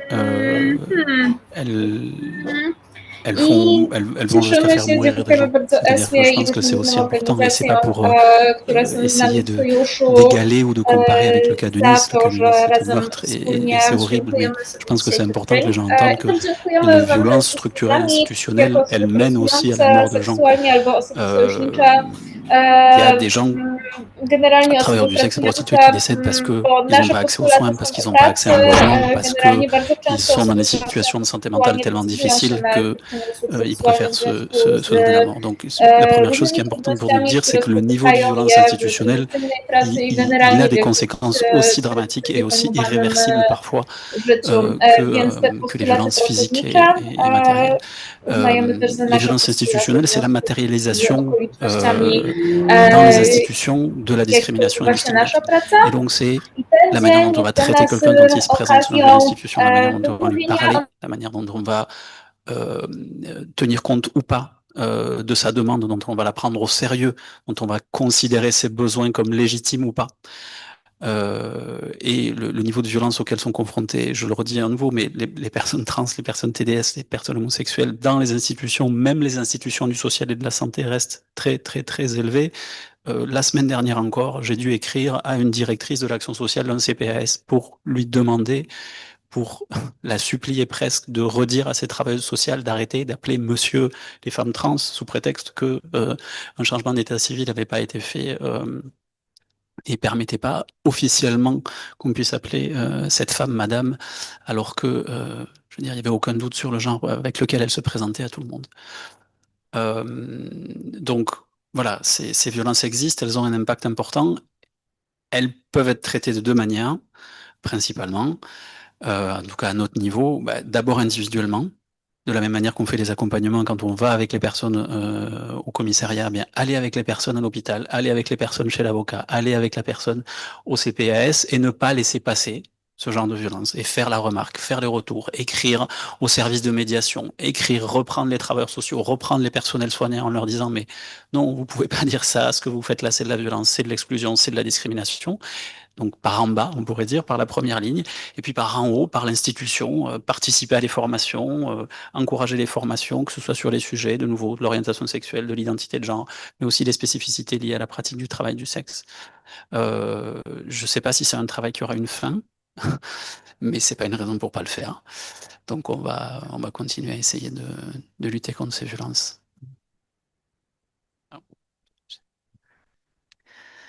Une chose, suite à l'assassinat de Nice, c'est que le dialogue s'est un peu plus assoupli avec certains services de police pour protéger justement, pour que ça ne se reproduise plus, pour qu'il n'y ait plus ça dans le quartier, en tout cas dans le quartier nord, en parlant du quartier nord. Ceci étant, on se rend compte à quel point c'est un peu l'éternelle répétition, hein, c'est un peu comme le mythe de Sisyphe, puisque les gens, il y a un turnover important, aussi bien dans les équipes de police, cellules traite des êtres humains, comme dans la police locale. Et donc, on a l'impression que c'est toujours répétition, répétition. Alors c'est une force aussi de se dire qu'on n'est pas tout seul dans cette lutte parce que entre associations, on est complémentaires.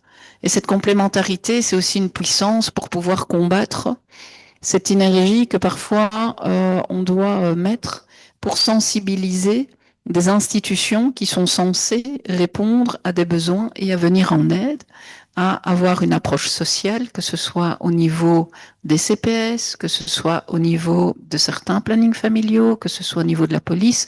Tous les services d'aide aux personnes, a priori, ne devraient pas bénéficier de ce genre de formation, étant donné qu'a priori, elles devraient l'avoir eu au sein même de leur propre formation. Donc là aussi, on se pose des questions sur cet aspect-là des choses.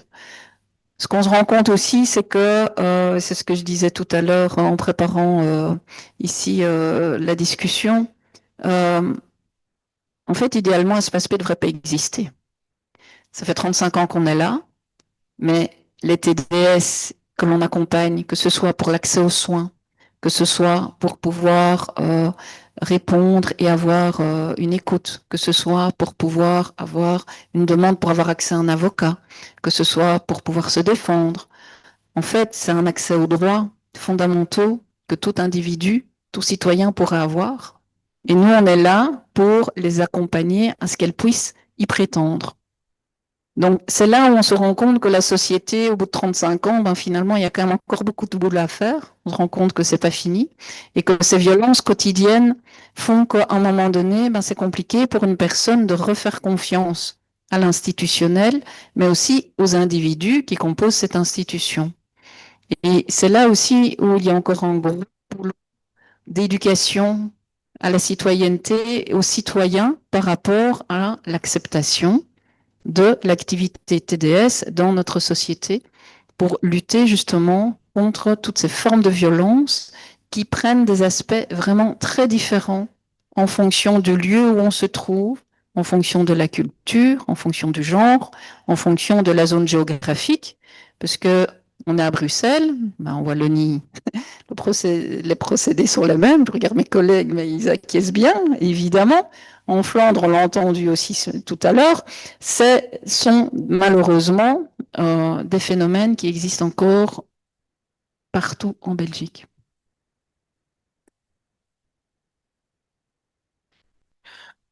Effectivement, on le voit, enfin moi je le vois en tout cas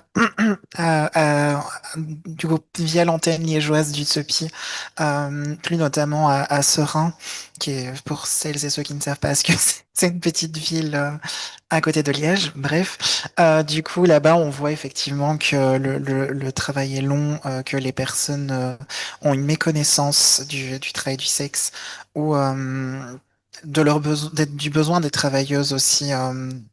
Il faut savoir que là-bas, le règlement communal interdit notamment aux travailleuses du sexe de pouvoir travailler après 1 heure du matin et exige qu'entre 1 heure et 6 heures du matin, elles doivent cesser l'activité. Et du coup, ce qui a été mis en place, c'est notamment le fait que elles ne peuvent pas dormir non plus dans les lieux où elles exercent, mais la rue où le travail du sexe a lieu est une rue où il n'y a pas d'habitation.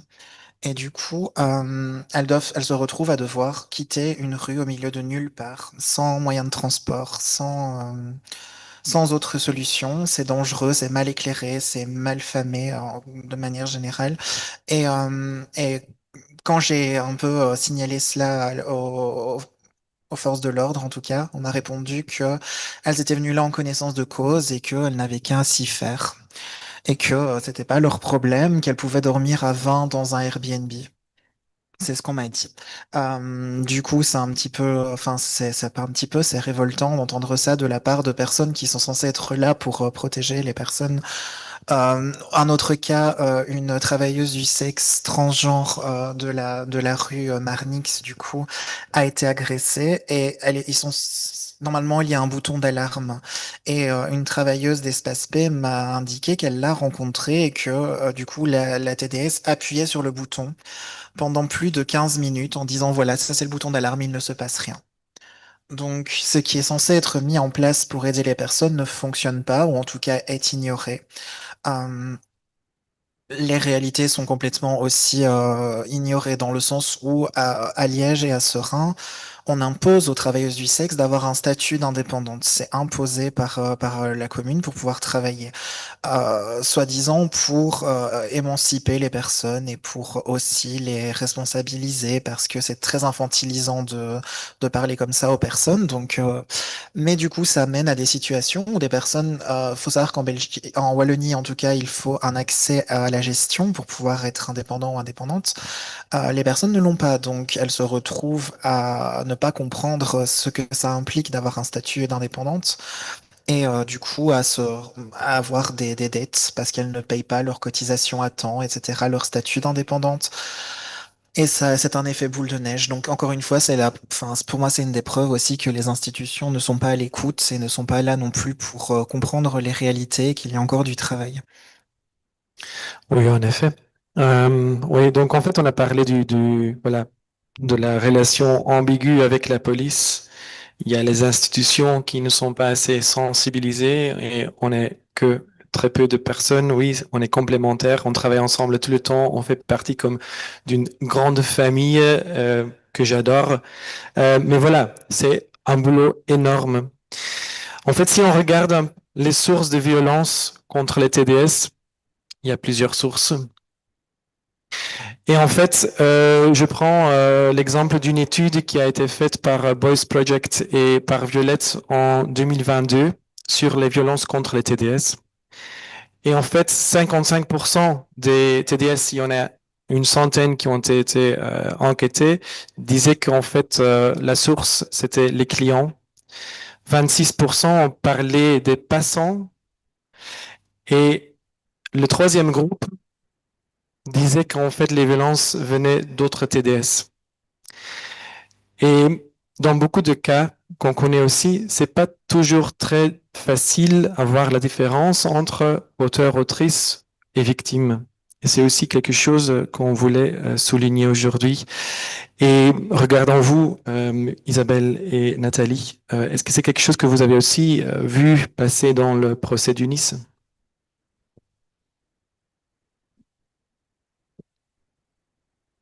Je suis en train de réfléchir, peut-être pas dans le procès de Nice, si, pas clairement. Si, tu en as le souvenir? Plus généralement, oui. Effectivement, ça nous est arrivé de rencontrer des dossiers où une victime devient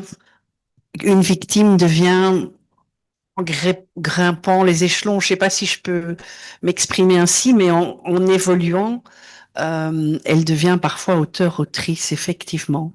Mais je me dis que c'est pas illogique et que je dis pas que c'est bien, évidemment, mais que dans d'autres situations, on voit ça aussi, puisque quelque part, on a vécu des choses et donc on les a conscientisées, on les a ancrées en soi et donc c'est peut-être moins grave de faire à un autre ce qu'on vous a fait à vous. Donc je pense qu'il y a tout un mécanisme psychologique qui explique pourquoi ça arrive. Et je pense, enfin, à mon niveau, évidemment, on est là pour aider à appliquer la loi, en tout cas avoir la position d'exprimer la position de celle ou celui qu'on défend. Mais je pense que là aussi, la communication, enfin moi je pense que c'est le remède pour tout, pour beaucoup de choses, ou c'est quelque chose qui permettra d'avancer. Ben, la communication est super importante et c'est vrai que là, quand vous parlez de violence des institutions, je pense que très peu de policiers, très peu de procureurs et de juges, puisque c'est eux qui finalement vont décider, sont prêts à entendre ce parcours qui fait que on a été victime et que pour s'en sortir, on est devenu autre chose et voilà. Donc oui, c'est une problématique de façon générale qu'on a rencontrée. De la part de, oui, Alias et Espace P. Alors, moi, ça m'évoque quelque chose enfin, qui est vraiment très important pour nous. Et je vais expliquer le lien, mais c'est l'importance de pouvoir s'appuyer sur une loi, et une loi auquel on tient beaucoup, qui est celle du secret professionnel. Je m'explique. Une personne qu'on va écouter, qu'on va accueillir, à qui on va proposer de l'aide dans notre SBL, nous, il nous importe peu qu'elle soit auteur ou victime. Peu importe qu'elle soit auteur ou victime, qu'elle ait été à tour de rôle. Oui, enfin, c'est pas pour comparer, mais voilà. Peu importe qu'elle soit auteur ou victime, et on a on a une loi incroyable, et j'insiste parce qu'elle est régulièrement mise à mal, qui nous permet en tant que travailleurs sociaux d'avoir quelqu'un qui vient nous dire qu'il est l'auteur d'un crime majeur et de pouvoir lui dire mais je n'ai pas le droit de te dénoncer. Ça, c'est vraiment, il faut bien que les gens se rendent compte de ça. La notion de secret professionnel, c'est pas un choix qui nous est donné de pouvoir se taire si on veut.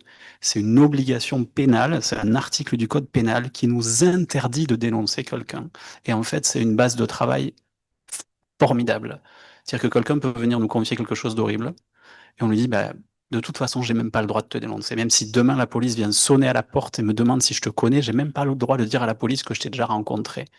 Donc ça, c'est un cadeau incroyable que nous fait la loi, parce qu'à partir de là, on peut travailler vraiment en confiance avec quelqu'un et pas se poser la question de est-ce que tu es auteur, est-ce que c'est pas bien, est-ce que tu es victime. Il y a d'autres institutions dont c'est le travail de s'occuper de ça.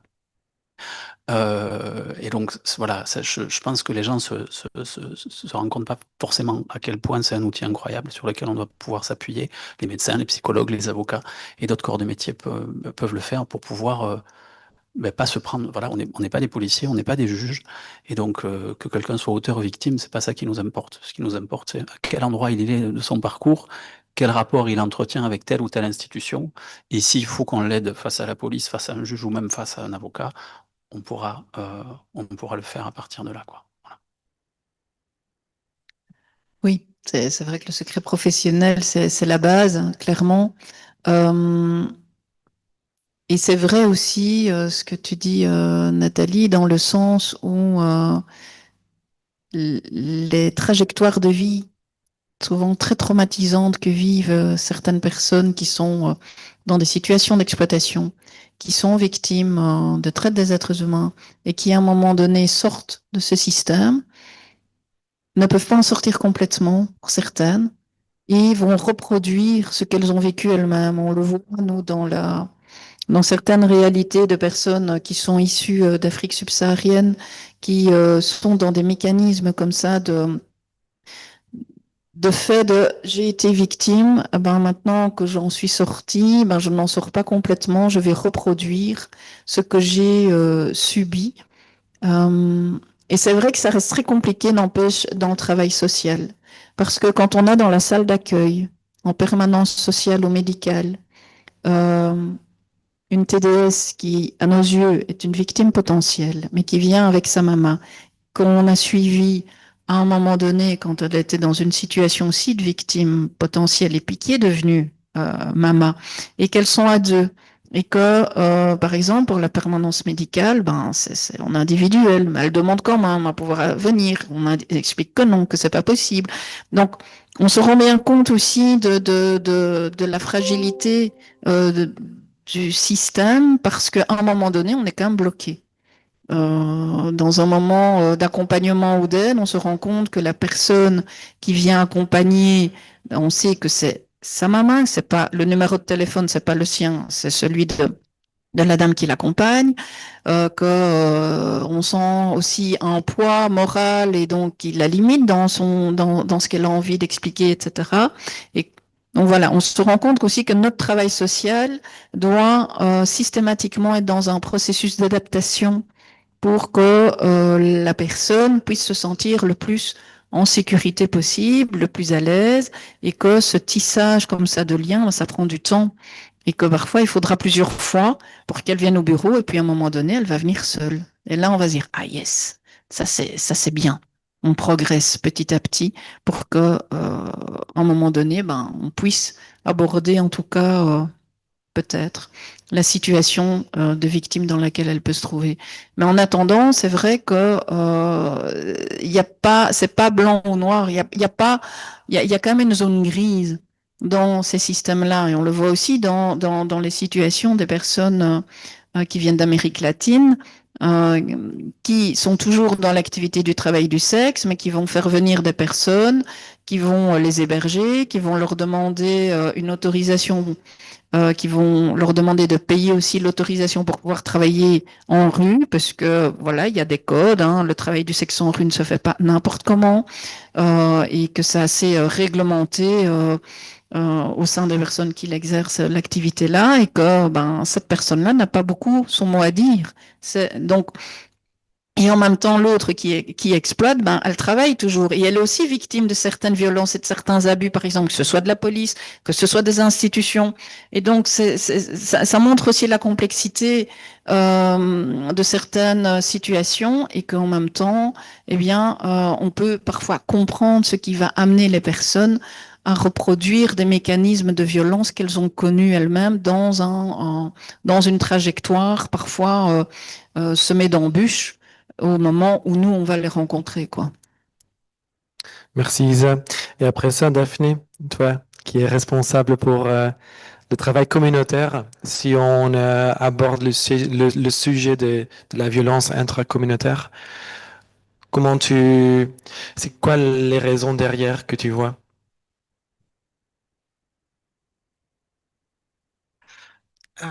Oui, donc du coup, je pense que pour moi, la raison pour les violences intracommunautaires, ça vient tout simplement des vécus des personnes qui est très compliqué et du coup aussi de peut-être à un moment donné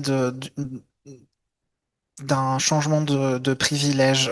Je pense que c'est la notion de privilège, on le voit que ce soit dans le quartier nord, que ce soit les personnes qui ont pu sortir à un moment, comme le disait Isa, du système où elles étaient exploitées et puis qui du coup maintenant exploitent les autres. Donc c'est un système différent où du coup il y a une espèce de hiérarchie qui se met en place du privilège, mais on voit ça aussi au sein de la communauté au sens plus large où les personnes qui ont plus de privilèges parce qu'elles elles sont en ordre de titre de séjour ou qu'elles sont nées en Belgique ou que ont tendance à parfois oublier aussi les réalités des personnes plus précaires, moins privilégiées, sans titre de séjour ou voilà, peu importe, et qui du coup ont tendance à oublier ces réalités-là et à considérer que le travail du sexe est une unité qui du coup est j'ai envie de dire, global à toute personne qui fait le TDS, alors qu'il y a autant de réalités il y a autant de TDS que de TDS, en fait. Il y a autant de réalités différentes que de personnes.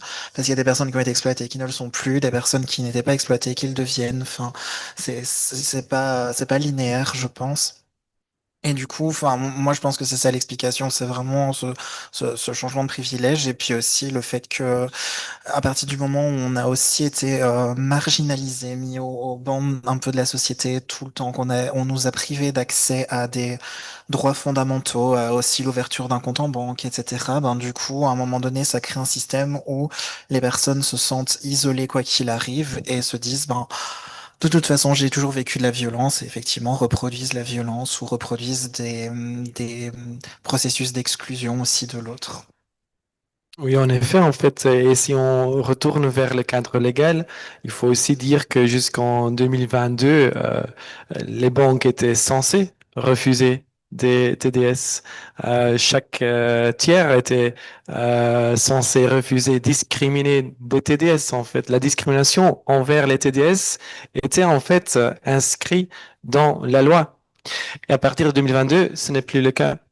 Et on est très content maintenant d'aussi avoir un cadre légal qui donne accès automatiquement à la sécurité sociale si tu travailles sous contrat.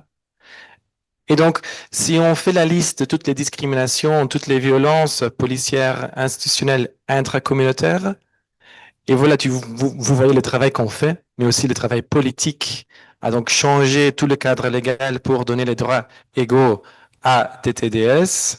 Après tout ça, en fait, on se réveille dans un monde en 2025 où il y a des associations qui se disent féministes, qui attaquent ces lois. Et donc, on perd énormément d'énergie et je dois dire aussi énormément d'argent à nous défendre contre des attaques, contre le cadre légal qui en fait est applaudi dans le monde entier. Voilà, ça c'est mes réflexions là-dessus. Est-ce qu'il y a des collègues qui veulent en dire quelque chose pour finir? Et après ça, on aura un peu de temps pour des questions du public.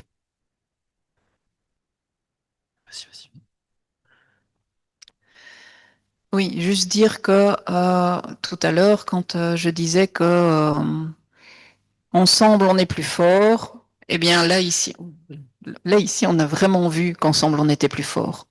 Parce que non seulement c'est énergivore de toujours justifier certaines avancées pour des accès aux droits, c'est quand même hallucinant comme truc, mais au nom d'une liberté de pensée, d'autres structures estiment que finalement ces avancées n'en sont pas et que il faut les contrer. Mais le fait d'être ensemble, plusieurs associations, à se soutenir aussi dans ce processus juridique, nous a permis aussi de nous rendre compte à quel point on était dans le juste. Et on a vraiment envie de continuer. Et ça nous a rendu encore plus forts de se dire que non seulement on est dans le juste, mais qu'en plus, on sait encore tout le chemin qu'il y a à en faire et on y voit encore plus clair pour pouvoir argumenter et donner des explications.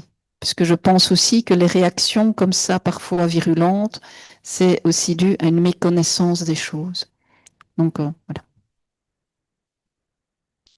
Oui, juste un mot. Je pense que c'est... moi, quand je suis arrivé chez Alias, on était au bout de 35 ans, 40 ans de mobilisation des TDS en Belgique. Et j'ai été effaré de voir à quel point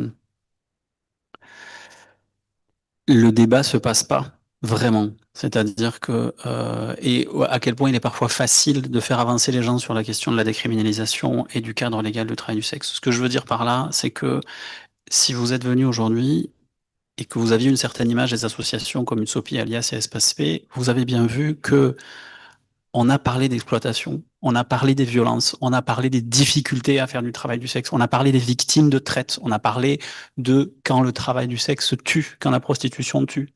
Et on a parlé aussi de cadre du travail et on a parlé aussi de décriminalisation.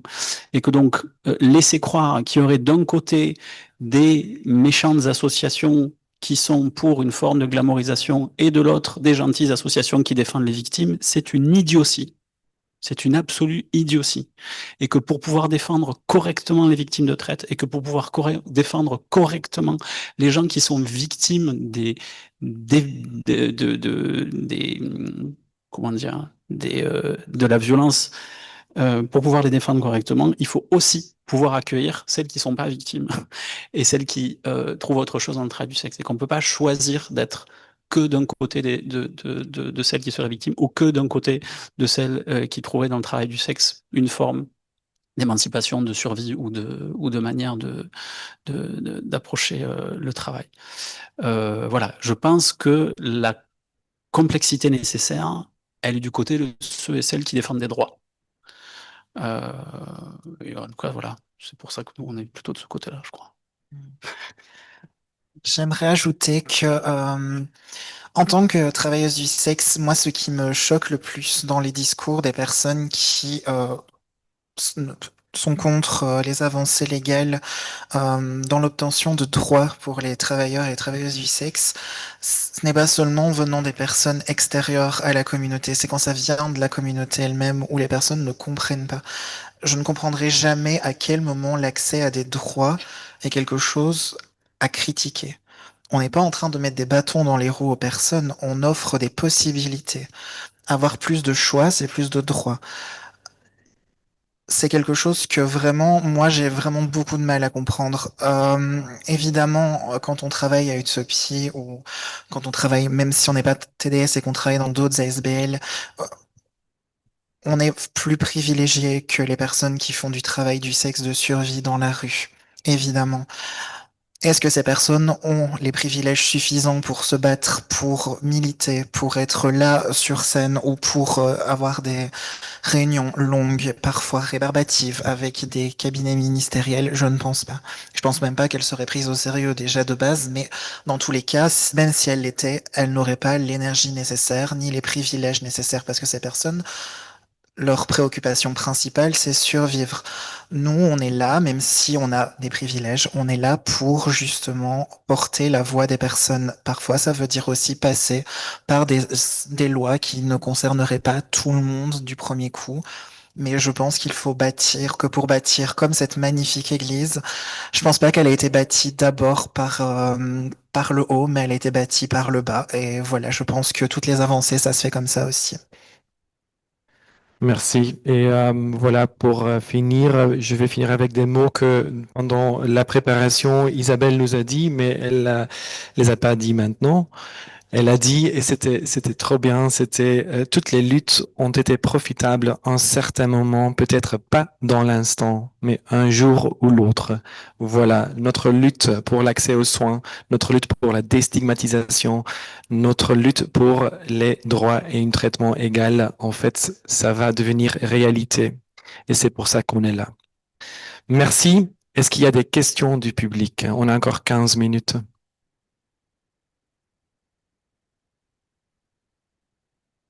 Personne? Après alors, ok, très bien. Il y avait encore une autre petite chose que je voulais encore ajouter que j'avais pas encore dit que voilà, on voit beaucoup de résistance contre nos victoires politiques, on le voit. Je parle maintenant en particulier de la résistance de 8 ASBL contre notre cadre du travail auprès de la Cour constitutionnelle. Et je pense qu'on voit la même chose comme ce qui s'est passé en 2021.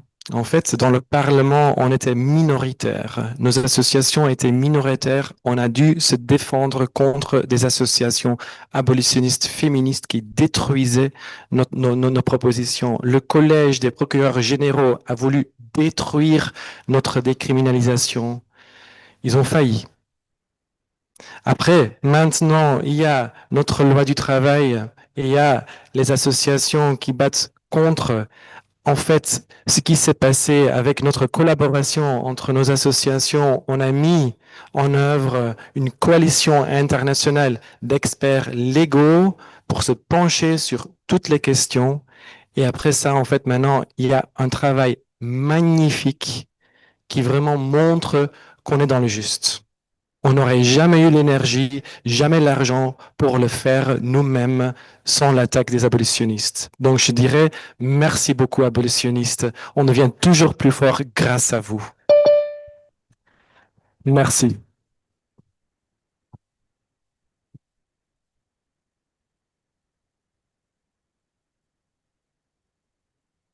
Et j'ajoute très très vite que du coup, parce que certaines personnes parfois n'ont pas conscience des discours abolitionnistes ou ne savent pas vraiment comment les repérer, j'ai créé, enfin avec l'aide de mes collègues, une petite checklist des propos abolitionnistes que vous pouvez soit retrouver à nos stands ou alors, si elles ne sont pas là, elles seront en ligne dès cette semaine. Donc n'hésitez pas à visiter le site du Tsopi, je mettrai une publication pour l'annoncer. Mais du coup, c'est très intéressant parce que parfois les personnes tiennent des propos abolitionnistes sans se rendre compte qu'elles sont abolitionnistes et disent qu'elles ne le sont pas. Je rappelle que Marine Le Pen dit qu'elle n'est pas raciste. Je resterai là-dessus.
Workers.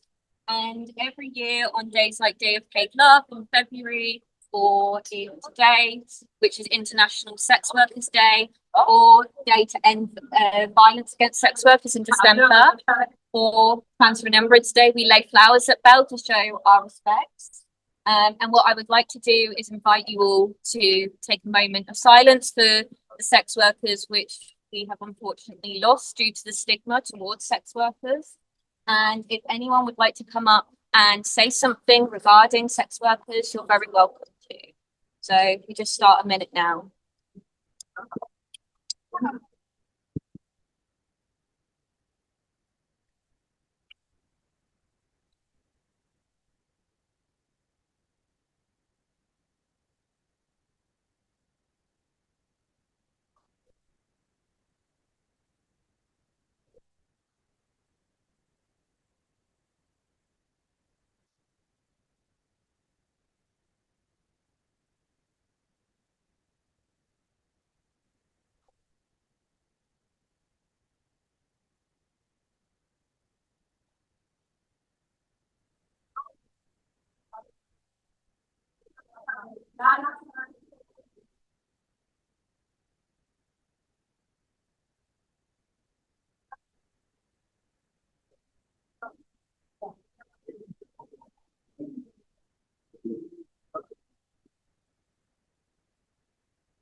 Thank you. Would anyone like to come up and say something?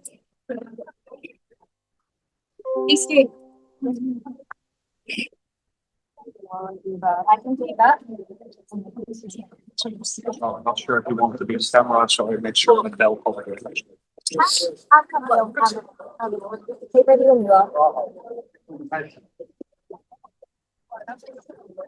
Hi, Belle.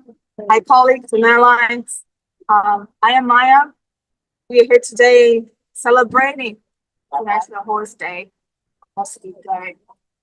And I wonder if we have much to celebrate. I wonder if we have walked a long path or not. Sex work is definitely more mainstream with the rise of technology, but not necessarily more respected.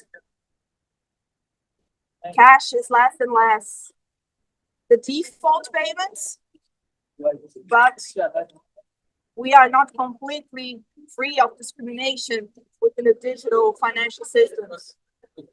Even in the Netherlands, where things are progressive, where things are better than in many other places in the world for sex workers, we still face a lot of discrimination. We still face a lot of problems if you want to buy a house or do other things, pay taxes. There are consequences for being out as a sex worker. I wear a mask here now, not out of shame, but because there are consequences to putting our faces out there still nowadays. Some of us can afford it. Some of us are just brave enough to push through it. Some of us cannot. And inside our community, we respect these choices because we understand consent, which is something that a lot of public policy does not understand. In Sweden now, they have just made the purchase of sex work digitally illegal. That for me was a big loss for the whole world. Women, men, everybody. Porn is important for our sexualities. Porn is important to understand who we are. And it's legitimate sex work. They're not listening to women. They're not listening to victims of sex trafficking when they're doing this. They're only listening to conservatism. And none of this is based on data. So today I celebrate our resistance, if not our progress. Today I celebrate that we are here together that we are here with our chins up and faces or not. We have voices and we will use them. Thank you.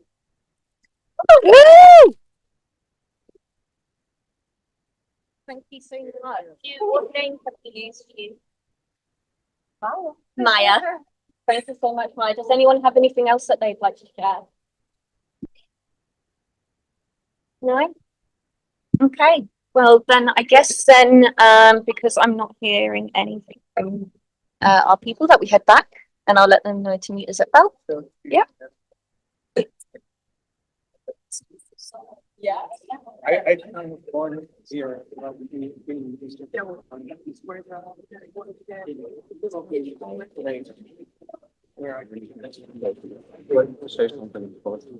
to say something, Faith? Feel free. I don't want to take any much time. There you go. So what a lot of people don't know is that my family was not supposed to be named Baller. I was named Baller. My great grandmother was a sex worker on a bordello on Roquet. And her father, a Jewish refugee, gave her the name Balach, thinking it would die out in one generation. She got pregnant by one of her clients, and as a result, our family is still Balach to this day. I am very much a result in that sense of my family is a product of sex work in the city. The city is a product of sex work in our city. But I often have to think of her colleague, a young pregnant woman who was murdered on the job. If it's any reassurance, there's still tellings of her haunting the place, but it does very much remind me that that could have been her story. And just for the same reason that I am a product of sex work, our city is a product of sex work, the immense spiritual, transcendental power and influence that sex work has had in the city, still has in the city, the beautiful effect it has on our neighborhoods, it has on the communities here in the red light district, but also very much outside of the red light district. I think it was you actually who once said when we were discussing the work center that if you think there are no sex workers living in your neighborhood, you are mistaken, and if you think there are no clients in your neighborhood, you're even more sorely mistaken. Sex work community, at least someone who doesn't belong to it, but has loved many people who are part of the sex working community and continues to love a lot of people who are part of the sex working community. It hurts me to see that this history is being buried, that these communities still have to face so much resentment, and that even to this day, a city that prides themselves on being progressive, on being front runners in the sex working world, still pursues some reactionary policies. So I'm not sure if it counts, but considering the fact that the mayor would never be here, that the city would never send an official for what it was worth as night mayor, I would very much like to thank you all for having given me a home in times where it was very much needed, and for continuing to do such a great job in not only helping people reach sexuality who might have a barrier, but people who might have some personal restrictions, personal things that hold them back of supplying a necessary service in the industry where at best it might be your reputation on the line, but at worst it might be your life. So I really want to thank you on behalf of the city. And let's hope that every year this gets a little bit less sad and a little bit more so. Woo!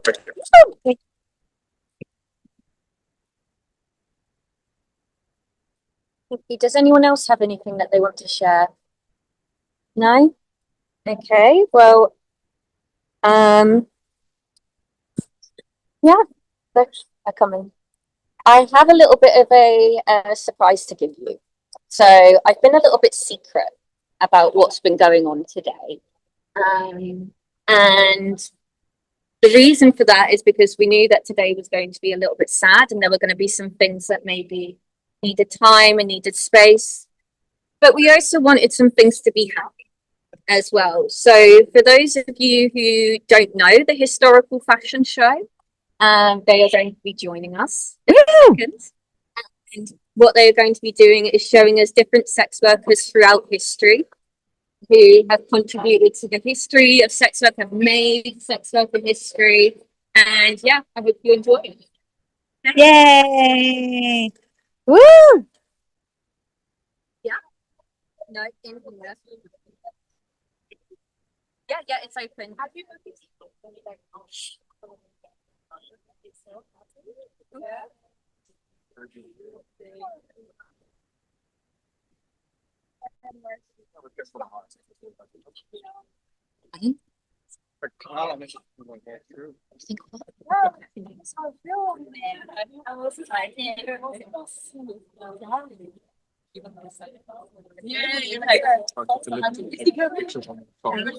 No worries, no worries. We are running on sex worker time, so they are.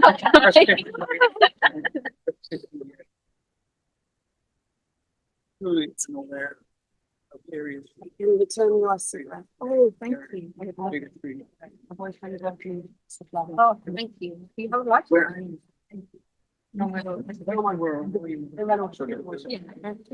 I also really want to because I so in the word. Clear.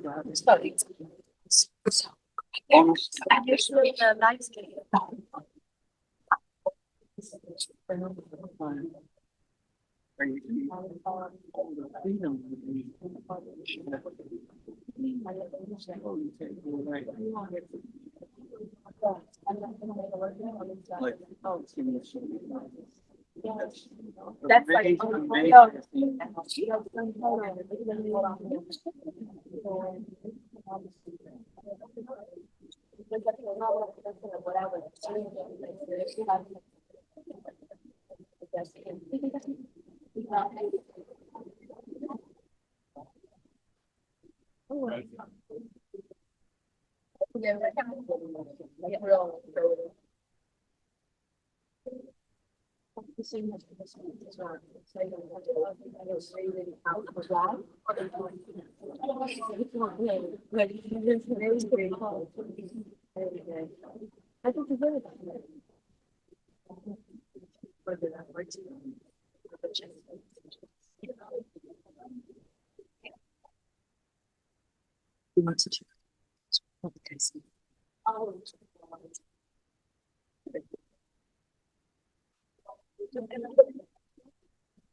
yes.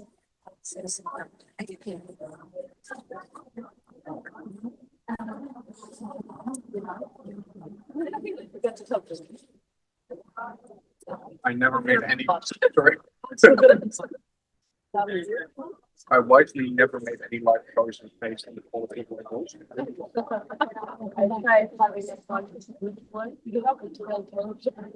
least you got the aesthetics. So we were all hired. We're too functional.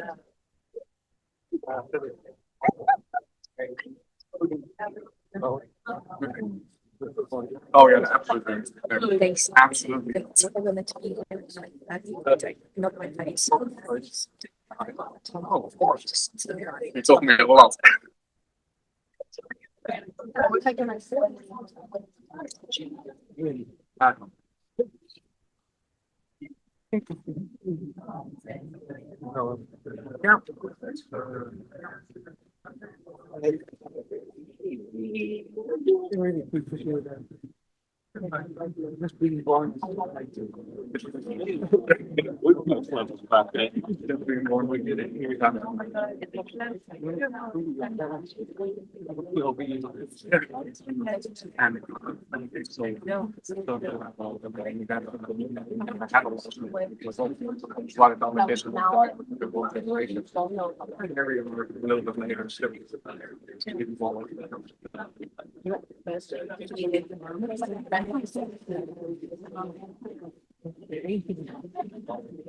We all have to find out.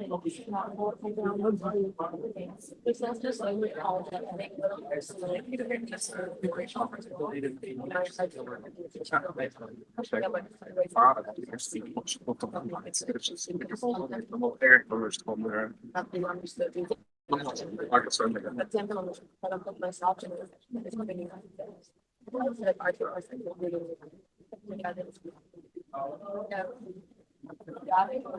like the game, but I'm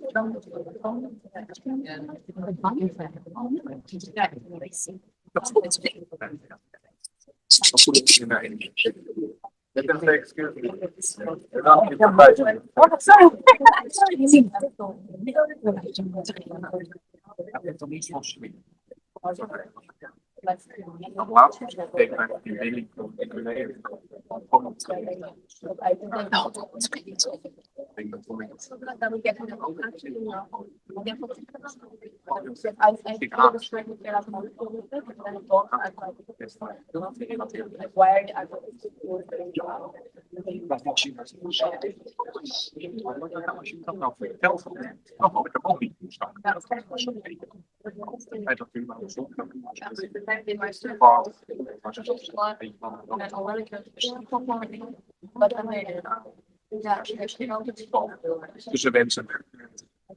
I'm not that into but in like my age. Yeah, like why? You don't have no. Like I know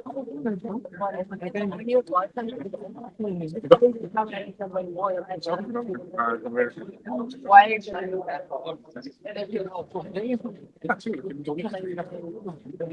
And how I started was like I was Je hebt een soort exposure somebody therapie voor je afval. Ja, dus gaat vooral die mensen met hondenallergie. Weet je, die lopen van honden zijn er voor zijn. There you also have Weer stoppen, denk ik wel.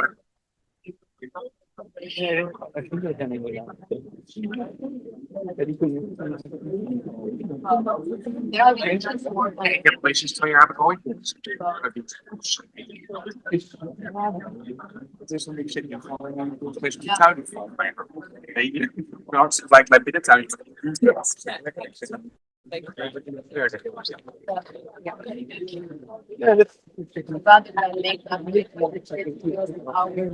Selling myself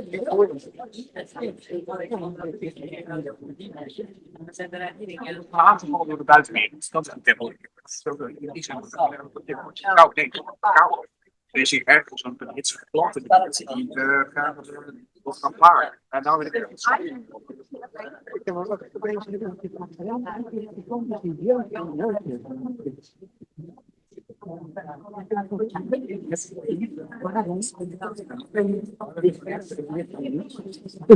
Je kan zeggen dat het hele apparaat misschien niet mee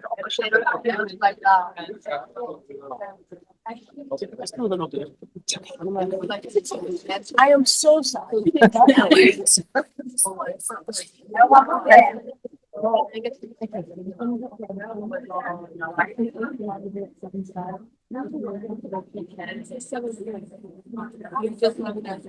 No,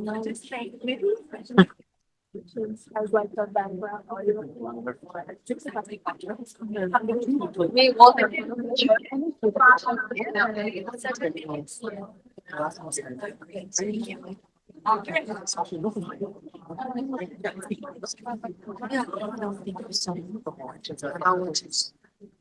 It is just voices.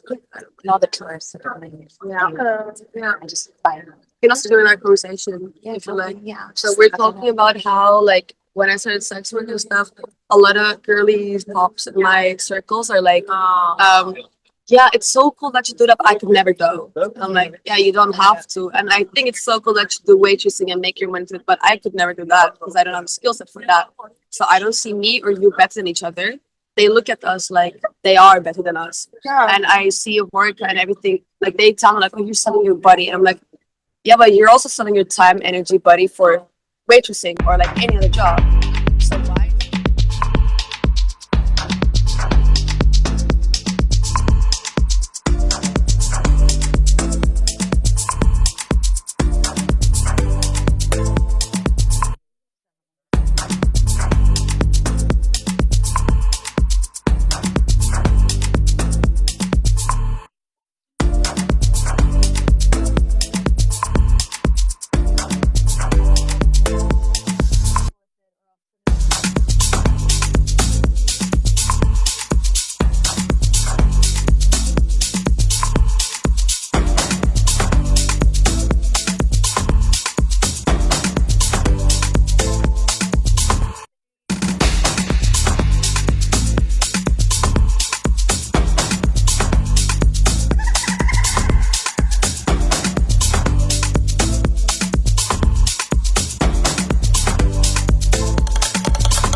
where the love sent the children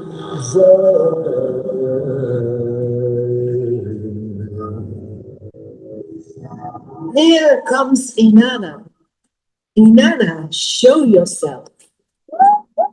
The ancient goddess of Ishtar and Venus. Inanna, goddess of fertility, agriculture, love, and war. Inanna, the only sex worker goddess, worshipped and adored. She wears a crown because she is the protector of kings. Her feet are lion paws because she is the protector of wild animals. On her shoulders, she has eagle wings with which she flies high through the air and causes storms when she deems necessary. She has 3 arrows. Each arrow symbolizes a gender, male, female, and the third gender, the sacred gender. Man and woman combined in one spirit, just like the sacred goddess Inanna herself. Inanna, never shown as a mother or as a wife, but as a free woman, goddess of sexual pleasure. The story goes that women sacrificed their bodies to the sacred Inanna. That is how temple prostitution began.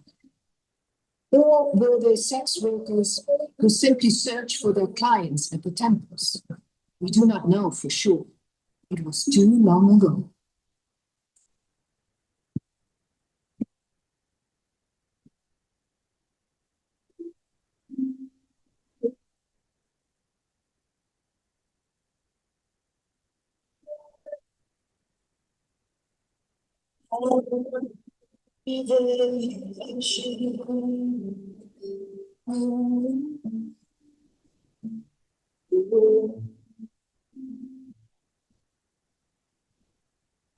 I introduce you to Rahab. You know her story from the Bible, from the Old Testament. Rahab, great-grandmother of David, ancestor of Jesus. Her name means broad, wide, or big, a powerful, open-minded woman.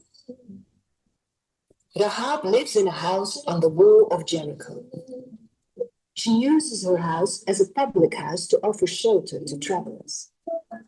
For an additional fee, she offers lonely travelers not only the warmth of her home, but also the warmth of her body. But she also rebels against the king of Israel, who wants to have 2 Israelites arrested in her public house. Rahab hangs a red cord from the window through which these 2 men escaped. And this red cord also offered her protection. The soldiers overlook her house. See here the source of inspiration for the first Dutch interest group for sex workers, the Rode Draad, the red thread. Rahab, the grandmother of David, our forefathers. Yes, you heard it right. According to the Bible, a sex worker is our foremother.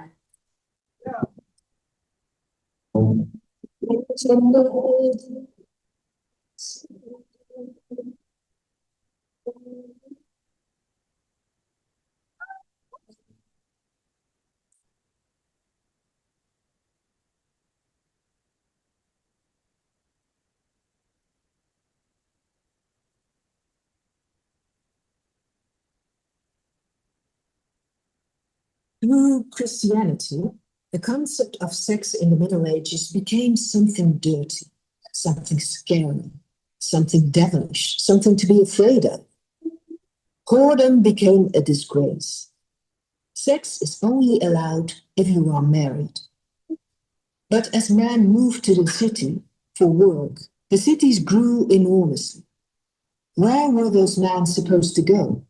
Those young men with their lustful feelings. Of course, they would not be able to control themselves and would abuse respectable women, or even worse, they could become sodomites. In short, sex work was seen as the necessary evil, tolerated, even then. Hello, Anna von Ulm. Let yourself be heard. In some cities, prostitutes had to walk around with a rattle or bells, just like the lunatics and weepers. Passers-by could hear from a distance that danger was approaching. En liefdewij, a harlot. A sex worker like Anna is also required to wear a yellow dress, a stigma. Not only sex workers were required to wear such a yellow stigma, but also Jews, people with whom Christians were not allowed to have contact. And why yellow? Yellow is the color of betrayal. It may not have had the intended effect. In any case, the man knew exactly who they had to go to. And even worse, decent women adopted the dress code as it became fashionable.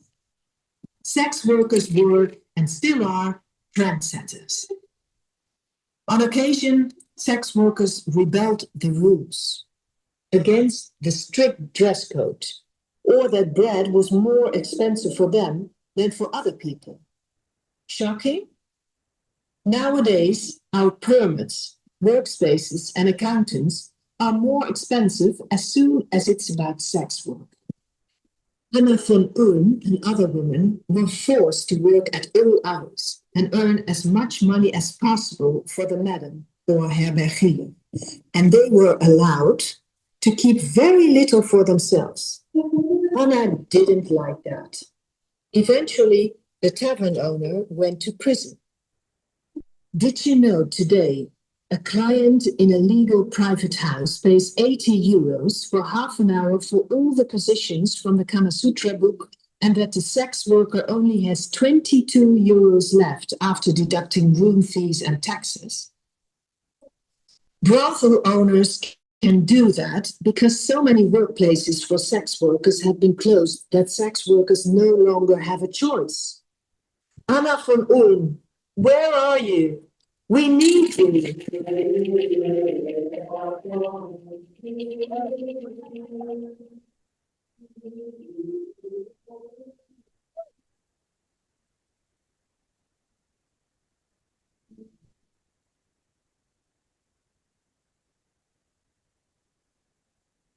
In the 15th century, women's houses were still allowed in the medieval cities, but from the 16th century onwards, prudish morality took hold.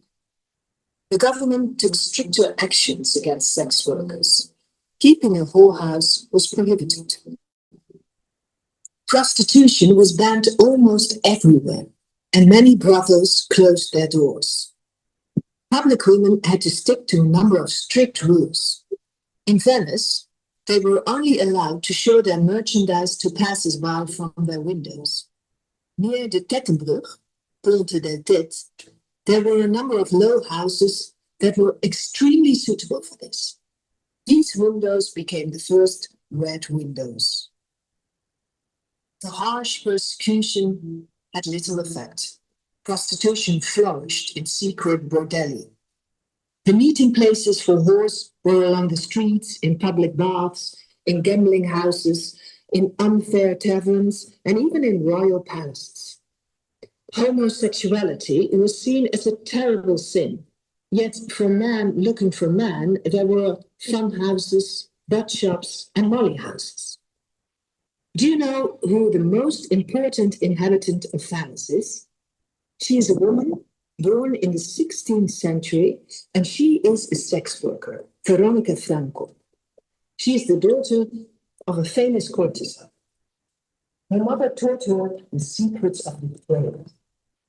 The clothes she wears cost many ducats and were often worn in the houses of pleasure. Until the advent of mass production of clothing, only women from wealthy families and marriages could afford such beautiful clothes. Back then, clothes expressed origin and profession more than they do now. People dressed according to status. An ordinary girl could not afford bright colors. Dyes were very expensive. Clothing was used to attract women. Veronica Franco moved in the circles of high nobility.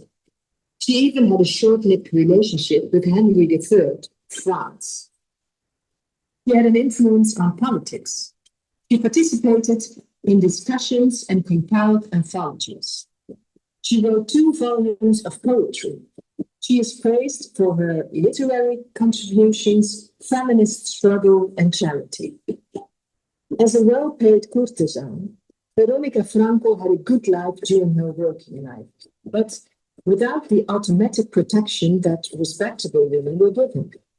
She had to defend herself against accusations of witchcraft, a crime often committed against courtesans at the time. A number of her clients from Venetian nobility helped to acquit her.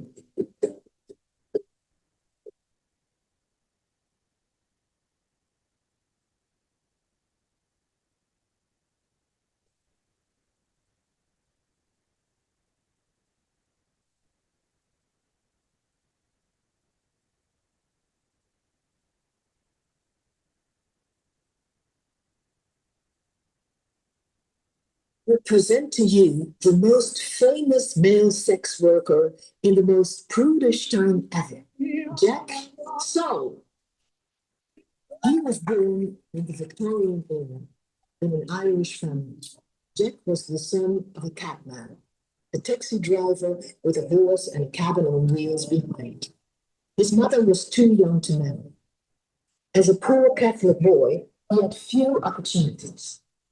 He moved to London and went to live and work in a married brothel. He sent money to his mother.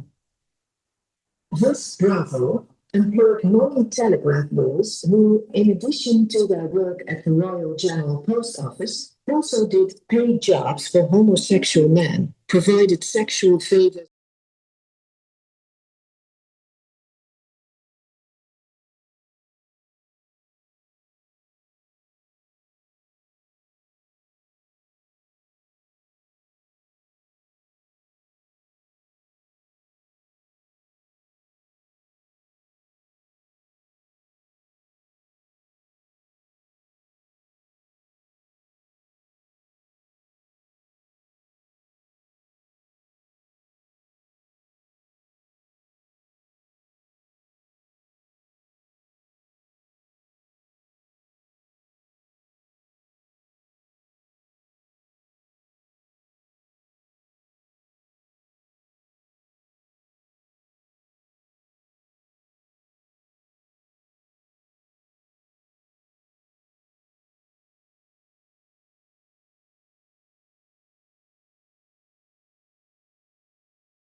Gangubai, the mafia queen of India.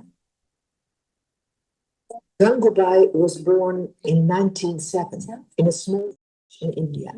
She was 15 when she ran away from home to Bombay to marry the boy she was in love with. He promised to make her a movie star.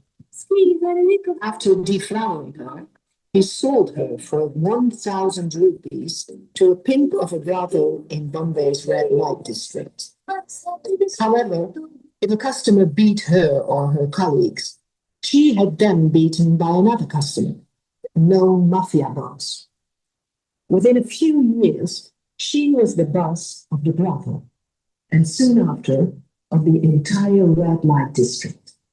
At a women's conference, Gangabai came, as always, in a white sari, white as the moon.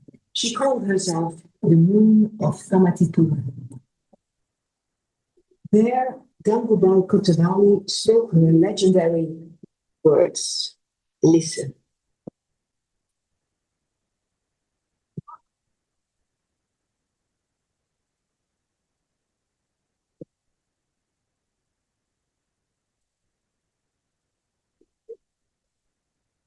You all have a professional in this square. This is our profession. What's wrong with this?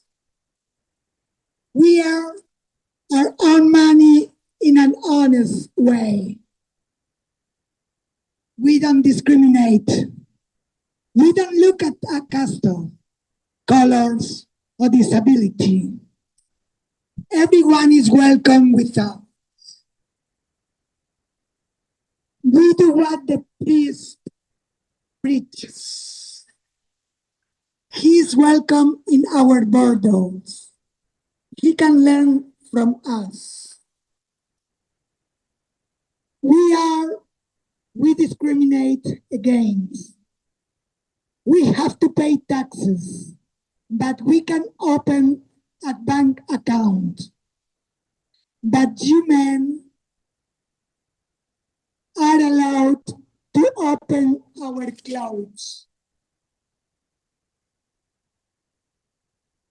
Like here in the Netherlands. We don't need to be safe. Our borders have been there from 100 years. Your schools for only 40 years. Your concerns is just an excuse to hide buildings. We just want the same rights, just like other people. Is this too much to ask? Tell me, is this too much to ask? No. Good, bitches.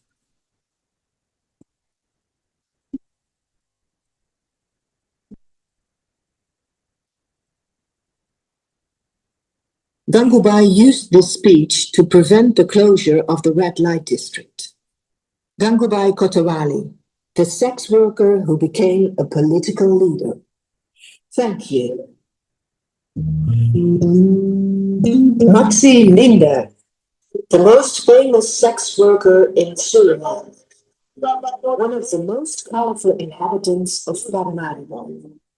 She slept with many men, from sailors to generals. She had the most important man in the country as her clients. She dressed like a bird of paradise and loudly spoke out about her profession. With the money she earned, she supported entire families, and she made sure that underprivileged children would follow the best education in Europe. These children were able to have successful and respectable careers. They later had doctorates. She turned poor young people into rich men. She died poor and lonely in 1981. But today, we celebrate her. Our model is wearing a Steve Angisa in honor of Maxi Linder. Enslaved women who were brought from Africa already wore cloths around their head.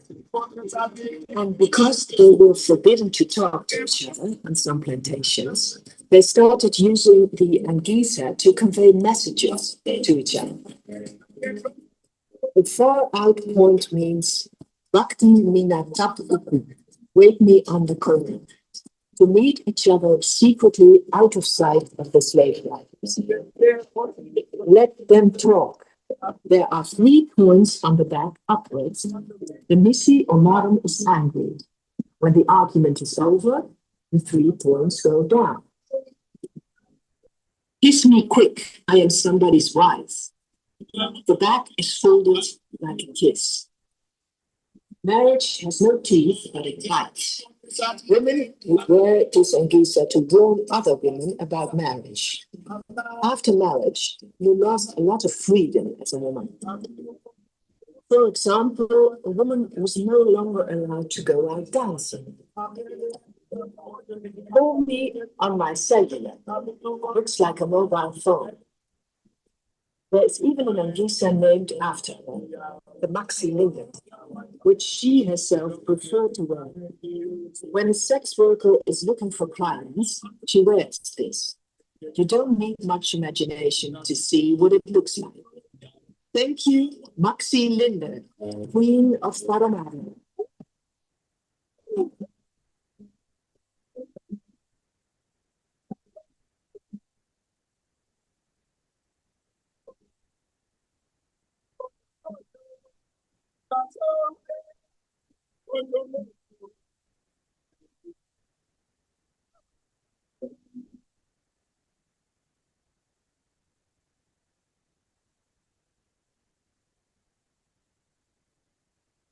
They often started with nothing. Through sex work, they were able to free themselves from poverty and from slavery. They were all business people, entrepreneurs, pioneers, and when they had money, they had power. They used their power to fight against racism, for women's rights, for queer rights, to change laws, to have political influence, to do good for their community. Sex workers changed the world. Rebels, revolutionaries, fighters, heroes, and heroines. Stories of sex workers have been erased from the history books, but not forgotten. We will not be chased away. Not then, not now. We are here. Long live all whores. Yes.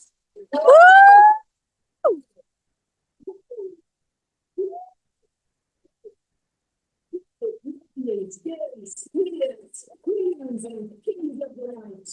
You dancing fuckers.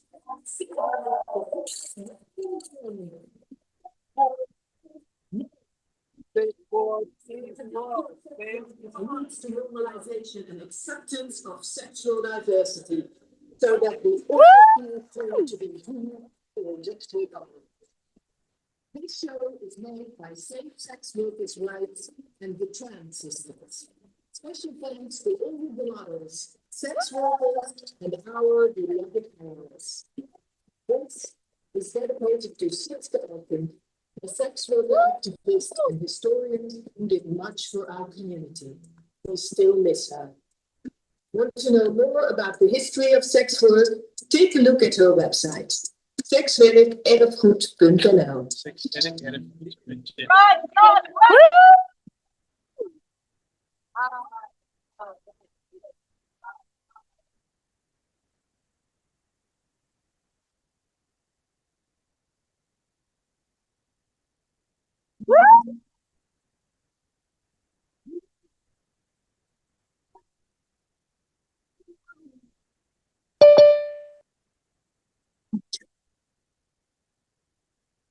No excuse. I just want you to use me. Take me and abuse me. I got no temples. I make a trade with you. Do anything you want me to. I talk. I talk.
Woo! And I'm gonna use myself.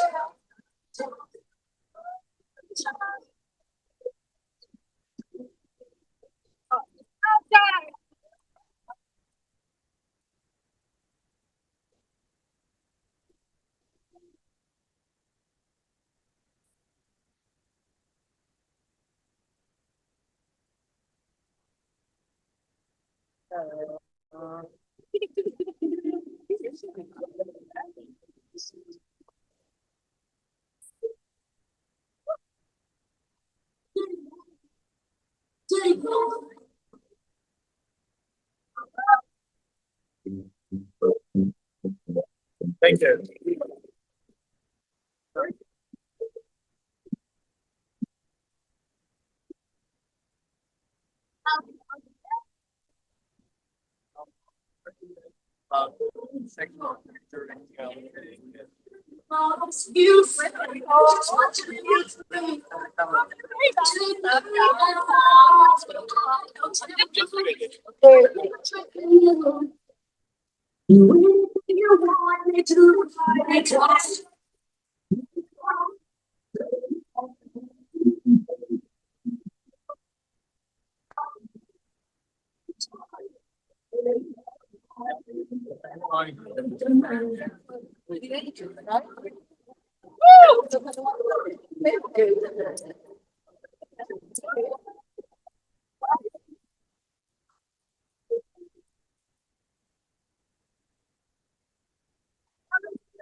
International Wednesday today. Woo!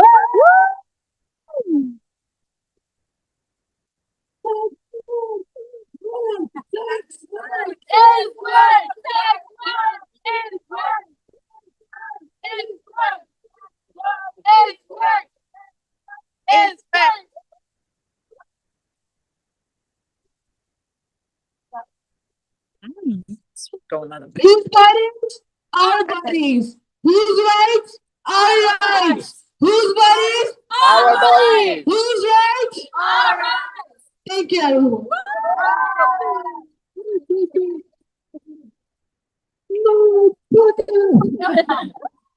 Woo! Here.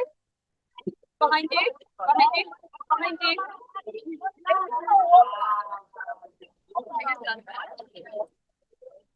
Thank you all.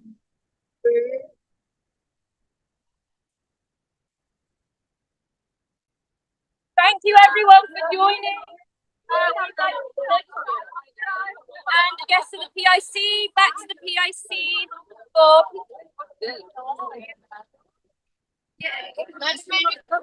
Yeah, so they don't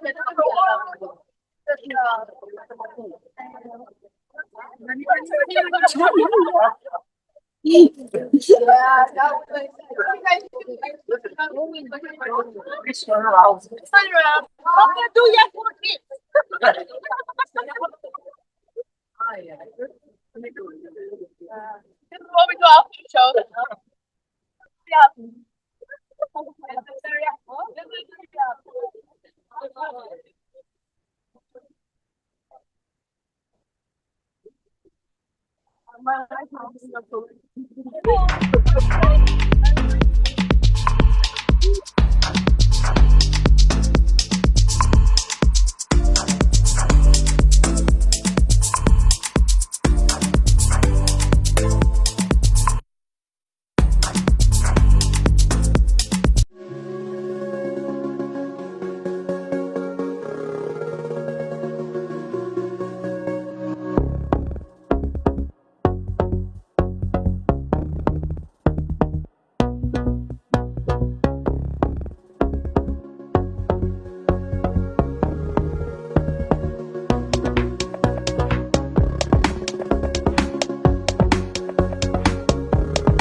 hacernos millonarias, dejar la precariedad, poder pagar nuestro piso, poder pagarle a nuestros hijos unos zapatos, poder nosotras mismas sobrevivir. Y eso es lo que está pasando hoy, ¿vale? Por eso son los 50 años del encierro. Hemos cumplido medio siglo de lucha, seguiremos aquí.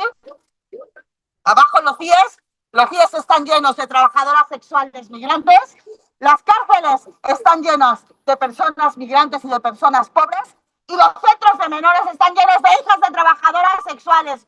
¡Bravo a todo eso! Gracias, compañera. Nosotras... Recording in progress. Nosotras no pedimos permiso, pedimos paso para todos y todes.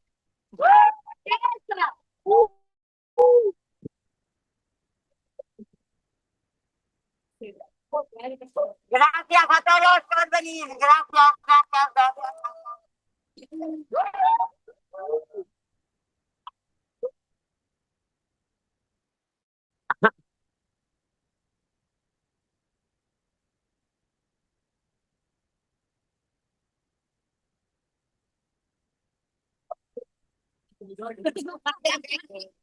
Ya está.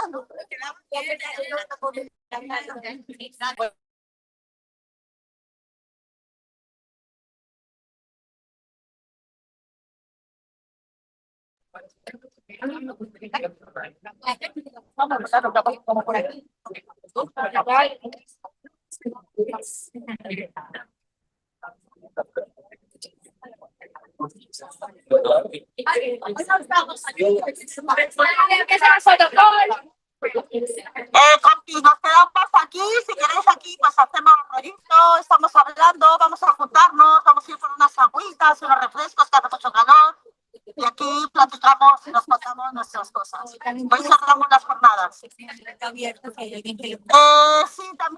como ya estamos aquí estamos aquí en el circulito, lo que podemos hacer es un micro abierto. Si alguien quiere pasar a hablar y contar su experiencia, sacar su rabia, contarnos una historia bonita. ¿Qué os parece? Venga, animaros. Nosotros parece una fiesta de putas, coño.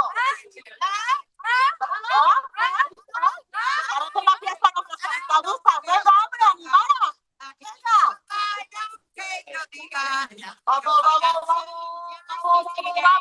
Vamos. Venga, te bajo el micrófono, vamos.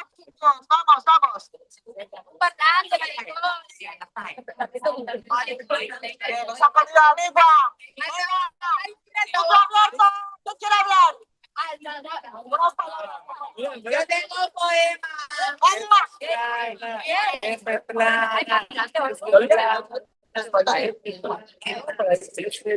A ver, que me pongo nerviosa.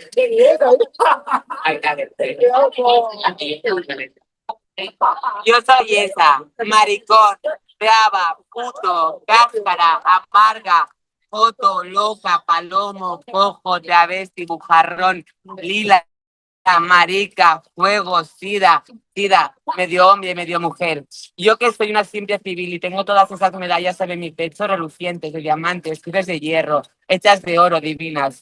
Como dice el cancionero popular, con la que quieran llamarme me tengo que conformar. La perdición de los hombres, la perdición de los hombres, la que me dice cuando besa, yo soy esa. ¿No te has escuchado? ¡Bravo! Vamos, que nos quedan unas palabras.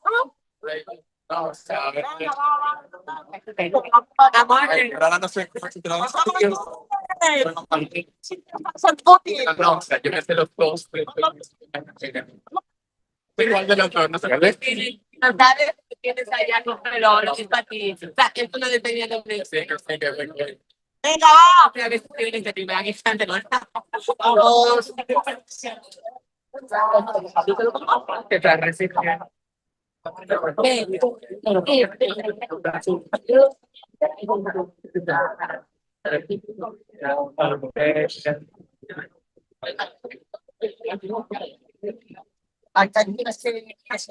Así como... Presiona y afecta a tu libertad. En julio de 1992, el cuerpo sin vida de Marsha P. Johnson apareció en el río Hudson. Su muerte sigue sin resolverse. Pienso en Marcia flotando en el río y me viene a la cabeza Ofelia. Aún así no veo poesía en ello. Todo cuerpo debe ser regido solo por su habitante. Todo fuego debería arder para siempre. Todo corazón debería ser irrompible. Toda persona debería ser amada. Todo héroe debería tener su duelo. Todos deberíamos tener un sitio para llevar a nuestros muertos. Todos deberíamos morir dulcemente. Toda mano tendida debería ser estrechada. Todo vacío debe ser llenado. Toda violencia es fruto del miedo. Todo el poder para el pueblo. Gracias a los rebeldes, justicia a nuestros muertos. Sí.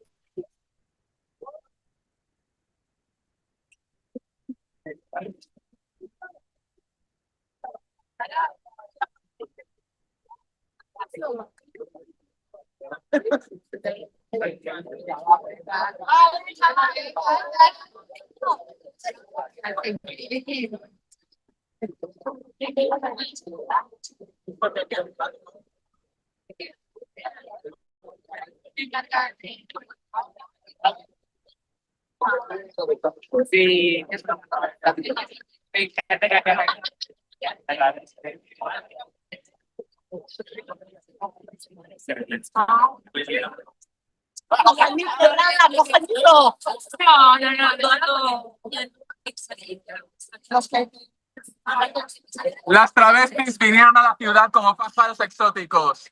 Se quedaron a pesar de las mujeres que no las querían, de los hombres que las deseaban en privado y las despreciaban en público.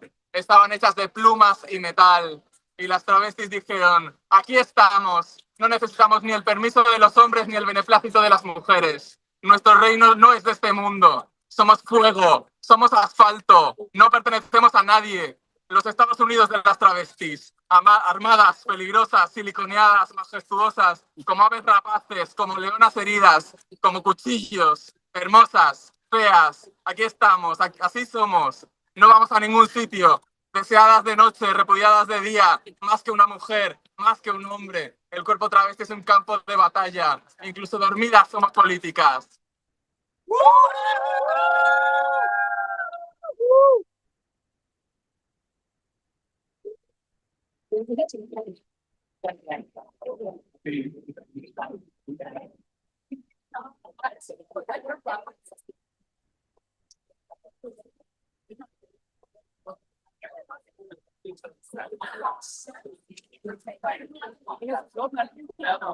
Buenas.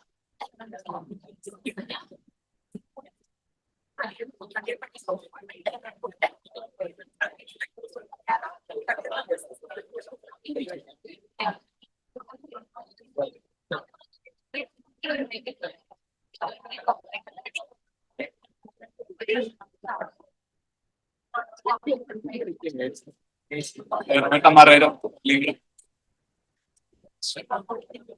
Dos poemas que me cambiaron la vida.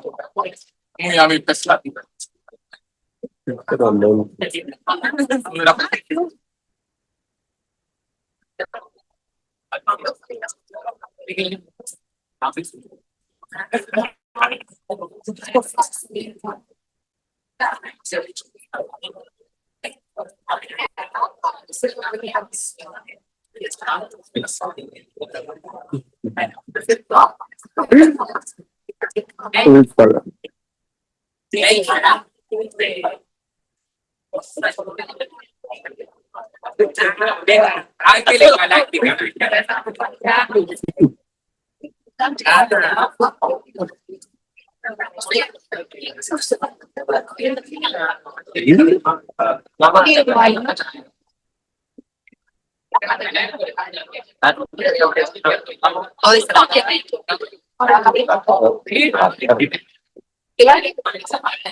Voy a agarrar el megáfono, ¿no?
vives en la calle tal.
No lo había oído y me quedé.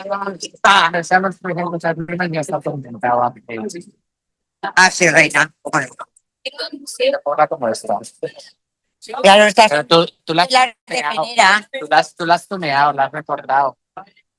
A mí lo que pasa es que cogí una pequeñita y ahora me llega por aquí. Bueno, La tía, ¿sabes qué ha hecho? La tía ha cogido la camiseta que también se la dieron pequeña y se la ha puesto en una.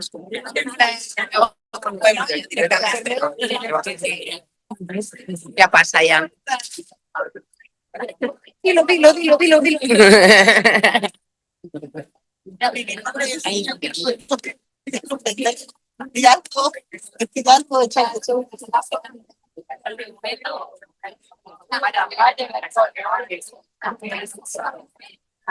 Trabajar. No,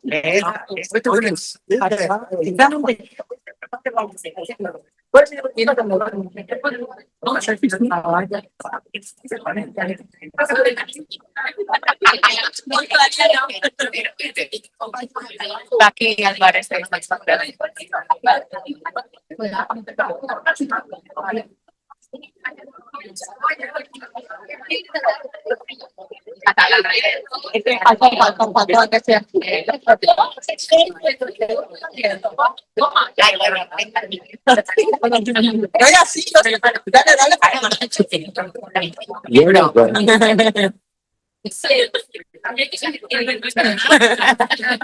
A la próxima. Sí, ¿Te preparas? Para que tengáis más piscinas, una catalá. ¿Y dónde lo tenéis? ¿Dónde estáis? Sí,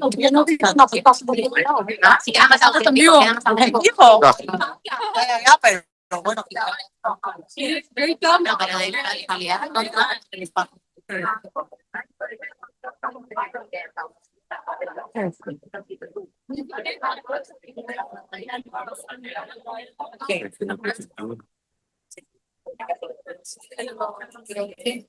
Esa me hicieron un mal horario. Aquí,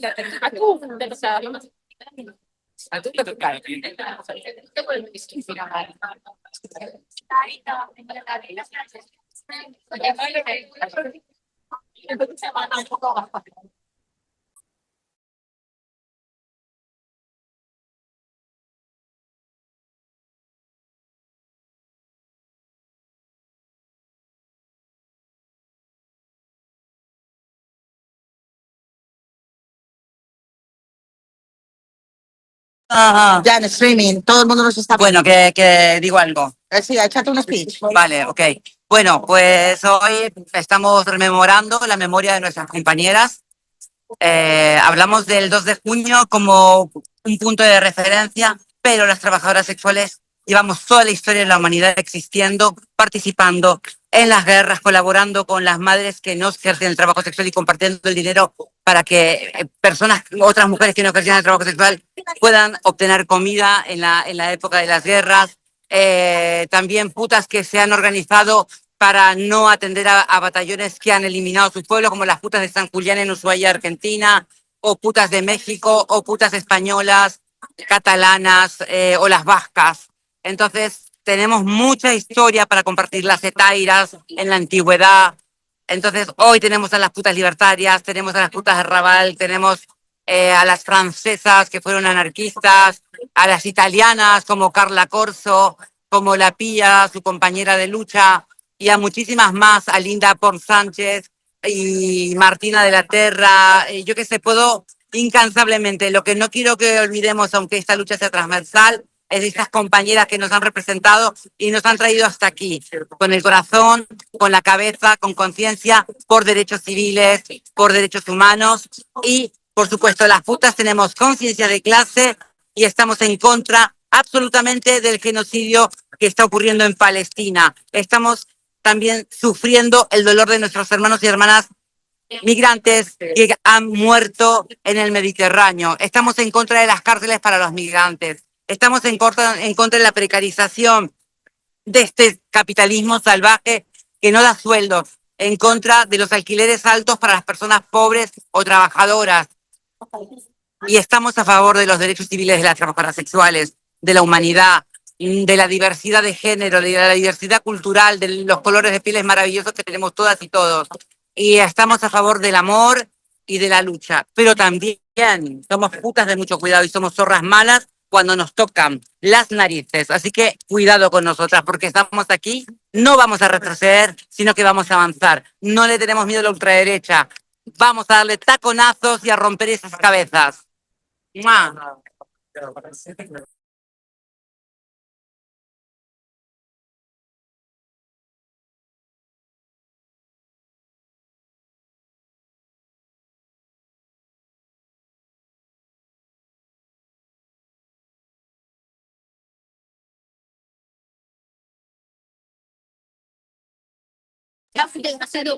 Linda. Ya está, no creo que tenga nada más. Bueno, estamos aquí en Barcelona, en Necro, estamos aquí ya terminando y súper contentas de que ha habido bastante gente y nada, bueno, que espero que el año que viene seamos muchísimas más y que hayamos, que ya tengamos un montón de derechos laborales de una vez.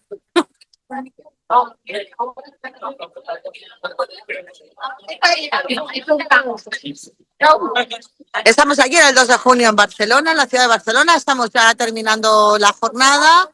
Ha sido todo un éxito.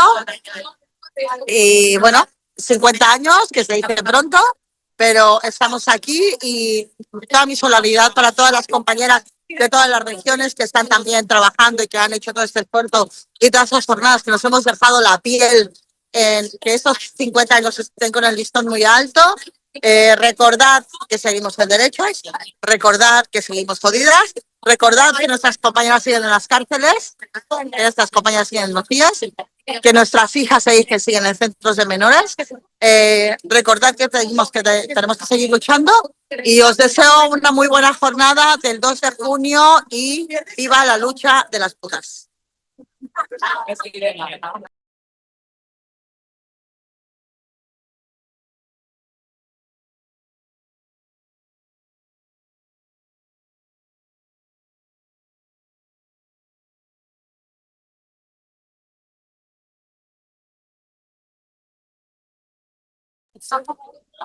Trabajadoras sexuales de todo el mundo, reivindicar los derechos y no pidáis permiso, pedir paso. Todas y todos tenemos derecho a tener derecho a trabajar donde, con quién, cuando queramos y con quien queramos.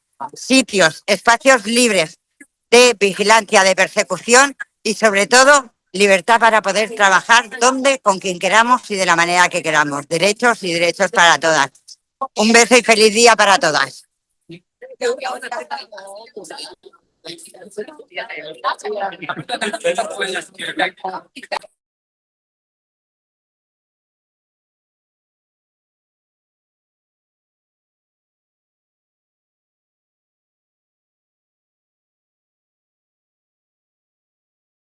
Hola, mi nombre es Petrana Ramírez, soy una mujer trans, soy trabajadora sexual, vivo del comercio sexual.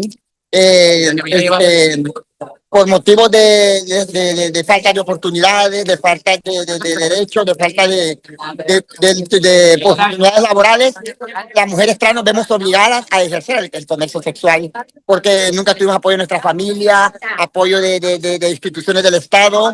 Hemos sido discriminadas en muchas instancias del Estado y entonces nos hemos visto obligadas a ejercer el comercio sexual.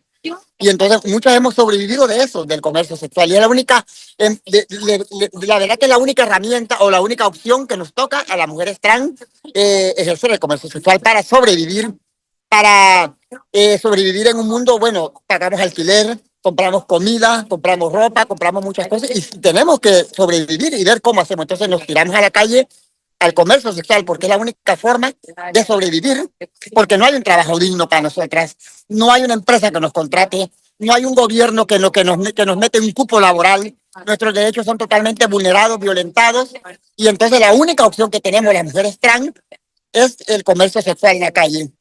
Y hablo también por muchas mujeres trans, compañeras nuestras, y al mismo tiempo por las mujeres cisgénero también, que a veces como no tienen oportunidades, no tienen un apoyo de nadie, pues la única opción es el comercio sexual. Por eso lo que pedimos es derechos, respeto, que se nos respete en las calles, que seamos respetadas ante cualquier violación o cualquier violencia hacia nosotras, pues que nuestros derechos sean respetados. Porque el comercio sexual o trabajo sexual, como le queramos llamar, de alguna u otra manera es digno y es respetable, porque de ahí inclusive consumimos, gastamos, generamos dinero, o sea, movemos la economía las mujeres trans. Entonces, por eso mismo, el comercio social es una opción para las que no tenemos otra oportunidad, como un trabajo digno, como un trabajo dignificante, que no nos queda más otra que tirarnos a la calle, ejercer el comercio sexual, porque es la única forma de sobrevivir. Y yo me crié en la prostitución, mi madre me crió en la prostitución. Mi madre ejerció mucho tiempo el comercio sexual y esa fue su única herramienta, ejercer el comercio sexual para darnos estudios, para darnos de comer, para pagar su casa. O sea, el comercio sexual muchas veces ha sido la única herramienta la que hemos tenido las mujeres trans para sobrevivir. Muchas mujeres trans hemos sobrevivido a puro comercio sexual, a puro trabajo sexual. Gracias.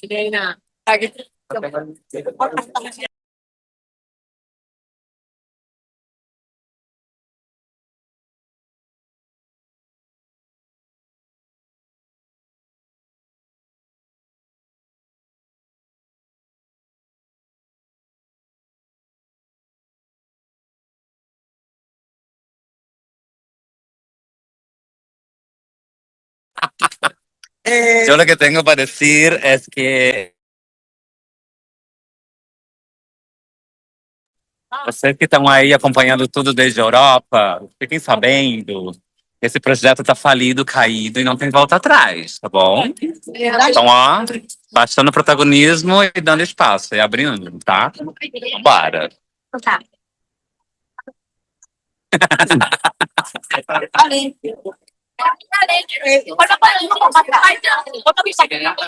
Ahí está, entras a pared, para algo, verá, Atlanta, un letrero blanco. Vale, yo quiero decir que es muy importante que hagan el favor y a todo el mundo de escucharnos. Que las trabajadoras sexuales son personas que tienen como background súper diferentes, historias súper diferentes, que es un trabajo que le puede apetecer, que puede no apetecerte, que puede ser una puta mierda, pero que aún así detrás siempre hay personas que toman decisiones con agencia. Creo que es un colectivo que está como muy harto de que se las ningunee y de que siempre se les expropie todo, ¿no? La voz, los imaginarios, las narrativas, todo. Entonces, como que, por favor, apoyen a las trabajadoras sexuales de sus lugares, de sus comunidades, de sus barrios, de sus vecindarios. Y nada más, que vivan las putas.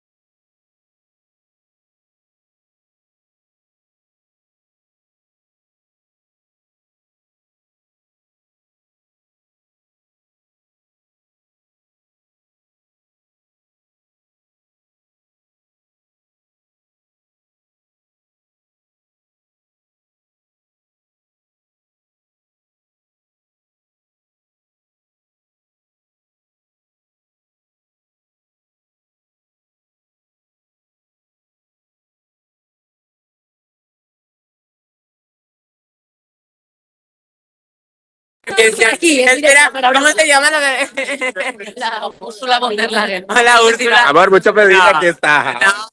A ver. Pero hay mucho que Dilo, hacer. dilo. El trabajo, simplemente el trabajo sexual, no es el trabajo que se paga, simplemente también hay mucho trabajo de gente que estamos precariciadas, que vivimos en casa, que nos pagan en alquiler, que también gente que viene de fuera, que también les hace cuidar a las personas mayores, les hacen simplemente, todo eso, al fin y al cabo, es trabajo sexual. O sea, cuando hablamos de trabajo sexual, tenemos que tener ya la mente más abierta, que no es simplemente la práctica, es todo lo que engloba, son todos los cuidados. Entonces, queridos, tengamos en cuenta que el trabajo sexual es trabajo de curas y es lo que mueve el mundo. Ya está.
pace e il pane per la libertà e costruiremo un mondo nuovo di giustizia e di vera dignità.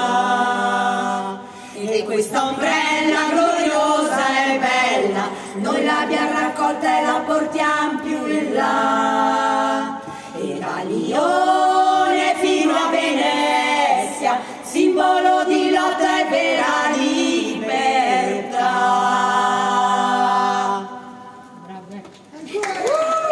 Gran napoletana, che è l'Agnese Reginaldo, non so dove sia,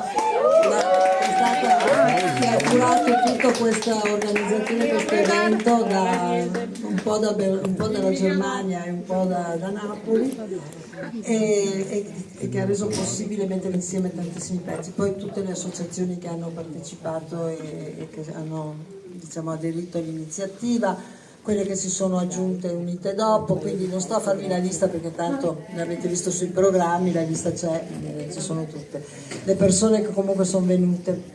Allora, siccome siamo fluidi, il programma non è mai perfetto come lo disegniamo, perché abbiamo sempre delle sorprese.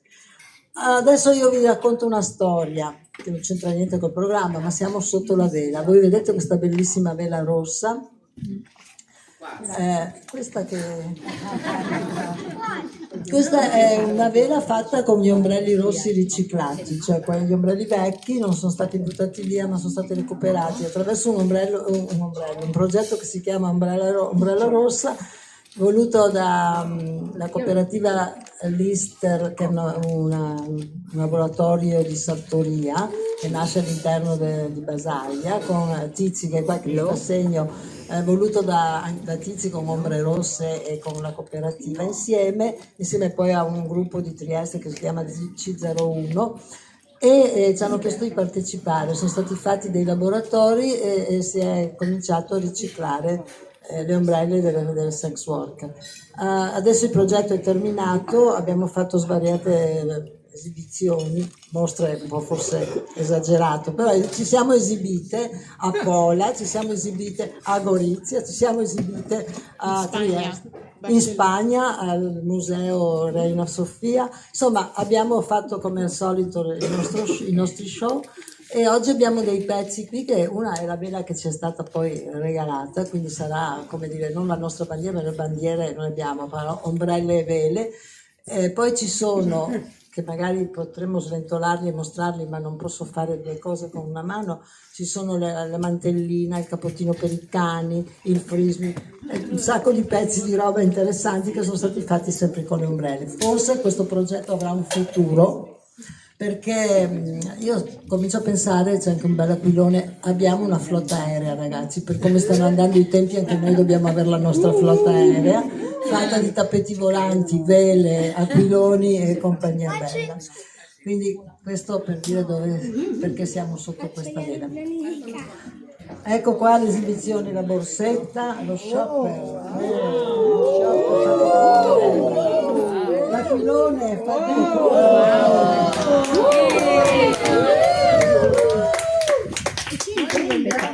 il frisbee per far giocare i cani e anche i bambini,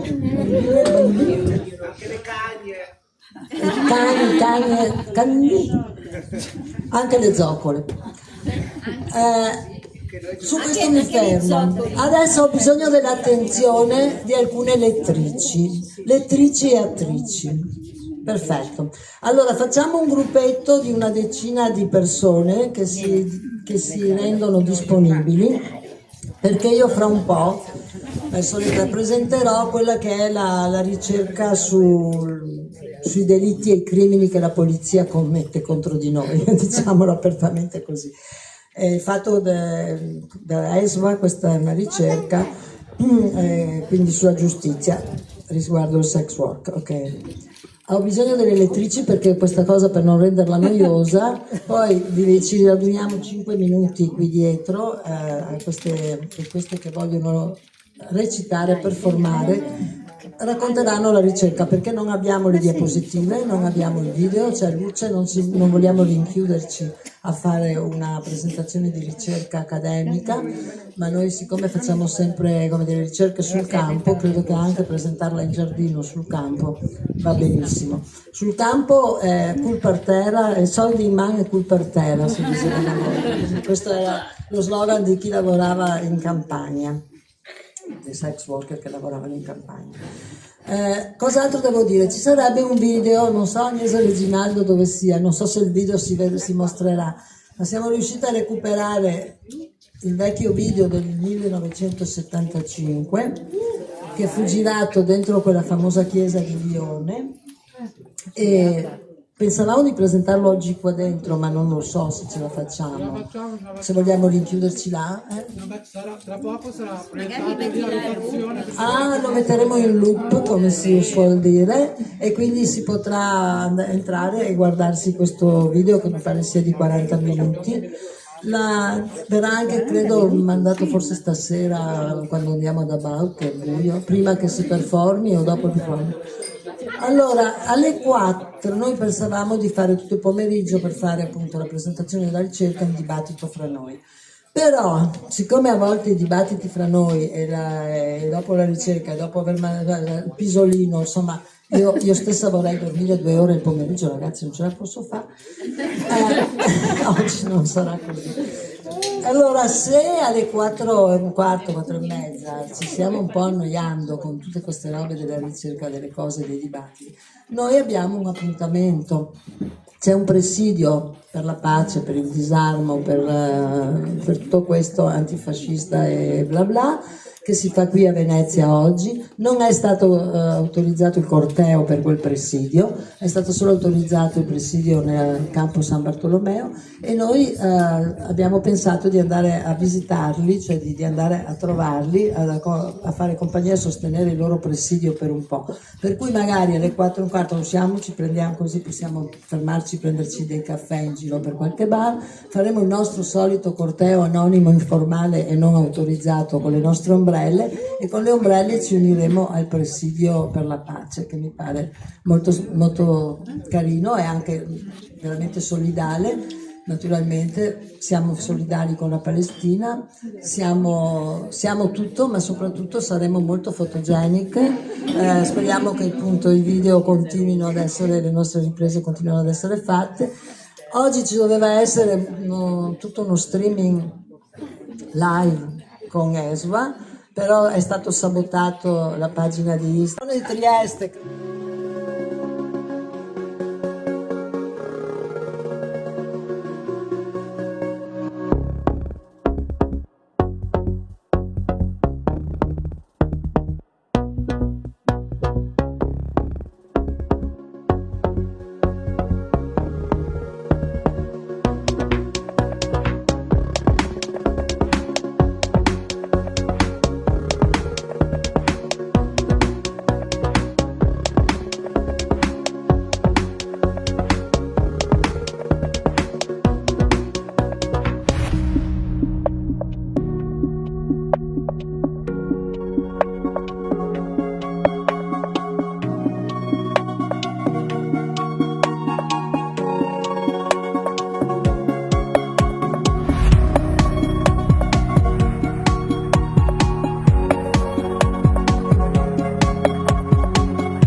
One.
Qui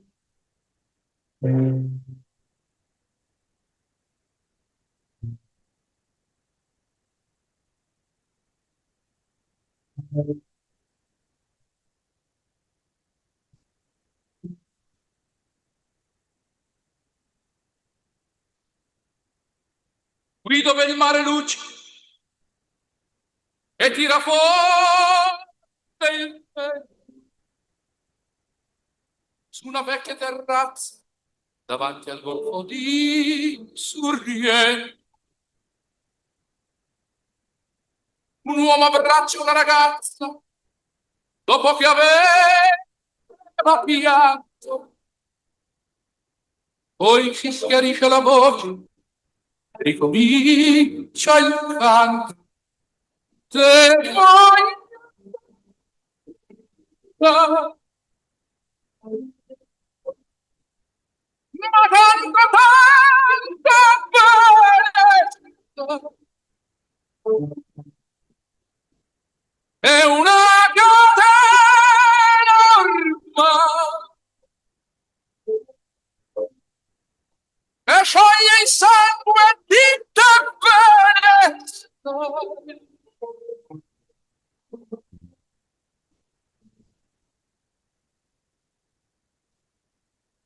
Vide le luci in mezzo al mare, penso alle notti là, ma erano solo le lampade e la bianca scia d'un'elica. Sentì il dolore della musica, si alzò dal piano fuori, ma quando vide la luna uscire da una nuvola, mi sembrò più dolce l'amore.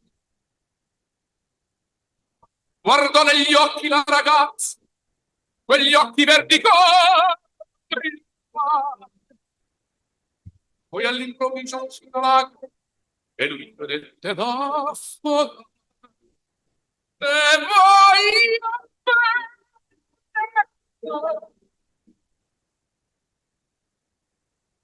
ma tanto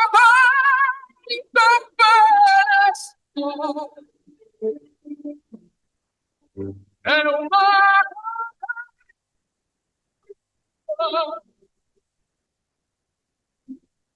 che scioglie il sangue di te bene.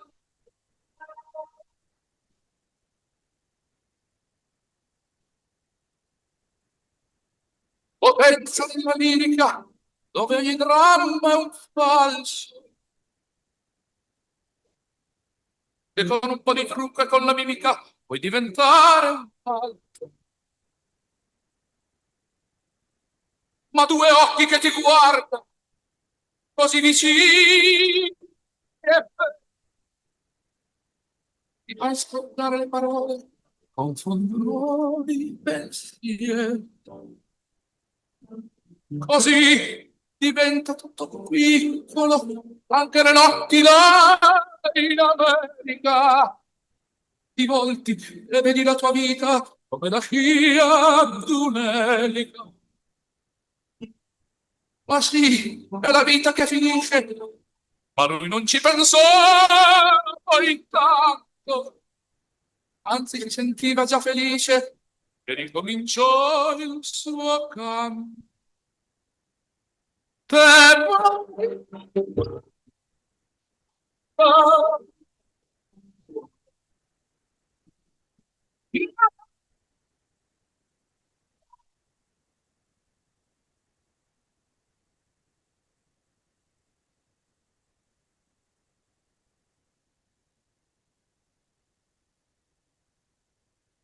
poi il sangue di Germano.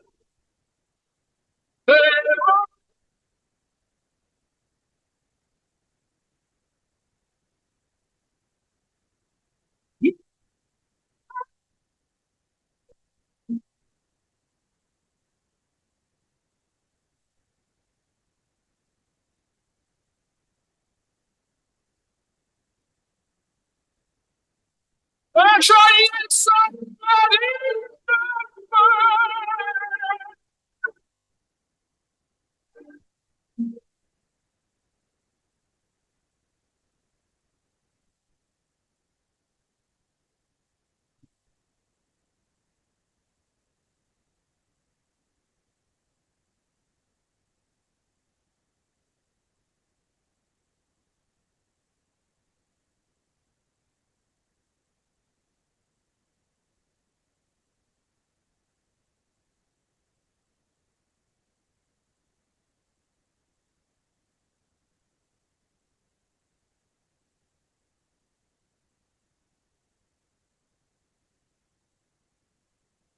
c'est qu'avant le conflit, la révolte, les luttes, il n'y a pas de catégorie d'opposition, mais seulement des catégories de différence. Et ce n'est qu'au moment où la lutte éclate que la violence des oppositions et le caractère politique des différences deviennent manifestes, tu vois? Car aussi longtemps que les oppositions, les différences, ont l'air d'être données, d'être déjà là, naturelles, entre guillemets, précédant toute pensée, tant qu'il n'y a ni conflit, ni lutte, il n'y a pas de dialectique. Il n'y a pas de changement, pas de mouvement.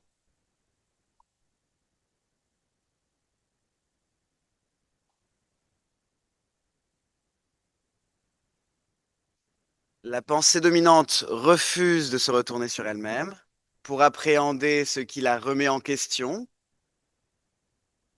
Et bien sûr, aussi longtemps qu'il n'existe pas de lutte des femmes, il n'existe pas de conflit entre les hommes et les femmes.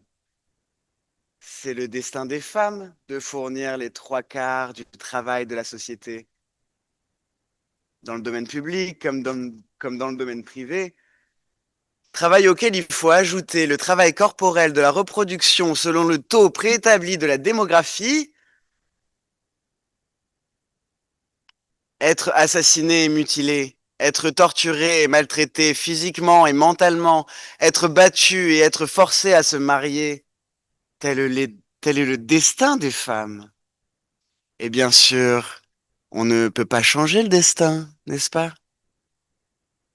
Les femmes ne savent pas qu'elles sont totalement dominées par les hommes et lorsqu'elles l'admettent, elles peuvent à peine le croire. Et le plus souvent, dans un dernier recours face à la réalité et refusent de croire que les hommes les dominent en pleine connaissance, en pleine conscience, en pleine connaissance de cause. Parce que l'oppression est bien plus hideuse pour les opprimés que pour les oppresseurs. De leur côté, les hommes savent parfaitement qu'ils dominent les femmes. Nous sommes les maîtres des femmes, c'est André Breton qui l'a dit. Et ils sont formés pour le faire. On leur a dit de le faire. C'était écrit. Ils n'ont pas besoin d'ailleurs d'en parler parce qu'on parle très peu de domination au sujet de choses que l'on possède déjà.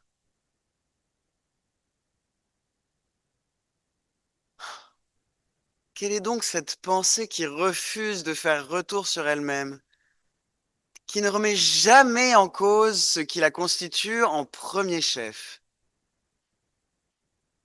Cette pensée est la pensée dominante. Cette pensée affirme qu'il existe un déjà là, des sexes et des genres, qu'il existe un naturellement déjà présent, quelque chose qui précède toute pensée, précède toute société. Cette pensée est la pensée de ceux qui gouvernent les femmes. Fille de mauvaise vie, greluche, suceuse, pétasse, pompeuse. À force de m'être fait traiter de catin, de putain, de pute, eh bien, j'ai décidé de ma propre revanche, sans cruauté aucune. Ne vous inquiétez pas, c'était simplement de la logique. Et il fallait bien un jour que toutes ces insultes me rapportent de l'argent.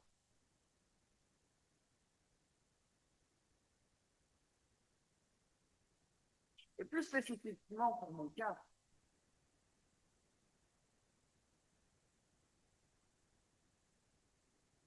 il était tout à fait inacceptable, inimaginable de refuser de gagner de l'argent en écrasant les testicules d'hommes cis, blancs, hétérosexuels, normatifs, misogynes, ayant de l'argent, dominant, le contraire de l'homme. Je suis une salope parce que tout le plaisir est fait. La figure culturelle archétypale de la prostituée repose sur des représentations mentales construites et partagées par des groupes, des communautés. Les stéréotypes, comme l'ont montré depuis une quarantaine d'années les études en psychologie, neurosciences et sémantique, sont des catégories utiles à de nombreuses fonctions cognitives, car ils permettent de traiter rapidement l'information. Ils servent à analyser, trier et classer des traits distinctifs qui facilitent des rapprochements avec d'autres éléments de la même catégorie. Ceci évite en somme d'avoir à découvrir entièrement chaque nouvel item et le stéréotype fonctionne comme une représentation mentale, globale, médiane, un portrait robot. Par exemple,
ah, mon bichon. Mon bichon, c'est pour les garçons. Mon bichon de compagnie. Pas d'insulte sans stéréotype.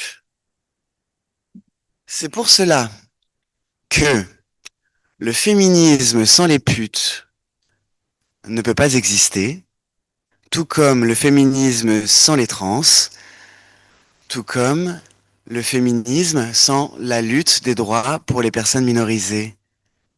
Toutes les personnes minorisées.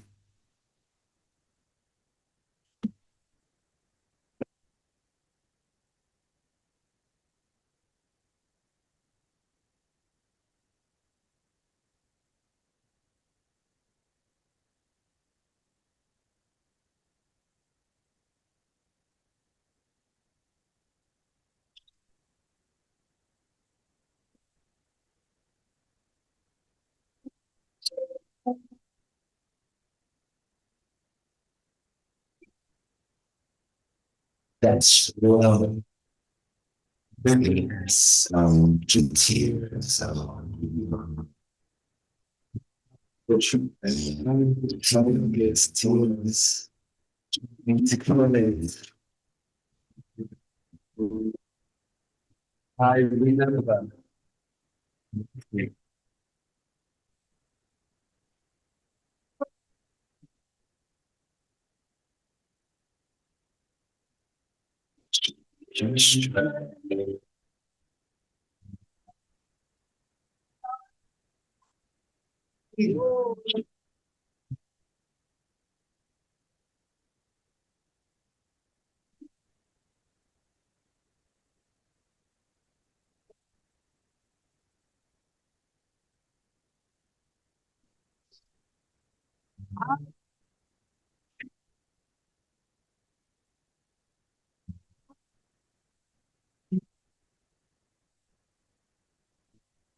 I remember.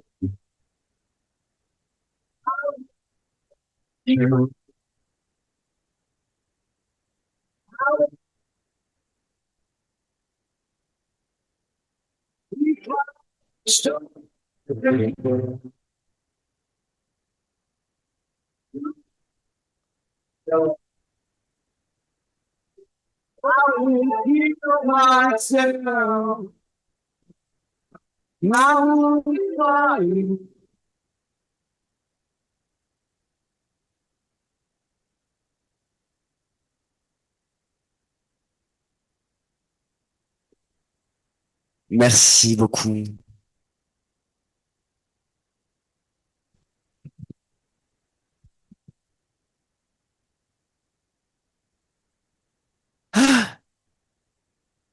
Je tenais à préciser que ce que je viens de réciter, c'est un patchwork de textes que j'ai recueillis entre le livre de Dominique Gorgette, comme quoi on a des noms parfois qui sont des prédestinés, qui s'appelle Pute, et bien évidemment La pensée straight de Monique Wittig. Je tiens à remercier énormément Marianne et Daphné d'Utopie pour avoir organisé tout ça. Merci beaucoup.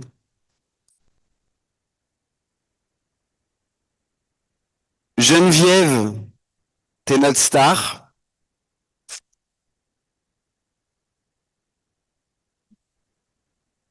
Et je tiens aussi à dire que pour l'instant, je n'ai toujours pas pris feu.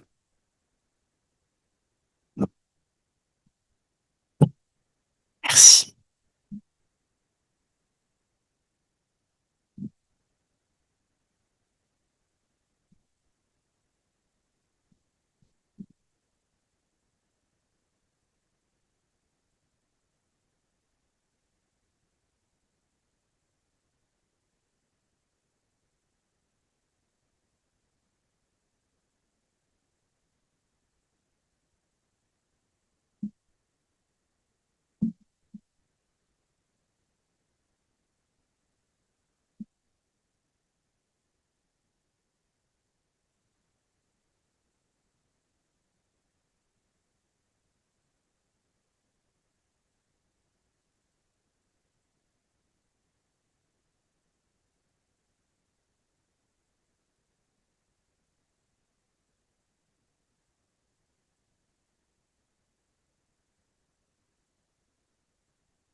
Unida, vencida, las putas, unidas, vencidas, las putas, unidas, vencidas, las putas, unidas, vencidas.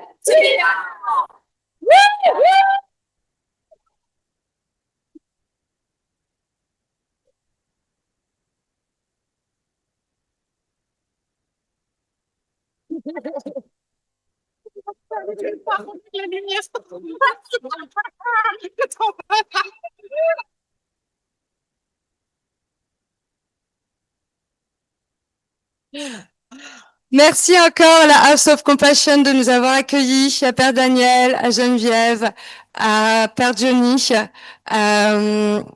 Et pour finir cette journée, nous invitons les personnes qui le souhaitent à prendre une bougie ici, qui sont à disposition, qu'on va dédier à Sainte Rita, Sainte des causes désespérées, qui a toujours été choisie et honorée par les travailleuses du sexe. Voilà, donc allez-y, vous pouvez, avec cette bougie, y déposer ce que vous voulez. Merci.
Ci faremo la guerra, tutte unite insieme noi vinceremo. Noi sfruttate sulla terra, ma più forti dei papponi noi saremo. Noi lotteremo per il lavoro, per la pace, il pane, per la libertà. E costruiremo un mondo nuovo di giustizia e di vera dignità. E questa ombrella gloriosa e bella, noi l'abbiamo raccolta e la portiamo più in là. E da Lione fino a Venezia, simbolo di lotta e vera libertà.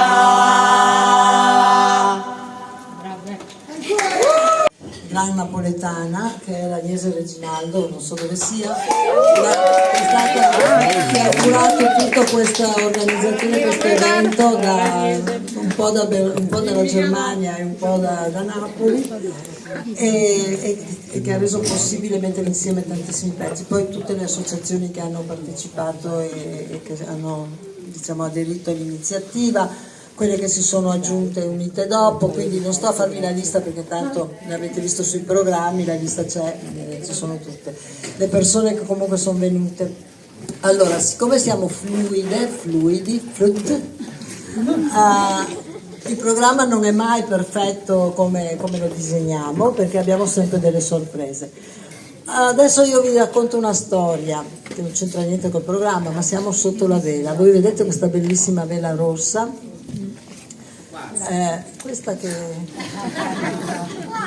Questa è una vela fatta con gli ombrelli rossi riciclati, cioè quegli ombrelli vecchi non sono stati buttati via ma sono stati recuperati attraverso un progetto che si chiama Ombrella Rossa, voluto dalla cooperativa Lister, che è un laboratorio di sartoria che nasce all'interno di Basaglia, con Tizi, che è qua che vi assegno, voluto da Tizi con Ombre Rosse e con la cooperativa insieme poi a un gruppo di Trieste che si chiama C01, e ci hanno chiesto di partecipare. Sono stati fatti dei laboratori e si è cominciato a riciclare le ombrelle delle sex worker.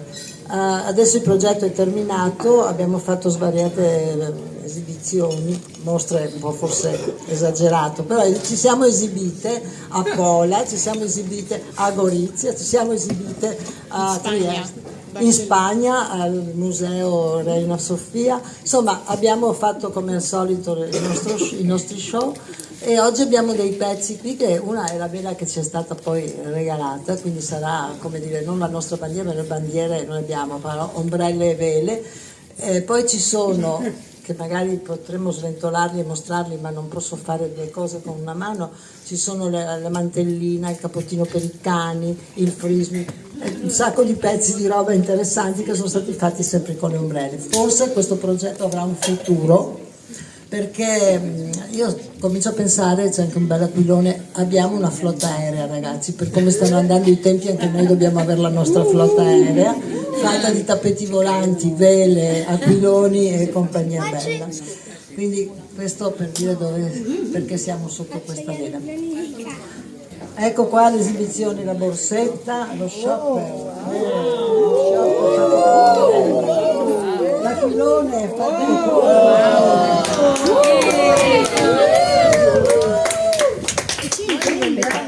frisbee per far giocare i cani e anche i bambini, anche le cani, anche le zoccole. Su questo mi fermo. Adesso ho bisogno dell'attenzione di alcune lettrici e attrici. Perfetto.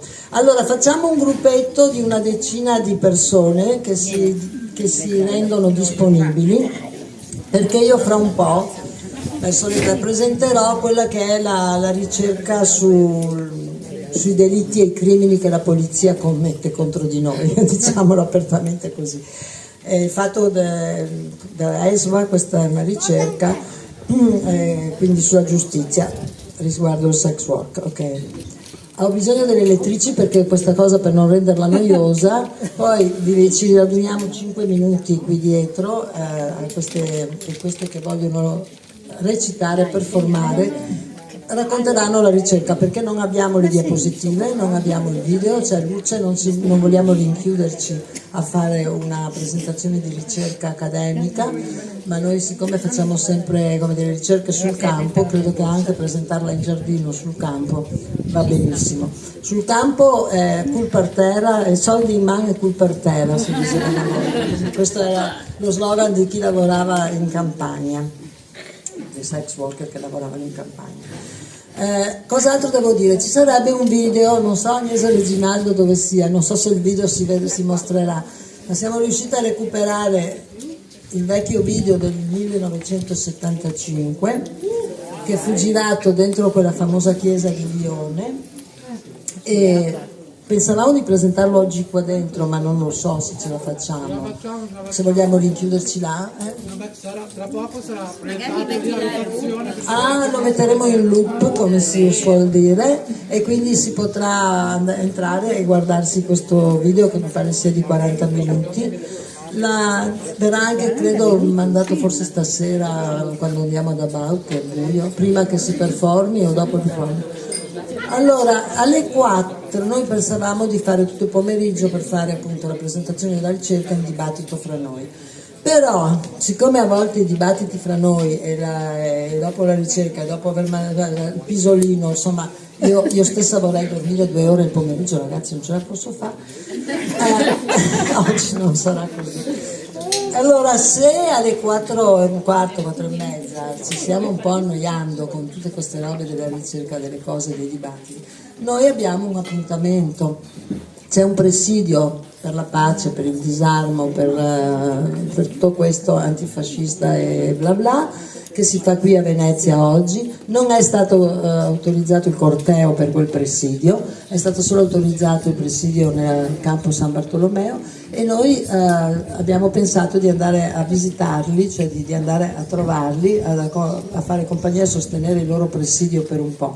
Per cui magari alle 4:15 usciamo, ci prendiamo così, possiamo fermarci, prenderci dei caffè in giro per qualche bar, faremo il nostro solito corteo anonimo, informale e non autorizzato con le nostre ombrelle, e con le ombrelle ci uniremo al presidio per la pace, che mi pare molto, molto carino e anche veramente solidale. Naturalmente siamo solidari con la Palestina, siamo tutto, ma soprattutto saremo molto fotogeniche.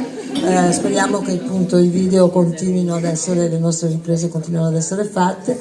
Oggi ci doveva essere tutto uno streaming live con ESWA, però è stato sabotato la pagina di Instagram. Di Trieste credo è stata la prima che ha accolto un gruppo di sex worker. Noi siamo parte fondatrice, il nostro comitato insieme all'una e all'altra e tante altre che adesso non mi viene in mente. 8 associazioni democratiche di donne e una cooperativa sociale. Ecco, e quindi è stato un lavoro bellissimo. Te ci ha sempre sostenuto molto. All'interno della casa c'era qualcuna di quelle. Abbiamo anche le TERF, c'è poco Abbiamo da fare. le TERF, però noi abbiamo, non solo ci siamo noi, ma abbiamo portato anche la sede dell'associazione Euforia Trans, l'abbiamo messa anche quella dentro la Casa Internazionale delle Donne. È l'unica credo in Italia che ha un assortimento di associazioni così varie che includono tutti. Grazie a te.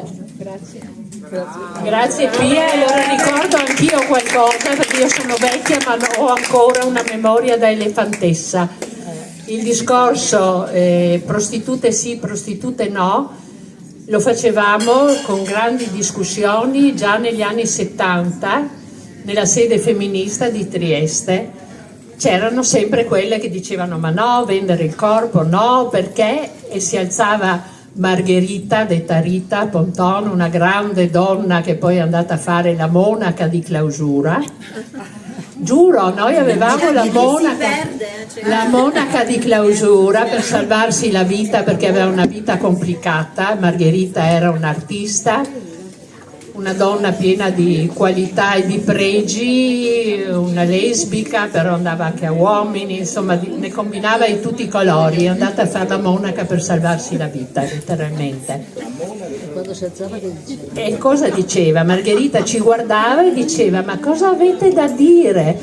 Vendete tutte il vostro tempo, se non il vostro corpo, il vostro cervello, i vostri pensieri, le vostre idee, e ci guardava una a una e diceva tu lo fai in provveditorato agli studi, tu lo fai in Banca d'Italia, tu lo fai in Comune di Trieste, tu lo fai alla Fiat, perché avevamo anche la metalmeccanica della Fiat e così via.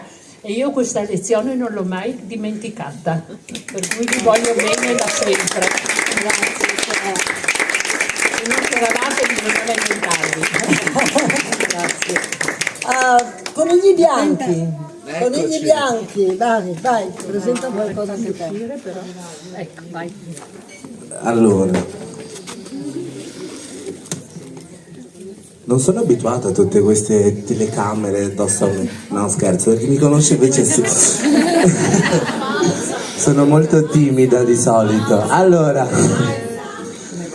50 anni fa, il 2 giugno del 1975, oltre un centinaio di prostitute occupavano la chiesa di Saint-Nizier a Lione. Si ribellavano a uno Stato che le lasciava esposte alla violenza, alla criminalizzazione, all'ipocrisia. Quel giorno le sex workers hanno detto basta, basta repressione, basta invisibilità, basta essere usate come capro espiatorio di una moralità che protegge solo i privilegiati. 50 anni dopo siamo qui oggi, come collettivo di lotta contro lo stigma dell'HIV. Ci siamo chiamate conigli bianchi perché vogliamo portare luce in una tana buia e apparentemente senza fondo, ovvero sulla narrazione tossica che da decenni viene fatta HIV. In questo buco nero, scavato a colpi di sierofobia, sessuofobia, puttanofobia, classismo e omo-lesbobia, transfobia, hanno provato a regalarci corpi che vivono al margine, quelli che vendono e comprano sesso, quelli che hanno osato desiderare fuori dalla norma, quelli che osano preferire il piacere alla colpa. Riconosciamo che i nostri corpi siano coinvolti, al pari dei corpi delle sex workers, sono ancora giudicati, sorvegliati, patologizzati. HIV e lavoro sessuale rompono il mito della sessualità pulita e privata, monogama, e sfidano dinamiche di potere e ipocrisia che additano, perseguitano, escludono. Siamo parte della stessa storia di stigma, ma siamo anche parte della stessa storia di resistenza. Rifiutiamo lo stigma sierofobico, così come rifiutiamo quello che colpisce chi fa sex work. Rifiutiamo l'idea che esistano corpi da salvare e corpi da punire. Siamo dalla parte di chi rivendica autodeterminazione, dignità, reddito, diritti, salute. E non accettiamo che la salute venga usata come ricatto, come strumento di controllo, come alibi per nuove forme di repressione. La legge Merlin, ancora oggi in vigore in Italia, non ha abolito la prostituzione, ha solo reso più difficile, più pericoloso e più clandestino il lavoro sessuale, l'ha reso invisibile e quindi ancora più vulnerabile. Non ci serve una legge moralista che protegge chi non ha chiesto di essere salvata. Ci serve il riconoscimento del sex work come lavoro. Ci serve la salute pubblica che sia fondata sul consenso, sull'accesso reale a cure, prevenzione e diritti. Ci serve una società che smetta di dividere i corpi in puliti, sporchi, normali e deviati. Oggi come ieri vogliamo occupare gli spazi della città, della politica, della memoria, perché la lotta delle sex worker è la nostra lotta, perché la sierofobia è figlia della stessa cultura che criminalizza il lavoro sessuale, perché la liberazione è collettiva, oppure non è. A 50 anni da Saint-Nizier non commemoriamo, resistiamo. Uguaglianza, siamo chiamate malfattore, ma noi siamo lavoratori che padroni non vogliamo. Mani e tu la schiavitù, vogliamo la libertà, siamo lavoratori, siamo lavoratori. La schiavitù, vogliamo la libertà,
e le sue spine graffiavano i muri con parole di rabbia e dolore.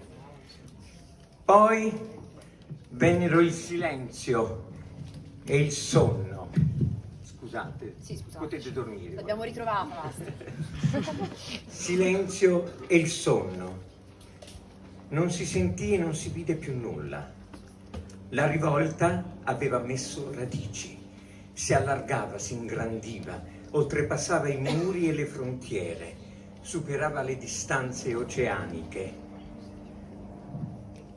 Tutte queste forze sconosciute e vive, tutte queste donne unite in anonima resistenza, quelle che non si erano mai viste né sentite, quelle che già si riunivano di nascosto e incoraggiavano le altre, quelle che passavano ore davanti al telefono, al tavolo d'ascolto e di scrittura o davanti alle fotocopiatrici, quelle che si raccoglievano in piccoli gruppi, quelle che avevano perso i loro clienti e avevano impegnato tutto, il loro tempo, i loro soldi, il loro cuore e tutte le loro forze, tutte insieme. Dalle loro molteplici mani, dalle tante voci sussurrate, spesso piene di lacrime e di infinita stanchezza, hanno fatto germogliare una rivoluzione nuova, più segreta e accesa. La vera rivoluzione oggi rifulge come un immenso sole che squarcia le nostre notti con le sue luci dense. Oggi, visi di tutto il mondo, donne mano nella mano e occhi negli occhi, urlano all'unisono quest'unica parola: libertà!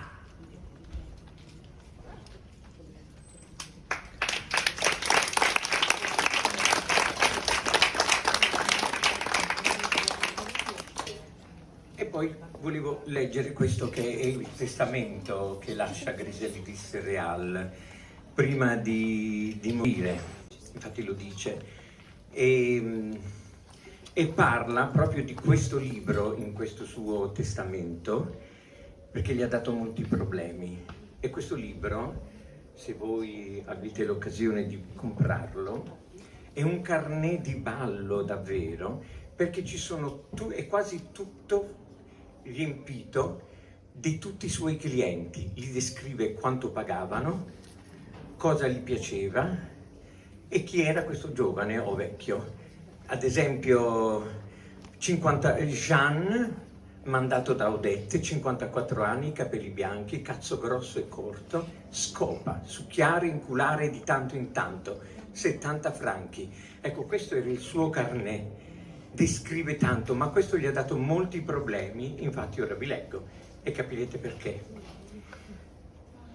Questo, per certi versi, è il mio testamento, un addio ai morti, un addio ai vivi. La vita, o meglio il suo colpo di coda, mi ha raggiunto per la sfida finale, forse perché ho vissuto troppo. Il cancro mi tiene tra le grinfie da 3 anni e riesco a sfuggirgli solo ogni tanto, a costo di grandi sofferenze, in una lotta accanita. Di fronte alle miserie del mondo non è niente, di fronte ai grandi piaceri della vita dei quali ho goduto tanto e senza limiti, è dura. Non ho più avuto clienti dal dicembre del 1955, l'unico e l'ultimo era un operaio bassino di origini spagnole, clienti di lunga data, che avevo segretamente soprannominato fiammifero. E si intuisce perché. Dovevo stirarmi ben bene, alzare le gambe a squadra e aprirle fino in fondo per sentirlo entrare e poi eiaculare, facendo bene attenzione a non perdermelo. All'epoca, come tutti i proletari immigrati, mi lasciava 50 franchi svizzeri. Non era sgradevole, soltanto commovente. E se ne andava via tutto contento, con un sorriso umile e grato e una camminata ciondolante, come tanti, dopo aver goduto per andare a ristorarsi al bistrò. Avevo 66 anni quando ho smesso, adesso ne ho 75. Ho 30 anni di prostituzione alle spalle, tenendo conto delle pause. La prostituzione è arte.